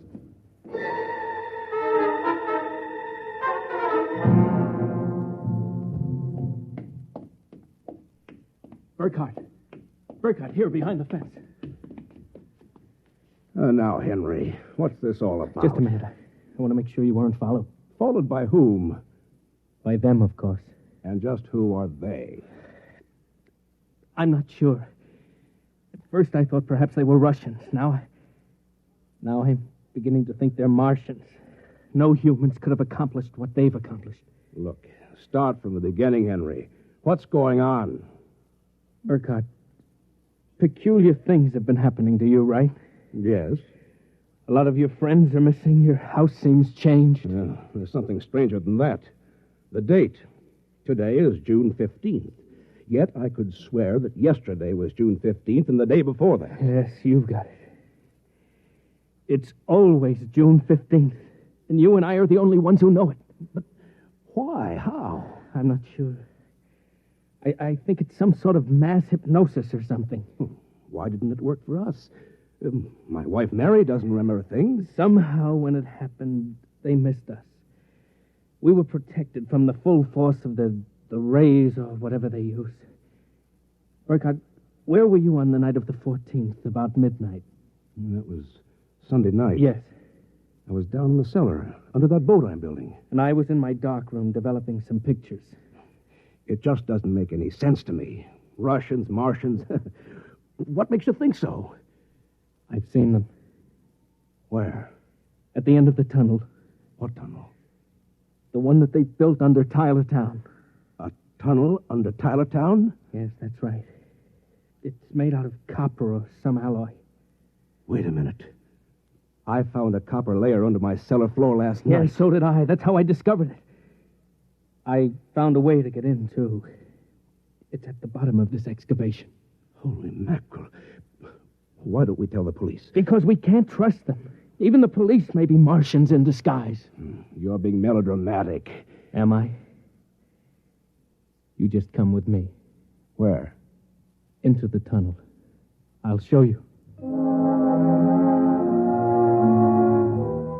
Henry Swanson led Guy Burkhardt to a small hole in the side of the excavation. There he removed a cut-out piece of metallic substance, and they crawled into a dimly lighted tunnel. They walked for what seemed like 2 miles, until Swanson held his finger to his lips. We've got to be quiet now. Henry, this is fantastic. They've got a tunnel right under the whole town. Oh, Burkhardt, you haven't seen anything yet. There's a room a little further down. We'll be able to look through a glass in the door. Is it safe? It's perfectly safe, unless one of them comes along. Now, come on. Here. Look through this glass. Now, just so I know I'm not completely insane, tell me what you see. Good Lord. Well? A tremendous panel with dozens of telescreens. And in front of each, a servo robot.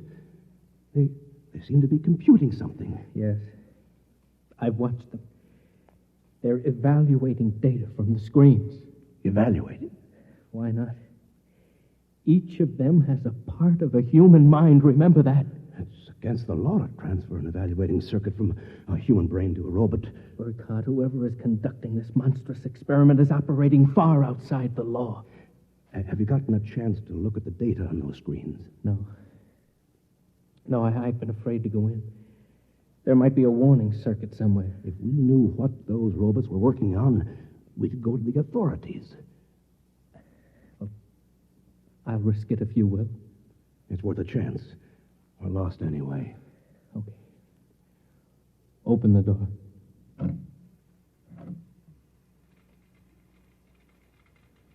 So far, so good.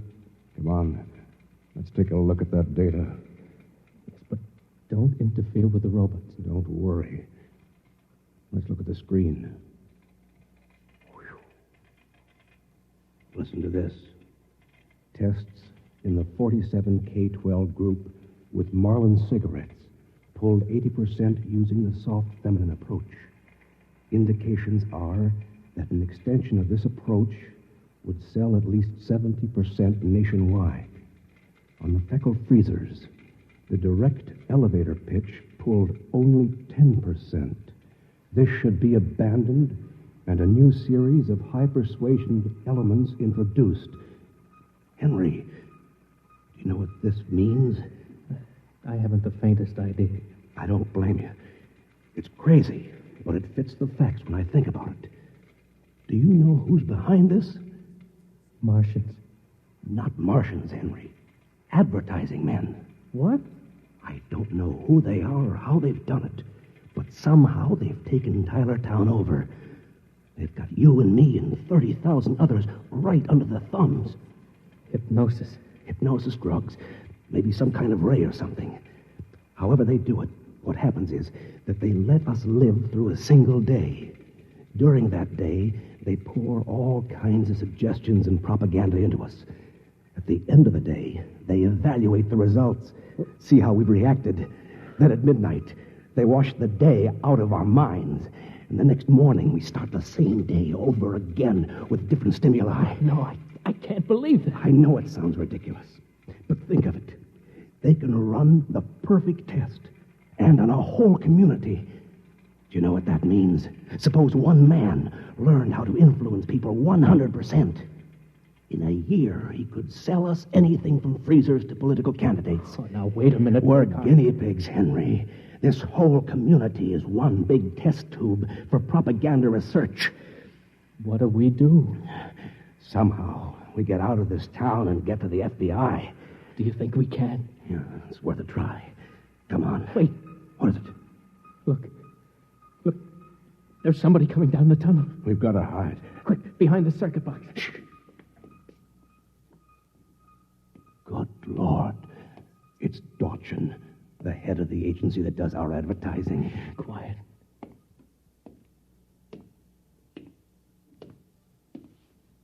All right, Burkhardt, come out.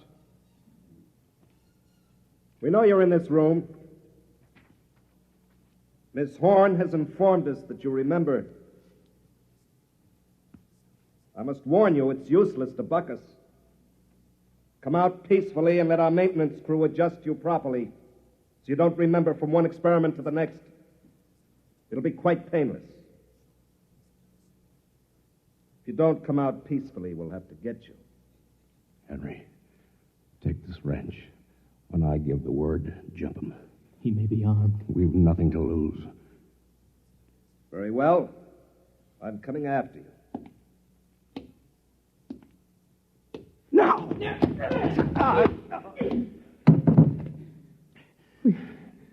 Burkhardt, I've killed him. Wait, and get his coat unbuttoned. Maybe his heart is still beating. Henry. What is it? What's wrong? Look, underneath his coat. Oh, heaven help us. It's a robot. A humanoid robot. Designed to look like Trojan. Come on, let's get out of here. Wait. What's that? A loudspeaker. I told you it was useless, gentlemen. Who are you? Mr. Trojan, naturally. The real Mr. Trojan. What are you trying to do to us? Merely trying to prevent you from damaging my experiment, gentlemen. You can't get away with this, Trojan. Sooner or later, somebody, the FBI or somebody, is going to get wind of this madness. Oh, now, really, Burkhardt, you're quite naive. Now, why don't you be reasonable and let the maintenance crew adjust you? If I refuse, I suppose you'll kill me. That would be quite impossible. Oh? You see, Burkhardt, you're already dead. Dead? You're shocked. It's quite true. You and everyone else in this town were killed by premature atomic blast at the Control Chemical Plant. The blast occurred at 7 a.m. on June 15th. That's the last thing imprinted on your minds. That's why you wake up screaming each morning. It isn't true. Oh, but it is. What I and my associates did was take the brain circuits from your dead bodies. We stored them in electrochemical batteries until we had a chance to rebuild the cities and begin our tests. Do you think I believe a fantastic tale like that? I imagine you find it incredible. Of course, we didn't rebuild everything exactly. After all, it only has to last for a single day. June 15th. At midnight, we turn off the power and wash out the memory of the day. You and your friend Swanson, unfortunately, have defective circuits. You'll remember. Burkhardt, it's no use. We're trapped. Please give up. Not me. But what can we do? We can make a run for it down the tunnel. Come on. It's useless, Burkhardt. Keep going. It's useless. Useless. Useless.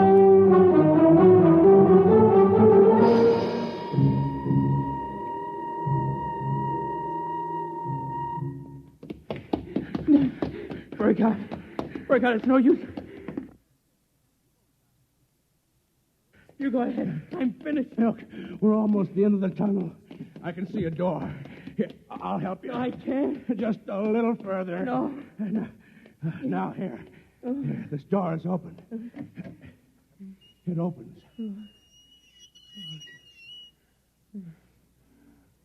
Oh, no. I don't believe it. I can't run anymore. Come on. So you go ahead. Look. I'm finished. Look, we're almost at the end of the tunnel. They were I can see a standing door. on a ledge, Here, smooth, I'll help you. finished I metal. can't. Just At a their little feet, the further. ledge dropped away into a chasm so deep Now, they could here. not see the bottom. This door is open. Beyond was only a glare so bright that their eyes could not stand to look into it. And yet, just beyond the limit of their vision, something towered. Something so huge it was almost inconceivable. Something... Burkhardt. Yes? This is Trojan. Now, do you understand why it's useless? The great looming figure moved closer. It seemed to take shape now, and yet it was so gigantic as to be unbelievable. It came closer. The glare was partially blocked, and then Guy Burkhardt knew that the towering shape was none other than Dorchin himself. You see how I did it, Burkhardt? I took your brain circuits and had them reduced so they could be transferred to tiny humanoid mannequins. That's what you are, Burkhardt. A tiny miniature of yourself. And this city, this whole experiment I'm conducting, is built on a tabletop. It was the morning of June 15th, and Guy Burkhardt woke up screaming.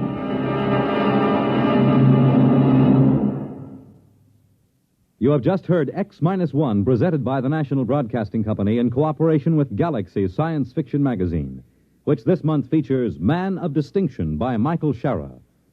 Being completely unique in this world is not only a mathematical impossibility, it is also a matter of pride. Galaxy Magazine, on your newsstand today. Tonight, by transcription, X-1 has brought you The Tunnel Under the World, a story from the pages of Galaxy written by Frederick Pohl and adapted for radio by George Lefferts.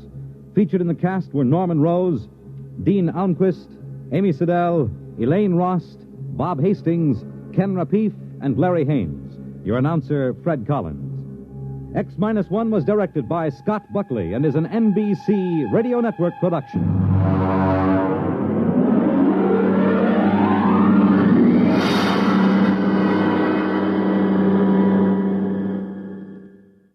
The music of Russ Morgan live on Bandstand weekday mornings on NBC Radio. In just a moment, X-1, but first... Boy, that kind of music went out with a handlebar mustache, didn't it? But the kind of wonderful melodies you'll hear on NBC's Bandstand are guaranteed to remain popular throughout the years. This is Bert Parks, your Bandstand MC. I'd like to invite you to spend 2 full hours each weekday morning with America's top name bands. Groups like Guy Lombardo, the Dorsey Brothers, and Ralph Flanagan. They'll entertain you in person. So listen Monday through Friday to NBC Bandstand. Now stay tuned for X-1 on NBC. After tonight's broadcast, X-1, the adult science fiction show, will not be heard until Wednesday, September 26th. It will be heard on Wednesdays thereafter. For the exact time, consult your local newspaper. And now, X-1.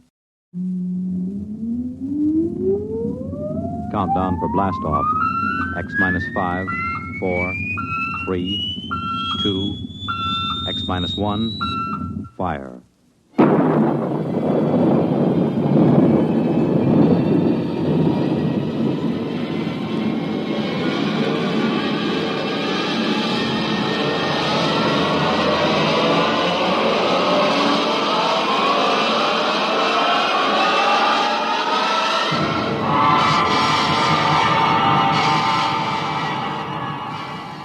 From the far horizons of the unknown come transcribed tales of new dimensions in time and space. These are stories of the future, adventures in which you'll live in 1,000,000, could be years, on 1,000 maybe worlds. The National Broadcasting Company, in cooperation with Galaxy Science Fiction Magazine, presents X-1.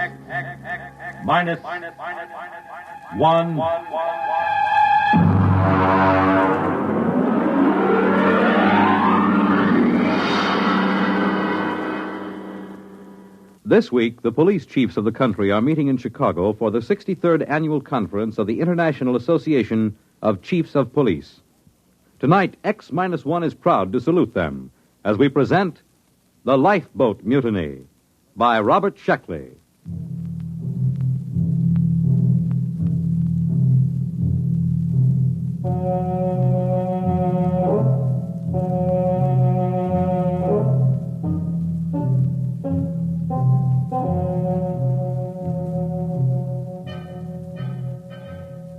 Of course, we should have known better. In a way, we were asking for it, but frankly, we were short of credits, and beggars can't be choosers. As a rule, I don't like second-hand equipment, not if I have to trust my life to it. But Joe, the interstellar junk man, can be pretty persuasive. He has an air of confidence when he walks down between the rows of antique jalopies on his lot and pats an airlock door lovingly or kicks at the ground gyros to show how firm they are. Joe exudes faith the way trees drip sap in the spring. And if you get too close, a little rubs off on you. Yeah, you see, solid as a rock. Look at that plating. I'm telling you, this boat is a real buy. She looks pretty old. Sure, she's old. Now, don't give us that story about it belonging to a little old lady who used it to flip to church on Sundays. Now, look, boys, I'm not trying to unload something on you. I don't stand to make a nickel on this, but tell me the truth. Did you ever hear sweeter engines? And look at those servos. Pretty old. And that hull. I bet it's 500 years old and not a spot of corrosion on it. I'm telling you, you're lucky. It's a coincidence, you two fellas coming in. You need a lifeboat. And sitting right here waiting for you, like you was made for each other, is this baby. Well, she certainly does seem rather nice. What do you think about it, Dick? It does look pretty good. It's about what we need for the ocean survey work on Trident. But you know Joe. They just don't build them this way anymore. Look at that propulsion unit. You couldn't dent it with a trip hammer.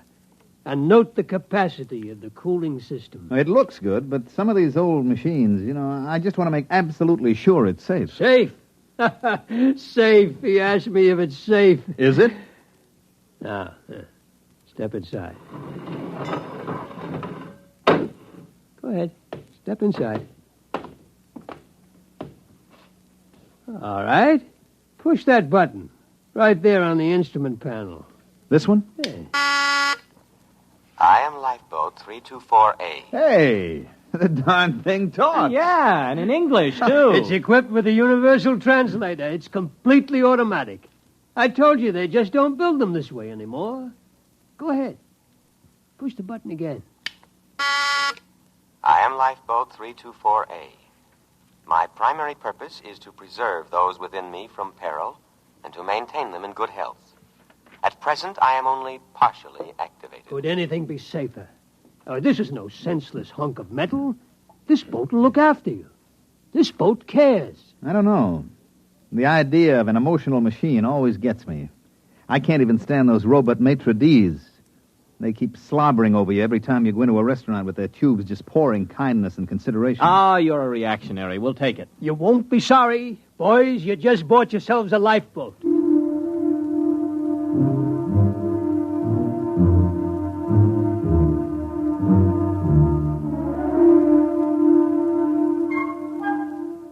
Joe delivered this assurance in the frank and open tones that had helped make him a millionaire several times over. It wasn't that he was dishonest. Far from it. All the flotsam he collected from anywhere in the universe worked. But ancient machines often had their own idea of how a job should be done. They tend to get peevish when forced into another routine.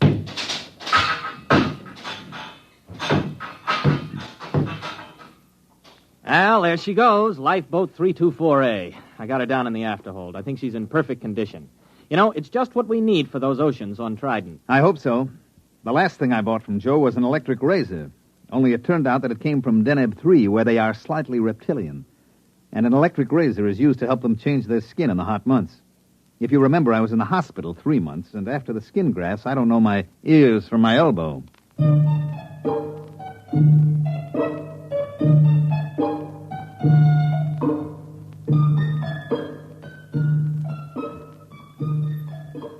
This job we were on was to survey the planet Trident for a real estate speculator who bought it for subdivision. Trident was about the size of Mars, but with a far better climate. There was no native indigenous population, no poisonous plants, and no germ-borne diseases.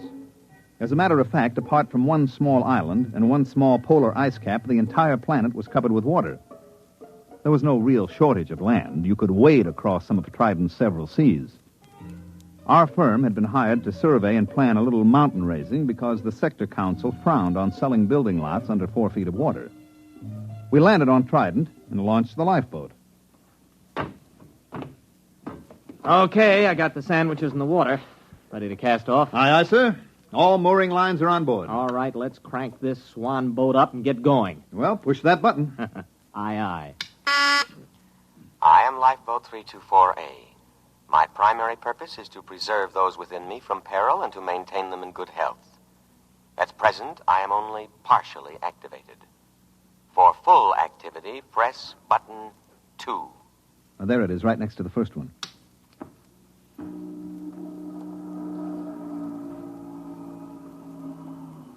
Well? Something's going on back there. Sounds like motors warming up. Hey, that sounds like a short circuit somewhere. You know there's no wheel on this thing? Oh, wait a minute. There's got to be some kind of tiller or control. Well, you look. That's all there are, 2 buttons. Well, then maybe she controls telepathically. I'll try it. Hey, 324A, go ahead slowly.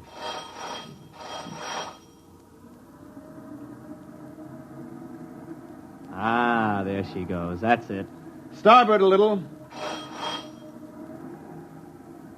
Wait a minute. I still don't like the sound of that. I bet there's a short somewhere. I'm going down to look for it with a circuit tester. Don't louse anything up. I like a boat that works this way. Gives me a sense of power. Hey, 324A, full speed ahead.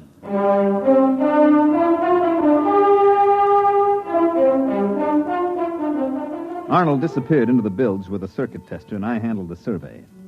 Actually, our machines did all the work, tracing the major faults in the ocean bottom, locating the most promising volcanoes.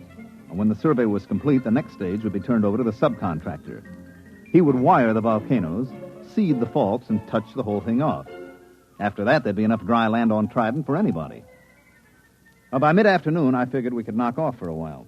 We ate our sandwiches, took a drink of water from the canteen, and then had ourselves a swim in Trident's clear, green water.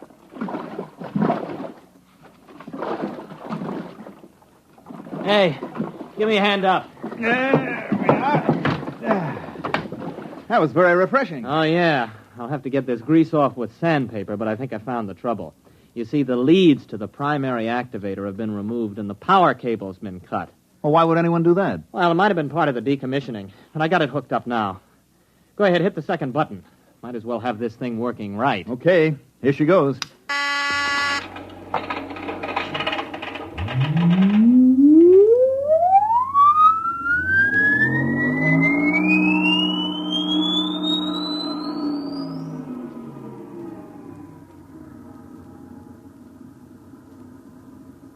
I am Lifeboat 324A.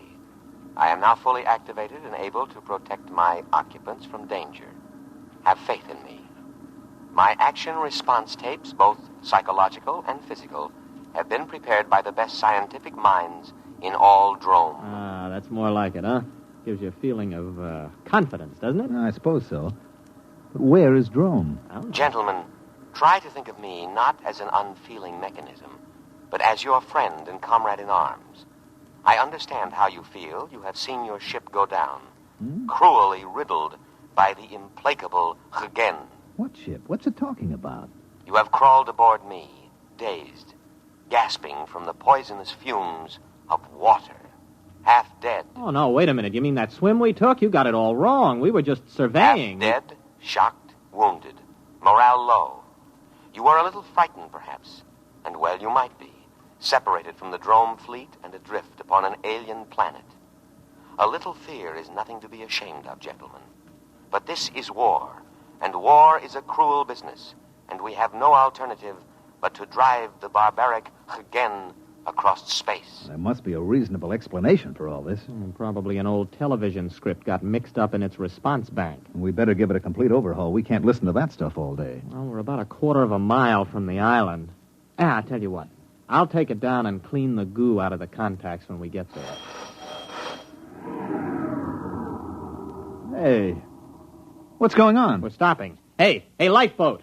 Quiet, calm, trust in me. I am scanning the island. What's he talking about, scanning the...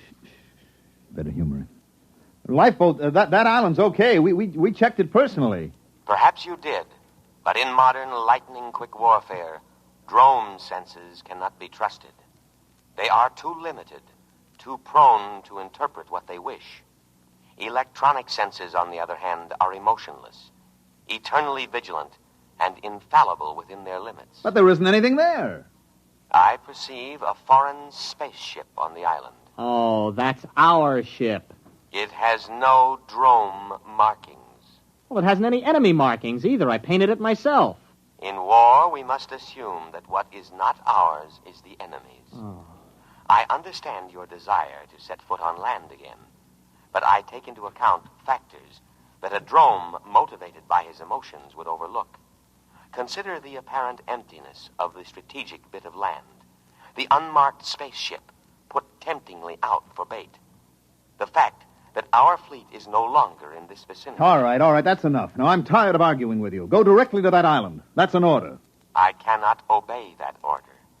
You are unbalanced from your harrowing escape from death. All right. Enough of this nonsense. I'm just going to take that cutoff switch and... Come to your senses, gentlemen. Only the decommissioning officer is empowered to turn me off. For your own safety, I must warn you not to touch any of my controls. You are mentally unbalanced.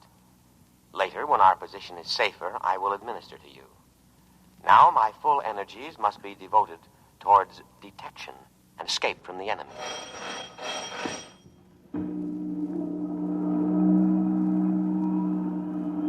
Where are we going? To rejoin the drone fleet as soon as I can find it.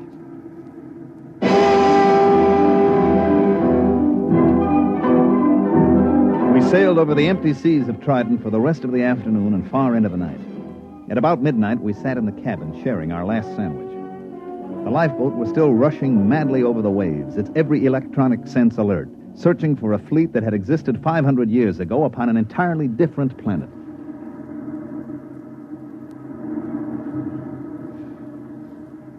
Oh, why didn't I pack more sandwiches? Did you ever hear of these drones? Yeah, vaguely. They were non-human, lizard-evolved creatures. Yeah, they lived on the 6th planet of some little system near, Capella. The race died out over a century ago. Mm-hmm. And the Hagen? What about them? Also lizards, same story. It wasn't a very important war, you know. All the combatants are gone except this lifeboat, apparently. And us.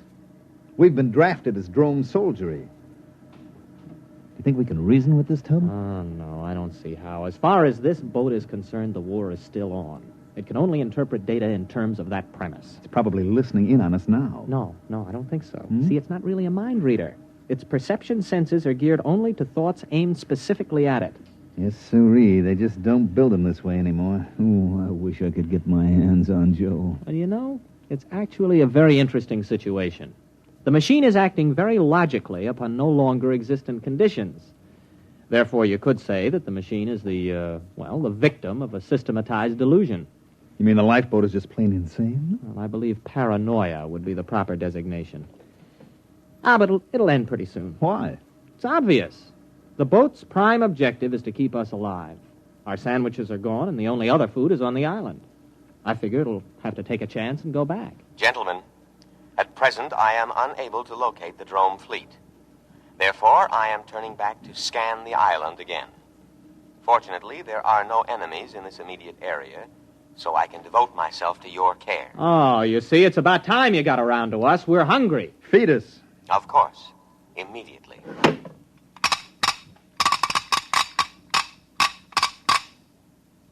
There you are. On the tray. What's that?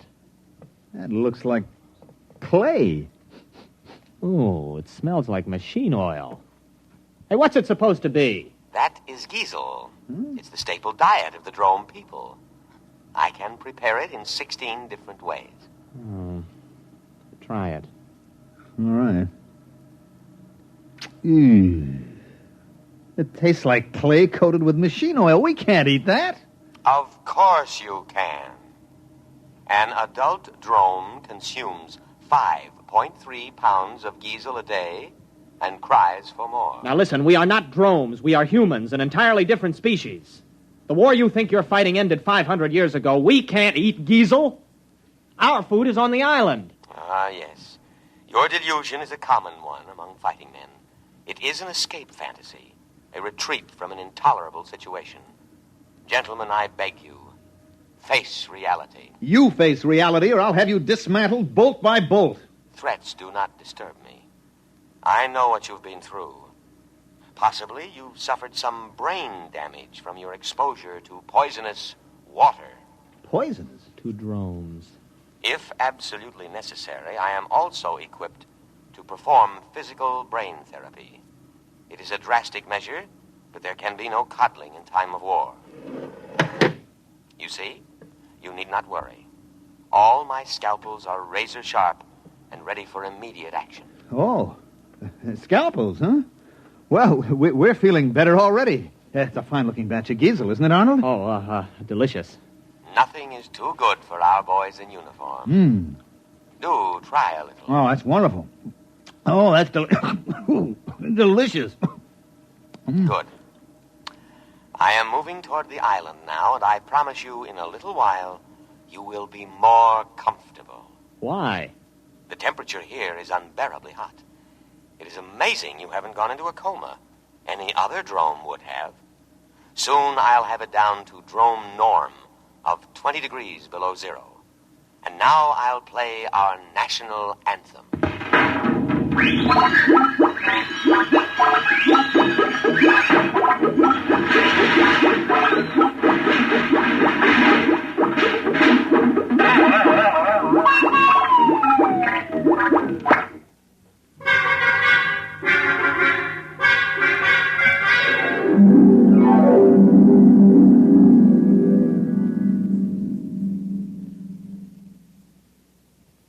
Arnold? What? I'm cold. Well, you should be very comfortable. Drones live at 20 below zero. We're drones and no back talk. Those cooling tubes are all frosted up. Yeah, I just wrote my name in frost in the porthole. Hey, wait a minute. Wait a minute. I got an idea. Just follow my lead. Why not? Lead on, fellow drone. Give me the canteen. What are you doing? Just gonna get a little exercise. Gotta stay fit, you know. That is true. Here you are, boy. Catch. Look out, that canteen's heavy. Just throw it right back, boy. Just heave it right in. Come on, let's see your curve. Be careful with that receptacle. It's filled with a deadly poison. Water. Oh, we'll be careful. Here we go. Bad shot, old man. Oh, how careless of me. I seem to have broken the cooling tubes. Cooling fluid all over the floor. I should have taken precaution against internal accidents. It won't happen again. But the situation is very serious. I cannot repair the cooling tube myself. I am unable to properly cool the boat. Say, that's tough. Now, if you'll just drop us on the island... That is impossible.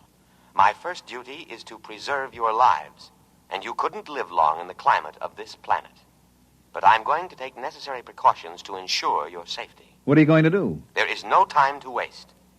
I will scan the island once more. If our drome forces are not present, we will go to the one place on the planet that can sustain drome life. What place? The southern polar ice cap. The climate there is almost ideal. 30 degrees below zero. And of course, I must guard against any further internal accidents. So, I will lock you gentlemen in the cabin.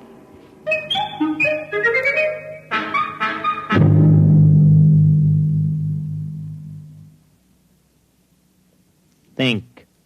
I am thinking. Nothing's coming out. Well, we've got to get off when he reaches the island. It'll be our last chance. Now, look. We know his internal scanning isn't very good. When we reach the island, maybe we could cut his power cable. Oh, you couldn't get within 5 feet of it. He's got an electric charge on all the controls. I am now scanning the island. Place looks fine today. Oh, sure does. I'll bet our forces are dug in underground. They are not. I scanned to a depth of 100 feet. Well, under the circumstances, I think we should examine it a little more carefully. It is deserted. I cannot let you endanger your lives by going ashore. Drome needs her soldiers, especially sturdy, heat-resistant types like you. We like this climate. Spoken like a patriot. I know you must be suffering, but now I am going to the South Pole to give you veterans the rest you deserve. Wait a minute. You don't understand. We're operating under special orders. We weren't supposed to disclose them to any vessel below the rank of super dreadnought. We're a suicide squad. Yes, that's right. Especially trained for hot climate war. Our orders are to land and secure that island for the drome forces. I didn't know that. You weren't supposed to. After all, you're only a lifeboat. Land us at once. I couldn't guess, you know. All right. We'll head for the island.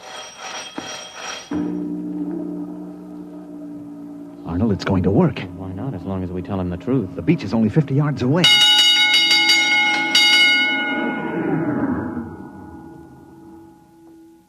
No. No. No, what?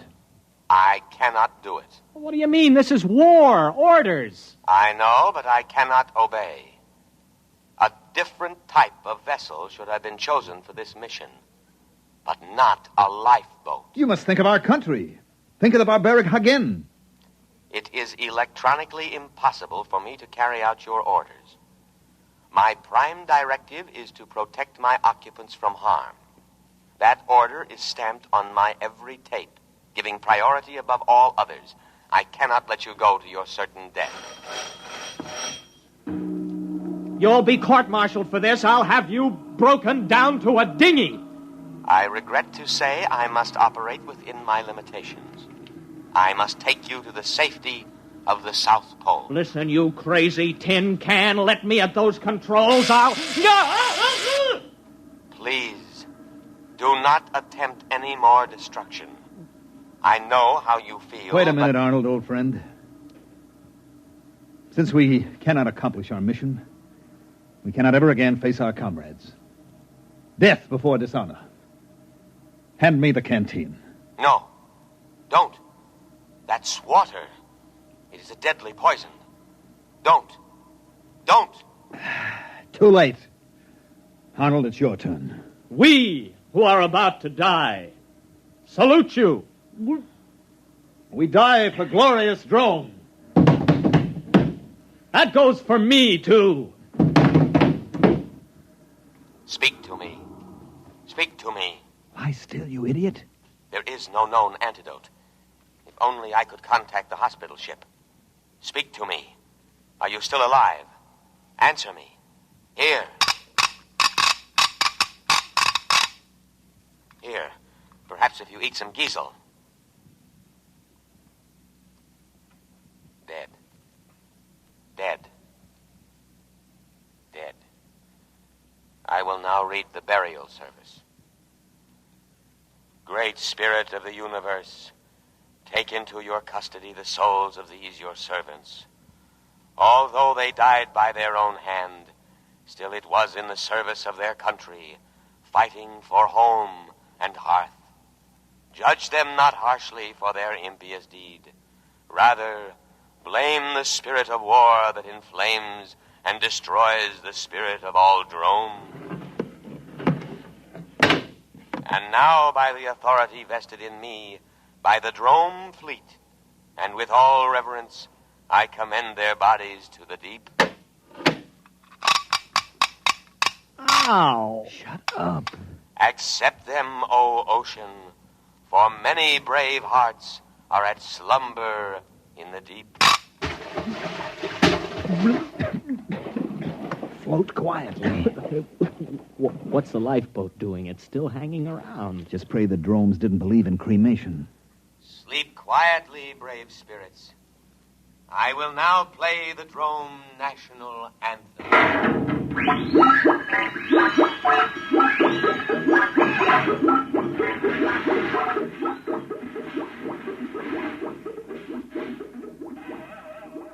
Well, there she goes. Where? To the South Pole. To wait for the drone fleet.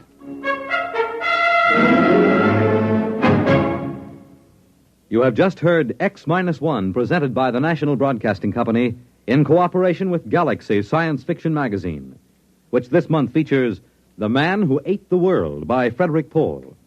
This is the story of a civilization which flowed with milk and honey, and of a man whose tragedy was that he had not drowned at birth. Galaxy Magazine, on your newsstand today. Tonight, by transcription, X-1 has brought you The Lifeboat Mutiny, a story from the pages of Galaxy written by Robert Sheckley and adapted for radio by Ernest Kenoy. Featured in the cast were Leon Janney, Mandel Kramer, William Redfield, and John McGovern. Your announcer, Fred Collins. X-1 was directed by Daniel Sutter and is an NBC Radio Network production.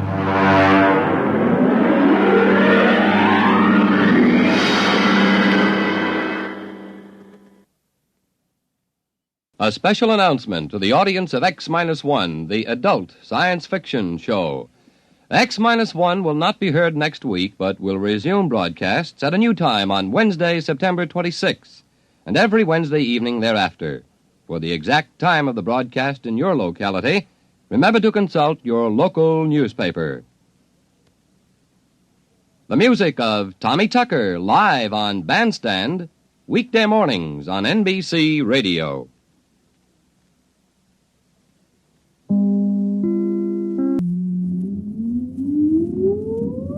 Countdown for blast off. X-5, 4, 3, 2, X-1, fire.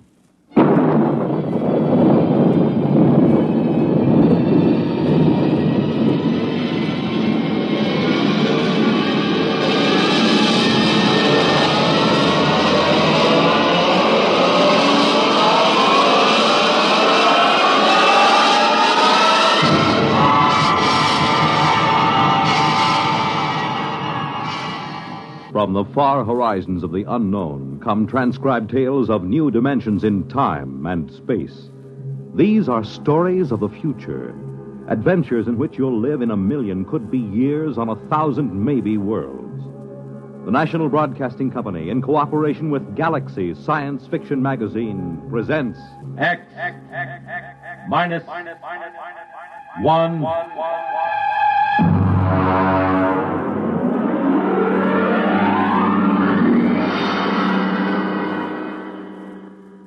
Tonight's story, The Map Makers, by Frederick Pohl.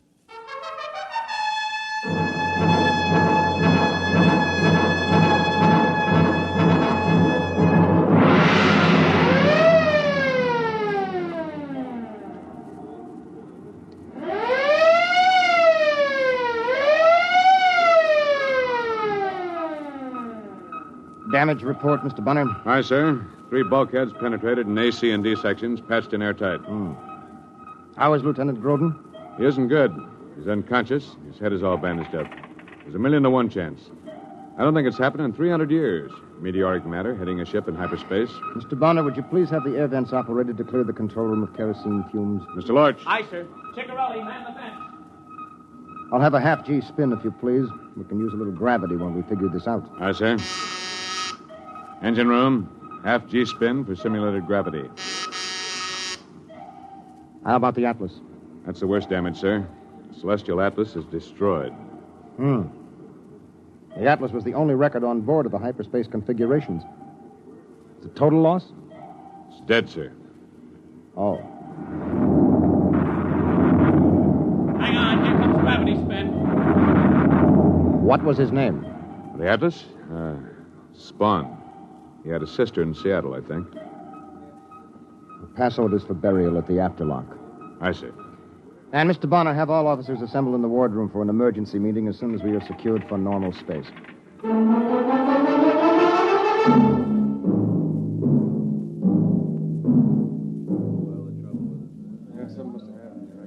At ease, gentlemen. Gentlemen, we are in trouble. We are in the soup, and we're a long way from home. Bonner, would you get me a bulb of coffee, please?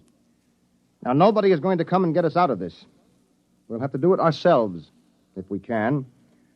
Ciccarelli is trying to get us a fix.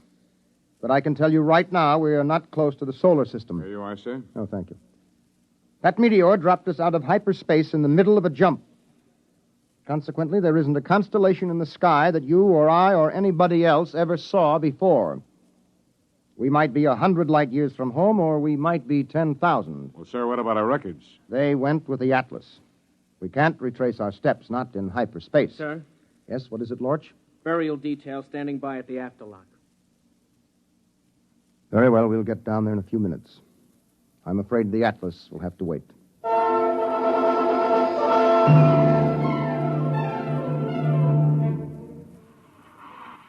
He's a mess, isn't he? Cover him up. Haven't you got any respect? Yeah, it's a laugh. Spawn, I mean. Look at his head. They spent 4 years stuffing it with all those equations under that hypno machine. Did you ever see him working a jump? Oh, my jump station's engine pit 3. There's enough to curl your hair. You know what it's like during jump. No lights, no fluorescence even, just those kerosene lamps smoking. Everything looking bent and twisted. You can't tell what you're seeing. Well, Spahn stands right up there next to the captain in a trance. And he's spouting numbers and times and equations. And all the time, his eyes are shut. He's out like a light. He's sure out for good now. It's funny. He never knew how to count up his pay when he was conscious. When he's out, he's as good as a 5-story computer. I never could figure it. It's kind of creepy. Why don't they take a regular machine to do hyperspace navigating? Well, you ought to know. You just lifted him. Spahn weighed 130, wringing wet. A computer would weigh maybe 3 or 4 tons. Ship couldn't lift it. We got computers on board. Yeah, electronic computers. What's the first order before jump? Douse all electric gear. Sure. The Terra 1 blew higher than the kite before they found that out. You don't use juice in hyperspace. Not if you want to get out of it. So you can't use a computer during a jump. That's where Spahn came in. I can't use him in a jump anymore either. Yeah, that's for sure. Hey, listen. There's a brass coming to dump him. I gotta get back to my patient. Put out that cigarette and try to look solemn.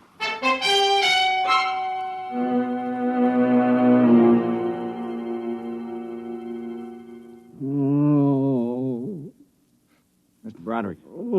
How is he, convoy? Not so good. I gave him 3 ampules of neomorph in the last 2 hours. That's twice the normal dosage. Let me see. Lieutenant Grodin's the navigator, isn't he? I mean, what happens with him all cut up in the head? The captain is a trained navigator. Well, that doesn't do us any good in jump, does it? Not without the atlas to do the calculating. Look, our job down here is to keep Lieutenant Grodin out of pain. We'll leave the rest to the bridge, all right? Sorry, sir. It's just that Corelli in the chart room told me he can't locate one of those stars in his chart. And what's more... Convoy. Yes, sir. Hand me that ampule.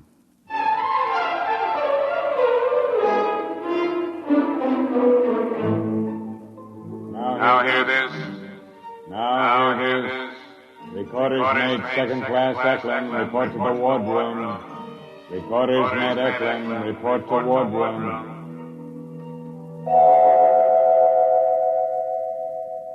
All right, Eklund, come in.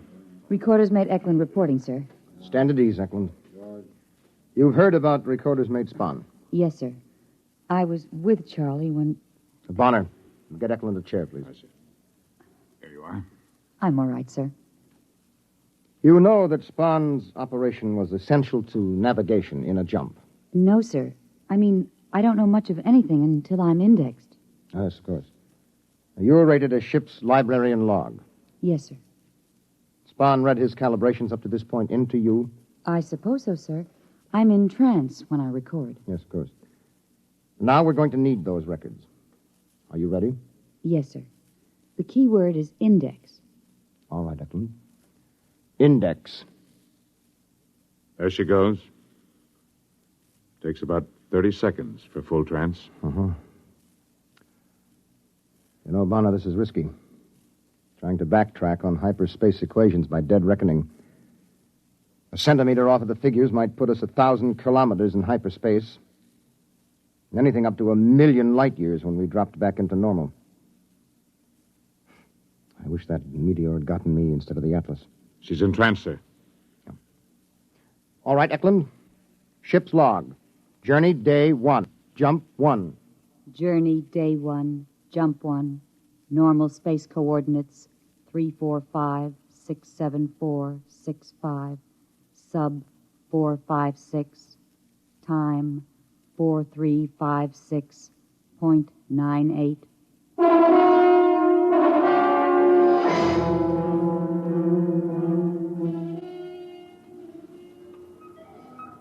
Ensign Lortz reporting on watch, sir. No maneuvering during watch, no change in operating status. I haven't made an entry for course and position, Mr. Bonner. Just put down unknown in big letters. Yes, sir. You didn't get anything out of Eklund? Oh, sure. We got the absolute magnitudes and the stellar distances of half the stars in the galaxy, and short course in the geodesics of the n-dimensional space. We didn't get a road map. What does that thermometer read? It's all right, sir. I adjusted heat level. What? The welding torches had the temperature up 5 degrees, so I ordered air valved into the expansion line. Mr. Lorch, you were bleeding air? Well, yes, sir, to cool ship. Lorch, you're a fool. What? You valve off air as though we had a whole world of it. Did it ever occur to you we might be in space a long time and we might run out of air? But, sir, that doesn't happen. I mean... No, not when you can jump. Not when Earth is an hour or a day away, but we can't jump. You just leave those air valves alone. We'll need every molecule.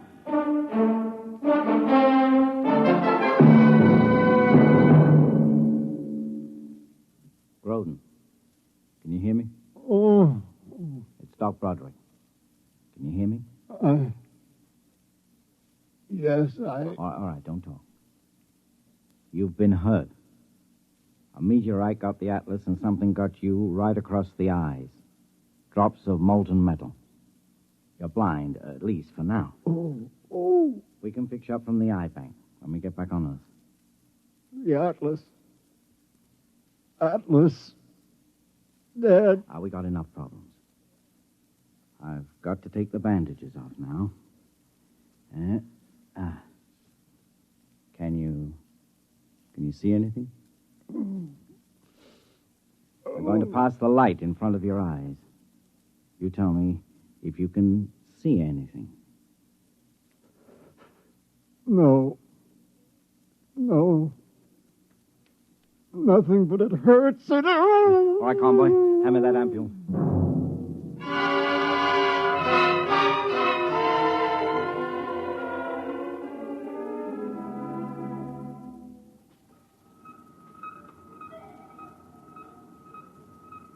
Secure for jump, Mr. Bonner. Secure. Engine room. Damage aft. Damage forward. Generator stations. Radiation control. Cargo hold 1, 2, 3, 4. Men's quarters aft. You ready, Eklund? Yes, sir. Have you ever been on the bridge during a jump? No, sir. Well, it's tricky. Your eyes lie to you. You see things that aren't there. I don't know how much you will get in trance. Nothing, sir. I black out completely. Oh, good. Ship secured, sir. Ship secured, sir. Kill the spin. Engine room, kill spin. Ship's company, stand by for free fall. Free fall.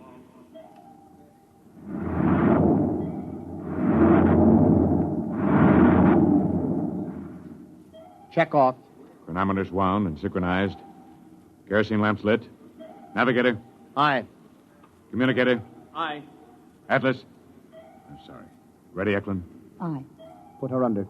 Eklund. Index. Proceed, Mr. Bonner. Main circuit breakers open. Main circuit breakers open. Electricity cut. Eklund's in trance. Well, we'll give it a try. Now, Bonner, backtrack on our jumps. Yeah, maybe it'll work out. Maybe.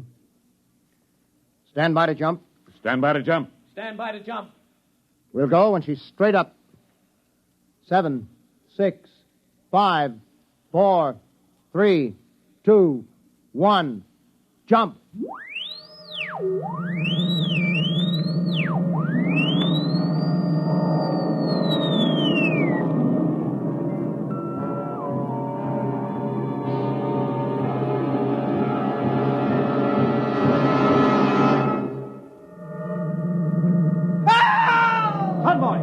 Convoy, where are you? Over here. I can't see you. Feel your way over to Groden. Everything's green. Give me the hypo.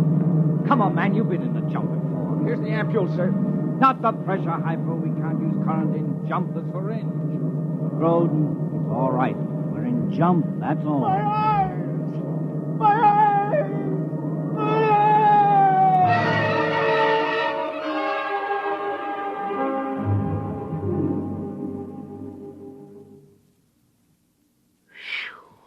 Deal. What's the use? You can't use the money even if you win. What are you trying to do, chicken out? Corelli says they got a fix after the jump. What are we worried about? Deal. They got a fix, all right. 15,000 light years from Sol. Shuffle. He says that's the way it is in hyperspace. Distances haven't got anything to do with anything unless you can navigate when you're in jump, and we can't. Hey, when did Lorch make his rounds? Why? I'm going to take off my jumper. It's hot. Yeah, and it's going to get hotter. Every time the jets blast, every time the cook fries an egg, the ship gets just a little hotter. Don't mention it. Every time the jump generators turn over, every time you light a match, that gets us hotter and hotter. Hey, what are you doing? Taking off my skivvy shirt. Deal.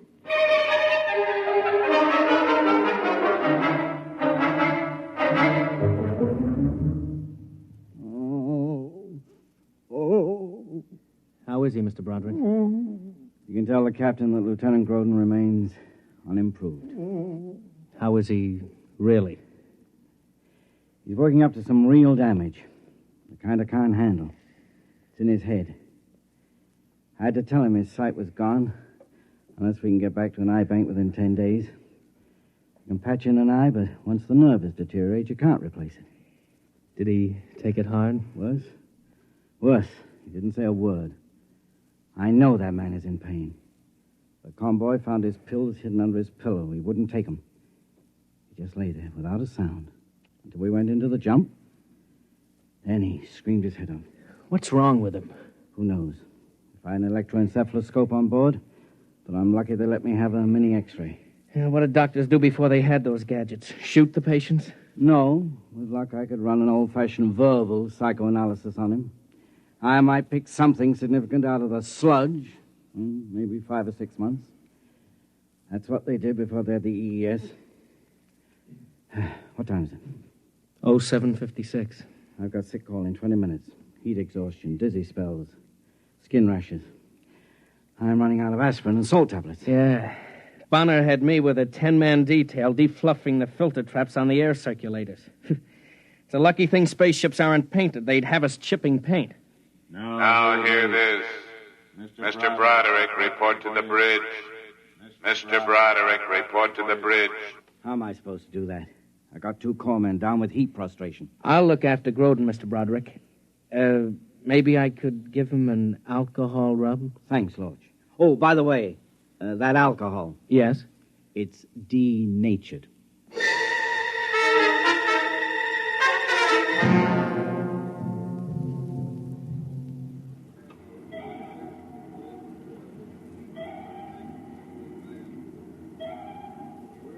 Here's the problem, Mr. Broderick.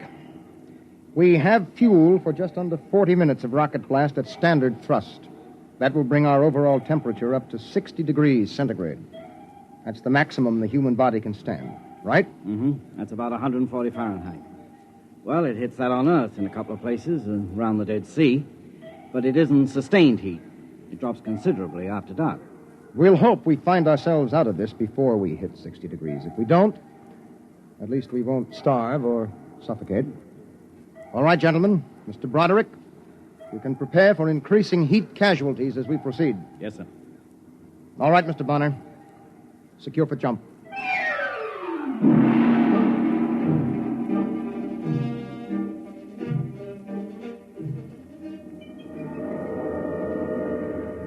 My eyes. My eyes. Now take it easy, Groden. Convoy! Convoy! Yes, sir. Where's the doctor? He stayed on the bridge with the jump. Well, what do we do for Groden? During the jump, I can't even see him. I don't think he can hurt himself.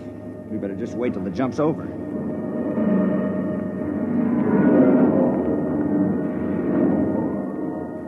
My eyes. They lied. They lied to me. They lied. I can see it. The master pattern. I can see it. No, not like seeing, like knowing. That's Lorch. And Roderick's on the bridge. And the captain.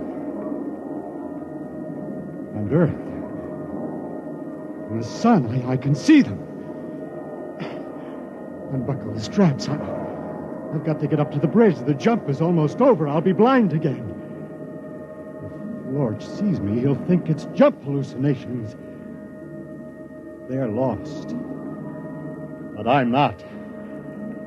I can see the whole universe. I can see. Jump completed. Secure for normal space. Groden, come back here. Now, what are you doing out in the passage? Convoy! Sir? Come on, give me a hand. Now, how did he get out here and jump? He's blind.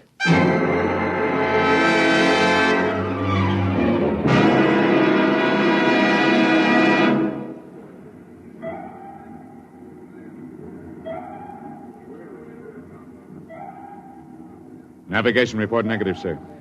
Is there a fix? No, sir. Corelli thinks he can get a triangulation on an extragalactic nebula. That'll take time. Well, what's the temperature? 45. We don't have time. We'll have to keep on. If we don't end up within a light year of Sol, we're cooked. Literally. So, at your convenience, we'll take another jump. So we've got to take a break. The only way to handle the temperature is frequent rests and liquids. Will 10 minutes be enough? Well, I suppose so. Mr. Bonner, have steward sections issue whatever they have, juices, water. There's no point in saving it for any length of time. We have about 24 minutes of rocket time before the hull heats up to 60 degrees. Is there any reasonable chance? Mr. Broderick, we have tried dead reckoning from the records. But in hyperspace, we can't follow them accurately, not without Atlas. I'm timing the blasts from my pulse, because you can't trust reading a clock unless you can touch it. When we jump, I might as well be blind.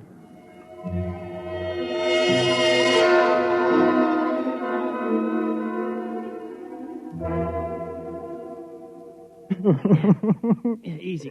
Get him back on the bed. Now, easy, Convoy, easy. Oh, I got his arm. There.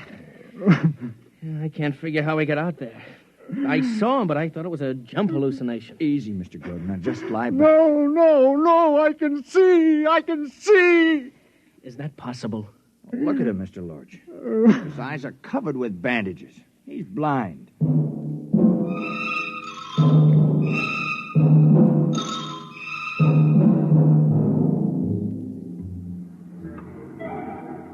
Ten minutes is up, Captain.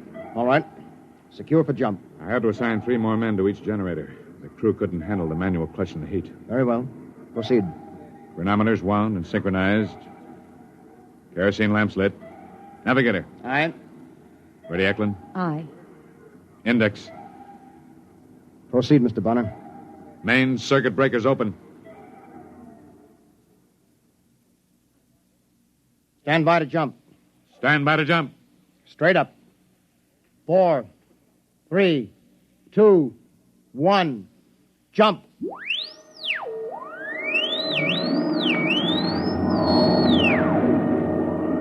"30 seconds to full velocity, sir. You never can get used to it. You can hear, you can touch, but your eyes lie.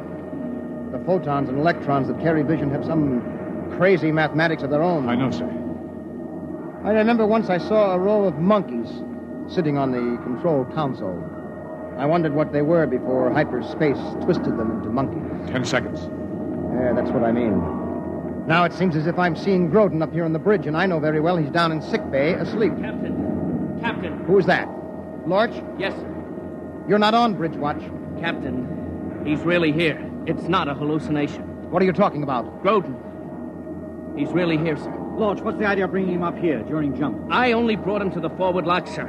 Then he brought me. Broderick, is this some kind of heat exhaustion? I'm telling you, sir. We went into jump, and I couldn't see anything that made sense. Just twisting shadows and lights, you know. But Groden took my hand and led me right up here along the passage. He's blind. Not in hyperspace. Not in jump. Then he can see. Captain. I gotta get him to sick bay. He must be in intense pain. Yes, it's painful, all right.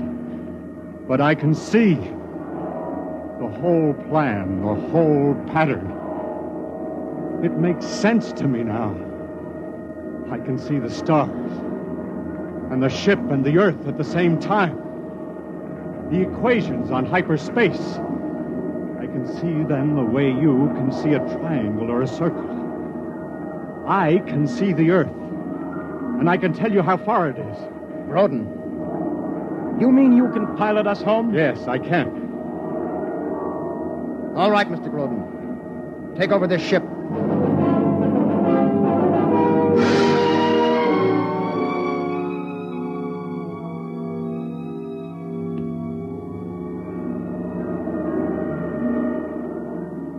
Number 3 pattern. Fire. Cut. Velocity. 563,748. Relative thrust. 7,867. Counterblast for 2 seconds. Pattern 657. Blast. Cut. All right. Hit normal space at mark. 5, 4, 3, 2, 1. Mark! Look out, he's going to fall. Yeah, I've got him. He saw. He saw in hyperspace. He navigated by line of sight in hyperspace. We'll have to order a stretcher up. He's blind again. Sun system, 239 degrees, 45 elevation. Magnified by 50 on forward screen. That's not Saul. No, but it's a place to land. There's a planet there. It's Earth normal. You can land and cool ship and replenish air. Mr. Bonner, take her down to atmosphere. Have planetology section start to check it out. Aye, sir. Ensign Lodge, report down to planetology. Engine room, landing routine. Why didn't we hit Earth on the jump, Groden? Why? Just as well, Mr. Broderick. If the planet checks out, it's a whole world for colonization. Sure, but it'll be 2 weeks before you can replenish ship and catalyze fuel. There won't be any new eyes for Lieutenant Groden then. The optic nerves will be gone too far. He'll never have eyes again. I knew that before I brought you up here. Ready, blast, for skip deceleration in pit 3. You mean, Groden, you could have brought us back to Earth? In 2 jumps. Then why didn't you? I can't allow a man to go blind because of phony heroics. Do you want to know how many Sol-type systems there are within 5,000 light years? I can tell you. Want to know what the universe looks like in hyperspace? I can tell you that, too. Only I can't describe it. The whole thing is as orderly and chartable as our own space. And I could see it, all of it. And you offer me eyes. Captain, we have a quadrant of hyperspace to chart. I can see during the jumps. Captain, I... Look out. He's still in pain. I can see to the end of the galaxy. And beyond. I know. But in the meantime, Mr. Broderick. Aye, sir. When we take off again, Lieutenant Groden will be in command during jump. He will handle this ship, and at his direction we will chart hyperspace. But in the meantime, will you kindly lead him to his quarters?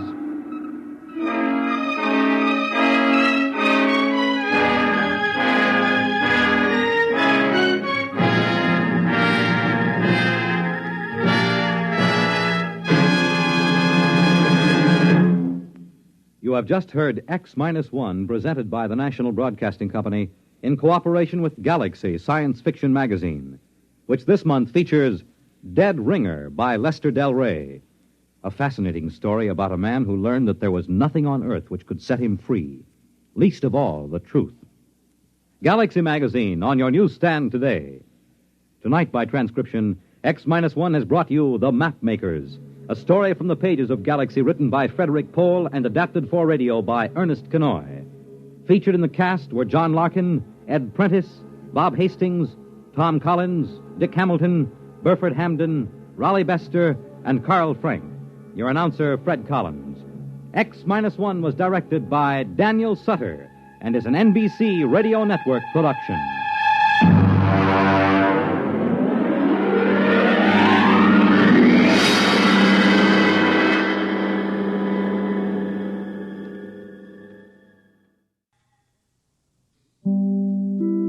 The National Broadcasting Company at this time wishes to thank the editors and publishers of Galaxy Magazine for a special award which has just been presented to the program X-1.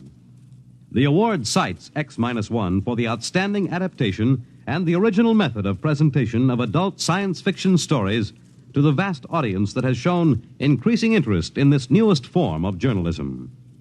The NBC Radio Network is proud to receive this citation on behalf of X-1. NBC is also happy to acknowledge the enthusiastic response and support of the listening audience to this program. Your many letters of encouragement and constructive criticism are always gratefully received. your criticisms carefully noted, and whenever possible, your suggestions acted upon. Please listen at the end of this program for a special free offer. And now, X-1.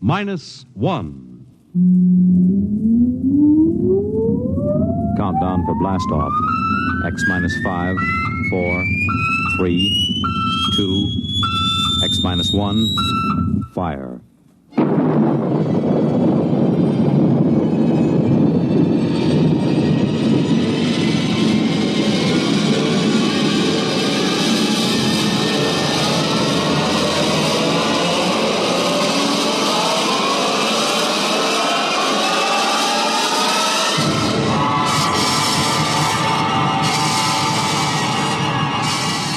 From the far horizons of the unknown come transcribed tales of new dimensions in time and space. These are stories of the future, adventures in which you'll live in a million, could be years, on 1,000 maybe worlds. The National Broadcasting Company presents X minus 1.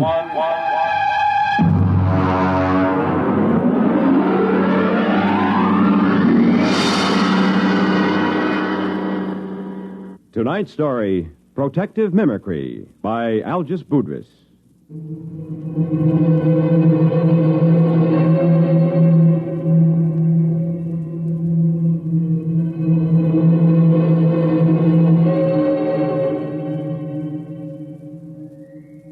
Frankly, I think I'll probably have to take my expense account clear up to the Central Gallic Civil Service Board.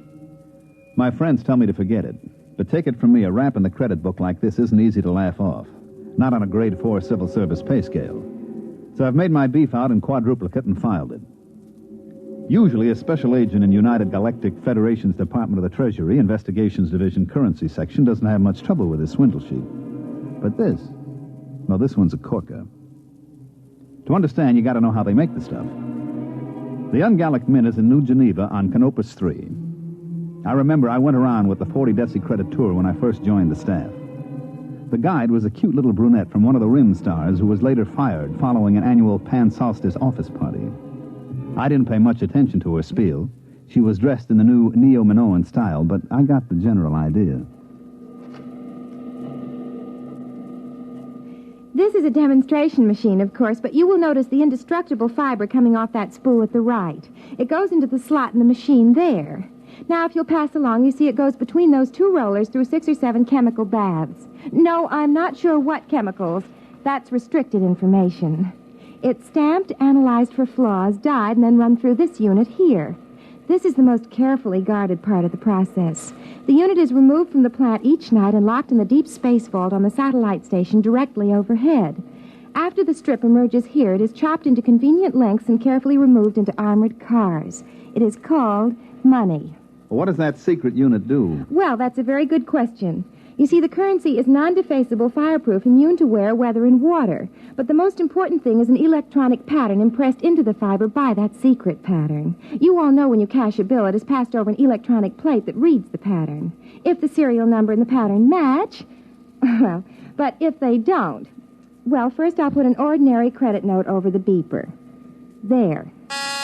Perfectly good. Now, a simulated counterfeit bill without the electronic pattern. Well, now, that wouldn't fool anybody long, would it? Could anybody duplicate that electronic pattern? Well, that's a very good question. Only the government has the equipment to put that in. Your currency is safe and sound. Don't you worry about that. Are there any more questions? Yeah. How about a drink after the tour? Well, Oh, that's a very good question.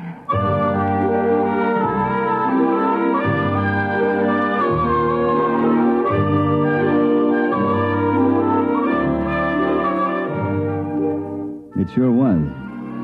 So was the answer. Well, getting back to money. The engraving, the chemical composition of the ink and the fiber would be tough enough to duplicate. But that electronic pattern snaps the clincher on it. That's why Chief Inspector Saxgard of my division looked sourly at me when I came into his office and spread a fistful of credit notes on his desk.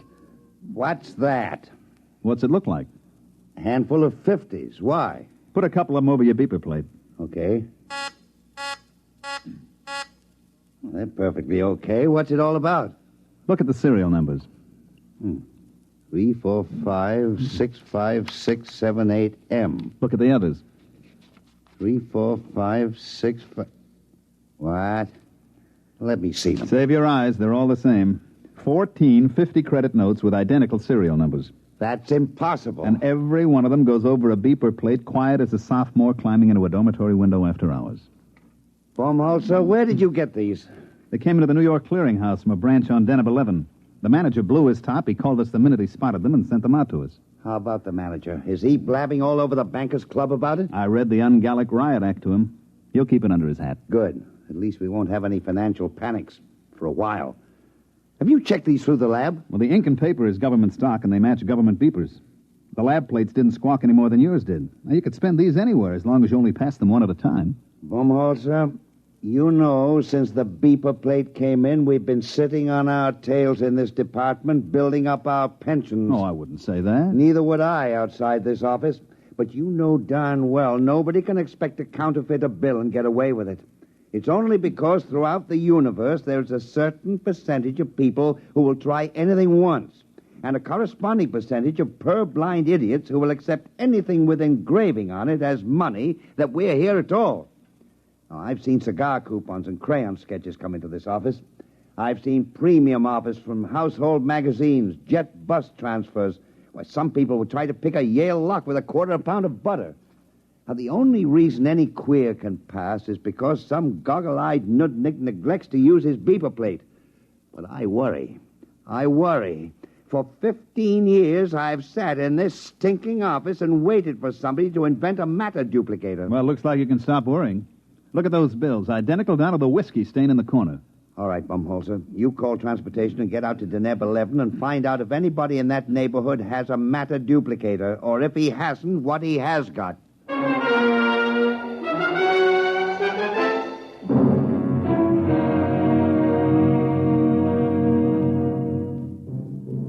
I picked up the department shuttle to the satellite and made fair connections up to Deneb 11. It's a 4-day run on drive, and I get free fall 6, so I was glad to hit the port in Glub, which, so help me, is the name of the only city on the place. Deneb 11 is what we call in the department a mud ball. It's a jungle world with an atmosphere like a swatch of Harris tweed. I was smoking a cigarette when I got off the shuttle, and the air I pulled in made the smoke taste like well-decayed leaf mold. I was wringing wet 2 minutes after I left the air-conditioned port. I noticed the local costume would get you arrested on any beach in the galaxy, but it didn't matter since there's nothing titillating about pasty skin dripping with weary perspiration. I checked in with the regional office and found the resident agent tinkering with his air conditioner. Hi, Baumholzer. You know anything about the sealed power pack on this condenser? Yeah, if you keep banging at it like that, you'll crack the seal on the atomic shielding, and your posterity will thank you. 3 heads at a time. Oh, I guess I better not fool with it. Now, take off your pants and pull up a chair. I don't mind if I do. Is it always this humid? Oh, no. In the hot season, it's worse. I'd send for a replacement part, but the fax line isn't too reliable. The last time I sent for a sealed unit, they shipped back an overaged sea lion. Yeah, I know. I was on Polar Station on Ganymede when my heater element broke down. I faxed for 3 feet of element, and they shipped me back 3 fetal elephants. Yeah. Well, I suppose you're here about the queer bills, huh? Yeah. Got any lines on it? Well, my orders will lay off and let the central office handle it. Be my guest. Any ideas? No. Where do you figure to start? Well, this is the only city. I'll have to check it out. Have you got a list of authorized beeper plates? Somewhere. Let's see here. Oh, look out. Why? There's a whittle fly on your arm. Hey, how does a thing that size get through the filters?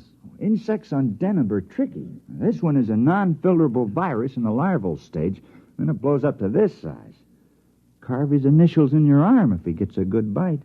That's why he's called a whittle fly.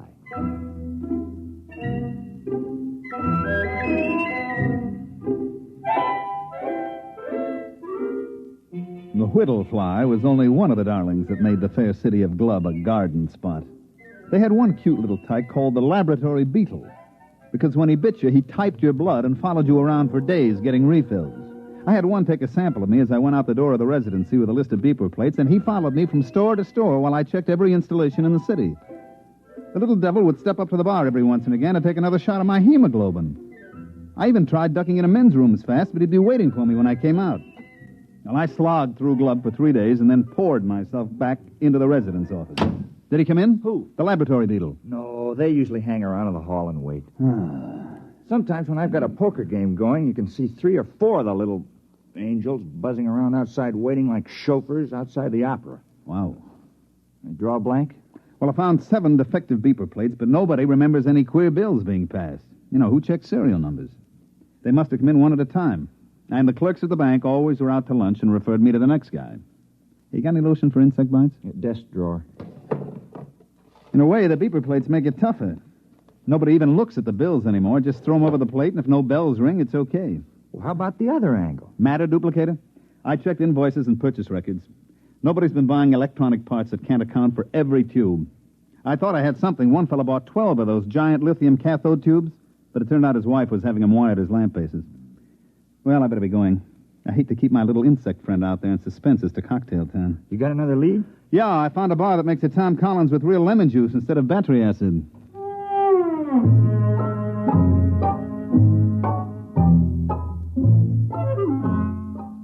I managed to duck my lab beetle in a revolving door. He went around twice and shot out into the street, so I settled down at a table at the bar and tried to make believe that I couldn't taste Den of 11 atmosphere in my Tom Collins. I was chewing on an ice cube when I looked up. Mr. Baumholzer? That's right. I want to talk to you about money.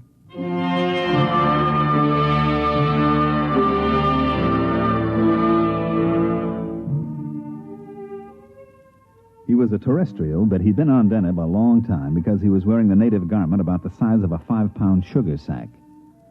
His hair, which was potato field gray, was arranged in the old-fashioned Presley style. You know, the ancient long sideburns, duck's tail in the rear that vice presidents wear in family-style banks. His ears had little bits of bone stuck in them, and his eyebrows wandered all over his face, and he stood about 6'8". And I waited him out, and presently he spoke up again. You are the same Mr. Baumholzer who's been going around asking all those questions about duplicate ungallic notes? That's right. Can I help you, Mr. Munger, Duodecimus Munger. Now, this bid's fair to be fascinating. I was under the impression that my mission here was just a wee bit on the secret side. There are no secrets in Glub. Now, won't you pull up a chair, Mr. Munger? I'm afraid I haven't time. Well, join me in a drink. Are you really the Mr. Baumholzer that's working on this case for the Treasury Department? Yeah, sure. Hey, you're not the fellow that's turning out these duplicates, are you? Well, as a matter of fact, I am. What? And don't move. This is a Power 30 Mistral coagulator I have. Look out with that thing. You've got it pointed at my head. Yes, I've got it set on high charge. It will fuse your brain solid. Well, what else is new? Now, Mr. Baumholzer, stay right behind that table. Now, let's not make any rash decisions now. Well, I can't very well see how I could let you live. Oh, come on. Try. All right, now drop the gun. I'm afraid we'll be collecting a crowd. Give me that. Don't try to pick it up. I won't. I had something completely different in mind.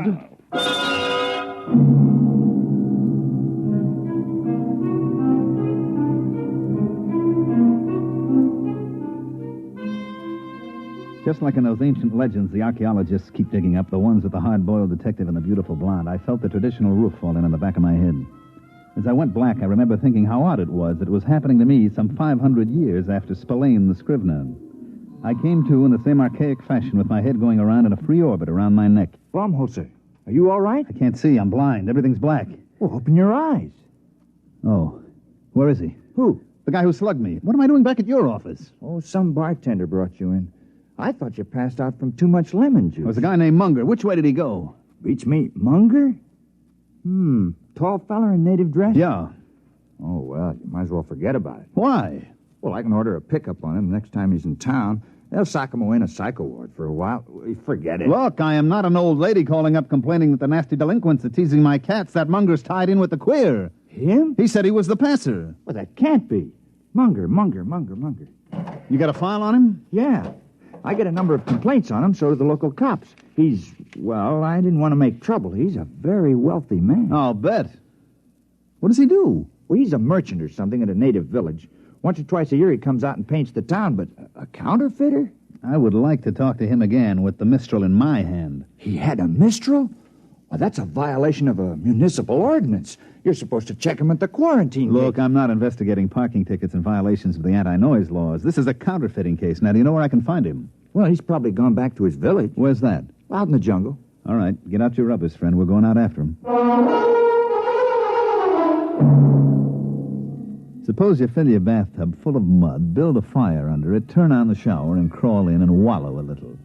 Do that, and you've got a fair idea of the Denebian jungle. I went out with Hall, the resident agent, and we started off. Stick close, Baumholzer.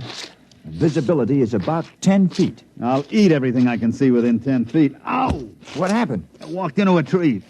Help me up out of the mud.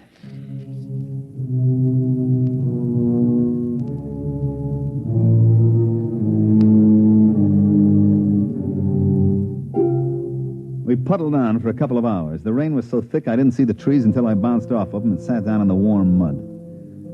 I reflected as I struggled to my feet what a terrible waste. In the beauty salons of Charles of the Ritz Asteroid, ladies from all over the galaxy paid thousands of credits for hot mud baths to take the wrinkles out and make their skin smooth and caressable. And here was I getting a much more thorough treatment every time I sat down. They issue a lot of special equipment from department stores, and it all functioned perfectly. My neo-latex galoshes were fine, but stuck in the mud. My Minipower goggles and wipers kept my eyes clear, but they didn't keep me from crashing into every tree. My leak-proof sportsman's flashlight stayed dry as a bone, but powerful as it was, it couldn't light up more than 3 feet in the pelting rain.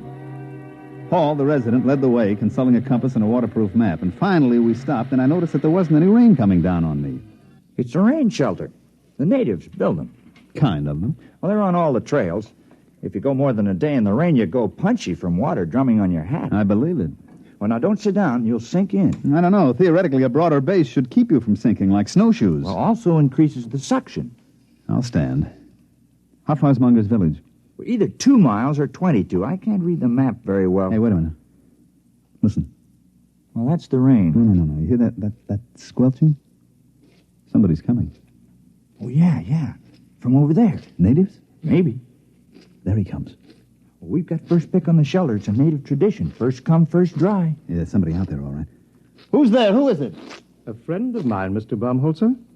All right, Munger. Where did you come from? Don't move. I have several friends pointing long spears at your kidney.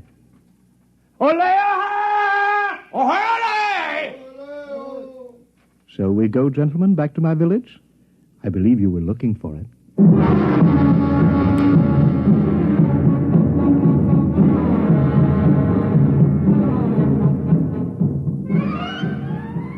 Munger was so intent on me that he didn't seem to notice as Hall sidled off into the darkness, and when he did, he set up a desperate cackle. He had a few of his fraternity brothers chase down the trail with spears waving wildly, but they came back murmuring some kind of a Choctaw, which seemed to carry the implication that Hall had gotten away like a big-bottomed turtle. Well, Mr. Baumholzer, your companion's action has saved your life for a while. Yeah, he'll bring back a platoon of Marines, and they'll reduce that village to a bullion cube. We'll just have to hold you as a hostage in case help should arrive. Thanks. At any rate, shall we get back to the village?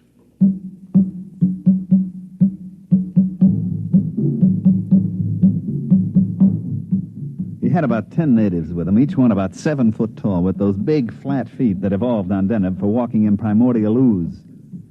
They were dressed in the standard native loincloth with matching accessories, namely 10-foot spears. When, as we started out along the trail, I got a good look at Munger's loincloth, it was composed of tastefully arranged 1,000-credit notes. Well, by the time we got back to the village, the rain had stopped. The humidity, of course, was still 120%, and the only difference was that the moisture just loitered around rather than actually falling. There was some kind of a clam bake going on in the village. The natives were pounding a couple of drums, and as far as I could see, getting rapidly stinko on some kind of jungle juice that they passed around in huge gourds. They were leaping and dancing, and as far as I could tell, doing snappy sayings and fancy patter as I sat on some kind of a low mushroom and tried to ignore the 2 spears that were pressed against my throat. It felt as if a nervous barber was trying to shave me with his razor tied on the end of a 10-foot pole. After a bit, Munger strode up to me with all the dignity of the lord of the jungle, and he waved the spears a foot away, pulled up a mushroom, and sat down. Actually, you know, that wasn't a native rhythm at all. The original Denebian music is a kind of quiet, flute-like melody, something like Mozart. That didn't sound very flute-like. Yes, I know. One of the first terrestrial anthropologists out here to study the Denebs took recordings of their music, and then to be polite, he played them in a few recordings that he'd made on an earlier field trip. Unfortunately, they were from that lost rocket colony on Ceres. Their music was a degenerate ancient form called, I believe, Roland Rock. The Denebs liked it. And they've been doing it ever since. What's the party? They're propitiating the tree. I don't know why. It's never failed yet. But they're very conservative. They've got to go into this act every night before I can do my stuff. Lasts all night. Want a drink? No, thanks. Oh, I wish I had a fifth of something civilized. I've been drinking this native swamp water for much too long.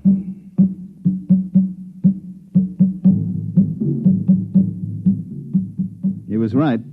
They kept it up all night, and I sat trying to figure out in which hut Munger kept his machinery to make those duplicate bills. Finally, the weak light that passes for dawn on Deneb came up, and the natives quit hollering. Let's go, Baumholzer. I hate to keep a man in suspense. You're curious about those duplicate bills. Well, now you're going to find out how it's done. Well, it's good of you to show me. I suppose your theory is that I'll never live to tell about it. That's very sensible of you. I like a man who can face facts.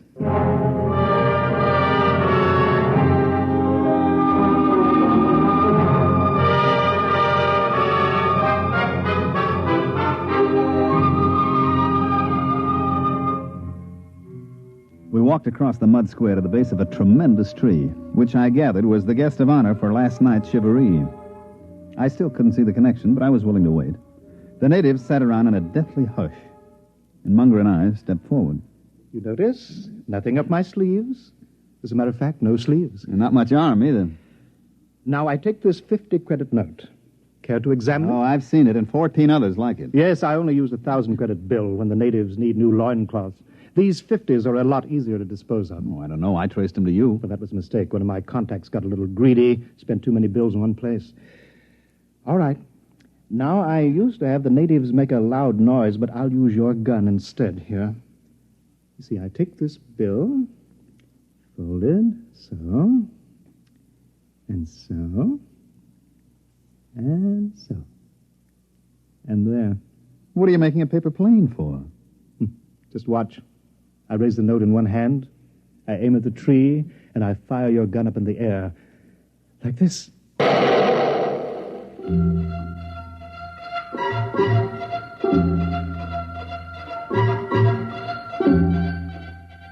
As he let fly with my gun, Munger sailed the paper airplane straight at the tree, and it sailed right into the foliage. Now watch.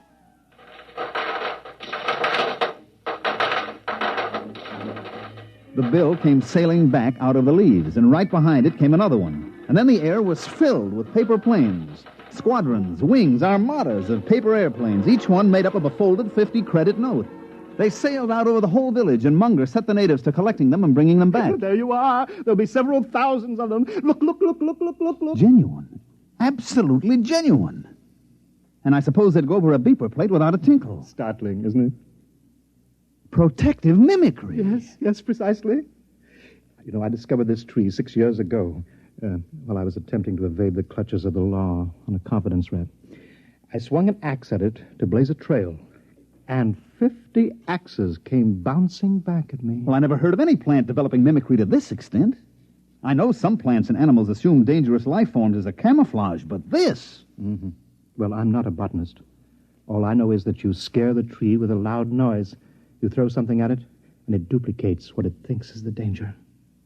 Well, speaking of danger, it doesn't look as if your colleague is bringing any help. Oh, I'll miss your company. Interesting. You'll be shot with your own gun. Now, look, Munger. Don't wriggle. I hate a moving target. What is that? Looks like the cops, Munger, at the edge of the village. Baumholzer, where are you? We outnumber them. Oleo! I'll get you anyway. No. You can't run away from me. I'll shoot.